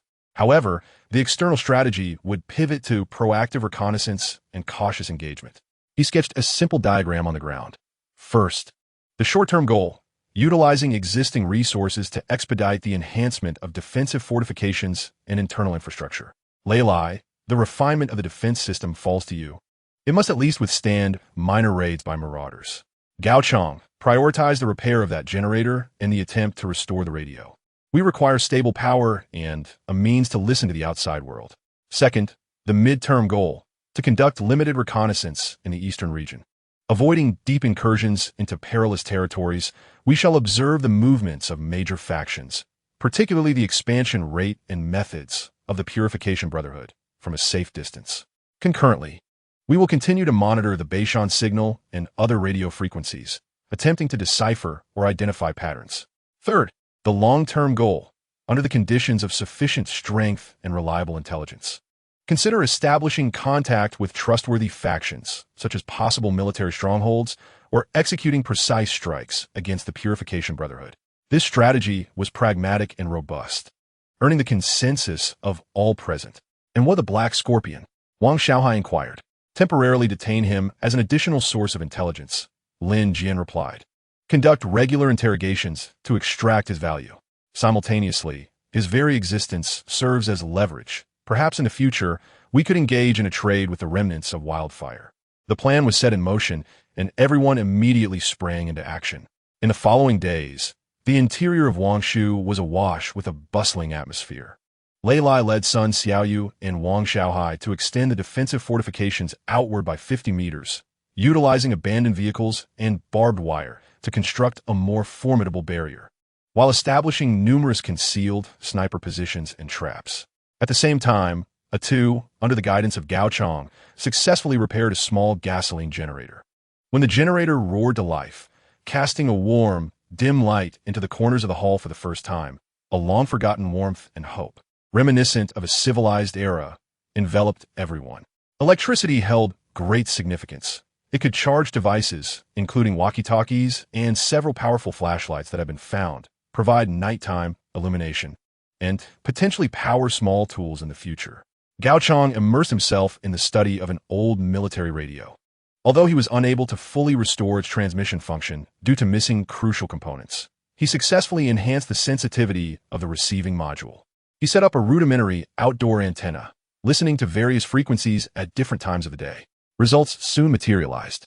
In addition to the sporadic North Mountain signals, still pleading for help, albeit with slight shifts in coordinates, he captured several other faint signals, fragments of communications for the Purification sect, highly encrypted and indecipherable, yet indicating frequent activity concentrated mainly in the northeast direction, aligning with the location of the mining area.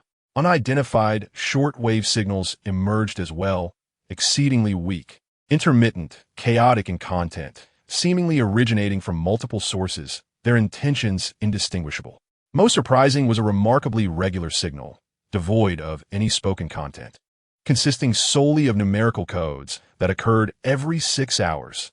The signal source pointed directly north.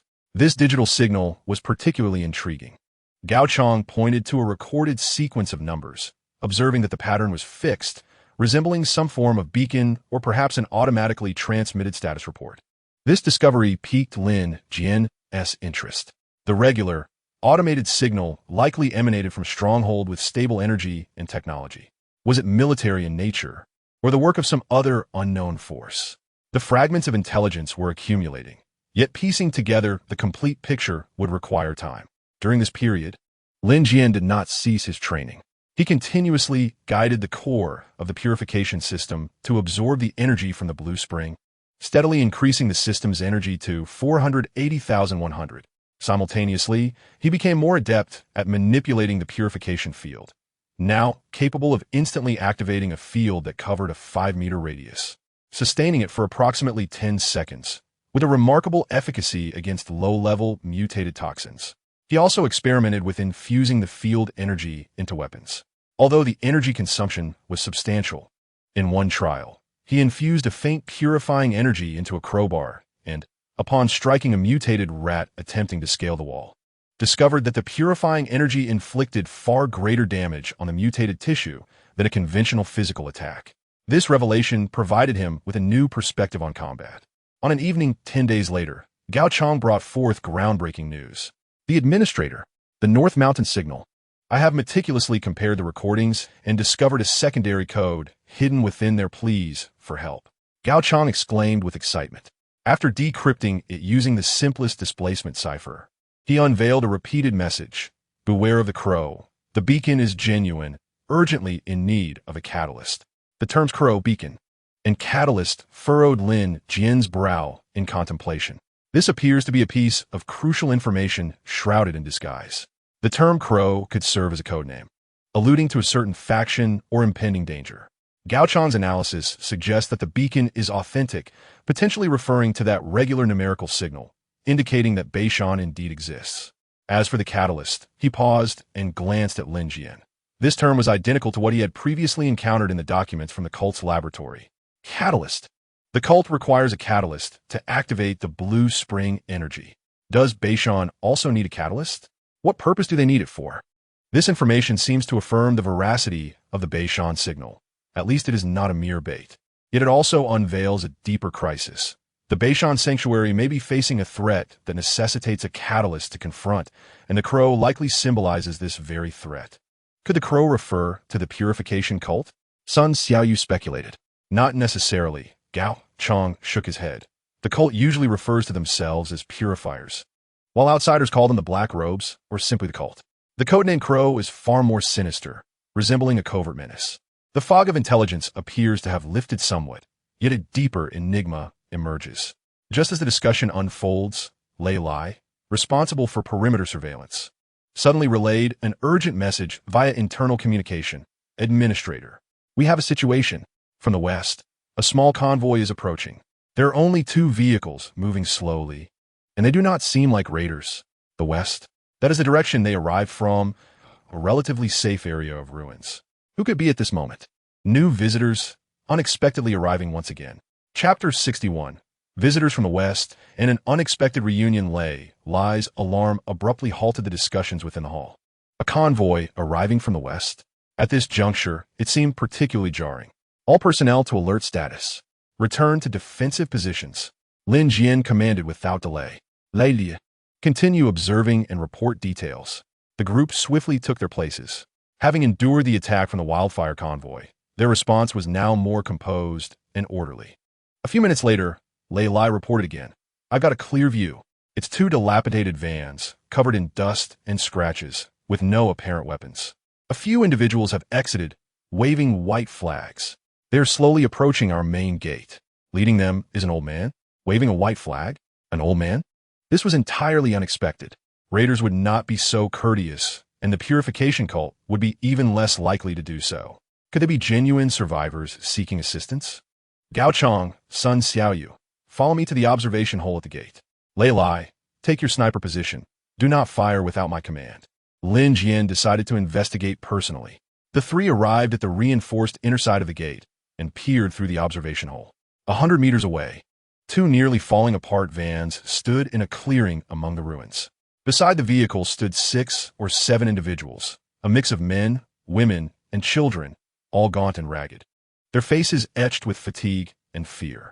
At the forefront was a stooped old man, leaning on a wooden stick, his hair gray, indeed waving a makeshift white flag tied with ragged cloth towards the gate with great effort. Their appearance sharply contrasted with the previous fierce wildfire convoy. They resembled refugees fleeing from calamity. No signs of disguise, Gao Chang murmured. Their condition was dire, a result of prolonged hunger and hardship. Sun Xiaoyu nodded slightly. That old man seemed somewhat familiar. Lin Jian observed closely and also felt that the contours of the elder resembled someone he had encountered before. He endeavored to rummage through his memories when suddenly a vivid image flashed in his mind. Greystone Town. Was he not the companion of that young woman who had warned them with a bow at the gas station and ultimately completed the transaction? It had been difficult to discern in the darkness, yet the silhouette bore some resemblance. Let us inquire about their origins, Lin Jian suggested to Gao Chang. With a steady voice, Gao Chang picked up the megaphone, adjusted it to external mode, and in a deep tone called out, "People outside, reveal your identity and intentions." Upon hearing voices from within, the refugees outside became visibly agitated. The elder at the forefront lowered a white flag, took a few steps forward, and with a hoarse yet fervent voice exclaimed, "Friends inside, do not shoot. We mean no harm. We are survivors who fled from Greystone Town. The town was overrun by monsters. We barely escaped and heard there is a safe haven here. We implore you, take us in. Just offer us some food and water." Greystone Town. Indeed, it was them. Lin Jian recalled the events at the gas station in Greystone Town. where the bow-wielding young woman and her companion had been cautious yet respectful in completing their trade. It seemed Greystone Town had ultimately fallen. Is your leader a young woman skilled in archery? Lin Jian inquired directly. The elder paused momentarily, then nodded vigorously with excitement. Yes. Yes. Do you know you? She sacrificed herself to cover our retreat. The elder's voice broke, unable to continue. It appeared that the woman named Yu had met her demise. These individuals were indeed true victims of misfortune. Lin Jian weighed the situation in his heart. To harbor them would mean consuming precious food and resources, thereby increasing exposure to danger. Yet, to turn a blind, I would betray his initial intent of restoring order and hope, potentially disheartening his subordinates. Furthermore, these people hailed from the west and might provide invaluable intelligence regarding that region. What shall we do, manager? Gao Chong whispered. Sun Xiaoyu also glanced over, her eyes reflecting a hint of compassion. Lin Jian surveyed the faces outside, filled with hope and despair, then looked at his companions who had endured hardships to find refuge. He made a decision. We can take them in, but they must adhere to our rules. Lin Jian instructed Gao Chong to inform them that they would need to undergo inspection and quarantine before entering. Those willing to obey the rules could temporarily stay, exchanging labor for food and safety. This appeared to be the most reasonable course of action. Gao Chong conveyed the conditions to the elder outside. The elder showed no hesitation, responding eagerly, "We agree. We will comply with anything. Just grant us a chance to survive." The door slowly creaked, opened a small gap. Lei Lai and Sun Xiaoyu stood guard with their weapons drawn, while Gao Chong and Lin Jian were responsible for the inspection. The refugees entered one by one, carrying little more than simple belongings, devoid of any substantial weapons and in a wretched state. A few children could barely stand. After a brief examination and registration, consisting of names, previous occupations, and any apparent injuries, 7 individuals were granted access to the isolation area of the hall. An elderly man, who referred to himself as Old Joe, a former primary school teacher, a middle-aged couple, the Lees, former grocery store owners, a single mother with a 10-year-old boy, the Wangs, and a taciturn young man, Xiao Zhao, a former auto mechanic. Wangshu promptly provided them with food and water. Upon seeing the clean water and provisions, these refugees were nearly moved to tears, expressing their gratitude profusely. After arranging for them to rest in the isolation area, Lin Jian took Old Zhou aside to inquire in detail about the devastation of Huisher Town and the situation to the west. Old Zhou's account was profoundly disheartening. Huisher Town had barely managed to sustain itself due to its geography and community cohesion, but just days prior, an unprecedented wave of corpses, interspersed with rapidly evolving mutants, had assaulted the township, swiftly breaching its defenses. The Yu had led the militia in a rearguard action, their fates unknown. They were among the last to escape. The western region was utterly lost. Tears streamed down Old Zhou's face as he lamented the increasing numbers and strength of the monsters. They had scarcely encountered any living souls during their flight. The complete collapse of the western territories meant that Wangshu had become the sole island of refuge in the area, now facing greater pressures from the west. Offering sanctuary to these refugees was not only an act of humanity, but also a means of replenishing Wangshu's invaluable manpower, including teachers and skilled workers. However, this also introduced new challenges: resource allocation, internal management, and the potential influx of more seekers of refuge. The scale of Wangshu had quietly expanded in a passive manner. The path ahead was fraught with uncertainties. Unbeknownst to Lin Jian, among the refugees was the young mechanic Xiao Zhao, who, upon entering the hall and catching sight of the suspended core of the hotel, briefly displayed a subtle, almost imperceptible glimmer of something unusual in his gaze. Chapter 62. The Challenges of Integration and Hidden gazes the 7 refugees from Huisher Town, akin to droplets merging into a stream, breathed new life into Wangshu while inevitably creating ripples of complexity. The foremost concern was accommodation and resources. Although the hall was spacious, the sudden influx of 7 individuals, including 2 children, rendered the space immediately cramped. Wangshu, accompanied by Nyonyo and Dodo, voluntarily ceded a relatively quiet corner to the mother Wang, who had children in tow. Old Zhou and the Li couple were situated near the tool area, while the reticent mechanic Xiao Zhao opted for a corner close to the entrance, seemingly withdrawn. The consumption of food and water also saw a notable increase. Though there had been some prior gains, the stockpile was limited. Lin Jian felt compelled to reiterate the contribution point system, mandating that newcomers must labor in exchange for survival supplies. As a teacher, Old Joe willingly took on the responsibility of educating the children, Nyo Dodo, and the Wang boy, in literacy and fundamental knowledge, earning him respect and additional rations. The Li couple, possessing managerial experience, were assigned to assist Wangshu in managing supplies and recording contribution points, while the Wang mother was tasked with mending and cleaning duties. Only Xiao Zhao, aside from completing the assigned physical tasks, such as transportation and reinforcing constructions, spent most of his time in silence, often gazing toward the suspended core of the hotel with an expression of inscrutable curiosity. That individual possesses an oddity, Sun Xiaoyu confided to Lin Jian. I have observed him. He works with remarkable efficiency, unlike an ordinary mechanic. His hands bear calluses, suggesting a history of handling firearms. Moreover, his gaze upon the core is unsettling. Lin Jian also noted Xiao Zhao's peculiar behavior. In the apocalypse, vigilance is an innate instinct for survival. He instructed Gao Chong to discreetly monitor Xiao Zhao's actions without alarming him. With personnel in short supply, as long as he does not pose a threat to the group, it is prudent to observe him for now. The second challenge is the increasing pressure of defense. A growing population signifies a larger target, making it easier for external forces to detect them. Lei Lai expedited the construction of outer defenses, integrating the new male recruits, excluding the elderly, into patrol and surveillance teams, led by Sun Xiaoyu and Wang Xiaohai for basic training. The defense system of Wangshu residents began to take shape with a shift system. Internal construction was also progressing steadily. With a stable power supply from generators operating for several hours daily, Gao Chong successfully repaired several walkie-talkies, significantly enhancing internal communication efficiency. He also attempted to assemble a simple rainwater collection and filtration system using salvage parts to alleviate water usage pressure. Lin Jian focused his energy on two aspects.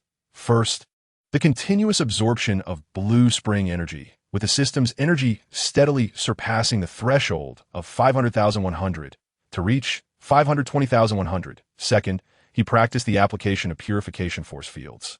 He had become quite adept at compressing the force field to create brief purifying shocks, which proved effective against small mutated entities. A few days later, while monitoring the radio, Gao Chong made an unexpected discovery. The manager, that regular numerical beacon signal. Gao Chong excitedly pointed to his notebook. I compared the signal content from recent days and found minuscule variations in the numerical sequence. This is not merely a state report. It is conveying information. What information? Lin Jian inquired. I attempted to decipher it using the simplest codebook and discovered it seems to be repeatedly sending a set of coordinates and a countdown. Gao Chong wrote down the deciphered results. The coordinates pointed to a mountainous area northeast with approximately 15 days left on the countdown. Coordinates and a countdown? Does this resemble a gathering signal or a timing for an operation? This revelation rendered matters even more enigmatic. Who issued this beacon? What is its purpose? Is there a connection to the Northern Mountain signal? Continue monitoring and attempt to decipher more content, Lin Jian ordered. This beacon could be a crucial clue. 2 days later, the previously silent Xiao Zhao suddenly approached Lin Jian, who was inspecting the defensive works. The manager, there is something I believe I should inform you of. Xiao Zhao's voice was somewhat subdued, and his gaze, no longer wandering, now bore a hint of determination. Lin Jian felt a stir within yet maintained a facade of calm. What is it? Xiao Zhao glanced around and lowered his voice. I am not an ordinary mechanic. Before the catastrophe, I worked in security at the Black Mountain Geological Exploration Base. The Black Mountain Base. Gao Chong had previously mentioned a place suspected to be the source of the catastrophe. Lin Jian's pupils constricted as she gestured for him to continue. During the disaster, a terrifying energy leak occurred at the base, resulting in the death or transformation of most individuals. A flicker of pain and fear crossed Xiao Zhao's eyes as he recounted. I managed to escape by sheer luck, wandering aimlessly until I arrived at Greystone Town. I concealed my identity, knowing that certain knowledge could bring about dire consequences. What knowledge? Lin Jian pressed further. Concerning the truth of the disaster and certain entities still in operation, Xiao Zhao's voice dropped lower. The leak at the base was not merely ordinary radiation or a virus. It was a form of active energy capable of distorting both matter and life. In the deepest laboratory of the base, samples excavated from ancient strata were sealed, said to share a common origin with that energy. Lin Jian recalled the samples lost by Gao Chong. Could they have originated from the Black Mountain base? Moreover, Xiao Zhao inhaled deeply before the base fell. I received the final encrypted directive. Activate the nesting protocol and send a beacon signal to the specified coordinates. Awaiting the arrival of the cleaners. Nesting protocol? Cleaners?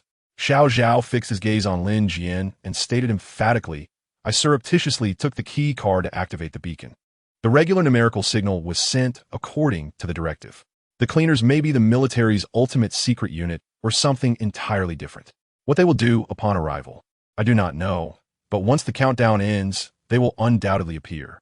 This revelation struck Lin Jian like thunder, resounding within her mind. Xiao Zhao was indeed the sender of the beacon. Were the so-called cleaners friend or foe? What did their arrival signify for Wangshu residents in this region?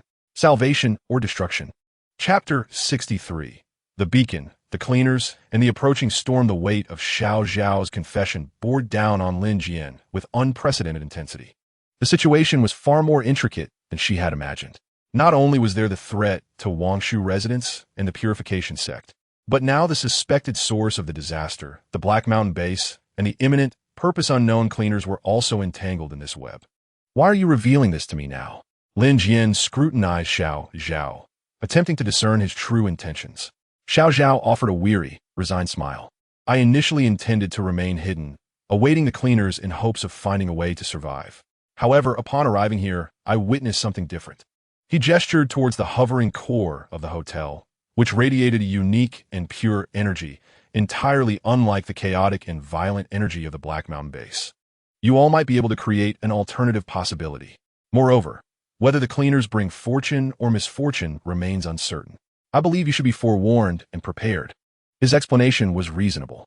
The relative order of Wangshu residents and the uniqueness of the purification core might have afforded him a glimpse of hope beyond mere flight and dependence on unknown rescues.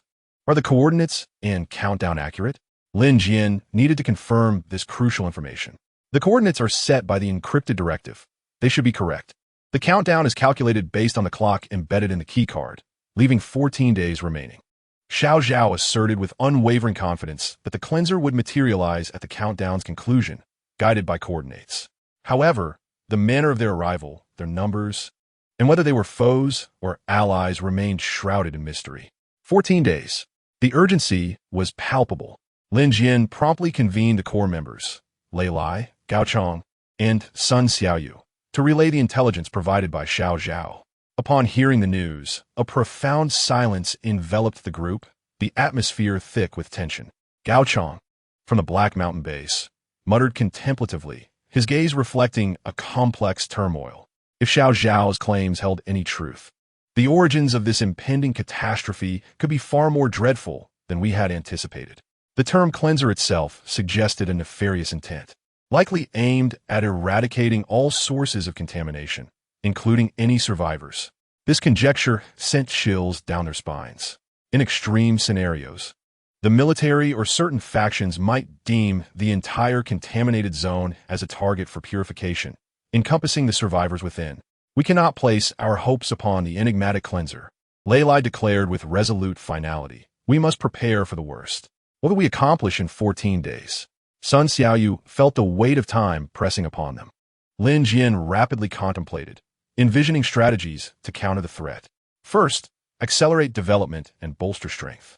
We must enhance the defenses of Wangshu residents and our combat capabilities within the next 14 days by all possible means. Lei Lai, prioritize fortifying the core area's defenses.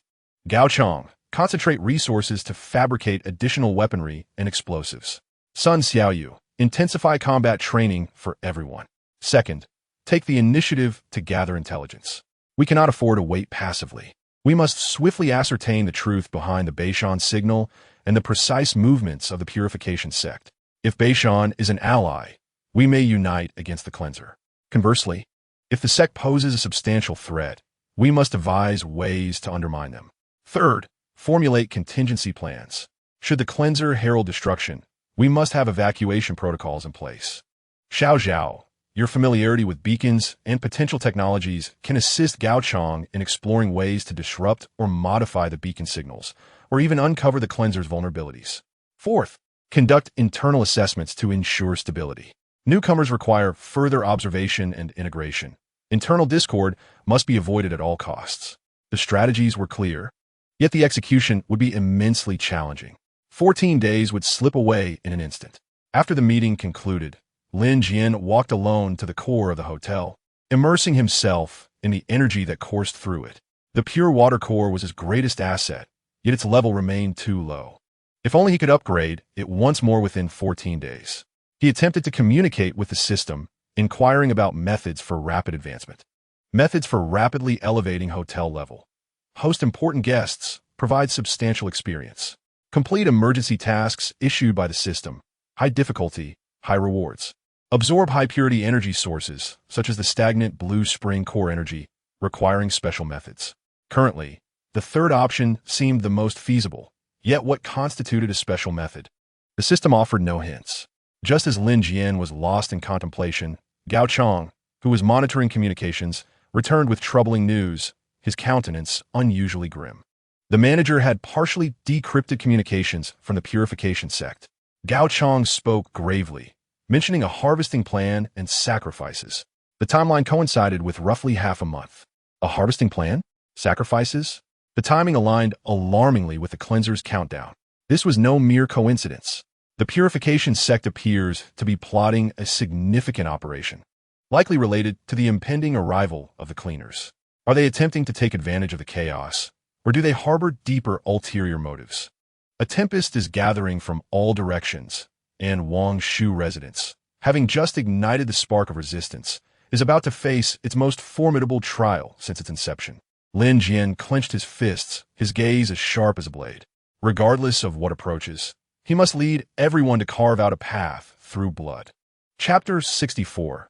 Preparations on the 14th day. Barriers and blades. The countdown to the cleaners looms like the sword of Damocles overhead, casting ominous shadows on the purification sect's harvesting plan. Wangshu residence has entered an unprecedented state of rapid mobilization, with every individual on high alert, racing against time. Defense system upgrade, led by Lei Lai objective. Within 14 days, transform the freight station into a robust fortress capable of withstanding moderate armed assaults. Outer defense line, no longer limited to simple barricades.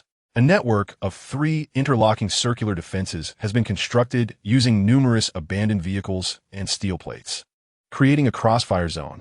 Key passages have been rigged with tripwire explosives, crafted from found explosives and nails, and pits.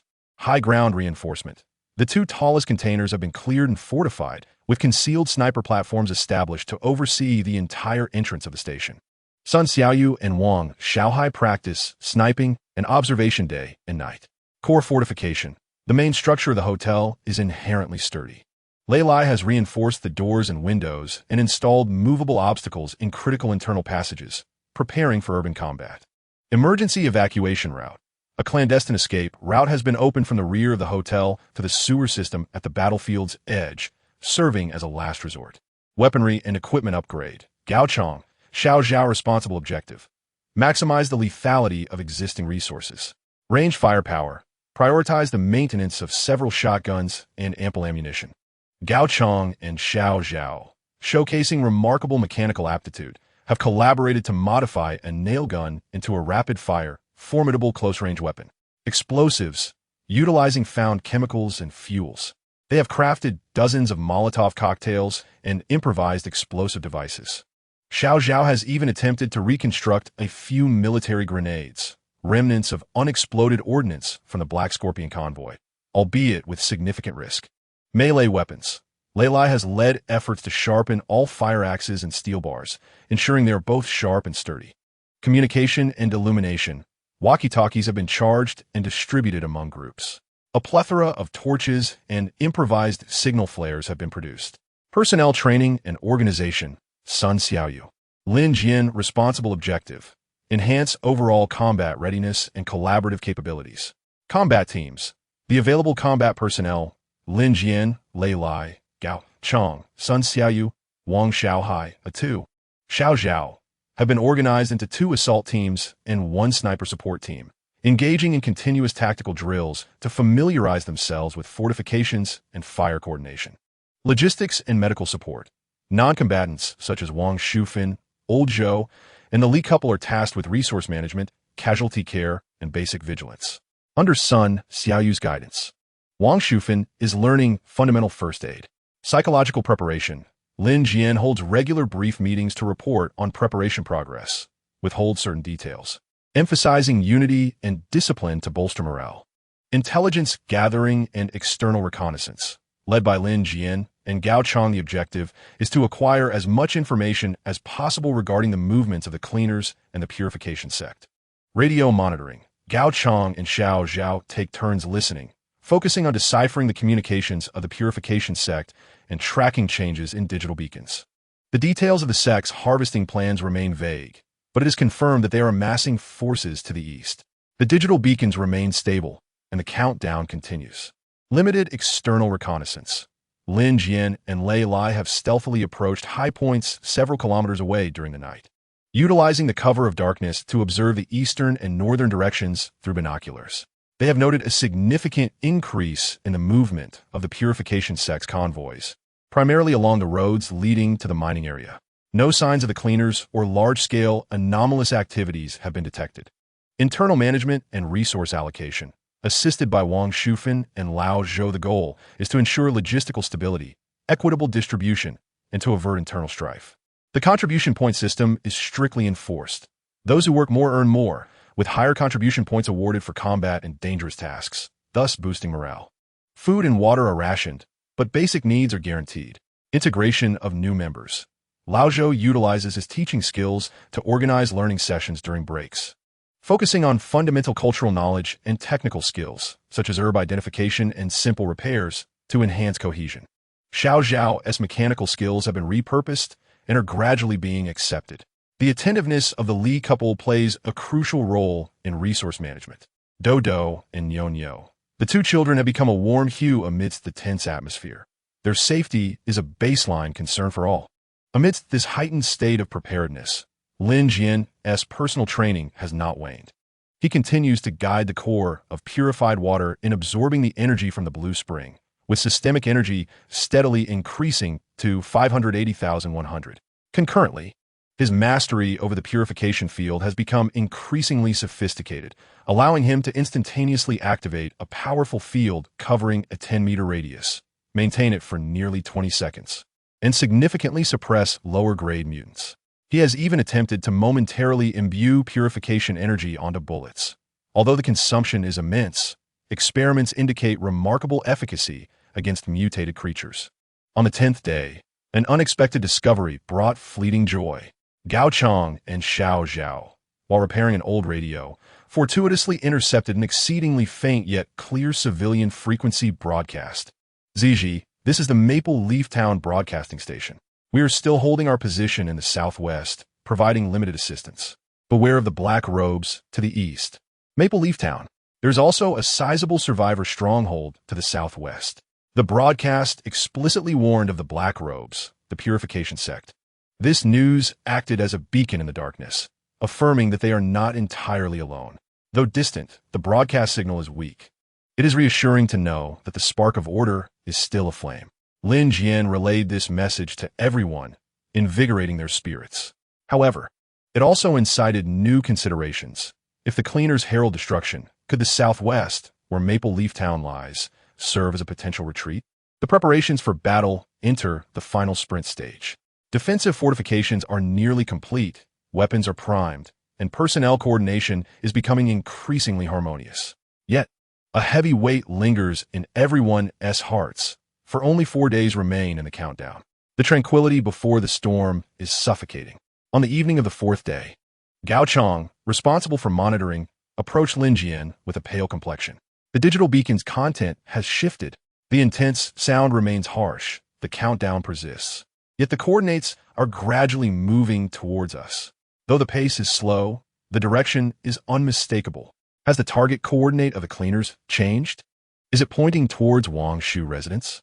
Almost simultaneously, an urgent message from Sun Xiaoyu at the lookout tower arrives. To the east, a multitude of headlights. It is the convoy of the sect. There are many. They are advancing towards us. Before the cleaners arrive, the purification sect has already launched their forces. The worst predictions are materializing into reality. Lin Jian takes a deep breath, suppressing the turmoil within, his gaze returning to its cold demeanor.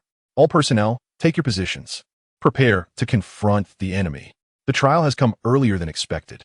Chapter 65. Dark clouds pressing on the city. The vanguard of the sect on the eastern horizon. The flow of lights from the vehicles converges into a menacing fire dragon, piercing through the blood-red night, advancing relentlessly towards the cargo station, where Wangshu residence is located. The roar of engines grows louder, akin to distant thunder, resonating in the hearts of all. Confirmation of numbers. At least 15 vehicles, including armored trucks and modified vehicles equipped with heavy weaponry. Sun Xiaoyu reports the observations from the sniper platform, her voice tinged with a barely discernible tremor. This is an adversary of unprecedented magnitude. In the hall, the atmosphere reaches a peak of tension. Everyone has taken their combat positions as per the plan, weapons firmly grasped. Breaths quickening. Even Dodo and Nyo are tightly held in Wang Shufan's arms, hidden in the deepest, fortified storage room. Lin Jian stands at the command center, a makeshift point constructed in the center of the hall, calmly issuing orders through the internal communication system. Lei Lai, outer defense team. Take your positions and execute the delay tactic as planned, maximizing enemy attrition, then orderly retreat to the second line of defense. Gaochong, Xiao Zhao, explosives team prepare. Await my command to detonate the preset traps. Sun Xiaoyu, Wang Xiaohai, sniper team, engage high-value targets at will, prioritizing the machine gunners and commanders. A2, communication support. Ensure seamless contact. Non-combat personnel, hold your positions within the inner layer, ready for rescue at any moment. The orders are clear, and all act accordingly. The sect's convoy shows no signs of slowing down or negotiating, immediately fanning out in a crescent shape, like a pack of wolves hunting, charging towards the entrance of the cargo station.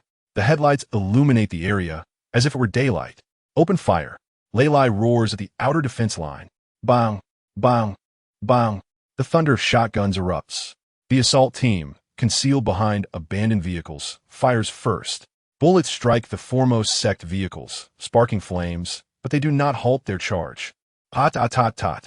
The heavy machine gun on the sect's vehicle immediately retaliates. Scorching gunfire rains down on the outer defense line, sending debris from the abandoned vehicles flying. The pressure keeps Lei Lai's team from raising their heads. Detonate trap 1. Lin Jian commands. Boom, boom. The explosives preset before the first line of defense are remotely detonated. Flames soar, and 2 sect pickup trucks are sent tumbling. The assault momentarily falters. Yet, the sect is evidently well-trained. Subsequent vehicles immediately disperse, utilizing terrain for cover. An infantry disembark, initiating a coordinated advance. Clad in uniform black combat gear, equipped with superior weaponry, their movements are swift and their firepower fierce. Sniper, eliminate that machine gunner. Sun Xiaoyu calmly aimed from the commanding height and pulled the trigger. Whoosh! An arrow, prioritized for use to conserve ammunition, sliced through the air with precision, piercing the throat of a nearby machine gunner. The gun fell silent instantly. Wang Xiaohai also fired with a shotgun, though his aim was slightly less accurate. It served to create a distraction.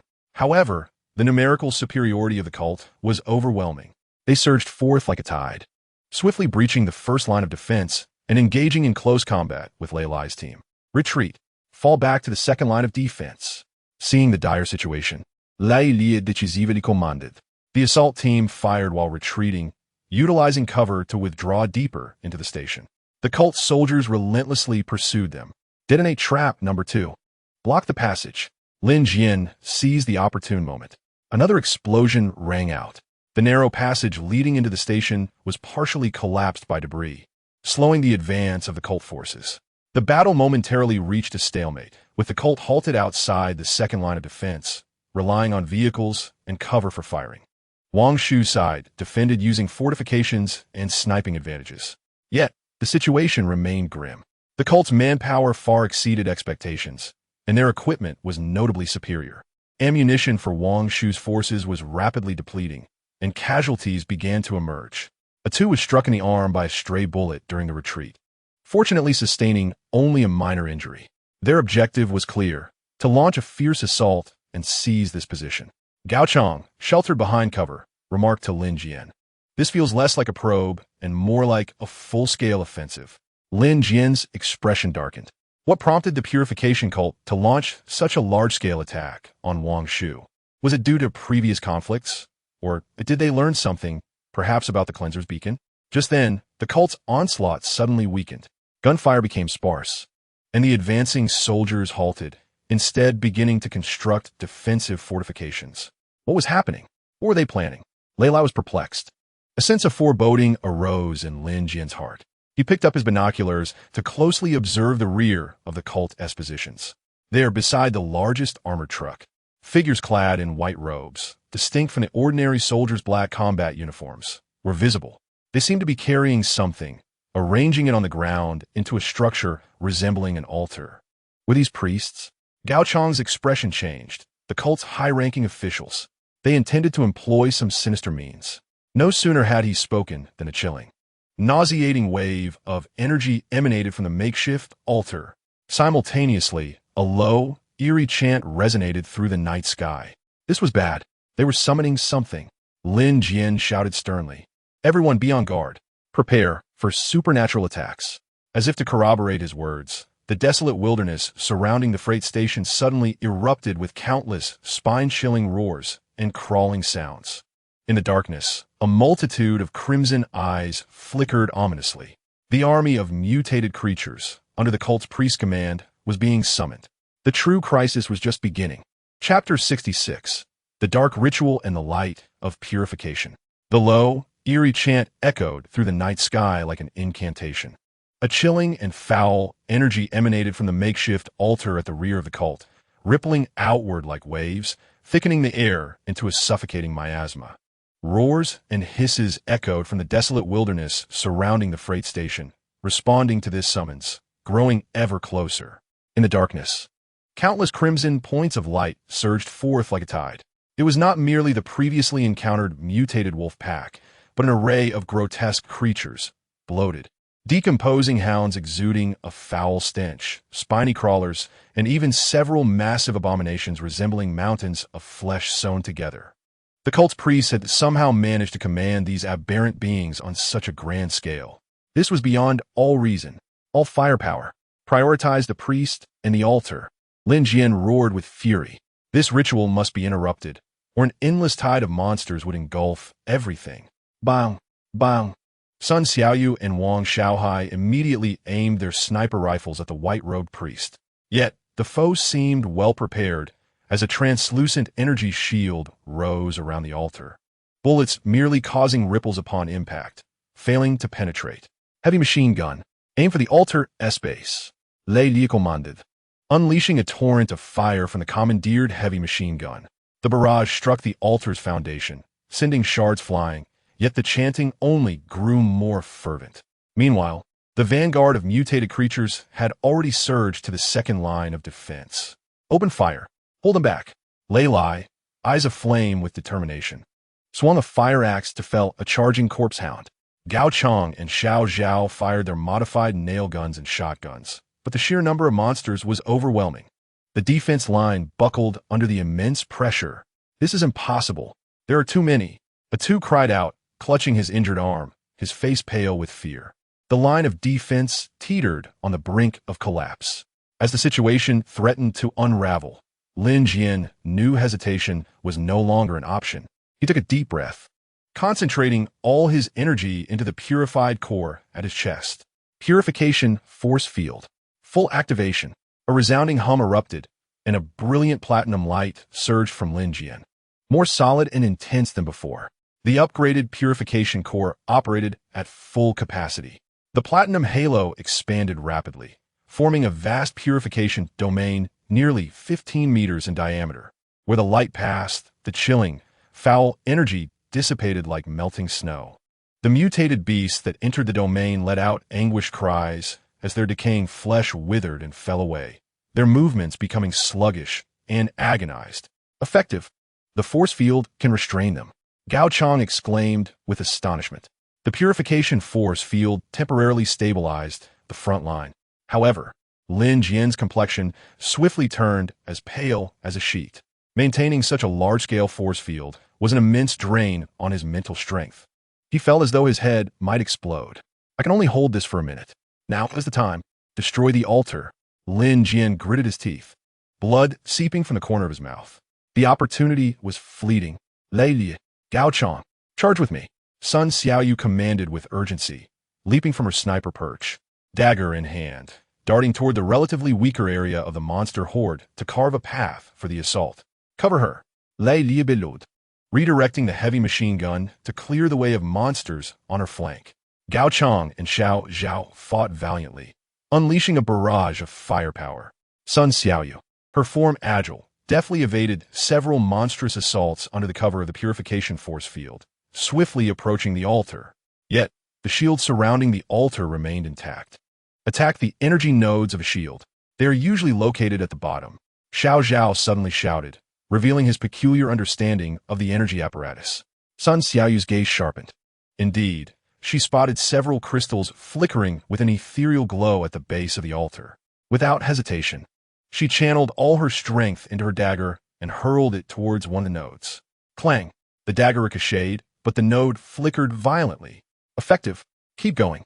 Lin Jian urged, his voice strained as the light of the purification force field began to flicker erratically.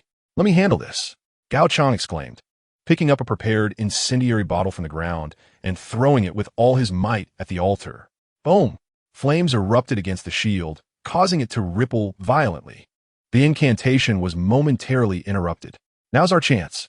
A fierce glint flashed in Lin Jian's eyes as he expended his dwindling mental energy, compressing the purification force field to form a concentrated platinum shockwave that crashed violently against the altar. Break! Boom! The platinum brilliance collided ferociously with the dark shield, producing a deafening explosion. The shield shattered. Several white-robed priests atop the altar were violently repelled by the backlash of energy, shrieking as they were flung away. The chanting abruptly ceasing. With the ritual interrupted, the chilling energy enveloping the battlefield dissipated in an instant. The mutated monsters, previously attacking with fervor, seemed to lose their command. Descending into chaos and confusion, their aggression significantly diminished as they even began to turn on one another. We did it! Lei Lai and the others felt a surge of elation. Now is the time. Counterattack. Lin Jian, weakly leaning against cover, issued his final command. The threat of the monstrous tide, now devoid of unified command, was greatly reduced. Lei Lai led a countercharge, while Gao Chang and Xiao Zhao employed explosives to clear out the remaining stubborn monsters. Sun Xiaoyu, like a specter, hunted down the disbanded cult soldiers. The tide of battle turned in an instant. The cult's vanguard, witnessing the fall of their priests and the chaos among the monsters, found their morale shattered and began a hasty retreat. Do not pursue. Consolidate our defenses. Lin Jian halted the bloodthirsty Lei Lai. Do not chase desperate foes. Our goal is to protect our home. The battle gradually subsided. The cargo station lay in disarray, littered with the corpses of monsters and cult soldiers. The air thick with the acrid scent of gunpowder and charred flesh. Yet, Wangshu had held firm. Exhausted, the group collapsed onto the ground. The joy of survival mingled with the sorrow of lost comrades. One Li had perished amidst the chaos. Lin Jian forced himself to check on everyone's injuries, instructing Wang Shufan to attend to the wounded immediately. Did we win? Wang Xiaohai gazed at the ravaged battlefield in disbelief. We have merely repelled the vanguard. Gao Chang replied gravely, his eyes fixed on the fleeing cult convoy, knowing they would not relent easily. Moreover, the countdown for the cleanser indicated only 3 days remained. A greater storm loomed on the horizon. Yet in this moment, they had secured a precious respite, proving that Wangshu possessed the strength to protect itself. Lin Jian gazed at the suspended, slightly dimmed purification core, his heart brimming with resolve. No matter what challenges lay ahead, he would lead the others to fight until the very end. Chapter 67. A breather, an anomaly of the beacon. The victory in repelling the cult's vanguard provided a fleeting respite for Wangshu. It came at a significant cost, and deeper concerns loomed. The cargo station, post-battle, resembled a hell's cape. Remnants of monsters, the corpses of cult soldiers, charred vehicles, and shattered fortifications lay scattered everywhere. The pungent stench of blood and burnt flesh lingered heavily in the air. Everyone, despite their exhaustion and nausea, threw themselves into the urgent task of cleanup. Bodies needed to be disposed of swiftly to prevent the outbreak of plague, and the remains of the monsters required incineration. The damaged defensive structures had to be repaired before the next wave of attack. Lei Lai led the men in the laborious tasks of transport and restoration, while Gao Chong and Xiao Zhao assessed weapon losses and undertook emergency repairs. Wangshu and Old Zhou directed the women in clearing the area and disinfecting surfaces. Even the children pitched in, passing tools and fresh water. The entire process was oppressive and silent. The joy of victory was dampened by the harshness of reality, particularly with the sacrifice of the man surnamed Li casting a shadow over everyone's hearts. In terms of injuries and resources, Atu's arm injury had worsened, necessitating rest. Others bore minor wounds and were severely fatigued. Medical supplies had dwindled significantly. They scavenged some ammunition and provisions from the corpses of the cult soldiers. It was but a drop in the bucket. The reserves of food and water were again in dire straits. A search for supplies was imperative. Gao Chong reported to Lin Jian, particularly concerning medicine and food. Lin Jian nodded in agreement, but emphasized that such endeavors must be conducted under the strictest safety measures. He assigned Gao Chong and Xiao Zhao to conduct a surprise inspection of the last large warehouse within the cargo station, under the cover of Lei Lai. Fortunately, they discovered a substantial amount of industrial-grade compressed rations. Though unpalatable, they were storable, and a batch of unopened industrial alcohol, which could serve as a substitute for disinfectants, providing a temporary alleviation of their immediate crisis. In the realm of intelligence analysis and strategic adjustment, after repelling the assault, Lin Jian convened the core members to analyze the current situation.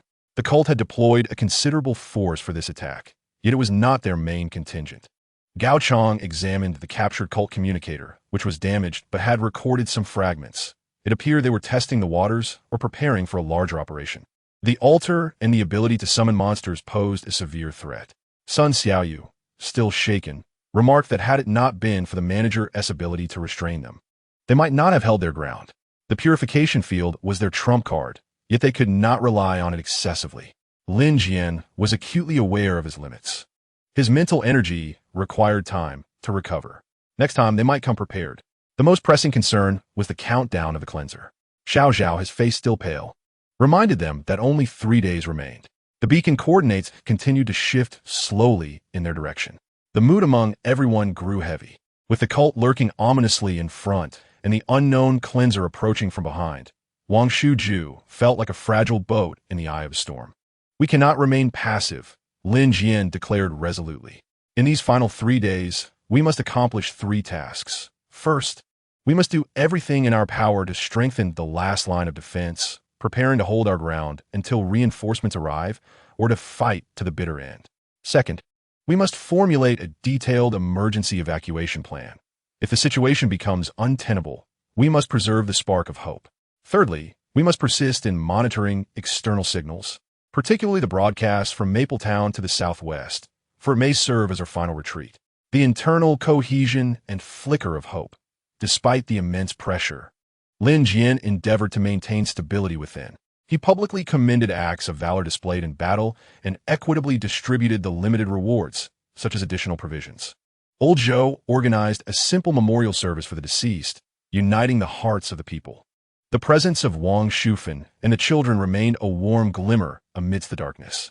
Lin Jian himself seized every fleeting moment to cultivate his skills. He absorbed the energy from the blue spring, with the system's energy reaching 610,100, while attempting to communicate more profoundly with the pure water core, searching for rapid enhancement methods. He harbored a premonition that the encounter with the cleaners would serve as the ultimate test for both him and Wangshu residents. On the morning of the 3rd day, as the countdown approached its final 48 hours, the monitor, Gao Chong, burst into the hall with astonishing news. "The manager, the beacon signal, it has changed." Gao Chong rushed in, his voice tinged with disbelief and a hint of fear.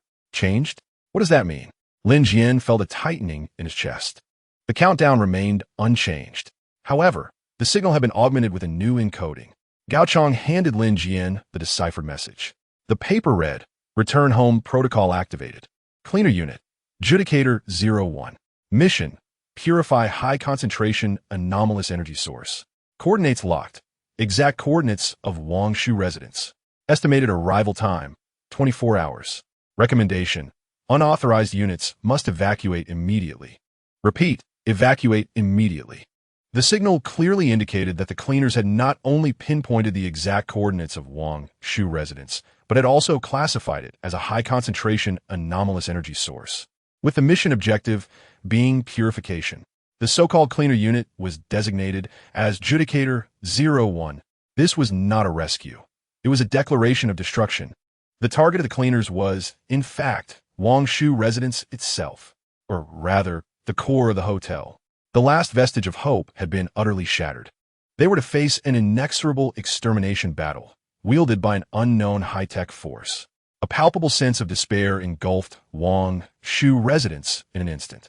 Lin Jian gazed at the cold words on the paper, then turned his eyes to the blood-red sky outside. The last remnants of hesitation vanished from his gaze, replaced by an unyielding resolve akin to granite. Prepare for the final defensive battle. Chapter 68. The final 24 hours.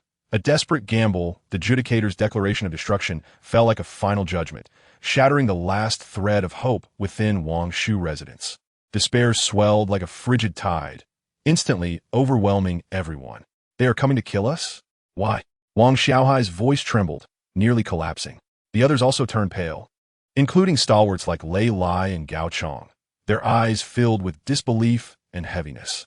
"Because of what we possess here." Lin Jian pointed towards the suspended hotel core, his voice eerily calm. In the eyes of the cleaners, it was likely perceived as an anomalous source in need of purification. "We are merely the collateral impurities caught in the crossfire." This realization was both cruel and stark. In the face of greater powers, their struggles for survival may indeed prove meaningless. Silence enveloped the hall. Even Dodo and Nyonyo seemed to sense the suffocating atmosphere and cease their playful antics. "What shall we do? Escape?" Sun Xiaoyu asked in a hushed voice, yet she was acutely aware that within 24 hours, where could they flee? Outside lay the predatory cult and an endless horde of monsters. There was no escape. Gao Chong shook his head, gesturing towards the deciphered information. Their coordinates had been precisely locked, and they must possess tracking capabilities. Dispersing would only result in being picked off one by one. What about surrender? Old Zhou clung to a flicker of hope. The mission's objective was purification. Xiao Zhao smiled grimly. "Do you truly believe they would accept surrender?" To surrender means to offer oneself up for slaughter. The path of retreat was irrevocably closed. Just as despair threatened to crush their spirits, Lin Jian suddenly stood tall, his gaze piercing as it swept across each pale face. "Thus, we are left with but one course of action." His voice was not loud, yet it resonated with a resolute determination that severed all hesitation. "Here, we shall fight to the bitter end." He moved to the center of the hall, standing beneath the hotel's core, the platinum glow illuminating his resolute profile. "We have lost much, we have struggled to survive, we have built this home. Perhaps in the eyes of the adjudicators, it is insignificant, yet in our hearts, it represents the hope earned through our blood and sweat. They may destroy our bodies, erase our traces, but they cannot obliterate our indomitable will to fight. Even in death, we shall take a piece of them with us. Let these lofty purgers comprehend that even the lowly have their dignity and fury." Lin Jian's words struck like a boulder cast upon still waters, stirring the last waves of rebellion. Lei Lai was the first to raise his head, the fire of battle rekindled in his eyes. "Damn it, let us fight. I've already paid my dues. Yes, let us fight." Sun Xiaoyu wiped away the tears at the corners of her eyes, clutching her bow tightly. Gao Chong took a deep breath and pushed up his glasses. Analyzing the adjudicator's behavioral patterns, they are likely to employ precise strikes, avoiding large-scale destruction. "This is our only opportunity." Xiao Zhao gritted his teeth. "I can attempt to disrupt their signals, though hope is slim." Even Wang Xiaohai and Atu squared their shoulders. Wang Shufan held her child tightly, her gaze no longer filled with fear, but rather with the unwavering resolve to share the fate of her home. Despair transformed into a noble spirit of sacrifice. "All right." Lin Jian nodded firmly, The final 24 hours shall be devoted to executing the last Bastion plan. The plan is as follows. Abandon the periphery, fortify the core, concentrate all manpower and resources on the main hotel building and the adjacent warehouse, connected via internal passages. Constructing the final line of defense. Detonate all preset explosives on the perimeter to create a barrier. Extreme defensive measures. Reinforce doors and windows with every available material, steel plates. Sandbags, vehicle wreckage, sealing all non-essential passages. Set final explosive traps and sniper points in critical positions. Resource allocation. Centralize management of all food, water, and medicines. Distributing according to combat needs. Destroy all non-essential items to prevent aiding the enemy. Combat teams and tactics. Lin Jian, Lei Lai, Gao Chong, Sun Xiaoyu, and Xiao Zhao form the core combat group, responsible for facing the enemy head-on. Wang Xiaohai and Atu are tasked with support and internal vigilance. Wang Shufan, Old Zhou, and other non-combat personnel will manage logistics and, if necessary, execute the final plan. Final plan. Should the defenses be breached, we will fight to the last man. Simultaneously, Xiao Zhao will attempt to initiate an extreme protocol utilizing the industrial fuel and explosives discovered, creating a massive explosion in the hotel as core area, ensuring mutual annihilation with the invaders, leaving nothing for the enemy. This is a thorough plan of shared demise with the adversary. No one opposed it. It was the sole choice in this desperate situation. The final 24 hours slipped away in a solemn, yet orderly atmosphere. No one rested, no one complained. Each person operated like a wound-up machine, diligently reinforcing fortifications, preparing weapons, and stockpiling supplies. Lin Jian allocated all system energy to unlock the basic medical station, hoping to save a few comrades. He fervently strained his mental faculties, directing the purification core to absorb energy, attempting to activate a powerful purification force field one last time in the final moments. Gao Chong and Xiao Zhao immersed themselves in radio equipment and the access cards brought by Xiao Zhao, exploring any possibility to disrupt or deceive the adjudicator system, even if it meant merely delaying for a few minutes. Lei Lai and Sun Xiaoyu meticulously inspected every weapon, sharpening each blade. Wang Shufan silently prepared the last rations and clean water for everyone. Time marched inexorably toward its conclusion, with the countdown reaching the final half hour. All preparations were complete. The last line of defense stood like a silent steel porcupine, awaiting judgment. The group gathered in the hall for the final pre-battle mobilization. There were no grandiose speeches, only resolute gazes and tightly gripped weapons. Lin Jian gazed upon those companions who had followed him through thick and thin, an indescribable emotion swelling within him. He raised his water flask, filled with pure water. To survival, he said solemnly. To survival. The crowd roared in unison, drinking what may well be the last sustenance. Just then, the radio before Gao Chong suddenly received an exceptionally clear, unencrypted public broadcast signal. A calm, emotionless female electronic voice echoed. Attention all surviving units in the area. This is the cleansing unit, Judicator 01. In accordance with Article 7 of the Final Purification Protocol, we will execute a purification procedure on the high-concentration anomalous energy source at coordinates, in 10 standard minutes. Unauthorized units, please evacuate to a safe distance of 5 kilometers immediately. Repeat, evacuate immediately. The final ultimatum had arrived. They granted us 10 minutes to evacuate? Sun Xiaoyu expressed surprise.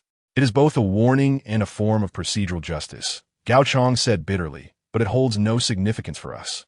Lin Jian took a deep breath, tightening his grip on the machete. Positions, everyone. The final battle is about to commence. Chapter 69. The Arrival of Judgment. A confrontation of steel and will.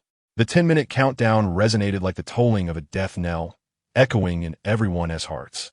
The hall fell into a profound silence, punctuated only by heavy breaths and the faint rustle of weapons being gripped tightly. Lin Jian stood inside the reinforced main entrance, peering through a narrow firing slit to gaze outside. Beneath a blood-red sky, the cargo station lay in disarray. The distant horizon was eerily silent, yet an invisible, heart-pounding sense of foreboding was swiftly encroaching. It had arrived. Gao Chong fixed his gaze upon the makeshift energy detector he had assembled, its screen displaying a bright point of light rapidly descending from the heavens. The speed was astonishing. It was not a ground unit, an aerial strike. A wave of anxiety washed over the crowd. Almost simultaneously with Gao Chang's words, a piercing sound cut through the air, growing ever closer. There, a slender, coldly gleaming, shuttle-shaped aircraft silently hovered approximately 100 meters above the cargo station. It bore no evident propulsion outlets. Its sleek body resembled a work of art, starkly contrasting with the derelict world below. Judicator 01. It announced its arrival with an air of technology far beyond its time. The aircraft's underside opened, and a beam of light swept across the station below. Simultaneously, a chilling electronic female voice resonated, this time clearly transmitted into each individual's ears through some form of directional audio technology. Unauthorized life signals and high concentrations of anomalous energy detected. Final warning. Cease resistance and evacuate immediately. Repeat. Cease resistance. Fire.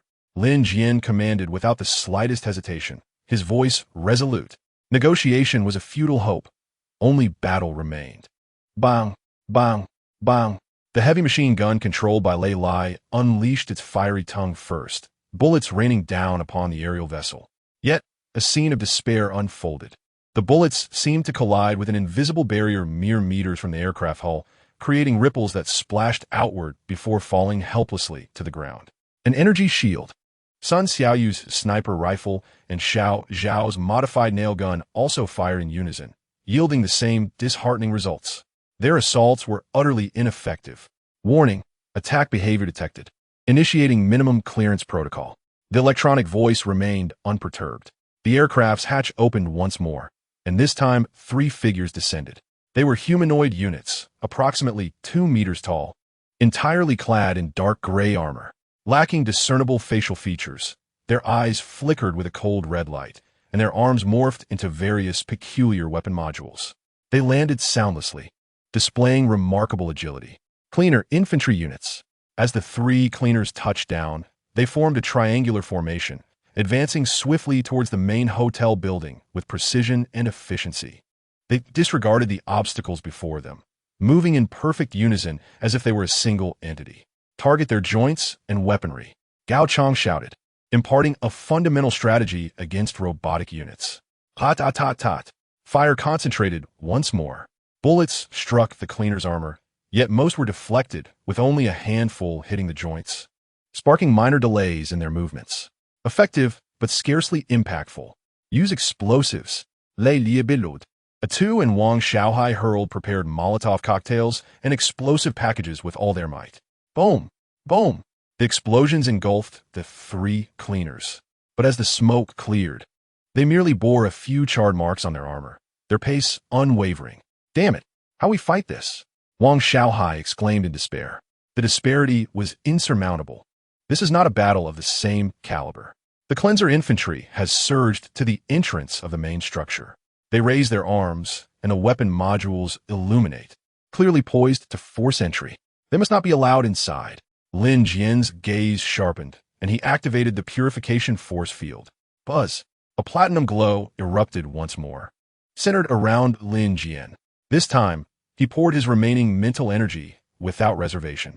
The force field expanded to its utmost limit, enveloping the entire doorway area. Zzz. The moment the purifying light made contact with the cleanser infantry, a transformation occurred.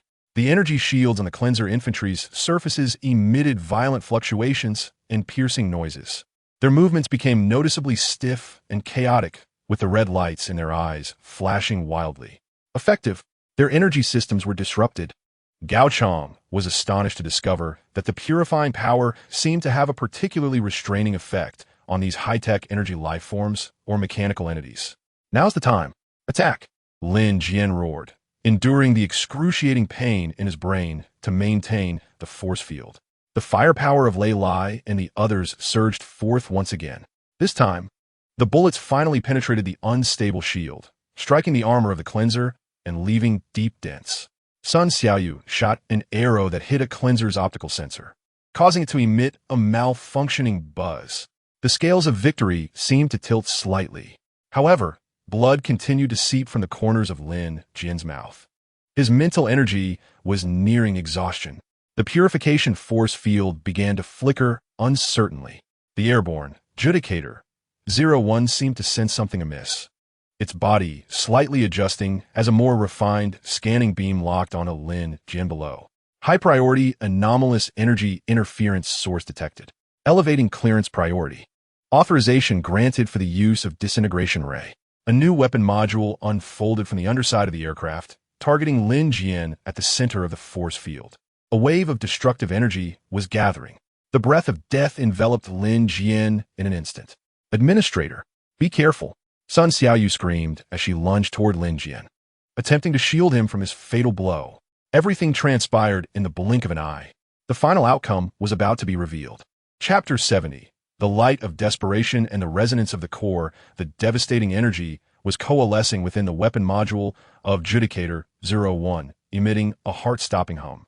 That cold disintegration ray had locked onto Lin Jian, who was teetering on the brink of collapse due to mental exhaustion. With the purification force field on the verge of disintegration, death was imminent. Administrator, Sun Xiaoyu's scream was heart-wrenching as she recklessly threw herself toward Lin Jian, trying to block this lethal strike with her body.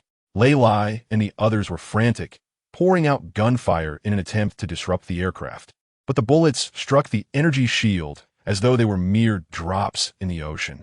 In this critical moment, a hum resonated, not from the outside, but arising from the depths of the soul, an ancient and grand sound that suddenly erupted from Lin Jian's chest. It was the Purity Core, having passively absorbed energy.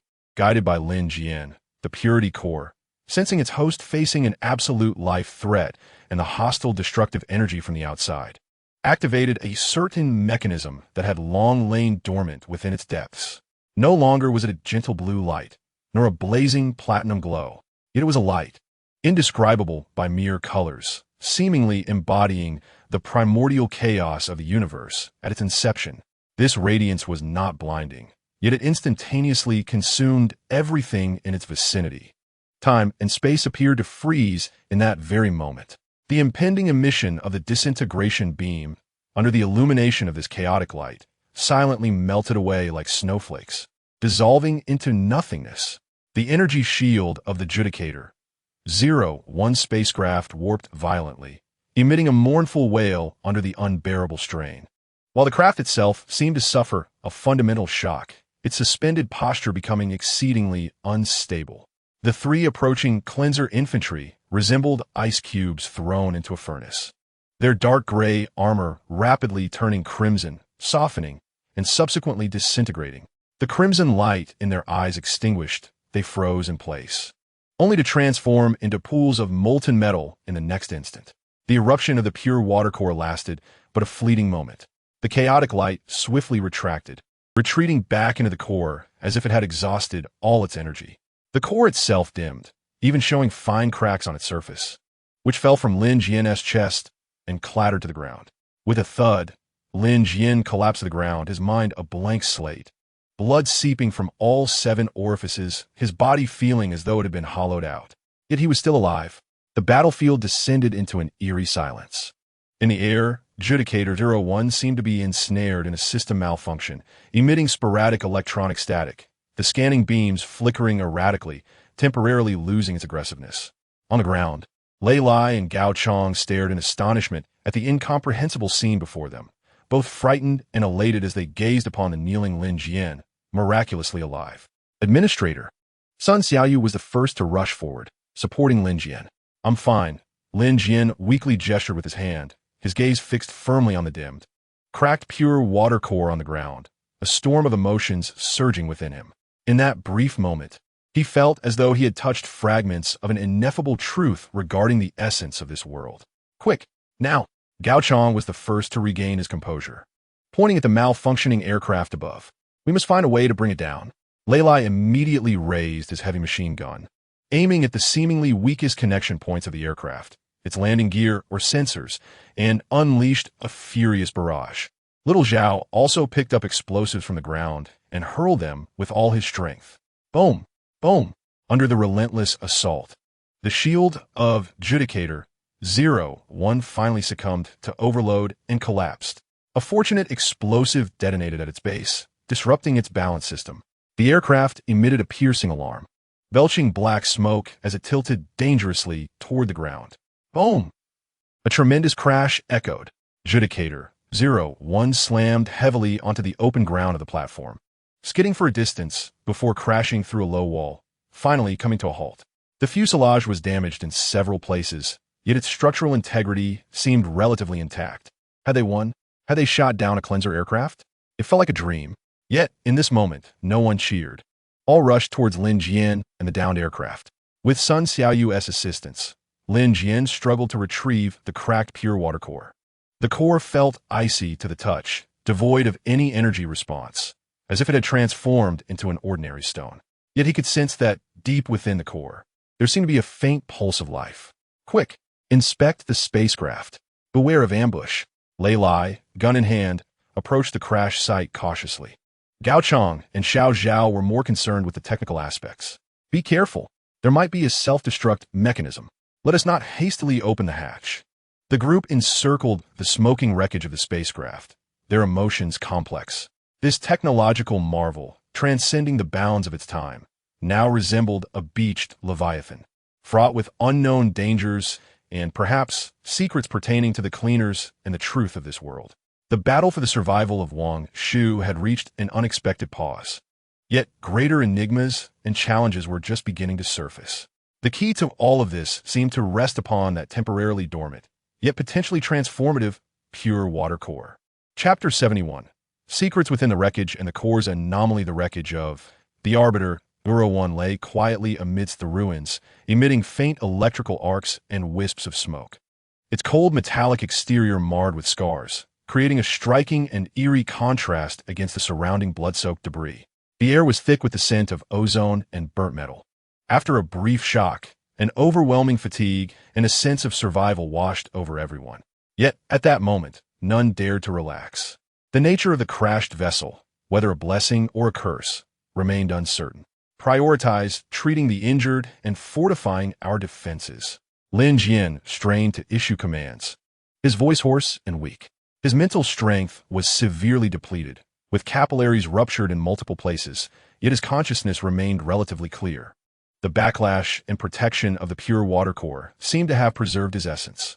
Sun Xiaoyu and Wang Shufan immediately attended to Lin Jian and the other lightly injured. Lei Lai directed those who were able to move to swiftly establish a temporary perimeter around the crash site, guarding against potential subsequent threats or the risk of the spacecraft exploding. Gao Chang and Xiao Zhao, the technical core, cautiously began an initial examination of the wreckage.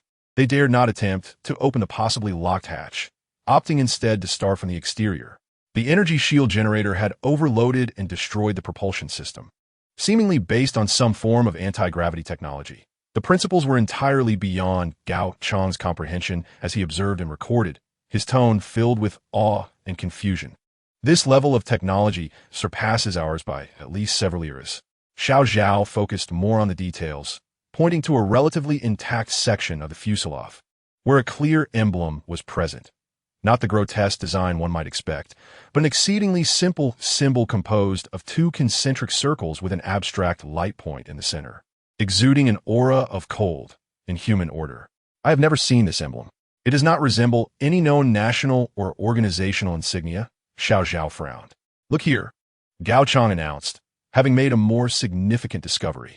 In a crack along the side of the fuselage caused by the impact, he glimpsed a portion of the internal structure, not the precise machinery they had anticipated, but rather a biological tissue that appeared to possess a semblance of life. Pulsing gently and emitting a faint glow, interwoven with metallic circuitry. Biotechnology? Or perhaps a fusion of machine and organism? Gao Chang gasped in astonishment. This entirely subverted their understanding of technology. Meanwhile, Lin Jian, with Sun Xiaoyu's support, returned to a relatively secure corner of the hall. He clutched the cracked and unresponsive pure water core tightly, attempting to perceive it with his faint mental energy. A profound silence enveloped him, as if the core had truly perished. Just as he was on the verge of surrendering, a faint tremor, seemingly emanating from the distant cosmic seas, transmitted through the deepest fissures of the core. Concurrently, a fragmented stream of nonverbal information forcefully surged into his weary consciousness. Warning, High-dimensional interference protocol conflict. Core damage. Connection interrupted.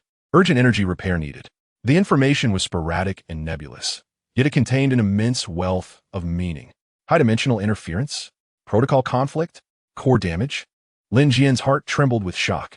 This pure water core was indeed not a mere creation of the system. It appeared to be linked to a higher-level existence or agreement.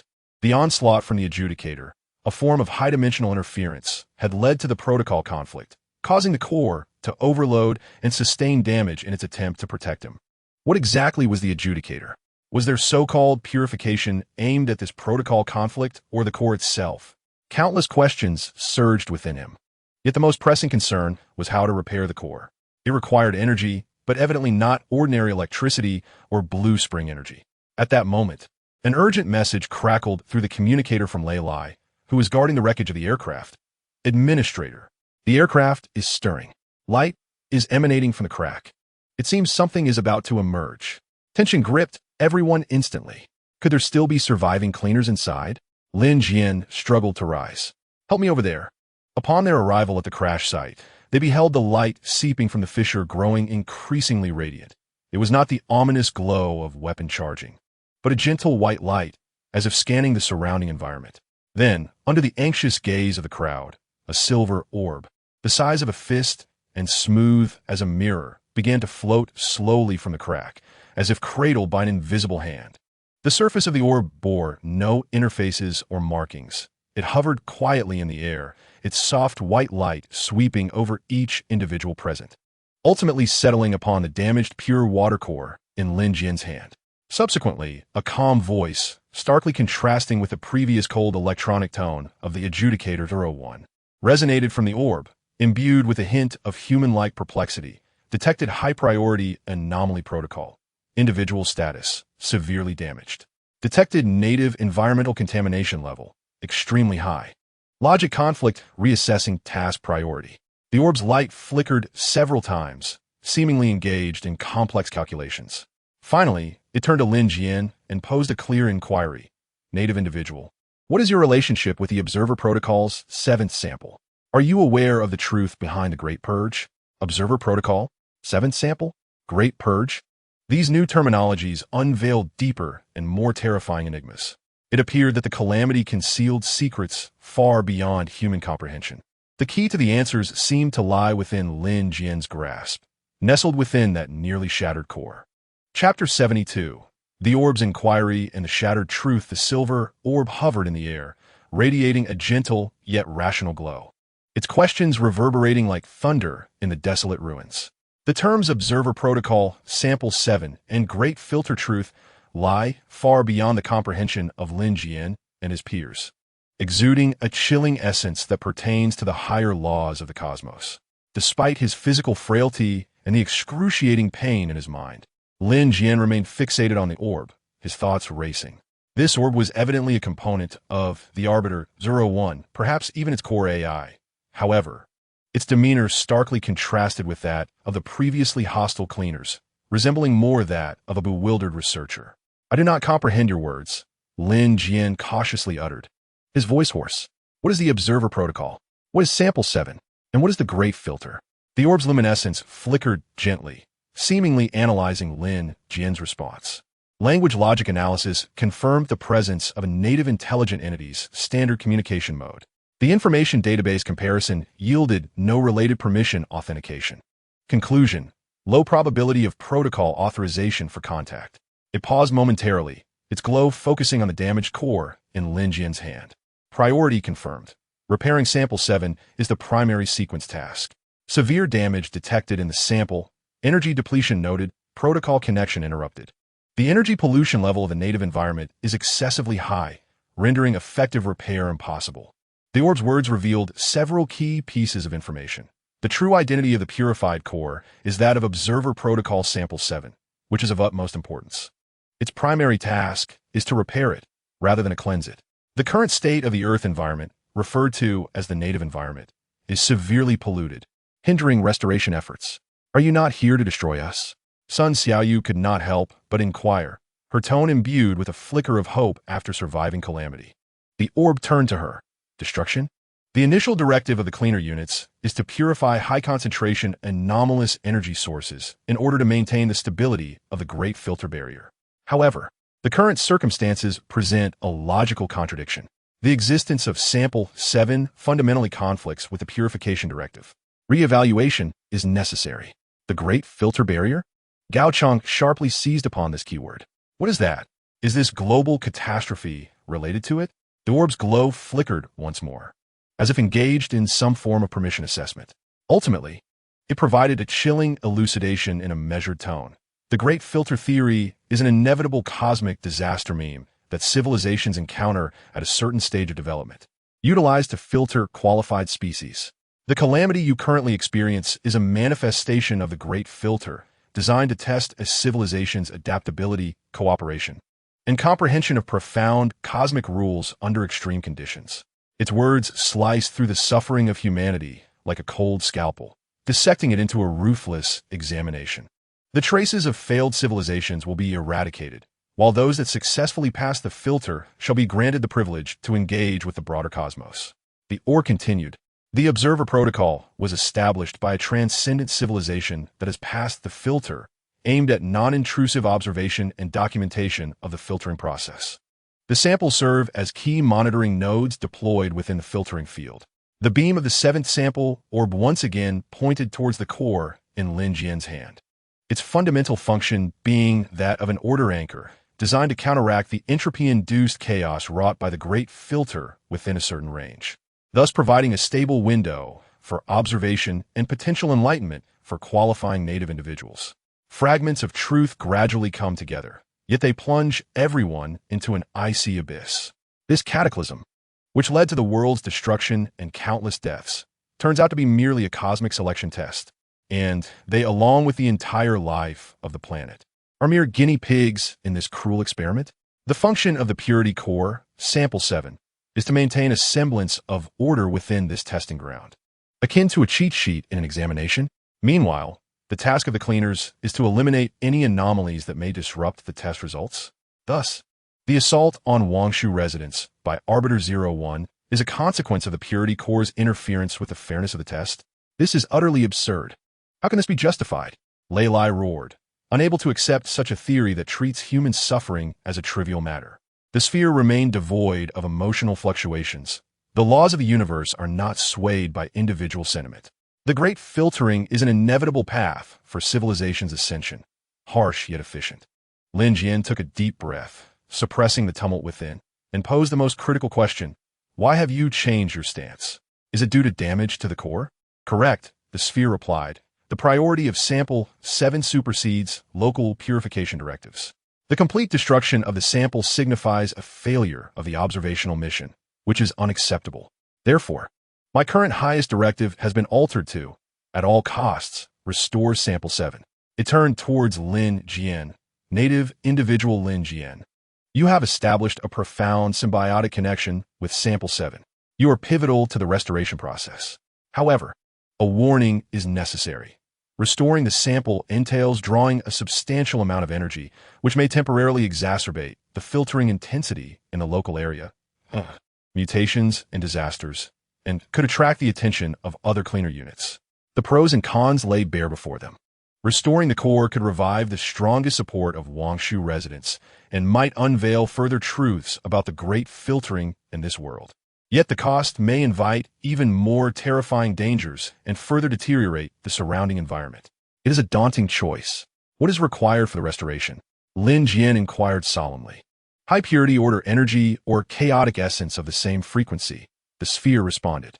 The nearest available energy source in this area is the stagnant blue spring, but its energy inertia is too strong and has been slightly contaminated, rendering it inefficient. The optimal solution is to seek an observer outpost, where specialized restoration equipment should be available. An observer outpost? Lin Jian's heart stirred as he recalled the Bashan signal and the regular numerical beacon. Is the Bashan shelter the very outpost? He immediately inquired. The sphere's radiance suddenly intensified. Keyword, Bashan detected. Signal source analysis confirms it as an emergency distress signal from the outpost. Coordinates locked. The outpost possesses restoration equipment. A glimmer of hope flashed forth. The Bashan signal is genuine. It is indeed the outpost of the Observer Protocol. However, the signal content mentioned their urgent need for catalysts and was warned of threats from corvids. Information updated. The sphere received the data. The outpost reports, under siege by indigenous mutated intelligent life forms, the Corvid clan, with their defense systems damaged, urgently requiring order catalysts to restart core defenses. Order catalysts are the keys to activating the high-energy equipment of the outpost, fundamentally derived from the same essence as Sample 7. Corvids? Order catalysts? At this moment, all clues appear to have converged. The catalyst sought by the Purification Sect, which is urgently needed at the Bashan outpost, is likely something akin to the Purification Core. The ominous corvids besieging the outpost may very well be the aberrations worshipped or manipulated by the Purification Sect, or perhaps even participants in a test of an entirely different nature. The situation has suddenly become both clear and exceedingly complex. The future of Wangshu residents is no longer merely a struggle for survival amidst the wasteland, but instead, it has become entangled in a grand cosmic game concerning the very survival of civilization. Lin Jian gazed at the damaged core in his hand, then cast his eyes upon the enigmatic orb before him, his expression gradually firming. Regardless of how brutal the truth may be, or how perilous the path ahead, he must forge onward, for survival, and to discern the ultimate outcome of this game. Inform us of the route to the Bashan outpost. Chapter 73. Choices and the path ahead. The wealth of information provided by the orb almost redefined everyone's understanding of the apocalypse. The shock brought by the harsh reality far outweighed any physical harm. The hall fell into a prolonged silence, each individual grappling with this despairing yet unavoidable truth. The cosmic filtration of civilization's trials, murmured old Joe. As a teacher, he comprehended the chilling logic that lay behind it, yet found it even more challenging to accept. To higher dimensional beings, perhaps humanity's morality, emotions, and achievements were merely a set of data points to be met. Thus, our struggles for survival, even the hopes we cling to, might merely be components of this test. Sun Xiaoyu's voice quivered, overwhelmed by a profound sense of helplessness. Not necessarily. Gao Chang adjusted his glasses, striving to maintain a calm analysis. The orb mentioned order anchor points and revelations. The existence of the seventh sample itself was intended to introduce a variable into the test, a chance to disrupt absolute fairness and offer a glimmer of hope. This might imply that the civilization which established the Observer Protocol is not entirely indifferent. They might also wish to witness a civilization capable of transcending the filters. His analysis brought a faint warmth. Perhaps they're not entirely meaningless pawns. Lin Jian clutched the cracked core tightly. It is the key to all of this. Repairing it is not solely for power, but to seize what may be the only variable, this thread of hope. To Bashan, Lin Jian's voice shattered the silence, clear and resolute. Regardless of the circumstances at the outpost, there lies hope for the core's restoration, as well as the answers we seek. This decision faced no opposition. Remaining at Wangshu residence, the core would remain unrepaired and would inevitably be consumed by other scavengers or increasingly formidable local threats. Though venturing to Bashan entails unknown risks, it at least presents a clear objective and a sliver of hope. Orb, Lin Jian turned toward the floating silver sphere. What assistance can you provide? And what is your identity? The orb's glow stabilized. I am the independent logic core unit of Judicator 01, codenamed Probe. Following the main body's crash and the alteration of the highest directive, I have acquired autonomous agency. I can offer the following assistance: navigation and intelligence. I possess detailed geographical information and coordinates of the outpost, enabling avoidance of known high-risk areas. Limited defense, equipped with a low-power energy shield and scanning interference capabilities. It can address minor threats. Information processing. It assists in analyzing technological artifacts or energy signals encountered along the way. Emergency communication. Within a certain range of the outpost, it attempts to establish a secure connection. However, my energy is limited and I cannot exist detached from the main body for an extended period, requiring attachment to a compatible energy carrier. The probe added, its light directing towards the damaged core in Lin Jian's hands, that the seventh sample was the optimal carrier. But currently, it cannot provide energy. The alternative solution consisted of high-energy density batteries or similar items. This elucidated its urgency in repairing the core. We have a generator and gasoline, Gao Chong remarked. The efficiency of chemical energy conversion is inadequate, and the target is evident. It is not recommended as a long-distance travel energy source, the probe refuted. Ultimately, Xiao Zhao recalled a few high-energy batteries, presumably used by the cult, discovered amidst the wreckage of the Black Scorpion convoy. After the probe scan, it confirmed that their energy density was acceptable, and after simple modifications, they could serve as temporary energy for the probe, expected to sustain its basic functions for approximately 72 hours. 72 hours, 3 days. They must reach the Bashan outpost within 3 days or find new energy sources. The objective was clear, and time was of the essence. In the following half-day, Wangshu entered the final preparation phase. Personnel decision. The journey to Bashan was long and fraught with danger, making it impossible for everyone to proceed. After discussion, they decided to form a lean expedition team. Lin Jian, core bearer, decision-maker. Gao Chong, technical advisor, intelligence analyst. Sun Xiaoyu, scout, long-range support. Lei Lai, primary combat force, assaulter. Xiao Zhao, mechanic, responsible for equipment maintenance and probe energy assurance. Wang Xiaohai and Atu, still recovering from injuries, remained behind to assist Wang Shufan, Lao Zhou, and others in holding down Wang Shuju. This was a reluctant decision, yet one that preserved hope. Lin Jian left the majority of the remaining weapons, food, and medicine to those staying behind, advising them that if there was no news within a month, they should find a way to retreat to Maple Town in the southwest. Equipment organization. The team traveled light, carrying only essential weapons, 3 days of rations, a first aid kit, and most importantly, the damaged water purification core housed in a specially designed lead box, alongside the probe sphere powered by the modified batteries from Xiao Zhao. The battle-scarred military off-road vehicle underwent emergency repairs, was fully fueled, and served as the primary means of transport. Farewell. The atmosphere of parting was heavy and tragic. Wang Shufan held Nyonyo, her eyes brimming with tears. Lao Zhou silently handed Gao Chong his notebook, filled with notes on survival in the apocalypse. Dodo clung to Sun Xiaoyu's hand, unwilling to let go. Everyone understood that this farewell might be eternal. Take care. Lin Jian firmly patted Lei Lai's shoulder and cast a deep glance at those remaining. You must return. Wang Shufan choked out. With no further words, everything remained unspoken. At dawn, the blood-red light once again bathed the earth. The military off-road vehicle emitted a low rumble, carrying the 5-member team and 2 keys to the future. Departing from the battered doors of Wangshu, heading northward toward the unknown Bashan outpost, speeding away. The remaining individuals stood at the threshold, gazing intently in the direction from which the vehicles had vanished, until the dust settled. The spark of home had already been sown, yet the thorny path toward the future was merely beginning. Awaiting Lin Jian and his companions were the treacherous mountains, the fangs of beasts, the conspiracies of cults, the ominous threats of the Raven of Death, and the cold, unyielding laws of the universe lurking behind it all. Nevertheless, they chose to forge ahead.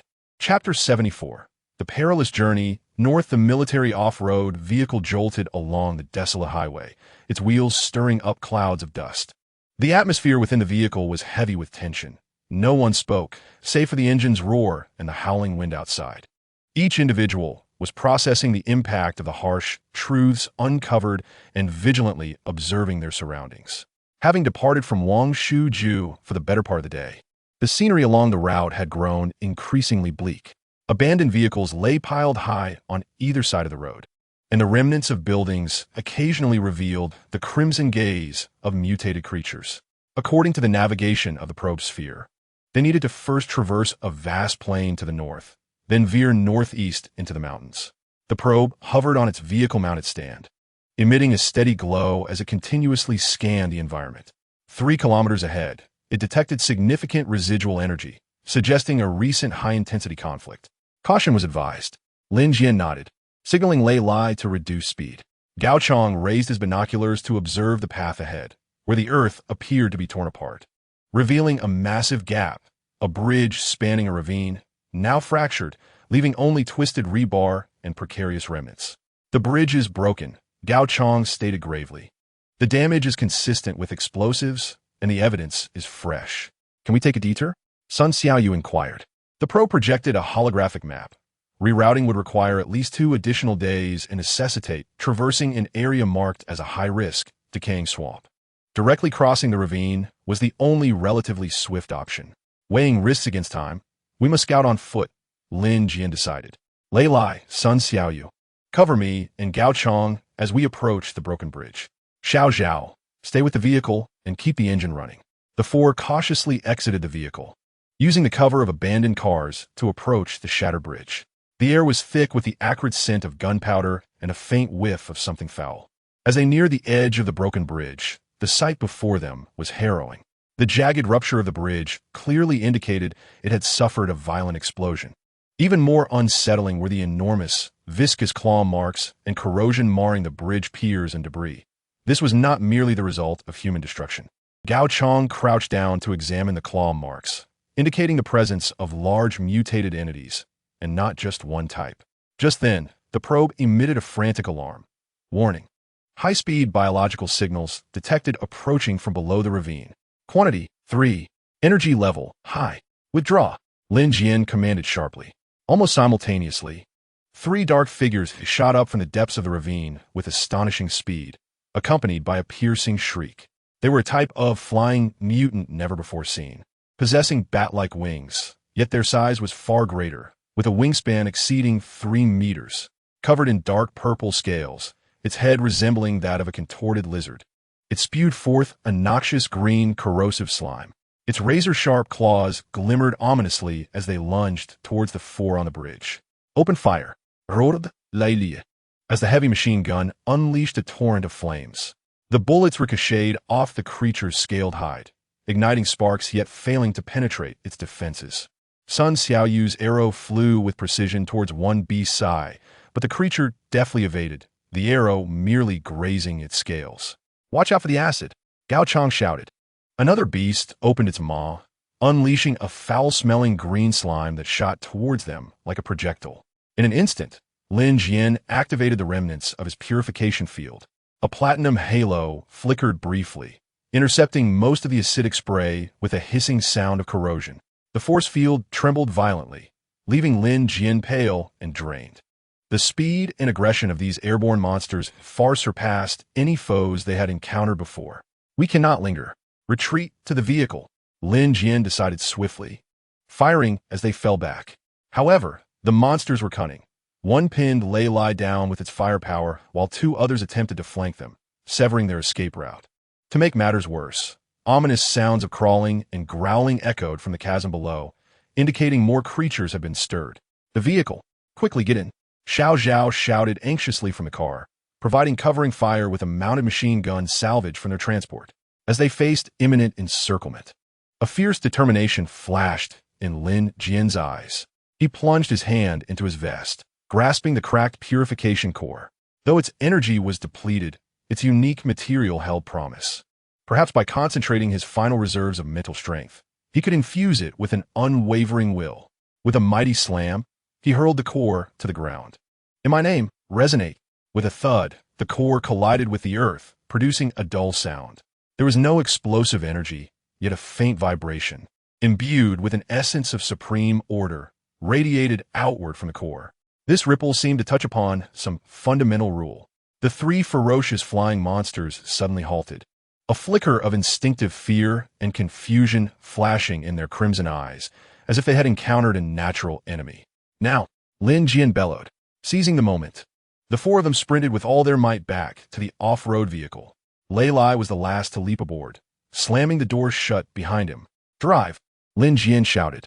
Xiao Zhao slammed the accelerator. The vehicle roared as it spun around, tires screeching against the ground, narrowly evading another barrage of acidic slime. Racing back towards safety. Behind them, the flying monstrosities emitted furious shrieks but did not pursue, as if wary of something. The other creatures emerging from the chasm also paused at the edge of the broken bridge, restless and agitated. Inside the vehicle, the group gasped for breath, still shaken. What has happened? Sun Xiaoyu asked, her heart racing as she looked at Lin Jian. It seemed the monsters had been frightened. Lin Jian opened his palm, revealing the purification core resting quietly, its cracks seemingly multiplying. He shook his head, his complexion pale. I am uncertain. It is merely an intuition. The core appears to possess an inherent deterrent effect against certain advanced mutations, even in the absence of energy. The probe flickered with light and analyzed. The order contained within the seventh sample exerts a fundamental suppressive effect on the chaotic mutations spawned by the Great Filter. Although the recent fluctuations were subtle, they resonated at a fundamental level, eliciting instinctual fear among them. However, this intimidation is ephemeral and will hasten the collapse of the core. The cost is immense, yet they have narrowly escaped disaster. With their path obstructed, they are compelled to navigate around the perilous region known as the Decayed Marsh. The journey ahead is destined to be increasingly arduous, and the condition of the purification core grows ever more concerning. Chapter 75. The underground shelter and the dusty diary. The heavy iron door stood resolutely closed, its mechanical combination lock intricate and robust, rendering previous attempts at prying futile. Yet, the faint tremor emanating from the damaged purification core in Lin Jian's grasp pointed towards the door like a compass, suggesting extraordinary secrets lay within. "Xiao Xiao, do you have a way to open it?" Lin Jian inquired, his gaze fixed intently on the iron door. Xiao Xiao meticulously examined the lock and door hinge, surveying the surrounding ruins before pondering. Forceful prying is unlikely to succeed. This door is too sturdy. However, we might explore the ventilation system or the pipeline shaft. Such a large shelter must possess auxiliary passages. The probe floated closer, scanning the door structure. A metal grill was detected 5 meters above on the side, presumed to be a ventilation opening. Although the internal passage was narrow, it was barely passable for a human. Everyone looked up and indeed discovered a rusted ventilation grill high on the wall. "I'll take a look," volunteered Sun Xiaoyu.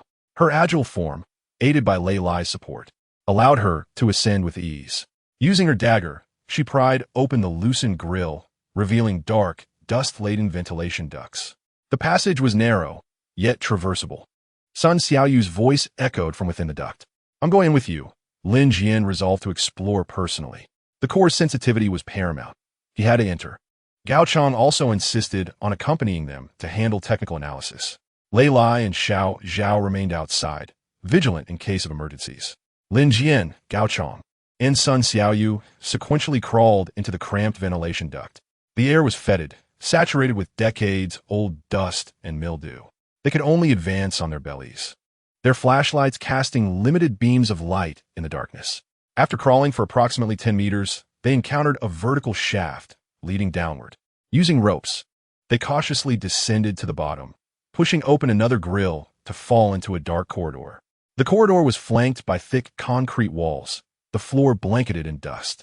As their flashlight beams swept across, they discerned scattered documents and damaged furniture. This was undoubtedly an underground shelter. Air composition analysis, low oxygen, containing trace amounts of inert radioactive dust, but no active biological or viral signals detected, reported the probe, indicating a relatively high level of safety. Everyone heaved a sigh of relief. The core's pulsation in Lin Jian's chest grew more pronounced, guiding their direction. They cautiously progressed along the corridor, passing several empty dormitories and storage rooms, the supplies within long since plundered. Ultimately, at the end of the corridor stood a partially ajar metal door marked Command Center. Pushing the door open revealed a relatively spacious room within. The console screen lay shattered, instruments covered in dust. Yet at the center of the room stood an antiquated computer terminal, complete with a physical keyboard, alongside a hefty leather-bound notebook. Most strikingly, next to the terminal was a compact pedestal, crafted from an unknown metal, featuring a groove at its center that bore an uncanny resemblance to the purified water core held by Lin Jian. The core's pulsations reached a crescendo here. This was the place. Lin Jian stepped forward and picked up the notebook. Brushing off the dust, he noted that the cover bore no title, only a blurred date stamp. Year 1 of the cataclysm, July. He opened the notebook to find it densely filled with handwritten notes chronicling the early days of the shelter. As he read on, a long-buried history began to surface. July 15th. The outside world is utterly finished. The sun has died, and monsters roam freely. Over 300 of us have taken refuge in this military shelter, hoping to endure. July 28th. We have enough food to last 3 months. But the water treatment system has malfunctioned. Oldie tried to fix it, but was burned by radiation. The situation is dire. August 10th. Oldie has died. A sense of despair is spreading. Some are secretly preparing weapons to fight over the dwindling resources. August 25th. The most terrifying occurrence has transpired. Some among us have begun to mutate. Not the monsters outside, but from within. It's as if a dormant virus has been activated. Was it the canned food? Or the air? September 1st. Chaos and slaughter. The mutated individuals have lost their sanity and are attacking others. I am hiding in the control room. Outside, there are only screams. September 5th. Silence has fallen. Perhaps I am the last one remaining. I hear something crawling outside. It is not my former companions. September 10th. I have discovered this pedestal and terminal. Within the terminal is a highly classified, encrypted message from the Global Supernatural Defense Alliance, a group I have never heard of before. The message states that this disaster was inevitable, a form of culling. This pedestal is one of the beacons left by the observers, capable of activation under specific conditions, connecting to a place known as the Protocol Network, which may hold a glimmer of hope. The log abruptly ends, followed by a scrawl of chaotic handwriting and bloodstains. The contents of the diary are chilling. This shelter did not fall due to external attacks, but rather from internal mutations and self-destruction. The mention of the Global Supernatural Defense Alliance and the observer beacons points to a deeper mystery.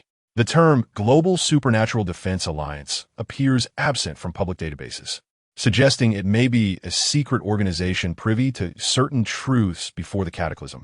This pedestal is indeed one of the rudimentary beacon nodes deployed by the early observer protocol, intended to monitor and, under extreme circumstances, receive qualified samples.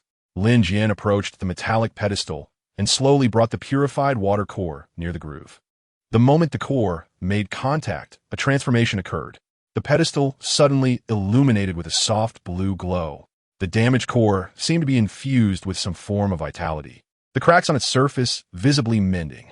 Although far from restored, the pervasive sense of desolation began to wane. Simultaneously, the antiquated computer terminal beside me flickered a few times and sprang to life. A line of constantly oscillating code appeared on the screen, accompanied by a prompt. High-priority protocol sample detected, damaged state. Would you like to connect to the local database, incomplete, and download available data packets? A door had opened. Remarkably, this forsaken shelter retained a fragmentary database of the observer protocol. Connect. Lin Jian commanded without hesitation. The code on the terminal screen scrolled rapidly, and a torrent of chaotic data flowed into the probe's temporary storage unit. Although much of the information was irretrievable due to age and damage, the probe successfully deciphered several critical fragments. The Raven of Death is a non-natural evolutionary product, suspected to be influenced by the chaotic side. The essence of the order catalyst comprises stabilized fragments of primordial order compatible with the core matrix of the forward operating base. Coordinates of the Bashan forward operating base. Encryption level, high. Status, under continuous attack. Defense energy level, 17. Though fragmented, the information was invaluable. It confirmed that the Raven of Death was an adversary influenced by the chaotic side, potentially linked to the chaotic nature of the Great Filtering, and that the order catalyst was crucial for the restoration of the forward base. Most importantly, it provided more precise coordinates of the Bashan forward operating base in its precarious state.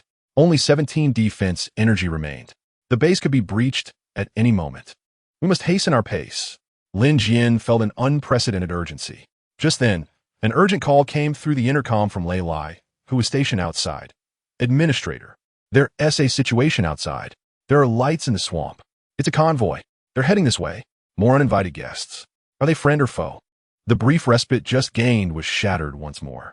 Chapter 76. Guests in the swamp. The atmosphere within the command center became instantly tense, having just unearthed a crucial clue.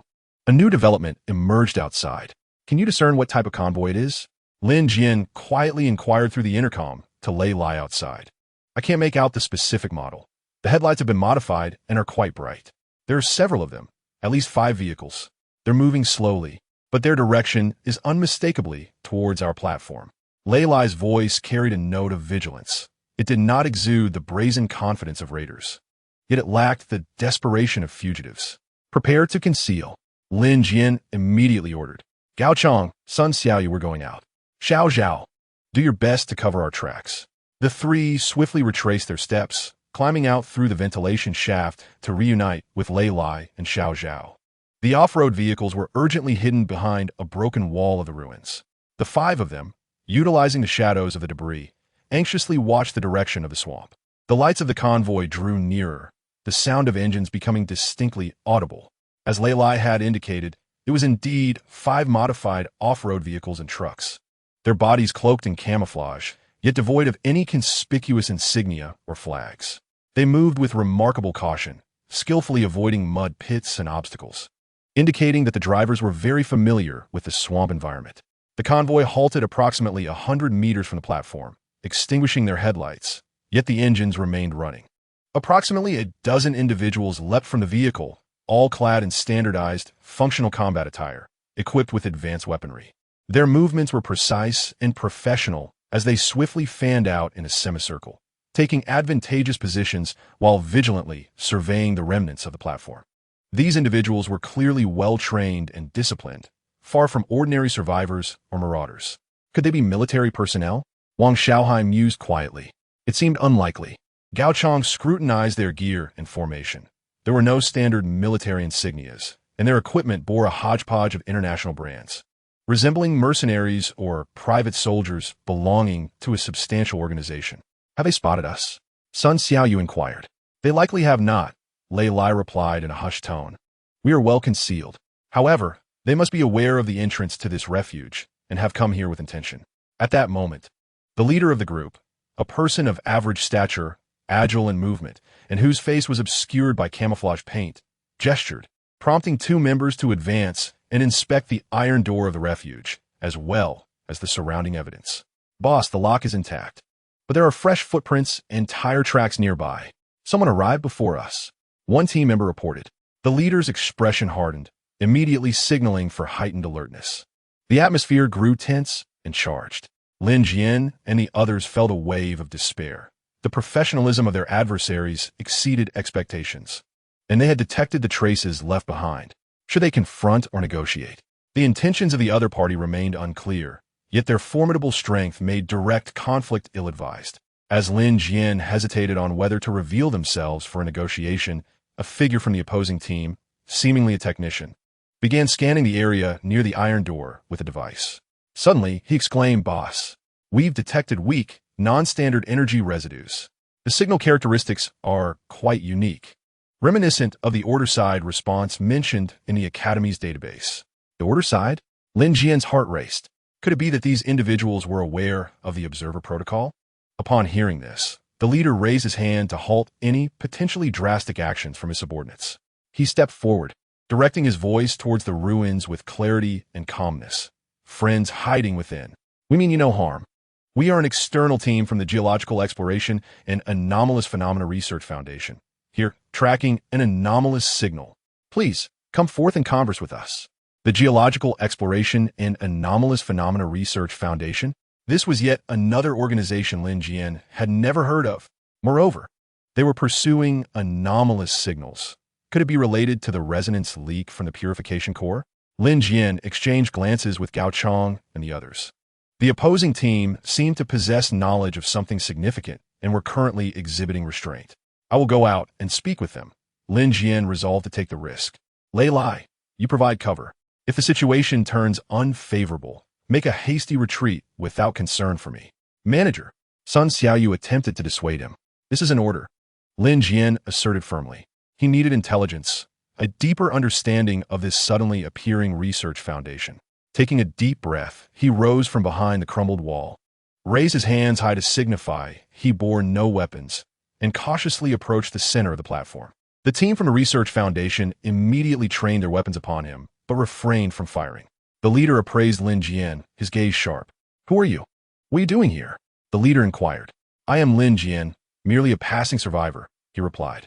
Lin Jian responded with a mix of truth and deception. "Having discovered this refuge in search of supplies." "What do you mean by the unusual signals and the order?" The leader did not provide a direct answer, but instead countered with a question. "Does anyone in your group possess any peculiar, non-technological artifacts? Perhaps a blue crystal, or has anyone encountered similar items?" Indeed, he had come for the core of the purified water. A warning bell rang in Lin Jian's mind. Yet he maintained an impassive facade. "I do not comprehend what you are referring to." The leader appeared skeptical and signaled a technician to continue scanning Lin Jian with their instruments. The device emitted a series of beeps, with the needle indicating Lin Jian's direction, though the response was feeble. The energy response was faint, nearly undetectable, yet it seemed to emanate from him, the technician reported. The leader furrowed his brow, about to inquire further when, suddenly, chaos erupted. A chilling howl, akin to a death knell, resonated from the depths of the marsh. This was swiftly followed by a chorus of more howls. The sounds approached rapidly, far more frenzied and imbued with a strange excitement than the wolf pack they had previously encountered. This is dire, a pack of wolves driven by the carrion crow. The leader of the Geological Research Society's complexion changed drastically. They had been drawn here by the energy fluctuations. Prepare for battle. The carrion crow, they're also here. In an instant, a common enemy emerged. The standoff between Lin Jian and the Geological Research Society team was abruptly interrupted by this unforeseen crisis. Chapter 77. Howls in a brief alliance. The piercing howls of the wolves acted as a death trumpet, instantly shattering the tranquility of the marsh.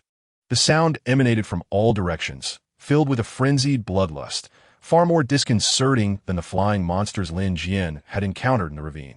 The minions of the carrion crow. The leader of the Geological Research Society's face paled, and he immediately roared into the communicator. All personnel. Highest alert. The size of the wolf pack is unknown. Prioritize the protection of the technicians and equipment. Establish a circular defense. The well-trained members of the Geological Research Society sprang into action, swiftly constructing a makeshift defensive perimeter using their vehicles. Heavy weaponry was set up, guns pointed towards the direction of the howling. Lin Jian promptly informed the concealed Lei Lai and others via radio. Prepare for battle. The wolf pack is approaching. They aim for all of us. Lei Lai and his companions emerged from behind the crumbling wall, taking cover behind their off-road vehicles and the ruins, forming a flanking position alongside the Geological Research Society team. Despite their recent standoff, the presence of shared, more terrifying enemy made temporary collaboration their only option. Do you recognize these wolves? Lin Jian quickly inquired of the leader of the Geological Research Society. The corrupted claw wolves bred by the carrion crow. The leader replied rapidly. They possess an extraordinarily keen sense of smell, capable of tracking specific energy fluctuations. They must have been lured here by the signals emitted from either your equipment or ours. Their numbers are typically considerable, and they are quite troublesome. No sooner had he finished speaking than the dark marsh forest illuminated with countless eerie green lights. The sheer number far exceeded that of the flying monsters from the ravine. Deep growls and the sound of claws sloshing through the mud converged into a wave that sent shivers down their spines. Open fire. Free shooting. Do not let them draw near. The leader bellowed. Tot. The Geological Research Society team, equipped with advanced weaponry, unleashed a torrent of fire from their automatic rifles. The foremost corrupted claw wolves were instantly reduced to a sieve. Yet, more of the ferocious pack charged forth, undeterred by death. Their imposing size and swift movements suggested a certain resilience against bullets. Bang! Bang! Lei Lai's heavy machine gun and Sun Xiaoyu's arrows joined the fray, creating a net of firepower that temporarily halted the wolves' advance. However, the sheer number of the pack was overwhelming. They exploited the marsh's intricate terrain, launching surprise attacks from the flanks and rear. One corrupted claw wolf stealthily ascended a crooked, dead tree and suddenly pounced upon a member of the Earth Research Association. Be careful. Lin Jian reacted swiftly, activating his purification field. Although the effect was limited in range, the momentary fluctuation of order caused the airborne corrupted claw wolf to falter. With a swift shot, Sun Xiaoyu seized the opportunity, accurately piercing its throat. Thank you. The team member, still shaken, nodded gratefully to Lin Jian. Their brief camaraderie eased the tension between them. The battle was fiercely intense. The corrupted claw wolves were exceedingly cunning, feigning death only to spring up unexpectedly when team members approached. Despite being well-equipped, the Earth Research Association squad began to suffer casualties in close-quarter combat, with one member's protective suit torn apart by a wolf's claw, screaming as he fell. This cannot continue. We are exhausting our ammunition too rapidly. The leader of the Earth Research Association shouted while reloading, "We must locate the Wolf King or the Controller." Otherwise, the pack will not retreat. The controller? Is it the Death Crow? Lin Jian inquired. Yes. The Death Crows typically orchestrate from the shadows.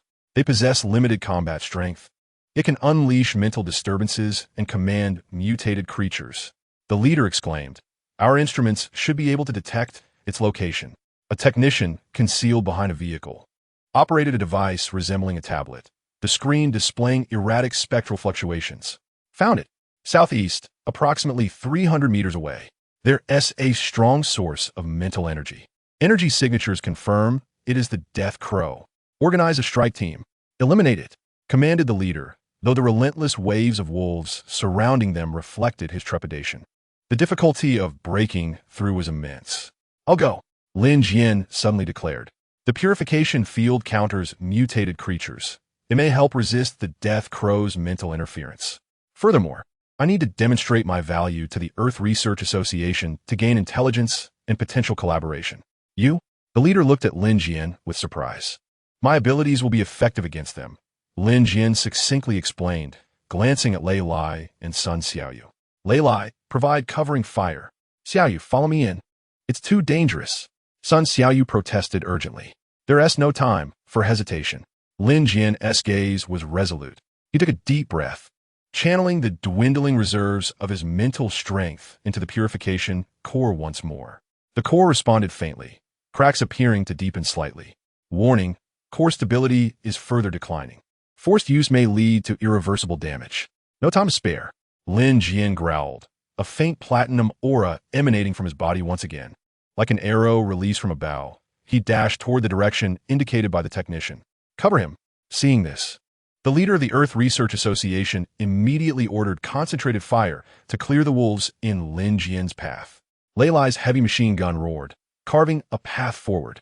Sun Xiaoyu closely followed Lin Jian, unleashing a flurry of arrows that struck down the approaching malevolent wolves. Lin Jian compressed the purification force field in front of him, generating a conical shockwave. As it passed, the corrupted clawed wolves emitted anguished howls, their movements becoming sluggish. The effect was remarkable. Yet blood once again trickled from the corner of Lin Jian's mouth, the excruciating pain of mental strain surging over him like a tidal wave. Traversing the 300 meters through the pack of wolves felt akin to crossing through hell itself. At last, after breaking through a dense thicket reeking of decay, Lin Jian beheld his target. A colossal raven perched upon the gnarled branch of a dead, twisted tree. Its size far exceeded that of a common raven, with a wingspan nearing 2 meters. Its feathers shimmered not in pure black, but in a bizarre, iridescent sheen reminiscent of oil. Most unsettling were its eyes, devoid of pupils, replaced instead by 2 swirling, abyssal vortices of darkness. The omen of death, there it stood, its cold, indifferent gaze surveying the battlefield as though it were an audience to a theatrical performance. The moment Lin Jian burst through the underbrush, the raven's gaze shifted towards him. A chilling, chaotic, and malevolent mental assault struck Lin Jian's mind like an invisible spear. He gasped, feeling his consciousness blur as the scene before him began to distort. The raven's psychic onslaught exceeded all expectations. Steady your mind. The probe emitted an urgent alarm, releasing faint stabilizing waves in an attempt to counter the interference. Lin Jian bit down on his tongue, the sharp pain momentarily bringing him back to clarity. With a fierce roar, he channeled the last of his purification force towards the omen of death. A resonant hum echoed as the platinum halo collided violently with the intangible darkness of its psychic assault, producing a deafening explosion in the air. The dead tree shook violently. Quack! The raven emitted a piercing, anguished shriek filled with pain and fury. Its oil-slick feathers dulled significantly. The psychic attack interrupted. Clearly, it had not anticipated that this human possessed the capacity to harm it. Seizing this fleeting opportunity, Sun Xiaoyu unleashed an arrow, infused with all her strength, shooting toward the omen of death like lightning. The raven attempted to evade by flapping its wings, but the impact of the purification force field slowed its movements. Thud! The arrow pierced precisely through the base of its wing. Quack! The raven let out a heart-wrenching cry as it plummeted from the tree, struggling to rise again. But with its wing injured, it could only flap helplessly. The injured commander sent the pack of corrupted clawed wolves into disarray, their offensive noticeably weakened. "Well done." The leader of the Earth Research Association exclaimed excitedly through binoculars, witnessing the chaos as the wolves began to retreat. "Concentrate fire. Eliminate them." Without unified command, the pack disintegrated into chaos, and under the combined assault of the Earth Research Association and Lin Jian's team, they finally began to scatter, fleeing into the depths of the swamp. The battle concluded, leaving dozens of wolf carcasses strewn about the platform, the air thick with the stench of blood. Lin Jian, utterly drained, knelt on one knee, gasping for breath as darkness threatened to overtake his vision. Sun Xiaoyu rushed forward to support him. The leader of the Earth Research Association, accompanied by several team members, approached, their gazes towards Lin Jian filled with complexity and a hint of respect. "You are formidable." The leader removed a portion of the paint, revealing a resolute face of a middle-aged man. "I am Chun Feng, the captain of the 7th Field Team of the Geological Research Society. I appreciate your assistance. Can we now engage in a meaningful conversation?" A brief alliance forged in the crucible of blood and fire. The ensuing dialogue concerning identity, purpose, and the truths of this world will determine whether we stand as adversaries or allies.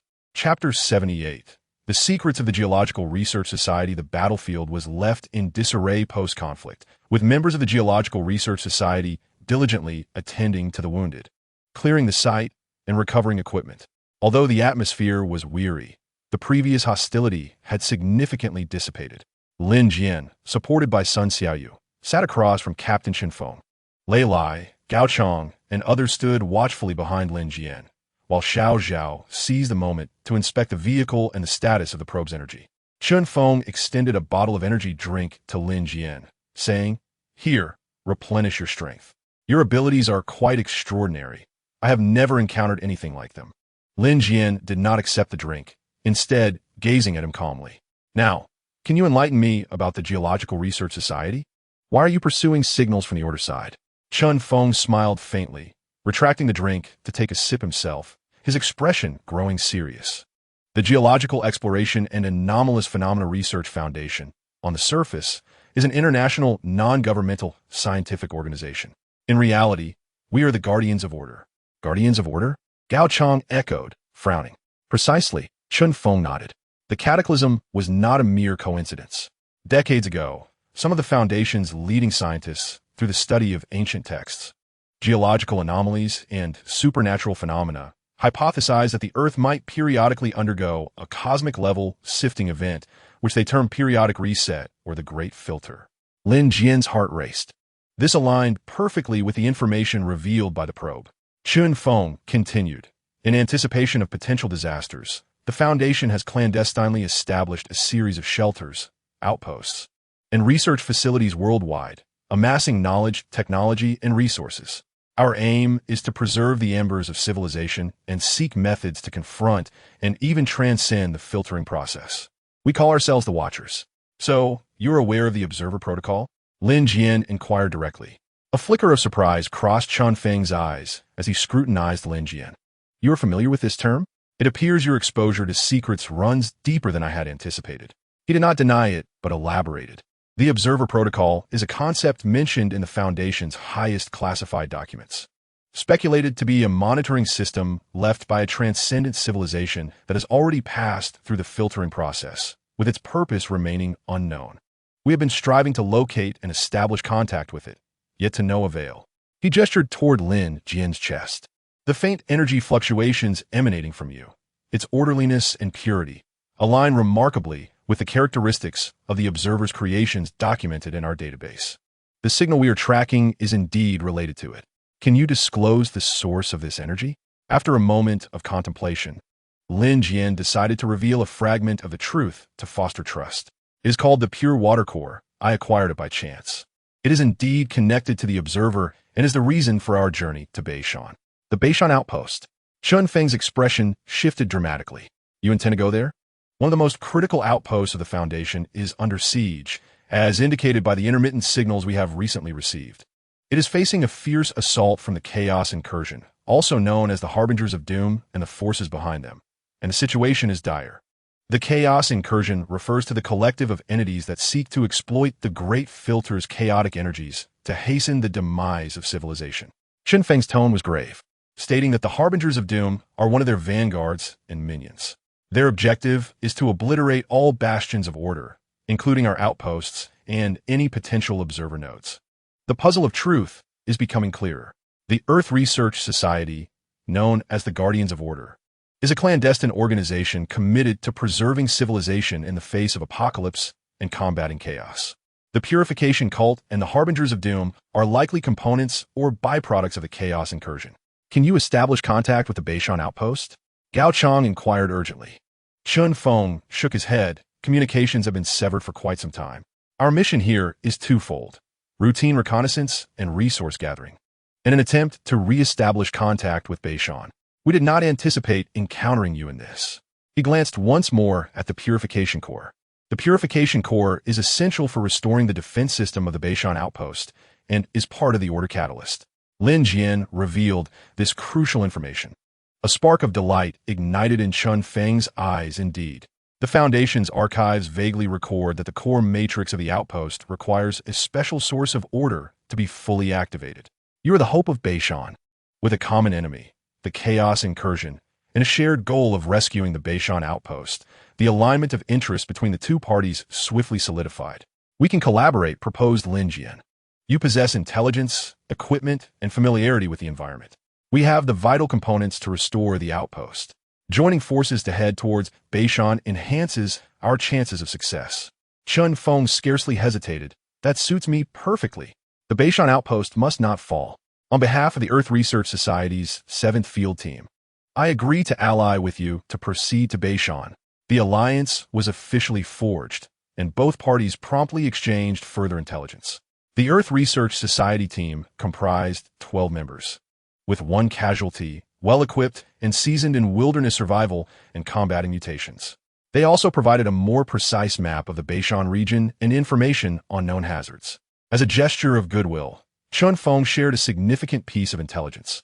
According to our recent monitoring, the main forces of the chaos incursion seem to be gathering in the northern mountainous region, likely targeting the Bashan outpost. We must act swiftly. The urgency of the situation demanded immediate action. After a brief respite, the two teams merged and resolved to set out without delay, striving to reach Bashan before the main forces of the chaos incursion could encircle it. The all-terrain vehicle of Lin Jian's team and a modified truck from the Earth Research Society formed a new convoy, departing from the marsh platform and embarking on their northern journey once more. With the addition of the Earth Research Society's reinforcements, the team's combat capability significantly increased. However, the challenges ahead would undoubtedly be more formidable.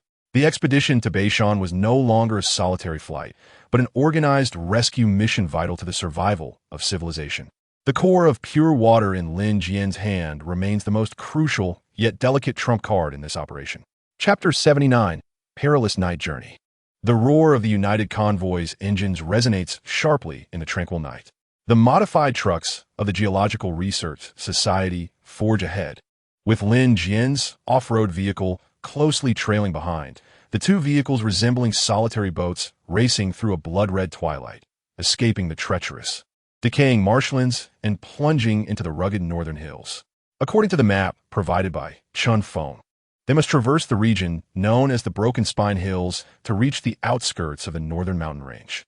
This hilly terrain is intricate and riddled with ravines, a natural breeding ground for mutated creatures and unknown dangers, as well as an area where the chaotic eroder frequently operates. The atmosphere inside the vehicle is tense.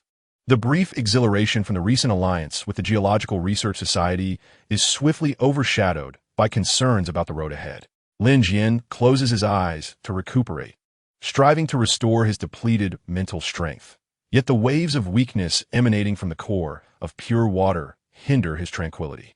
Gao Chong and Sun Xiaoyu meticulously study the map, marking potential danger zones and shortcuts. Meanwhile, Zhao diligently maintains the vehicle and engages with the Geological Research Society's technicians, attempting to optimize the probe's energy efficiency. The probe hovers on its stand, its light steady as it continuously scans the surrounding environment.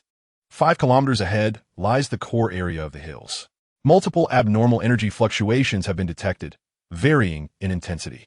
It is advised to maintain the highest level of vigilance. Chun Feng's voice crackles through the intercom. Manager Lin, We are about to enter a high-risk area. My team will handle perimeter security and lead the way. Please ensure your vehicle maintains a safe distance and be prepared for any emergencies. Understood, Lin Jian replies, ensuring communication remains open. The convoy reduces its speed, cautiously navigating the winding dirt road of the undulating hills. On either side loom dark mountain silhouettes, like slumbering behemoths. The night wind howls, carrying faint, unsettling echoes from afar. After approximately an hour of travel, the lead truck suddenly brakes.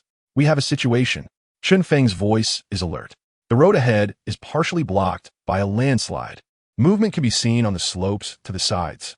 Lin Jian and the others quickly disembark, utilizing the vehicle lights to survey the scene. Indeed, the path ahead is obstructed by a pile of massive boulders, leaving only a narrow gap. Shadows dart along the slopes, accompanied by rustling sounds. It's a gargoyle, one of the Geological Research Society's team members exclaims, referring to a gregarious mutant that dwells on rock faces, adept at climbing and hurling stones. A troublesome adversary. No sooner had the words left his lips than a whistling sound erupted from the hillside. Dozens of fist-sized stones rained down upon the convoy. Take cover. Find shelter. Chun Feng roars. The group swiftly seeks refuge behind vehicles and rocks. The stones crash against the roofs and ground, producing resounding thuds. Although their lethality is limited, they significantly impede progress. We cannot linger. We must clear the roads swiftly. Chun Feng commands. Snipers, suppress the throwing points on the hillside. Engineering team, prepare to blast the obstacles. The rest provide cover.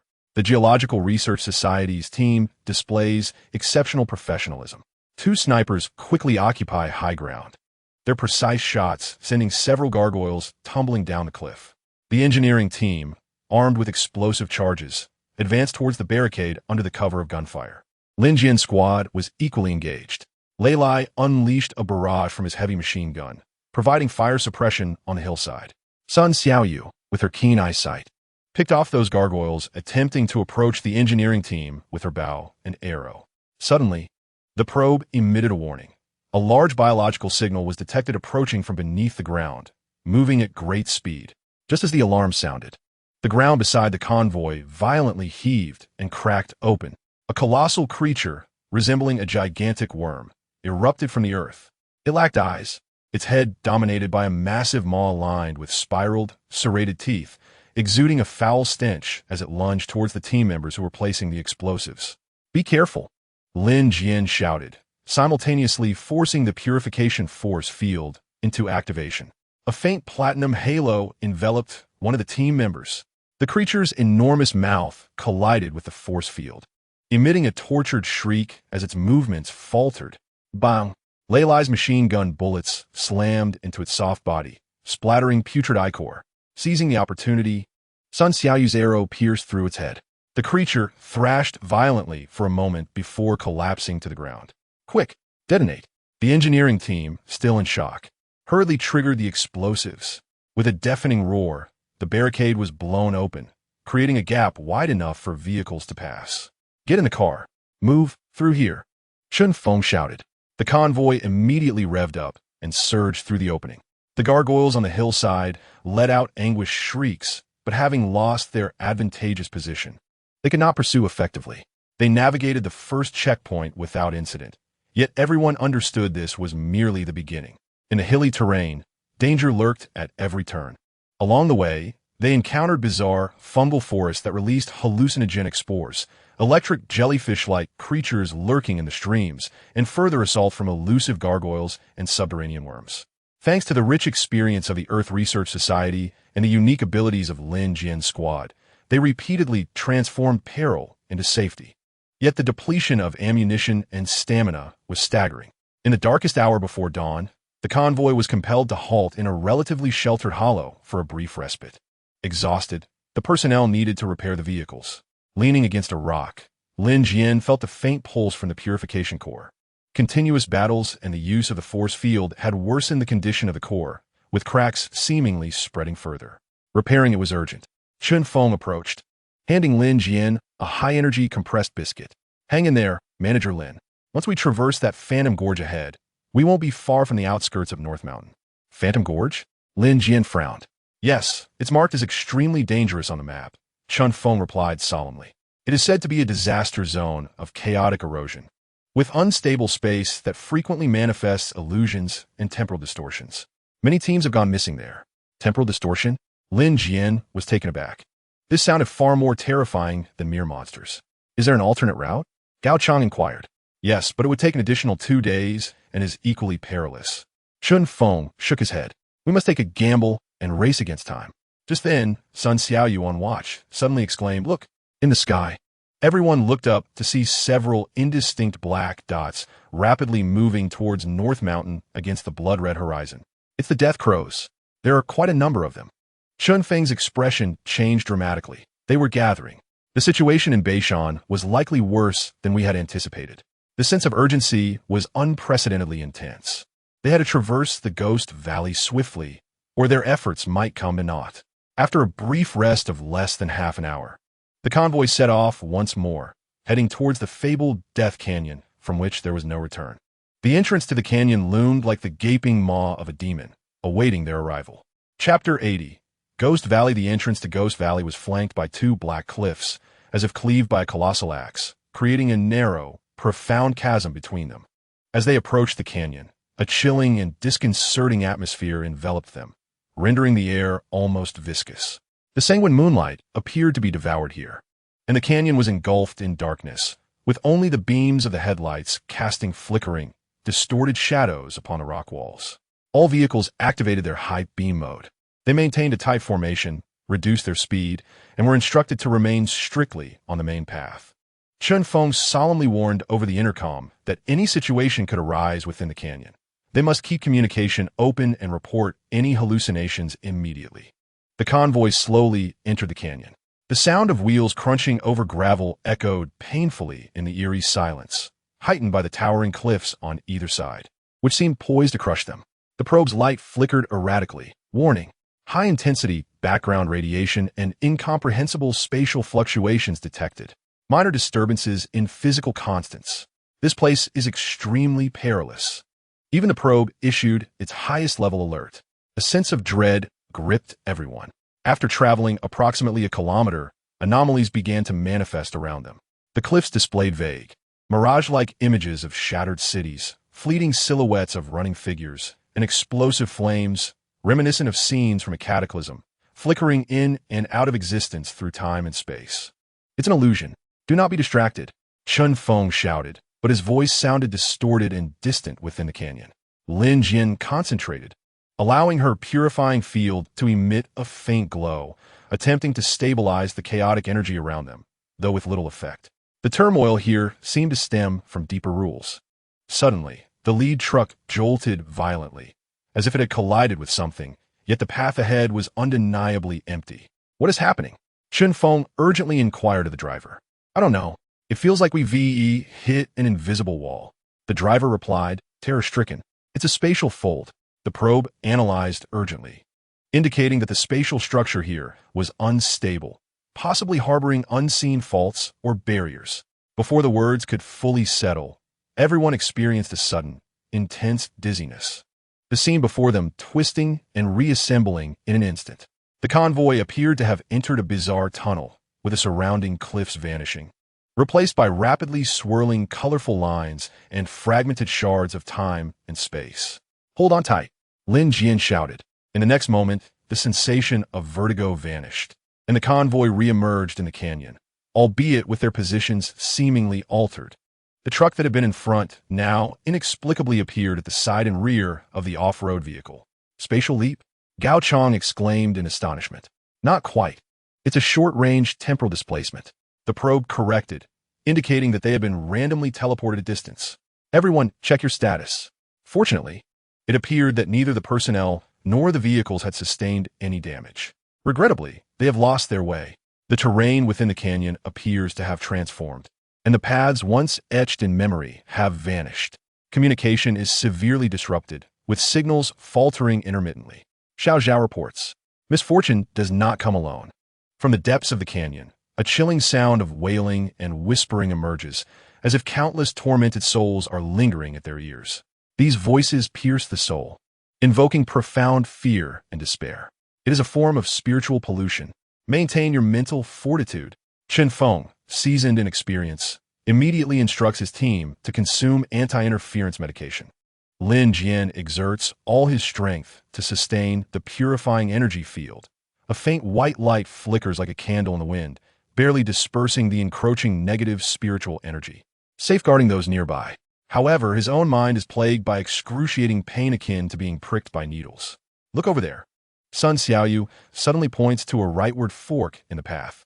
Deep within the intersection, a verdant valley teeming with life emerges, starkly contrasting with the surrounding desolation of the canyon.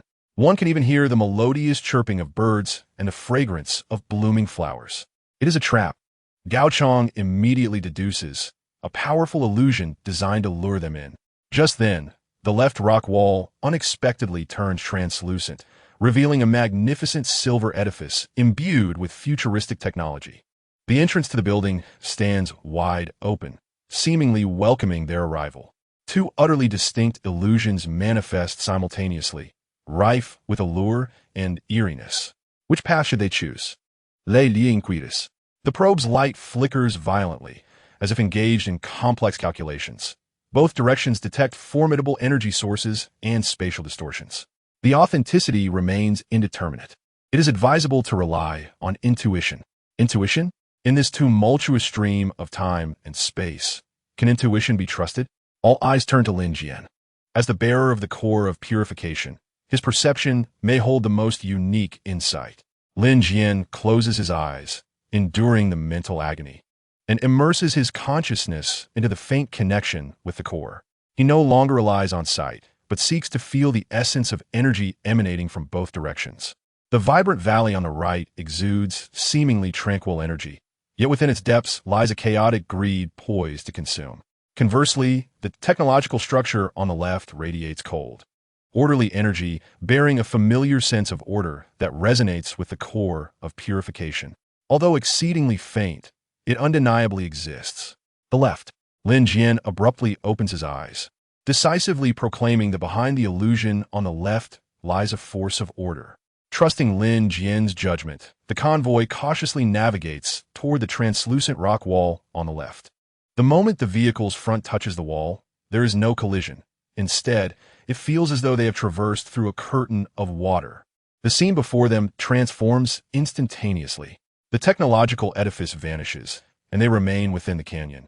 Yet a relatively open, stable passage materializes ahead.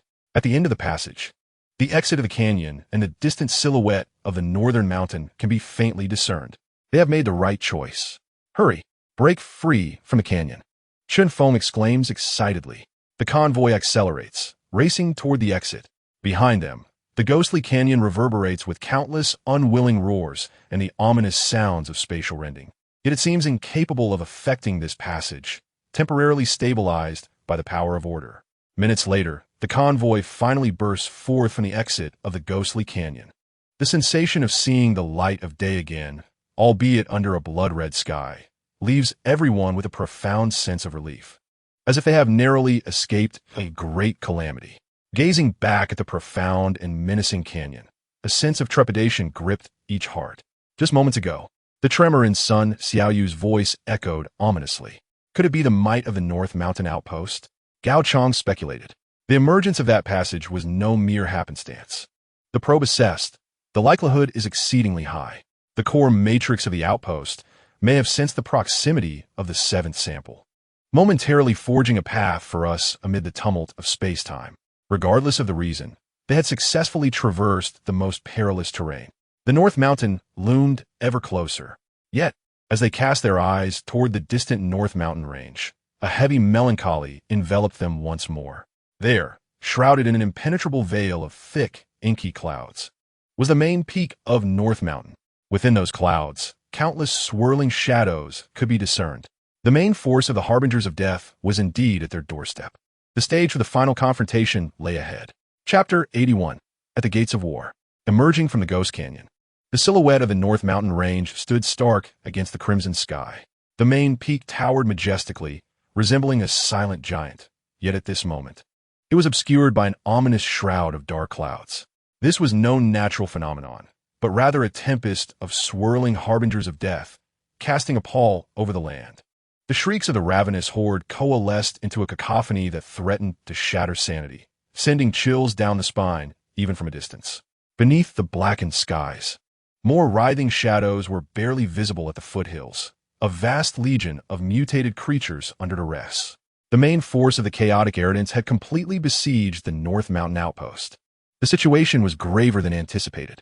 Chun Feng lowered his binoculars, his countenance ashen. Given the circumstances, the defensive systems of the outpost had likely reached their limits. We must act immediately. The probe scanned the distant energy fields, detecting that the energy levels of the outer defense barriers were below 10. Signs of high-intensity energy exchanges were evident within. The attacks were ongoing. With each passing second, the risk of the outpost's fall increased. Charging directly would be tantamount to suicide. Gao Chong assessed calmly, "We need a concealed route." Captain Chun, surely the Geological Research Society has an emergency plan or a secret entrance. Chun Feng nodded. Swiftly calling up the electronic map, "Yes. There exists a backup emergency evacuation passage, concealed within an abandoned mine on the eastern side of the mountain range. However, the conditions within the passage remain unknown, and it is likely under enemy surveillance as well. There is no choice." Lin Jian declared resolutely, "We shall take that route." Captain Chun, lead the way. Lei Lai, Xiao Yu, prepare for an assault. Gao Chong, Xiao Zhao, ensure the equipment and communications are secure.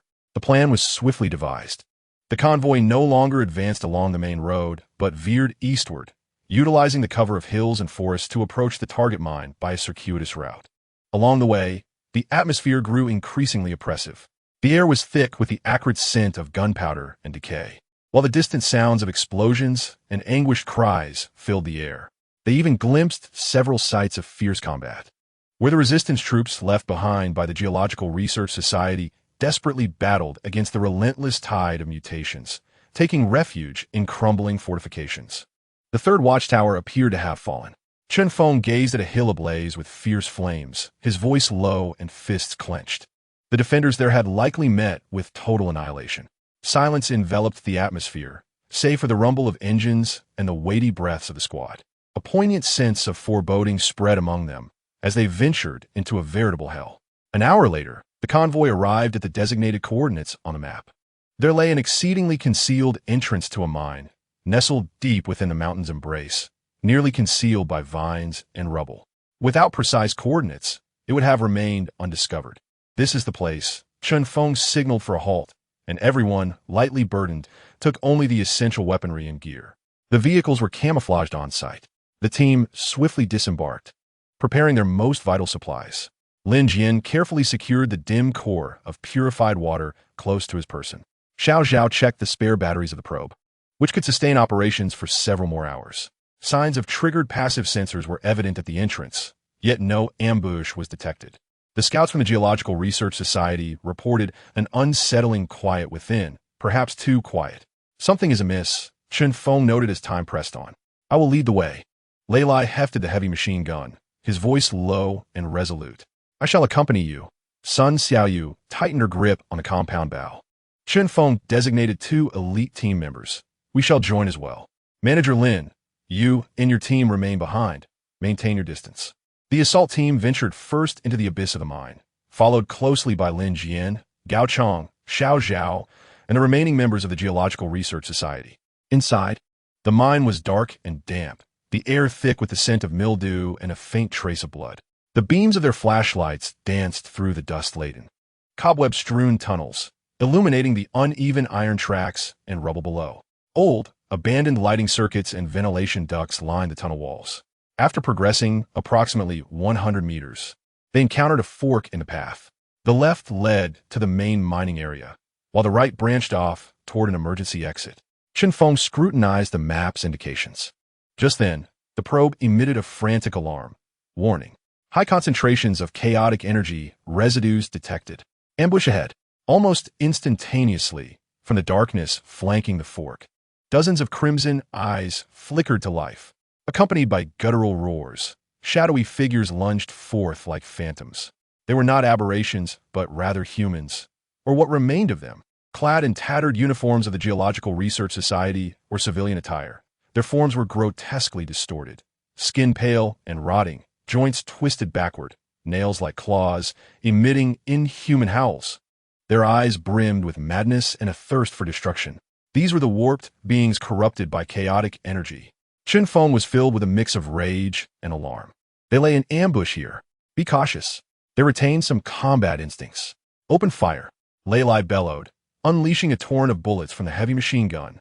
Rounds struck the aberrations, splattering black ichor, yet they seemed impervious to pain, continuing their frenzied charge. Sun Xiaoyu's arrows found their mark, piercing the skull of one aberration, which fell lifelessly to the ground. Yet, more aberrations surged from all directions.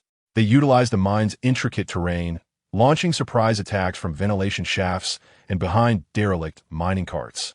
Combat erupted in an instant. Within the narrow confines of the mine, gunfire, screams, and the clang of metal reverberated chaotically. The dim light obscured vision, rendering the situation perilously dire. Lin Jian immediately activated the purification force field. A faint platinum halo once again illuminated the core of the team, enveloping the area in its ethereal glow. The aberrations caught in the radiance emitted anguished howls, their movements noticeably hindered, as if the chaotic essence within them was being seared away. Effective. The purifying force field can suppress them, Gao Chong exclaimed, though the area of effect was too limited. Beyond the reach of the force field, the aberrations continued their relentless assault on the defensive line. A member of the Geological Research Society was caught off guard, pierced through the shoulder by an aberration leaping from above, collapsing with a horrific scream. Maintain formation. Do not disperse, Chun Feng commanded while taking precise shots. Lei Lai stood like a bastion at the forefront, the barrage of the heavy machine gun staunchly repelling the frontal assault. Sun Xiaoyu maneuvered on the flanks, unleashing a volley of arrows aimed at the aberration's vulnerabilities. Lin Jian gritted his teeth, desperately maintaining the force field, his mind racked with excruciating pain. The core of the pure water emitted mournful wails, fissures appearing to spread once more. We must break through here quickly. Xiao Zhao, Gao Chong, see if there's any way to activate the old equipment here. Perhaps the ventilation system. Lin Jian bellowed, noticing the antiquated ventilation ducts above. Gao Chong immediately grasped the situation. Xiao Zhao, follow me. The two braved the hail of bullets and rushed to an abandoned control box beside the tunnel wall.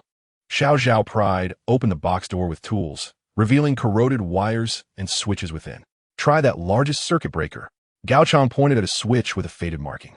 Xiao Zhao pushed the circuit breaker with all his might. A low hum of a motor ignited from deep within, and the ventilation ducts overhead began to tremble violently. We did it. It's the high-capacity exhaust system, Gao Chong shouted. The next moment, a tempest roared through the mine. A powerful gust surged from deep within the tunnel, stirring up clouds of dust. The aberrations were tossed about by the wind, their vision obscured by the swirling debris. A prime opportunity. Charge forward. Lei Lai bellowed, firing his machine gun while surging ahead. The team seized the moment, piercing through the encirclement of aberrations like a sharp blade, rushing past the fork in the path and entering the emergency passage on the right. The aberrations behind them howled in frustration amidst the tempest, but their pursuit slowed. They had temporarily evaded the ambush, yet each member bore the marks of conflict, panting heavily. The depths of the mine remained shrouded in darkness, concealing countless dangers yet to be revealed. And at the end of this darkness lay the North Mountain Outpost. Chapter 82. Beacon of Hope time seemed to freeze at that moment. Lin Jian's fingers were but an inch away from the interface of the core matrix, while behind him, the cold, piercing voice of the great priest of the crows echoed, carrying the weight of annihilation. Stop him! Chun Feng shouted hoarsely, his rifle spewing flames. Yet the bullets vanished like a stone cast into the sea, effortlessly consumed by the dense black mist surrounding the great priest. Lei Lai's heavy machine gun roared, unleashing a barrage toward the great priest and his minions, but it merely served to momentarily delay their advance. Sun Xiaoyu's arrows were skillfully aimed at the great priest's mask, only to be corroded to nothing the instant they touched the black mist. The great priest did not even deign to glance at them. Beneath the skeletal mask, two fiery orbs of gaze fixated unwaveringly on Lin Jian and the core of pure water he held. The embers of order would inevitably extinguish. He raised his bone staff, The black gem at its tip began to coalesce dark, heart-stopping energy aimed directly at Lin Jian's vulnerable back. The breath of death bore down upon him. Lin Jian could even feel a sharp pain radiating from the skin on his back. Yet, he did not turn nor evade. His entire will was concentrated on pressing the core into the matrix. The administrator, Sun Xiaoyu's eyes widened in desperation, longing to rush forward. He was ensnared by a servant's grasp. In this moment of impending doom, Buzz, the probe sphere, which had been hovering above Lin Jian's shoulder, erupted with an unprecedented, blinding brilliance. It was no longer the soft white light, but a blazing radiance akin to a supernova explosion. The entire sphere instantaneously transformed into a mass of energy, hurtling towards the high priest like a meteor. For the sake of the agreement, the probe emitted one last clear electronic sound, imbued with resolute determination. Thud! The searing white light clashed violently with the amassed dark energy. There was no earth-shattering explosion, only an eerie silence, as if the very fabric of space had been torn apart. The white light seared through the dark energy like a scorching iron, producing a sizzling sound. The high priest clearly did not anticipate that this seemingly inconspicuous object could unleash such potent purifying power against the essence of chaos. The surrounding black mist writhed violently, emitting anguished shrieks. The gathered attack was interrupted. In this precious moment, bought at the cost of the probe's self-destruction, Lin Jian's fingers finally pressed the cracked pure water core firmly into the matrix interface. Click! A faint sound, as if a crucial gear had finally engaged. In an instant, silence enveloped the room. Then Buzz, an indescribable, vast light of order, as boundless as the sea of stars, and as pure as freshly fallen snow, erupted from the core matrix. The radiance was no longer the platinum or blue emitted by the pure water core, but returned to the most primal, all-encompassing pure white. This brilliance was so intense, yet not blinding, like a mother's embrace, instantly filling the entire control room and spreading through the observation window towards the periphery of the outpost, towards the dark-shrouded northern mountain range, and even further into the distant horizon. Where the pure white light passed, miracles unfolded. Inside the control room, the grotesque, lunging servants of the Death Raven, like ice and snow under sunlight, let out piercing wails, their bodies swiftly dissolving, vaporizing. The chaotic energy within them was thoroughly purified. The Death Raven High Priest bore the brunt of it. Its surrounding black mist evaporated rapidly under the pure white glow, like boiling soup splashed onto snow.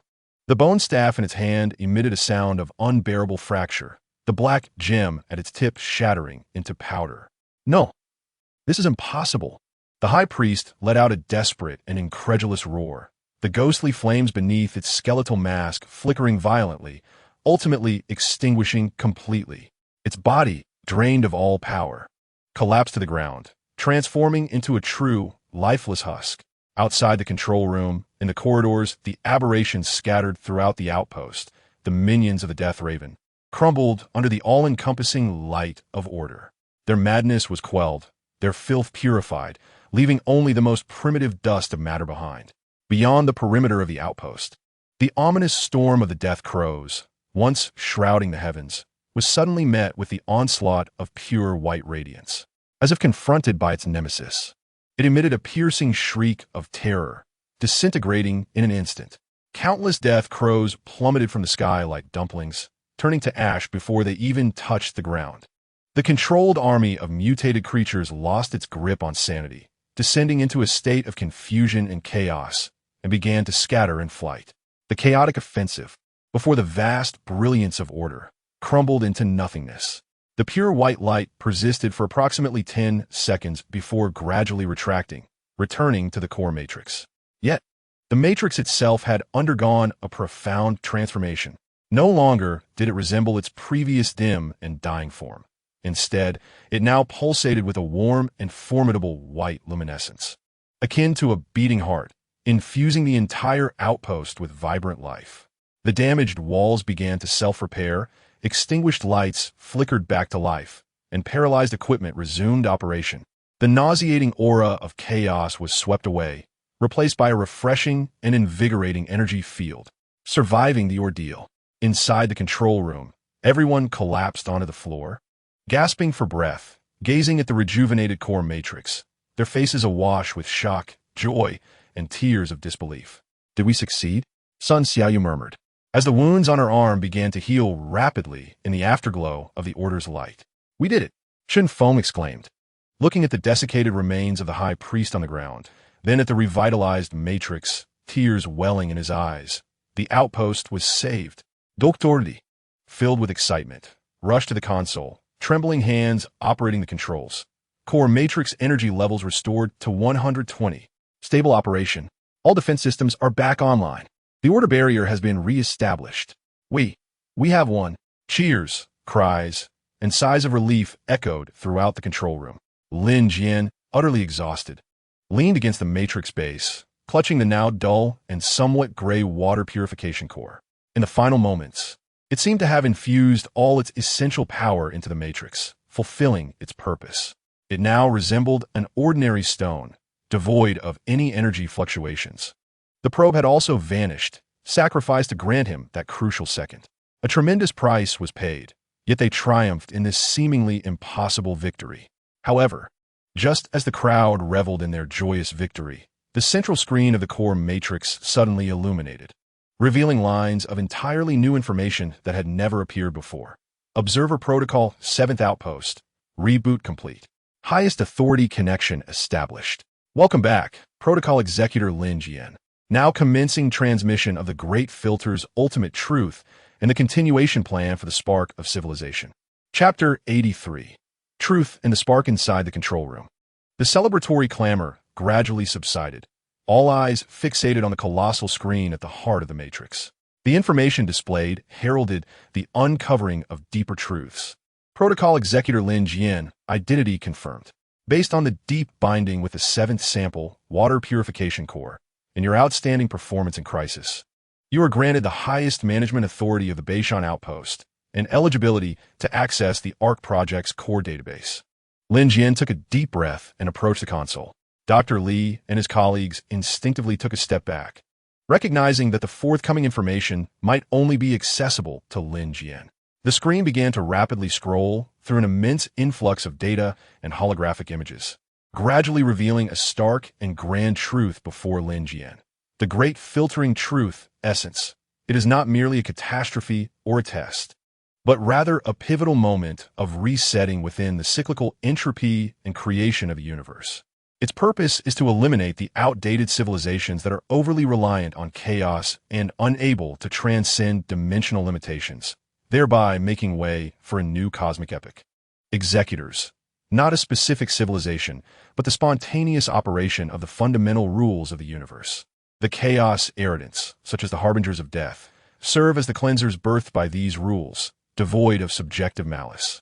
Observer Protocol, established by an ancient civilization known as the Pioneers, which has long transcended the cycle.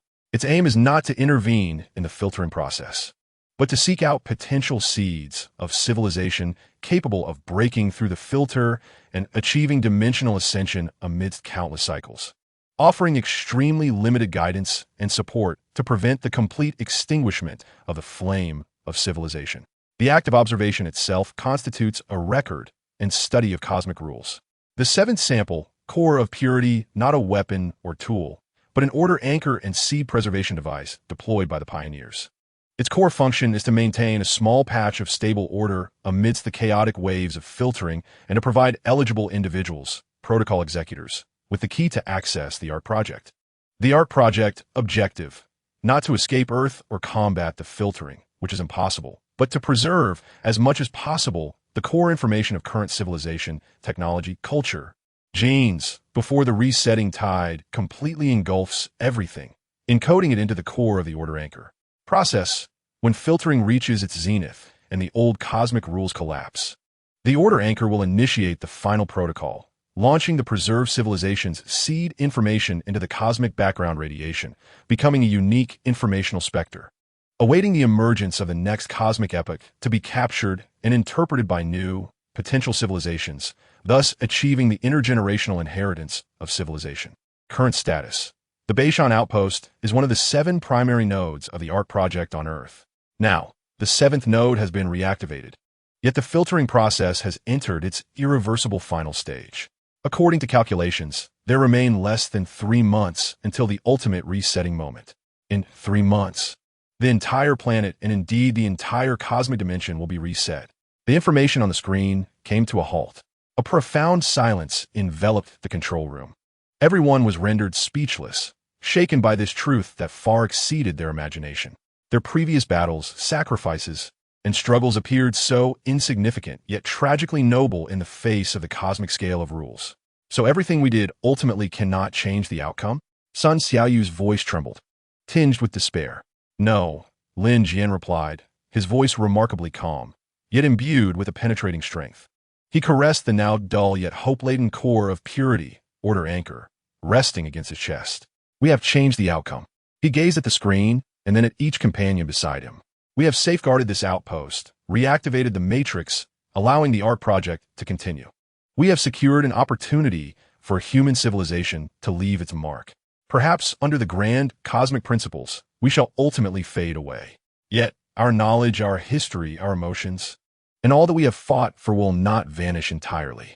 They will transform into information, drifting through the universe, awaiting rebirth. This is our mission, the essence of our existence, to become the spark of civilization. Even if it is but a flicker, we must strive to burn brightly before the encroaching darkness descends. Lin Jian's words resonated like a resounding bell, awakening those who were submerged in despair. Indeed, while the final destruction cannot be altered, they can choose how to confront that demise and what legacy to leave for the future. Dr. Li, tears streaming down his face, nodded vigorously. Yes, preserve the spark. Let those who come after know that we once existed, that we once strived, that we once shone brightly. Chun Feng wiped the tears from his eyes. Standing tall, the Geological Research Society and the Order's Sentinels will spare no effort to assist in executing the ARC project. Lei Lai, Gao Chong, Sun Xiaoyu, and Xiao Zhao all felt a renewed glimmer in their eyes. This was no longer mere survival instinct. It was a higher calling, a sense of mission belonging to the torchbearers of civilization. In the days that followed, the Bashan outpost entered an unprecedented phase of rapid operation. All surviving researchers and soldiers were mobilized, systematically organizing, filtering, and encoding the most essential knowledge and genetic information of humanity under the guidance of Dr. Li and Lin Jian, continuously inputting it into the core matrix. Although the purification core, Order's anchor, had lost its vitality, its functions as a key and vessel remained intact. It quietly floated at the center of the matrix, like a silent sentinel, recording the last glories of this civilization. Lin Jian stood before the observation window, gazing at the sky, still tinged with crimson, yet rendered much clearer by the Order's barrier. He knew the countdown had begun. However, fear no longer resided in his heart. Only tranquility and responsibility. He would lead those willing to follow him on this final journey, carrying the spark of civilization into a future that, though uncertain, brimmed with hope. The gears of fate had begun to turn, and Lin Jian, with the core in hand, became the last torchbearer amid the twilight of the apocalypse. Chapter 84. The Ark beneath the twilight, the Bashan outpost stood as an island amidst a blood-red ocean, illuminating the Order's lighthouse. The core matrix operated steadily, its pure white light dispelling the chaotic shadows that lingered over the mountains, establishing a relatively safe haven. Yet, within the control room, the atmosphere was as heavy as iron.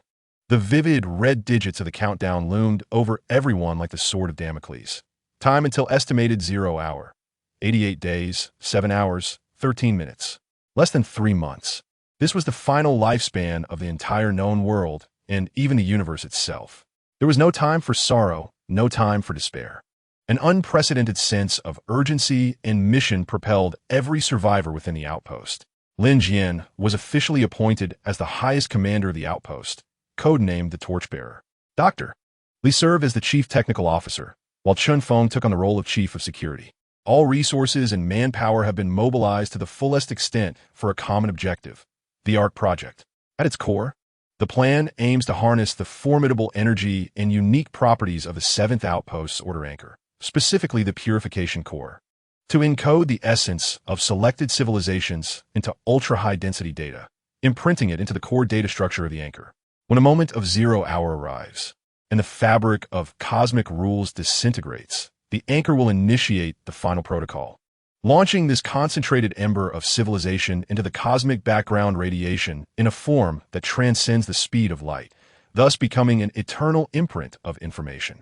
The work commenced swiftly.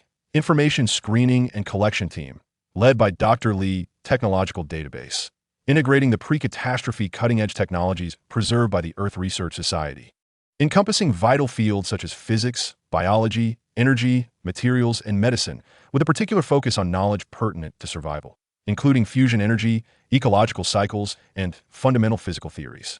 Cultural Gene Bank, collecting well-preserved literary, artistic, musical, and philosophical works that encapsulate the essence of various cultures, languages, and histories.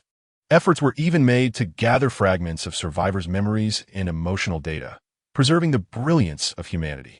Biological Gene Bank, endeavoring to collect and preserve genetic samples of various flora and fauna from Earth, particularly key agricultural crops, to leave seeds of life for a potential future.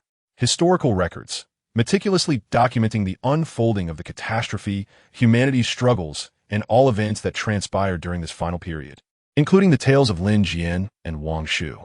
This narrative itself constitutes a poignant epic.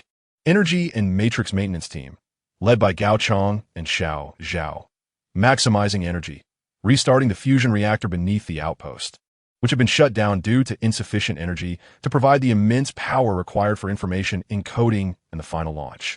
Simultaneously, efforts continued to remotely harness energy from the stagnant blue spring as supplementary power.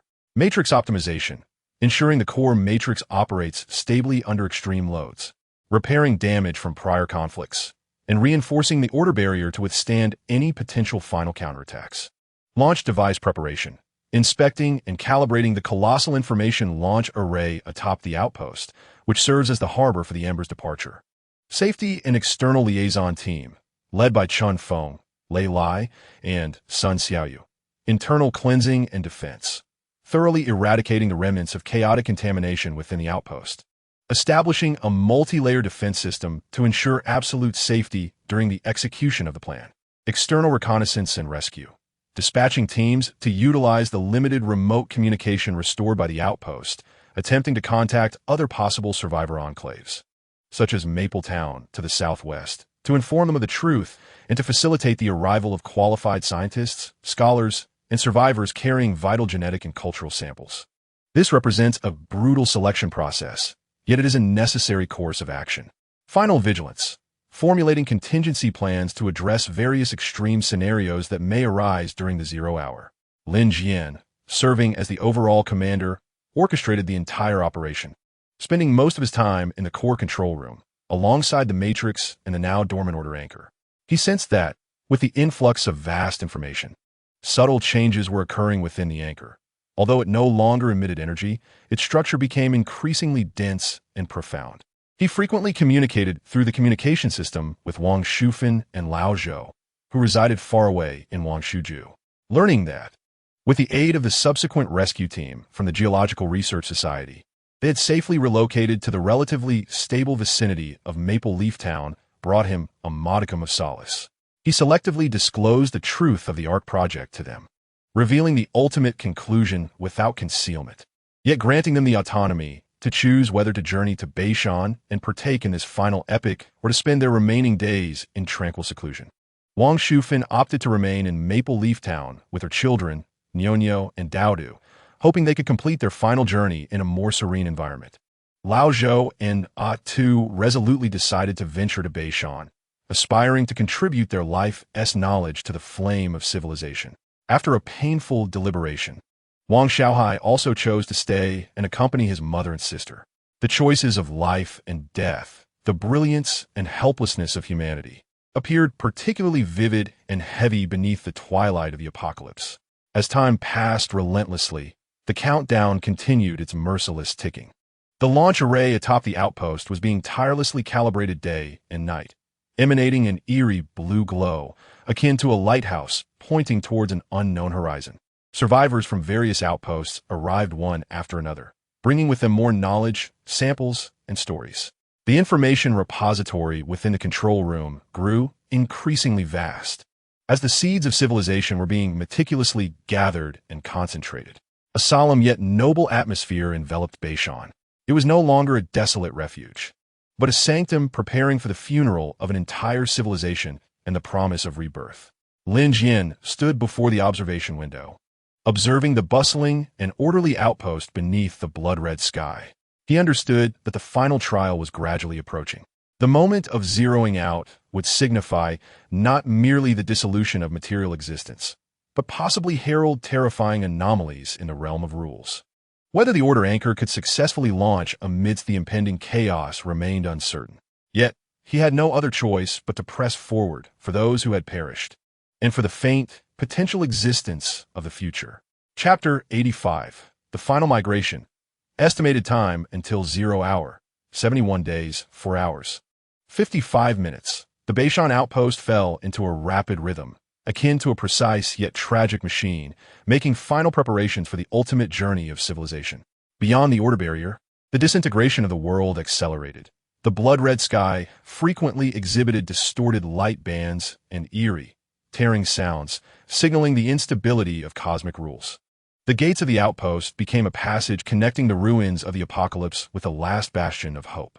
The rescue team, dispatched by the Geological Research Society, braving immense risks, traversed the increasingly perilous wasteland in search of viable sparks of life.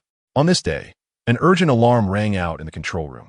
Sun Xiaoyu, responsible for external monitoring, reported, "Firebearers. A convoy is approaching from the southeast.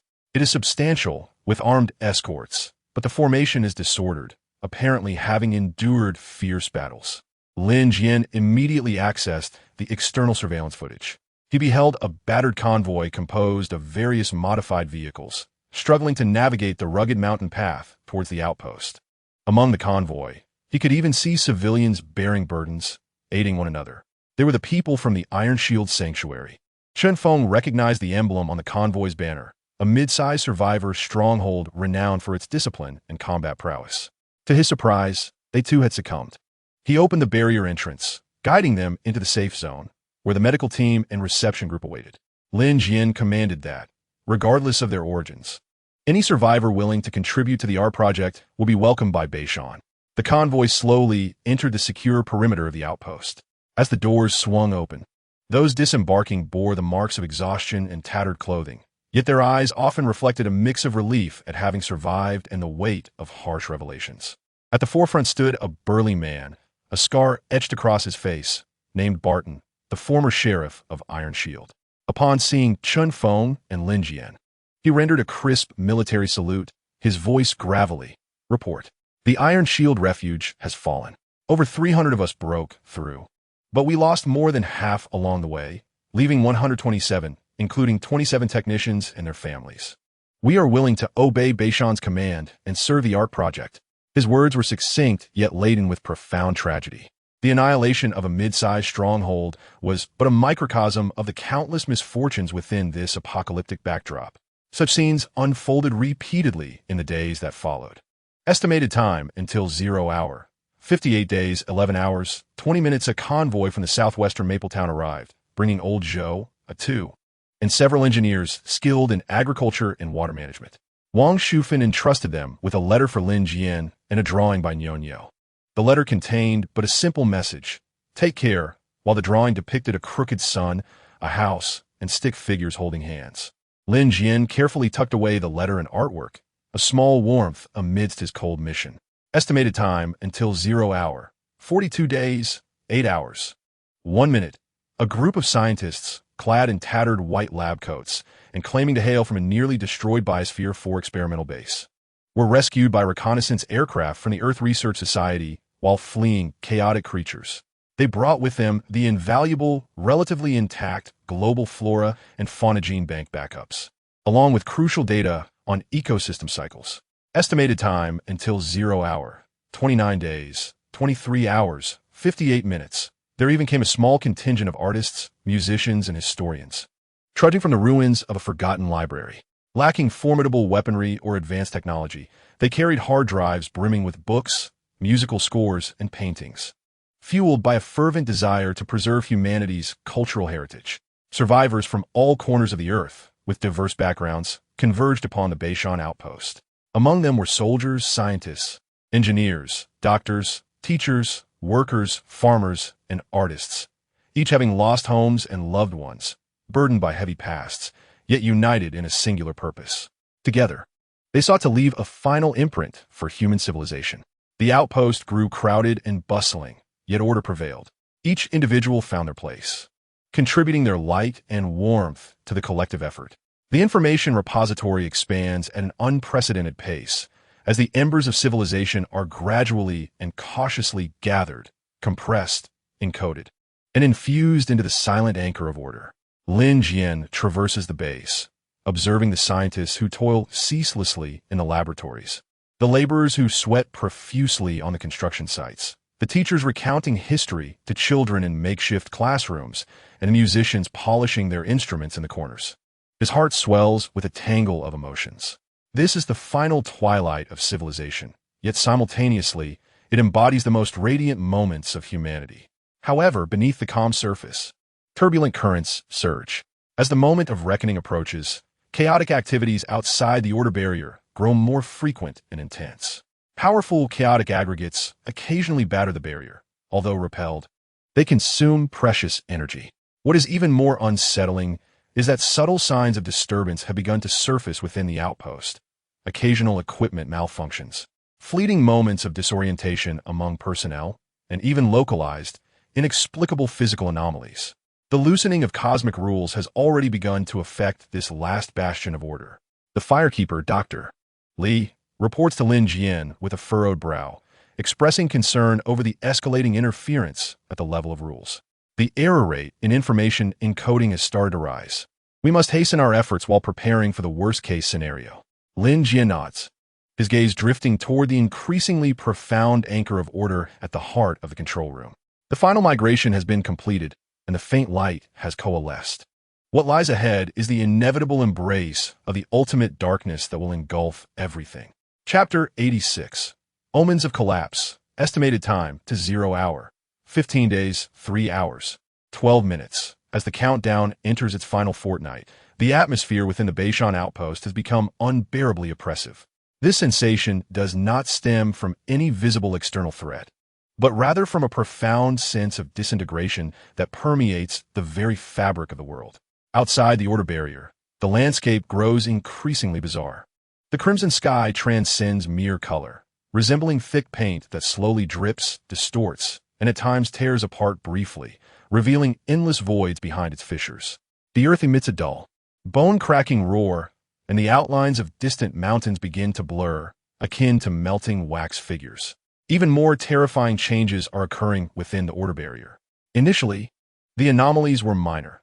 Precision instruments occasionally displayed inexplicable fluctuations, lights flickered without warning, and communication signals were interspersed with static from the void. People dismissed these occurrences as mere signs of aging equipment or energy fluctuations. However, the anomalies soon began to encroach upon the very laws of physics. Laboratory reports indicate, Firekeeper, the bacterial division rate in Petri dish number 3 has accelerated abnormally, with a lifespan shortened by 300%. Subsequently, they transformed into a grayish sludge. A pale-faced biologist reported, gravity sensors in Zone B7 recorded a brief phenomenon of weightlessness, lasting 0.3 seconds. An urgent communication from the physics laboratory was received. Reports from the living quarters reveal, a chef, while chopping vegetables, found that the potato in his hand suddenly became as elastic as rubber, the knife gliding across it harmlessly, only to revert to normal moments later. During a soldier's patrol, he unexpectedly noticed a peculiar anomaly in the shadow he cast on the ground. For a fleeting moment, an additional arm appeared, only to vanish in an instant. This phenomenon mirrored the experiences of certain researchers who, after prolonged engagement with intricate data streams, suffered from brief lapses in memory, momentarily forgetting their tasks. Some individuals began to hear whispers of non-existent voices, their content indecipherable, yet imbued with an unsettling allure and madness. The very fabric of established rules is deteriorating. Fundamental physical constants, biological laws, and even the continuity of time and space are becoming increasingly unstable. This heralds the onset of the zeroing effect. Dr. Li's voice was hoarse during an emergency meeting. The disintegration of the universe's foundational rules has begun to encroach upon our island of order. While barriers can obstruct tangible manifestations of chaos, they fail to fully shield us from the erosion of the rule-based realm. As the moment approaches, these phenomena will become more frequent and severe. A sense of panic quietly spread through the crowd. Faced with weapons and blades, they could fight. Confronted by monstrous aberrations, they could resist. Yet, when the very foundation of their world trembles, an overwhelming sense of helplessness enveloped each individual. Lin Jian stood in the core control room. Gazing at the incessantly flashing error reports and anomalous data on the screen, his brow furrowed. The order anchor at his chest remained silent. Yet he could feel the chaotic fluctuations of surrounding rules, imposing tremendous pressure on its internal structure. What is the status of the information encoding? He inquired of Dr. Li. Severely disrupted, Dr. Li shook his head. The error rate has escalated to an intolerable level. At this rate, we may not complete the lossless encoding of all information before the moment arrives. Should any data become corrupted during transmission due to the rule disturbances, the entire art project will be rendered futile. This is the gravest threat.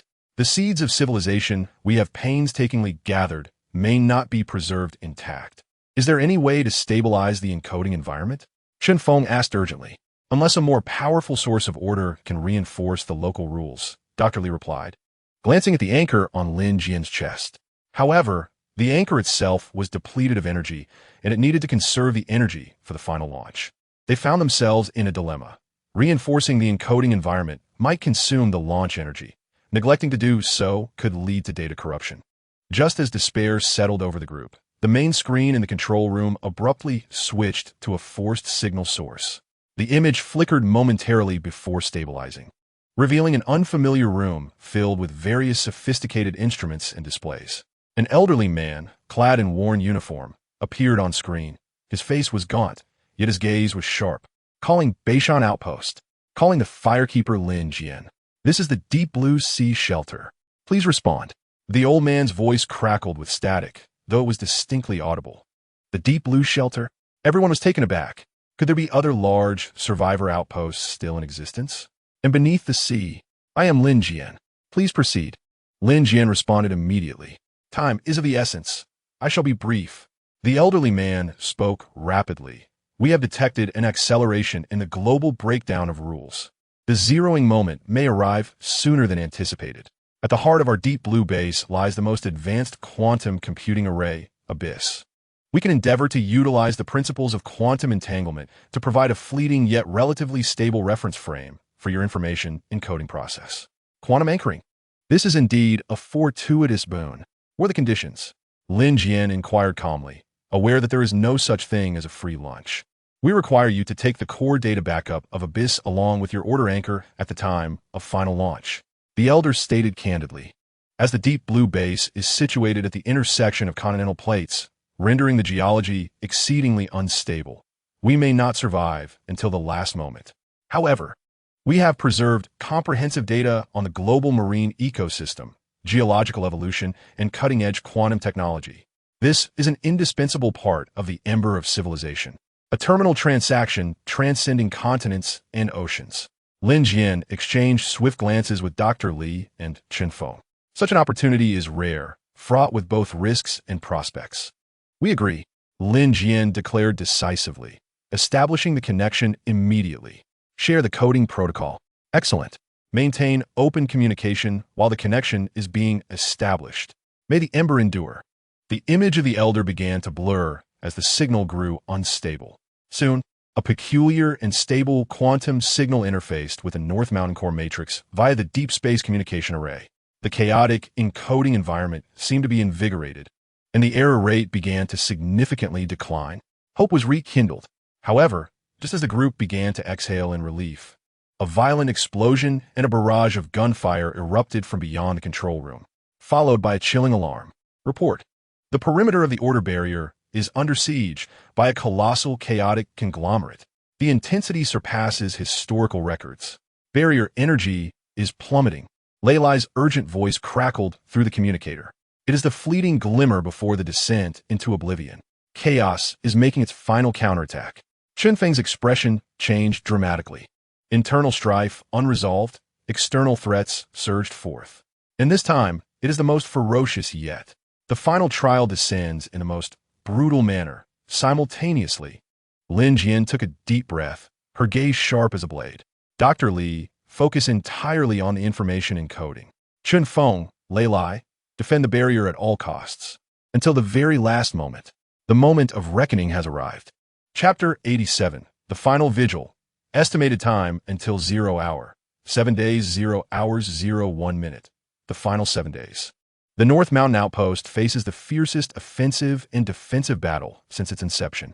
Outside the order barrier, the scene is beyond earthly comprehension. The sky resembles a spilled palette.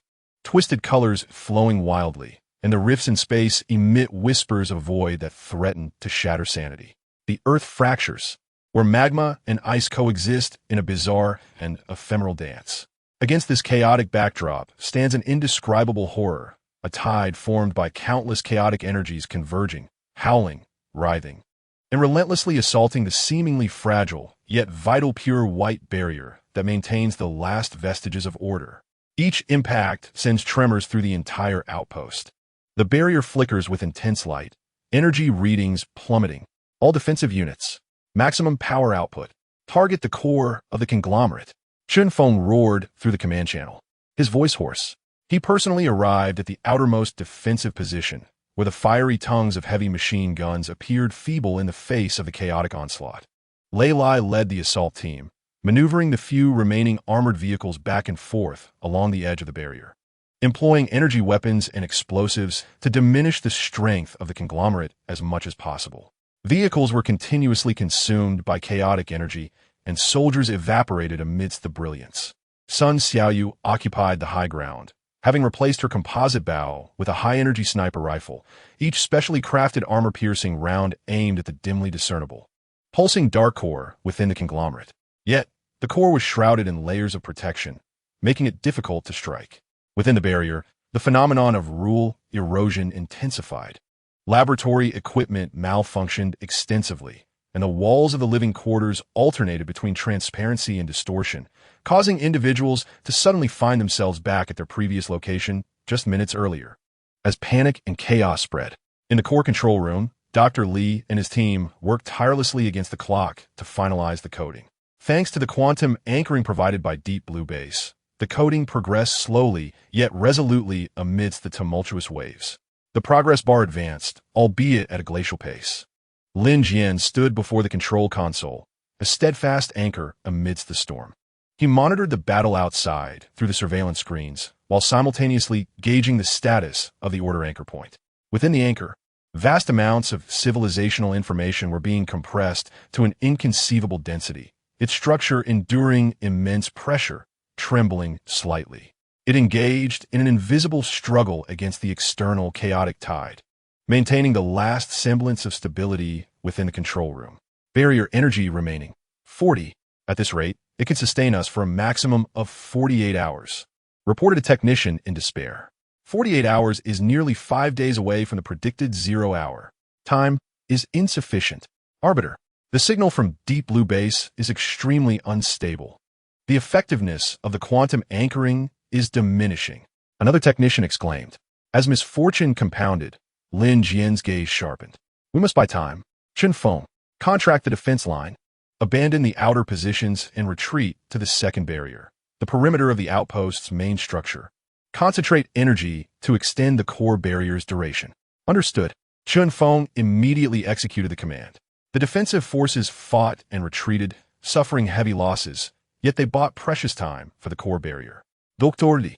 Was the progress of the coding? 85. However, the anchoring effect is waning, and the error rate is rising. The final 15 is the most critical cultural and genetic information. We cannot afford any mistakes. Dr. Li was drenched in sweat. After a moment of silence, Lin Jian made a decisive choice. He approached the core matrix and placed his hand upon the cold order anchor point. The purifying light that erupted from the probe's sacrifice illuminated his mind. Perhaps the anchor itself still harbored a final glimmer of potential. He concentrated all his mental energy, not to guide energy, but to resonate with the torrent of information within the depths of the anchor, which bore the weight of civilization. He infused his will, memories, emotions, the establishment of a haven, the sacrifices of comrades, the struggles endured, and the faint hope for the future into this connection. He was not providing energy. He was offering a coordinate, a unique coordinate belonging to human emotion. A miracle occurred. The order anchor appeared to resonate with this resolute willpower. Its information structure compressed to the utmost degree, suddenly radiating a faint yet remarkably resilient glow. This luminescence was not energy, but rather a stabilizing field of information. It rapidly spread, enveloping the entire control room. In an instant, all manifestations of disorder within the control room vanished. The equipment resumed normal operation, and the error rate in coding plummeted. Stability was achieved. The coding environment was stabilized. Dr. Li was filled with immense joy. Lin Jian's face was as pale as parchment, his body swaying unsteadily, yet he persisted in standing. By drawing upon his own essence, he temporarily activated the information stabilization properties of the anchor. However, this came at the cost of his very life force. Quickly, complete the coding, he hoarsely urged. Time slipped away, second by second. The battle beyond the barrier was ferociously intense, and the second line of defense was precariously close to collapse. The casualty figures continued to rise. Time until predicted 0 hour. 3 days, 10 hours, 8 minutes. Coding complete. 100. All seeds of civilization's information have been injected into the order anchor without loss. Dr. Li announced excitedly, his voice tinged with tears. A brief cheer erupted in the control room, akin to a moment of survival after a disaster. But it was soon drowned by a deeper sorrow. For everyone understood that the completion of coding meant the imminent launch. And the launch required the consumption of the anchor's final energy, signifying the complete disappearance of the barrier. Lin Jian gazed at the anchor on the screen, representing the hopes of all civilization, then glanced outside at the dimming barrier that guarded them, and the endless chaos beyond it. He picked up the communicator, his voice calm as it resonated throughout the entire outpost. All personnel, I am the firekeeper Lin Jian. The information coding has been completed.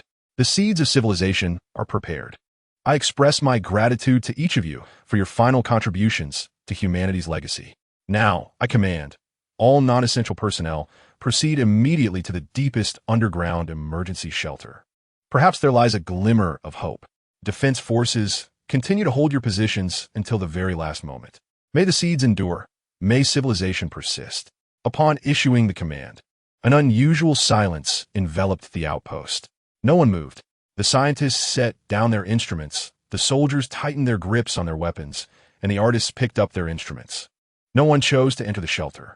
They chose to face the inevitable conclusion alongside this fortress and their firekeeper. Chunfeng's final voice crackled through the communicator, imbued with the thunder of artillery and a carefree laughter. Firekeeper, the defense forces shall stand with the battleground until the end. Lin Jian closed his eyes, taking a deep breath. When he opened them again, only resoluteness remained. He turned, facing the control console, and placed his hand upon the final launch command button. The countdown was about to reach 0. Chapter 88. The 0 hour. Time until predicted 0 hour. 0 days, 0 hours. 3 minutes. The final countdown rang out like a death knell. Inside the outpost, silence reigned. Only the faint hum of machinery and the distant roars of chaos beyond the barrier could be heard. Everyone ceased their tasks, standing quietly, sitting, or leaning against one another. No tears were shed, no cries were heard. Only an almost sacred tranquility enveloped them. They accomplished all that could be done, distilling the essence of civilization, the brilliance of humanity, and the imprints of countless lives into that small anchor of order. Now, only waiting remained, waiting for the inevitable end and for the faint possibility of rebirth. Lin Jian stood before the core control console, his hand hovering above the red button that signified the final command. His complexion was as pale as parchment, his body trembling slightly from the excessive depletion of life force. Yet his gaze was remarkably clear and serene. Through the internal communication system, he could hear the tranquil breaths resonating from every corner. He knew his companions were present. Chun Feng, Lei Lai, Sun Xiaoyu, Gao Chong, Xiao Zhao, Dr. Li, and all the nameless warriors, scientists, and artists who chose to remain. Together, they formed the final and most tragic silhouette of human civilization. The signal from Deep Blue Base had been completely severed just moments ago, leaving behind a final fragment of static bearing a blessing. May the spark endure. The energy readings of the barrier had plummeted below the critical threshold, the pure white light dimming to a mere flicker, akin to a candle struggling against the wind. The external chaotic conglomerate's impact reached its zenith, causing the entire outpost to tremble violently, as if it were on the verge of disintegration. Estimated time to 0. 0 days, 0 hours, 0 minutes, 10 seconds. Lin Jian took a deep breath, his gaze sweeping across every resolute face in the control room, finally resting on the flickering final digits on the screen. 0 days, 0 hours, 0 minutes, 5 seconds. He pressed the broadcast button on the communicator, summoning his last reserves of strength to transmit his calm and clear voice to every corner. I thank you all for accompanying me this far. Humanity shall never concede defeat. 0 days, 0 hours, 0 minutes, 3 seconds. With unwavering determination, his finger pressed down on the red button. 0 days, 0 hours, 0 minutes, 2 seconds. Buzz. There was no earth-shattering explosion nor blinding eruption of light. Instead, a profound and majestic resonance, seemingly from the dawn of the universe, filled the air. This sound did not travel through the air, but resonated directly within the depths of every living soul, the anchor of order at the heart of the core matrix. The crystal bearing the weight of an entire civilization, at that moment ceased to radiate light and began to collapse inward. It transformed into a miniature black hole, devouring all surrounding light, sound, and even the fabric of space itself. An indescribable, absolute sense of order radiated outwards from its core. 0 days, 0 hours, 0 minutes, 1 second. Almost simultaneously, the order barrier sustaining their last hope shattered like glass, vanishing silently. Beyond the barrier, the chaotic tide, brimming with boundless power, surged towards the outpost, towards this final sanctuary of order, like a flood breaching its banks. Darkness, chaos, and the scent of annihilation instantaneously permeated every corner. Time seemed to freeze in that moment. 0 days, 0 hours, 0 minutes, 0 seconds. The moment of zero arrived. As the chaotic energy surged towards the control room, upon encountering the absolute order field emanating from the collapsed anchor point, it did not collide. Rather, it was as if it had met the flames of absolute zero, instantly rendered null. This was not annihilation, but a complete erasure from the realm of existence, returning to the primordial void.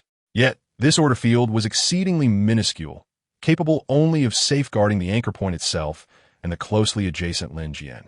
Beyond this order field lay utter annihilation. Lin Jian stood beside the anchor point, gazing out the window, observing the control room within. He witnessed the oncoming tidal wave of chaos engulfing everything. He saw the metallic walls dissolve like sandcastles, the instruments and devices disintegrate into nothingness, and the final anguished roars of his beloved companions. Chun Feng brandishing his weapon, Lei Lai's resolute visage, Sun Xiaoyu's gentle gaze cast back at him. Gao Chang adjusting his glasses with unwavering focus, Xiao Zhao's hands gripping his tools tightly, and Dr. Li's serene smile. Their forms, amidst the chaos, resembled pencil sketches erased by an eraser, without pain, without struggle, simply vanishing quietly and completely. Along with the entire Bashan mountain range, the crimson sky, the very earth beneath their feet, and all matter, energy, time, and space within this cosmic dimension, were in that moment drawn into the void by an irresistible force of rule. There was no sound, no color, no existence. Only Lin Jian remained, alongside the anchor point that had collapsed to its utmost, seemingly transformed into a singular point of nothingness, suspended in this absolute void where even the concept of space did not exist. He could not feel his body, nor anything at all, only the awareness that persisted, intimately connected to the anchor point. He observed that after the extreme collapse, the internal essence of civilization's spark, compressed to an incomprehensible degree, began its final coding and reorganization in a manner transcending light speed and dimensions. This was not an explosion of energy, but a leap of information. Then, the anchor point itself commenced its ultimate sublimation. It ceased to be a material entity, transforming into a pure stream of information. an intricately woven order ripple carrying the imprints of an entire civilization.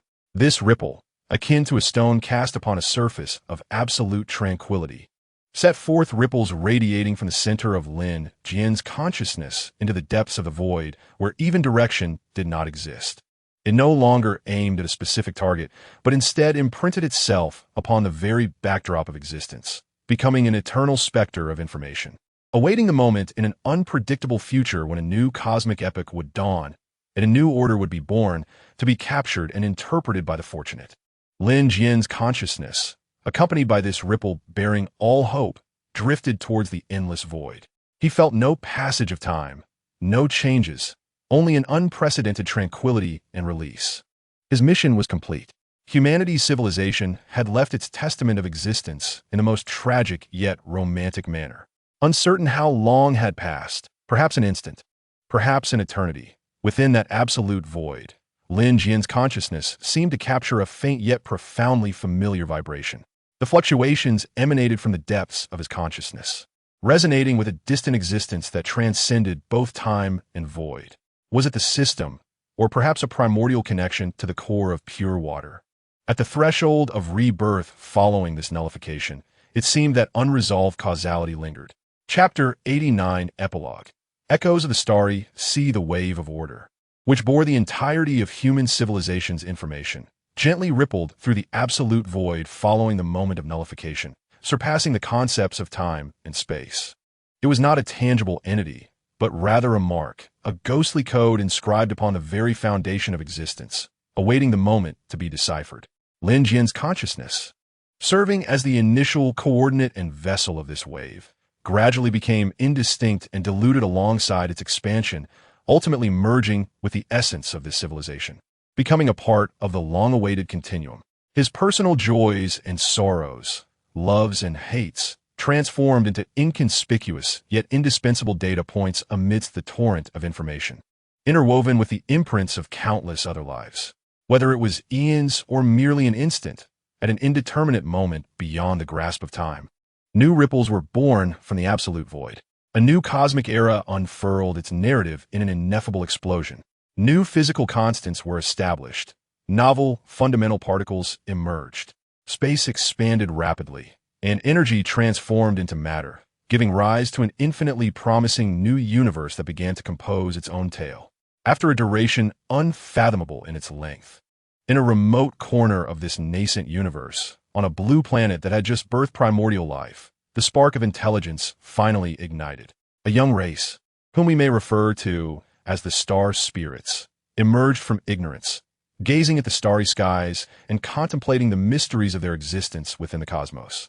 They cultivated a distinctive technological tree, particularly excelling in information theory and quantum resonance technology.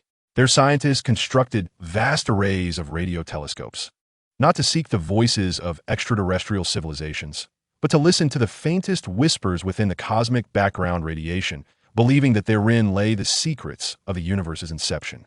One day, a young star spirit scientist named Ayla, while analyzing an exceptionally ancient segment of background radiation data, uncovered a ripple of information with a complex topological structure that could not be explained by any known cosmic model. This ripple was so faint it could almost be disregarded, yet its intricate and ordered structure captivated her. She devoted her life's work, leading her team in an endeavor to decode this primordial cosmic sound. The process proved extraordinarily arduous, as the structure of the information surpassed their comprehension. However, through relentless effort, they finally discerned a thread of order, akin to deciphering an ancient cipher. What they decoded was not a specific language or image, but rather a sensation, a pattern. It embodied life's yearning for existence, civilization's pursuit of knowledge, the intricate emotional connections between individuals, and the courage and sacrifice faced in the face of adversity, as well as the flickering brilliance of humanity found within art and philosophy. These sensations and patterns deeply resonated with the star spirits, who were navigating an era of rapid technological advancement, yet experiencing a somewhat hollow spiritual existence. This fragment of ancient cosmic heritage, akin to a stone cast into the tranquil surface of a lake, stirred profound ripples within their society. They began to introspect on their developmental trajectory, rediscovering the value of art, philosophy, and emotion. This fragment became the catalyst for their cultural renaissance, guiding them towards a more balanced and spiritually enriched pathway of civilization. Years passed, and the celestial spirit civilization ascended to an unprecedented zenith.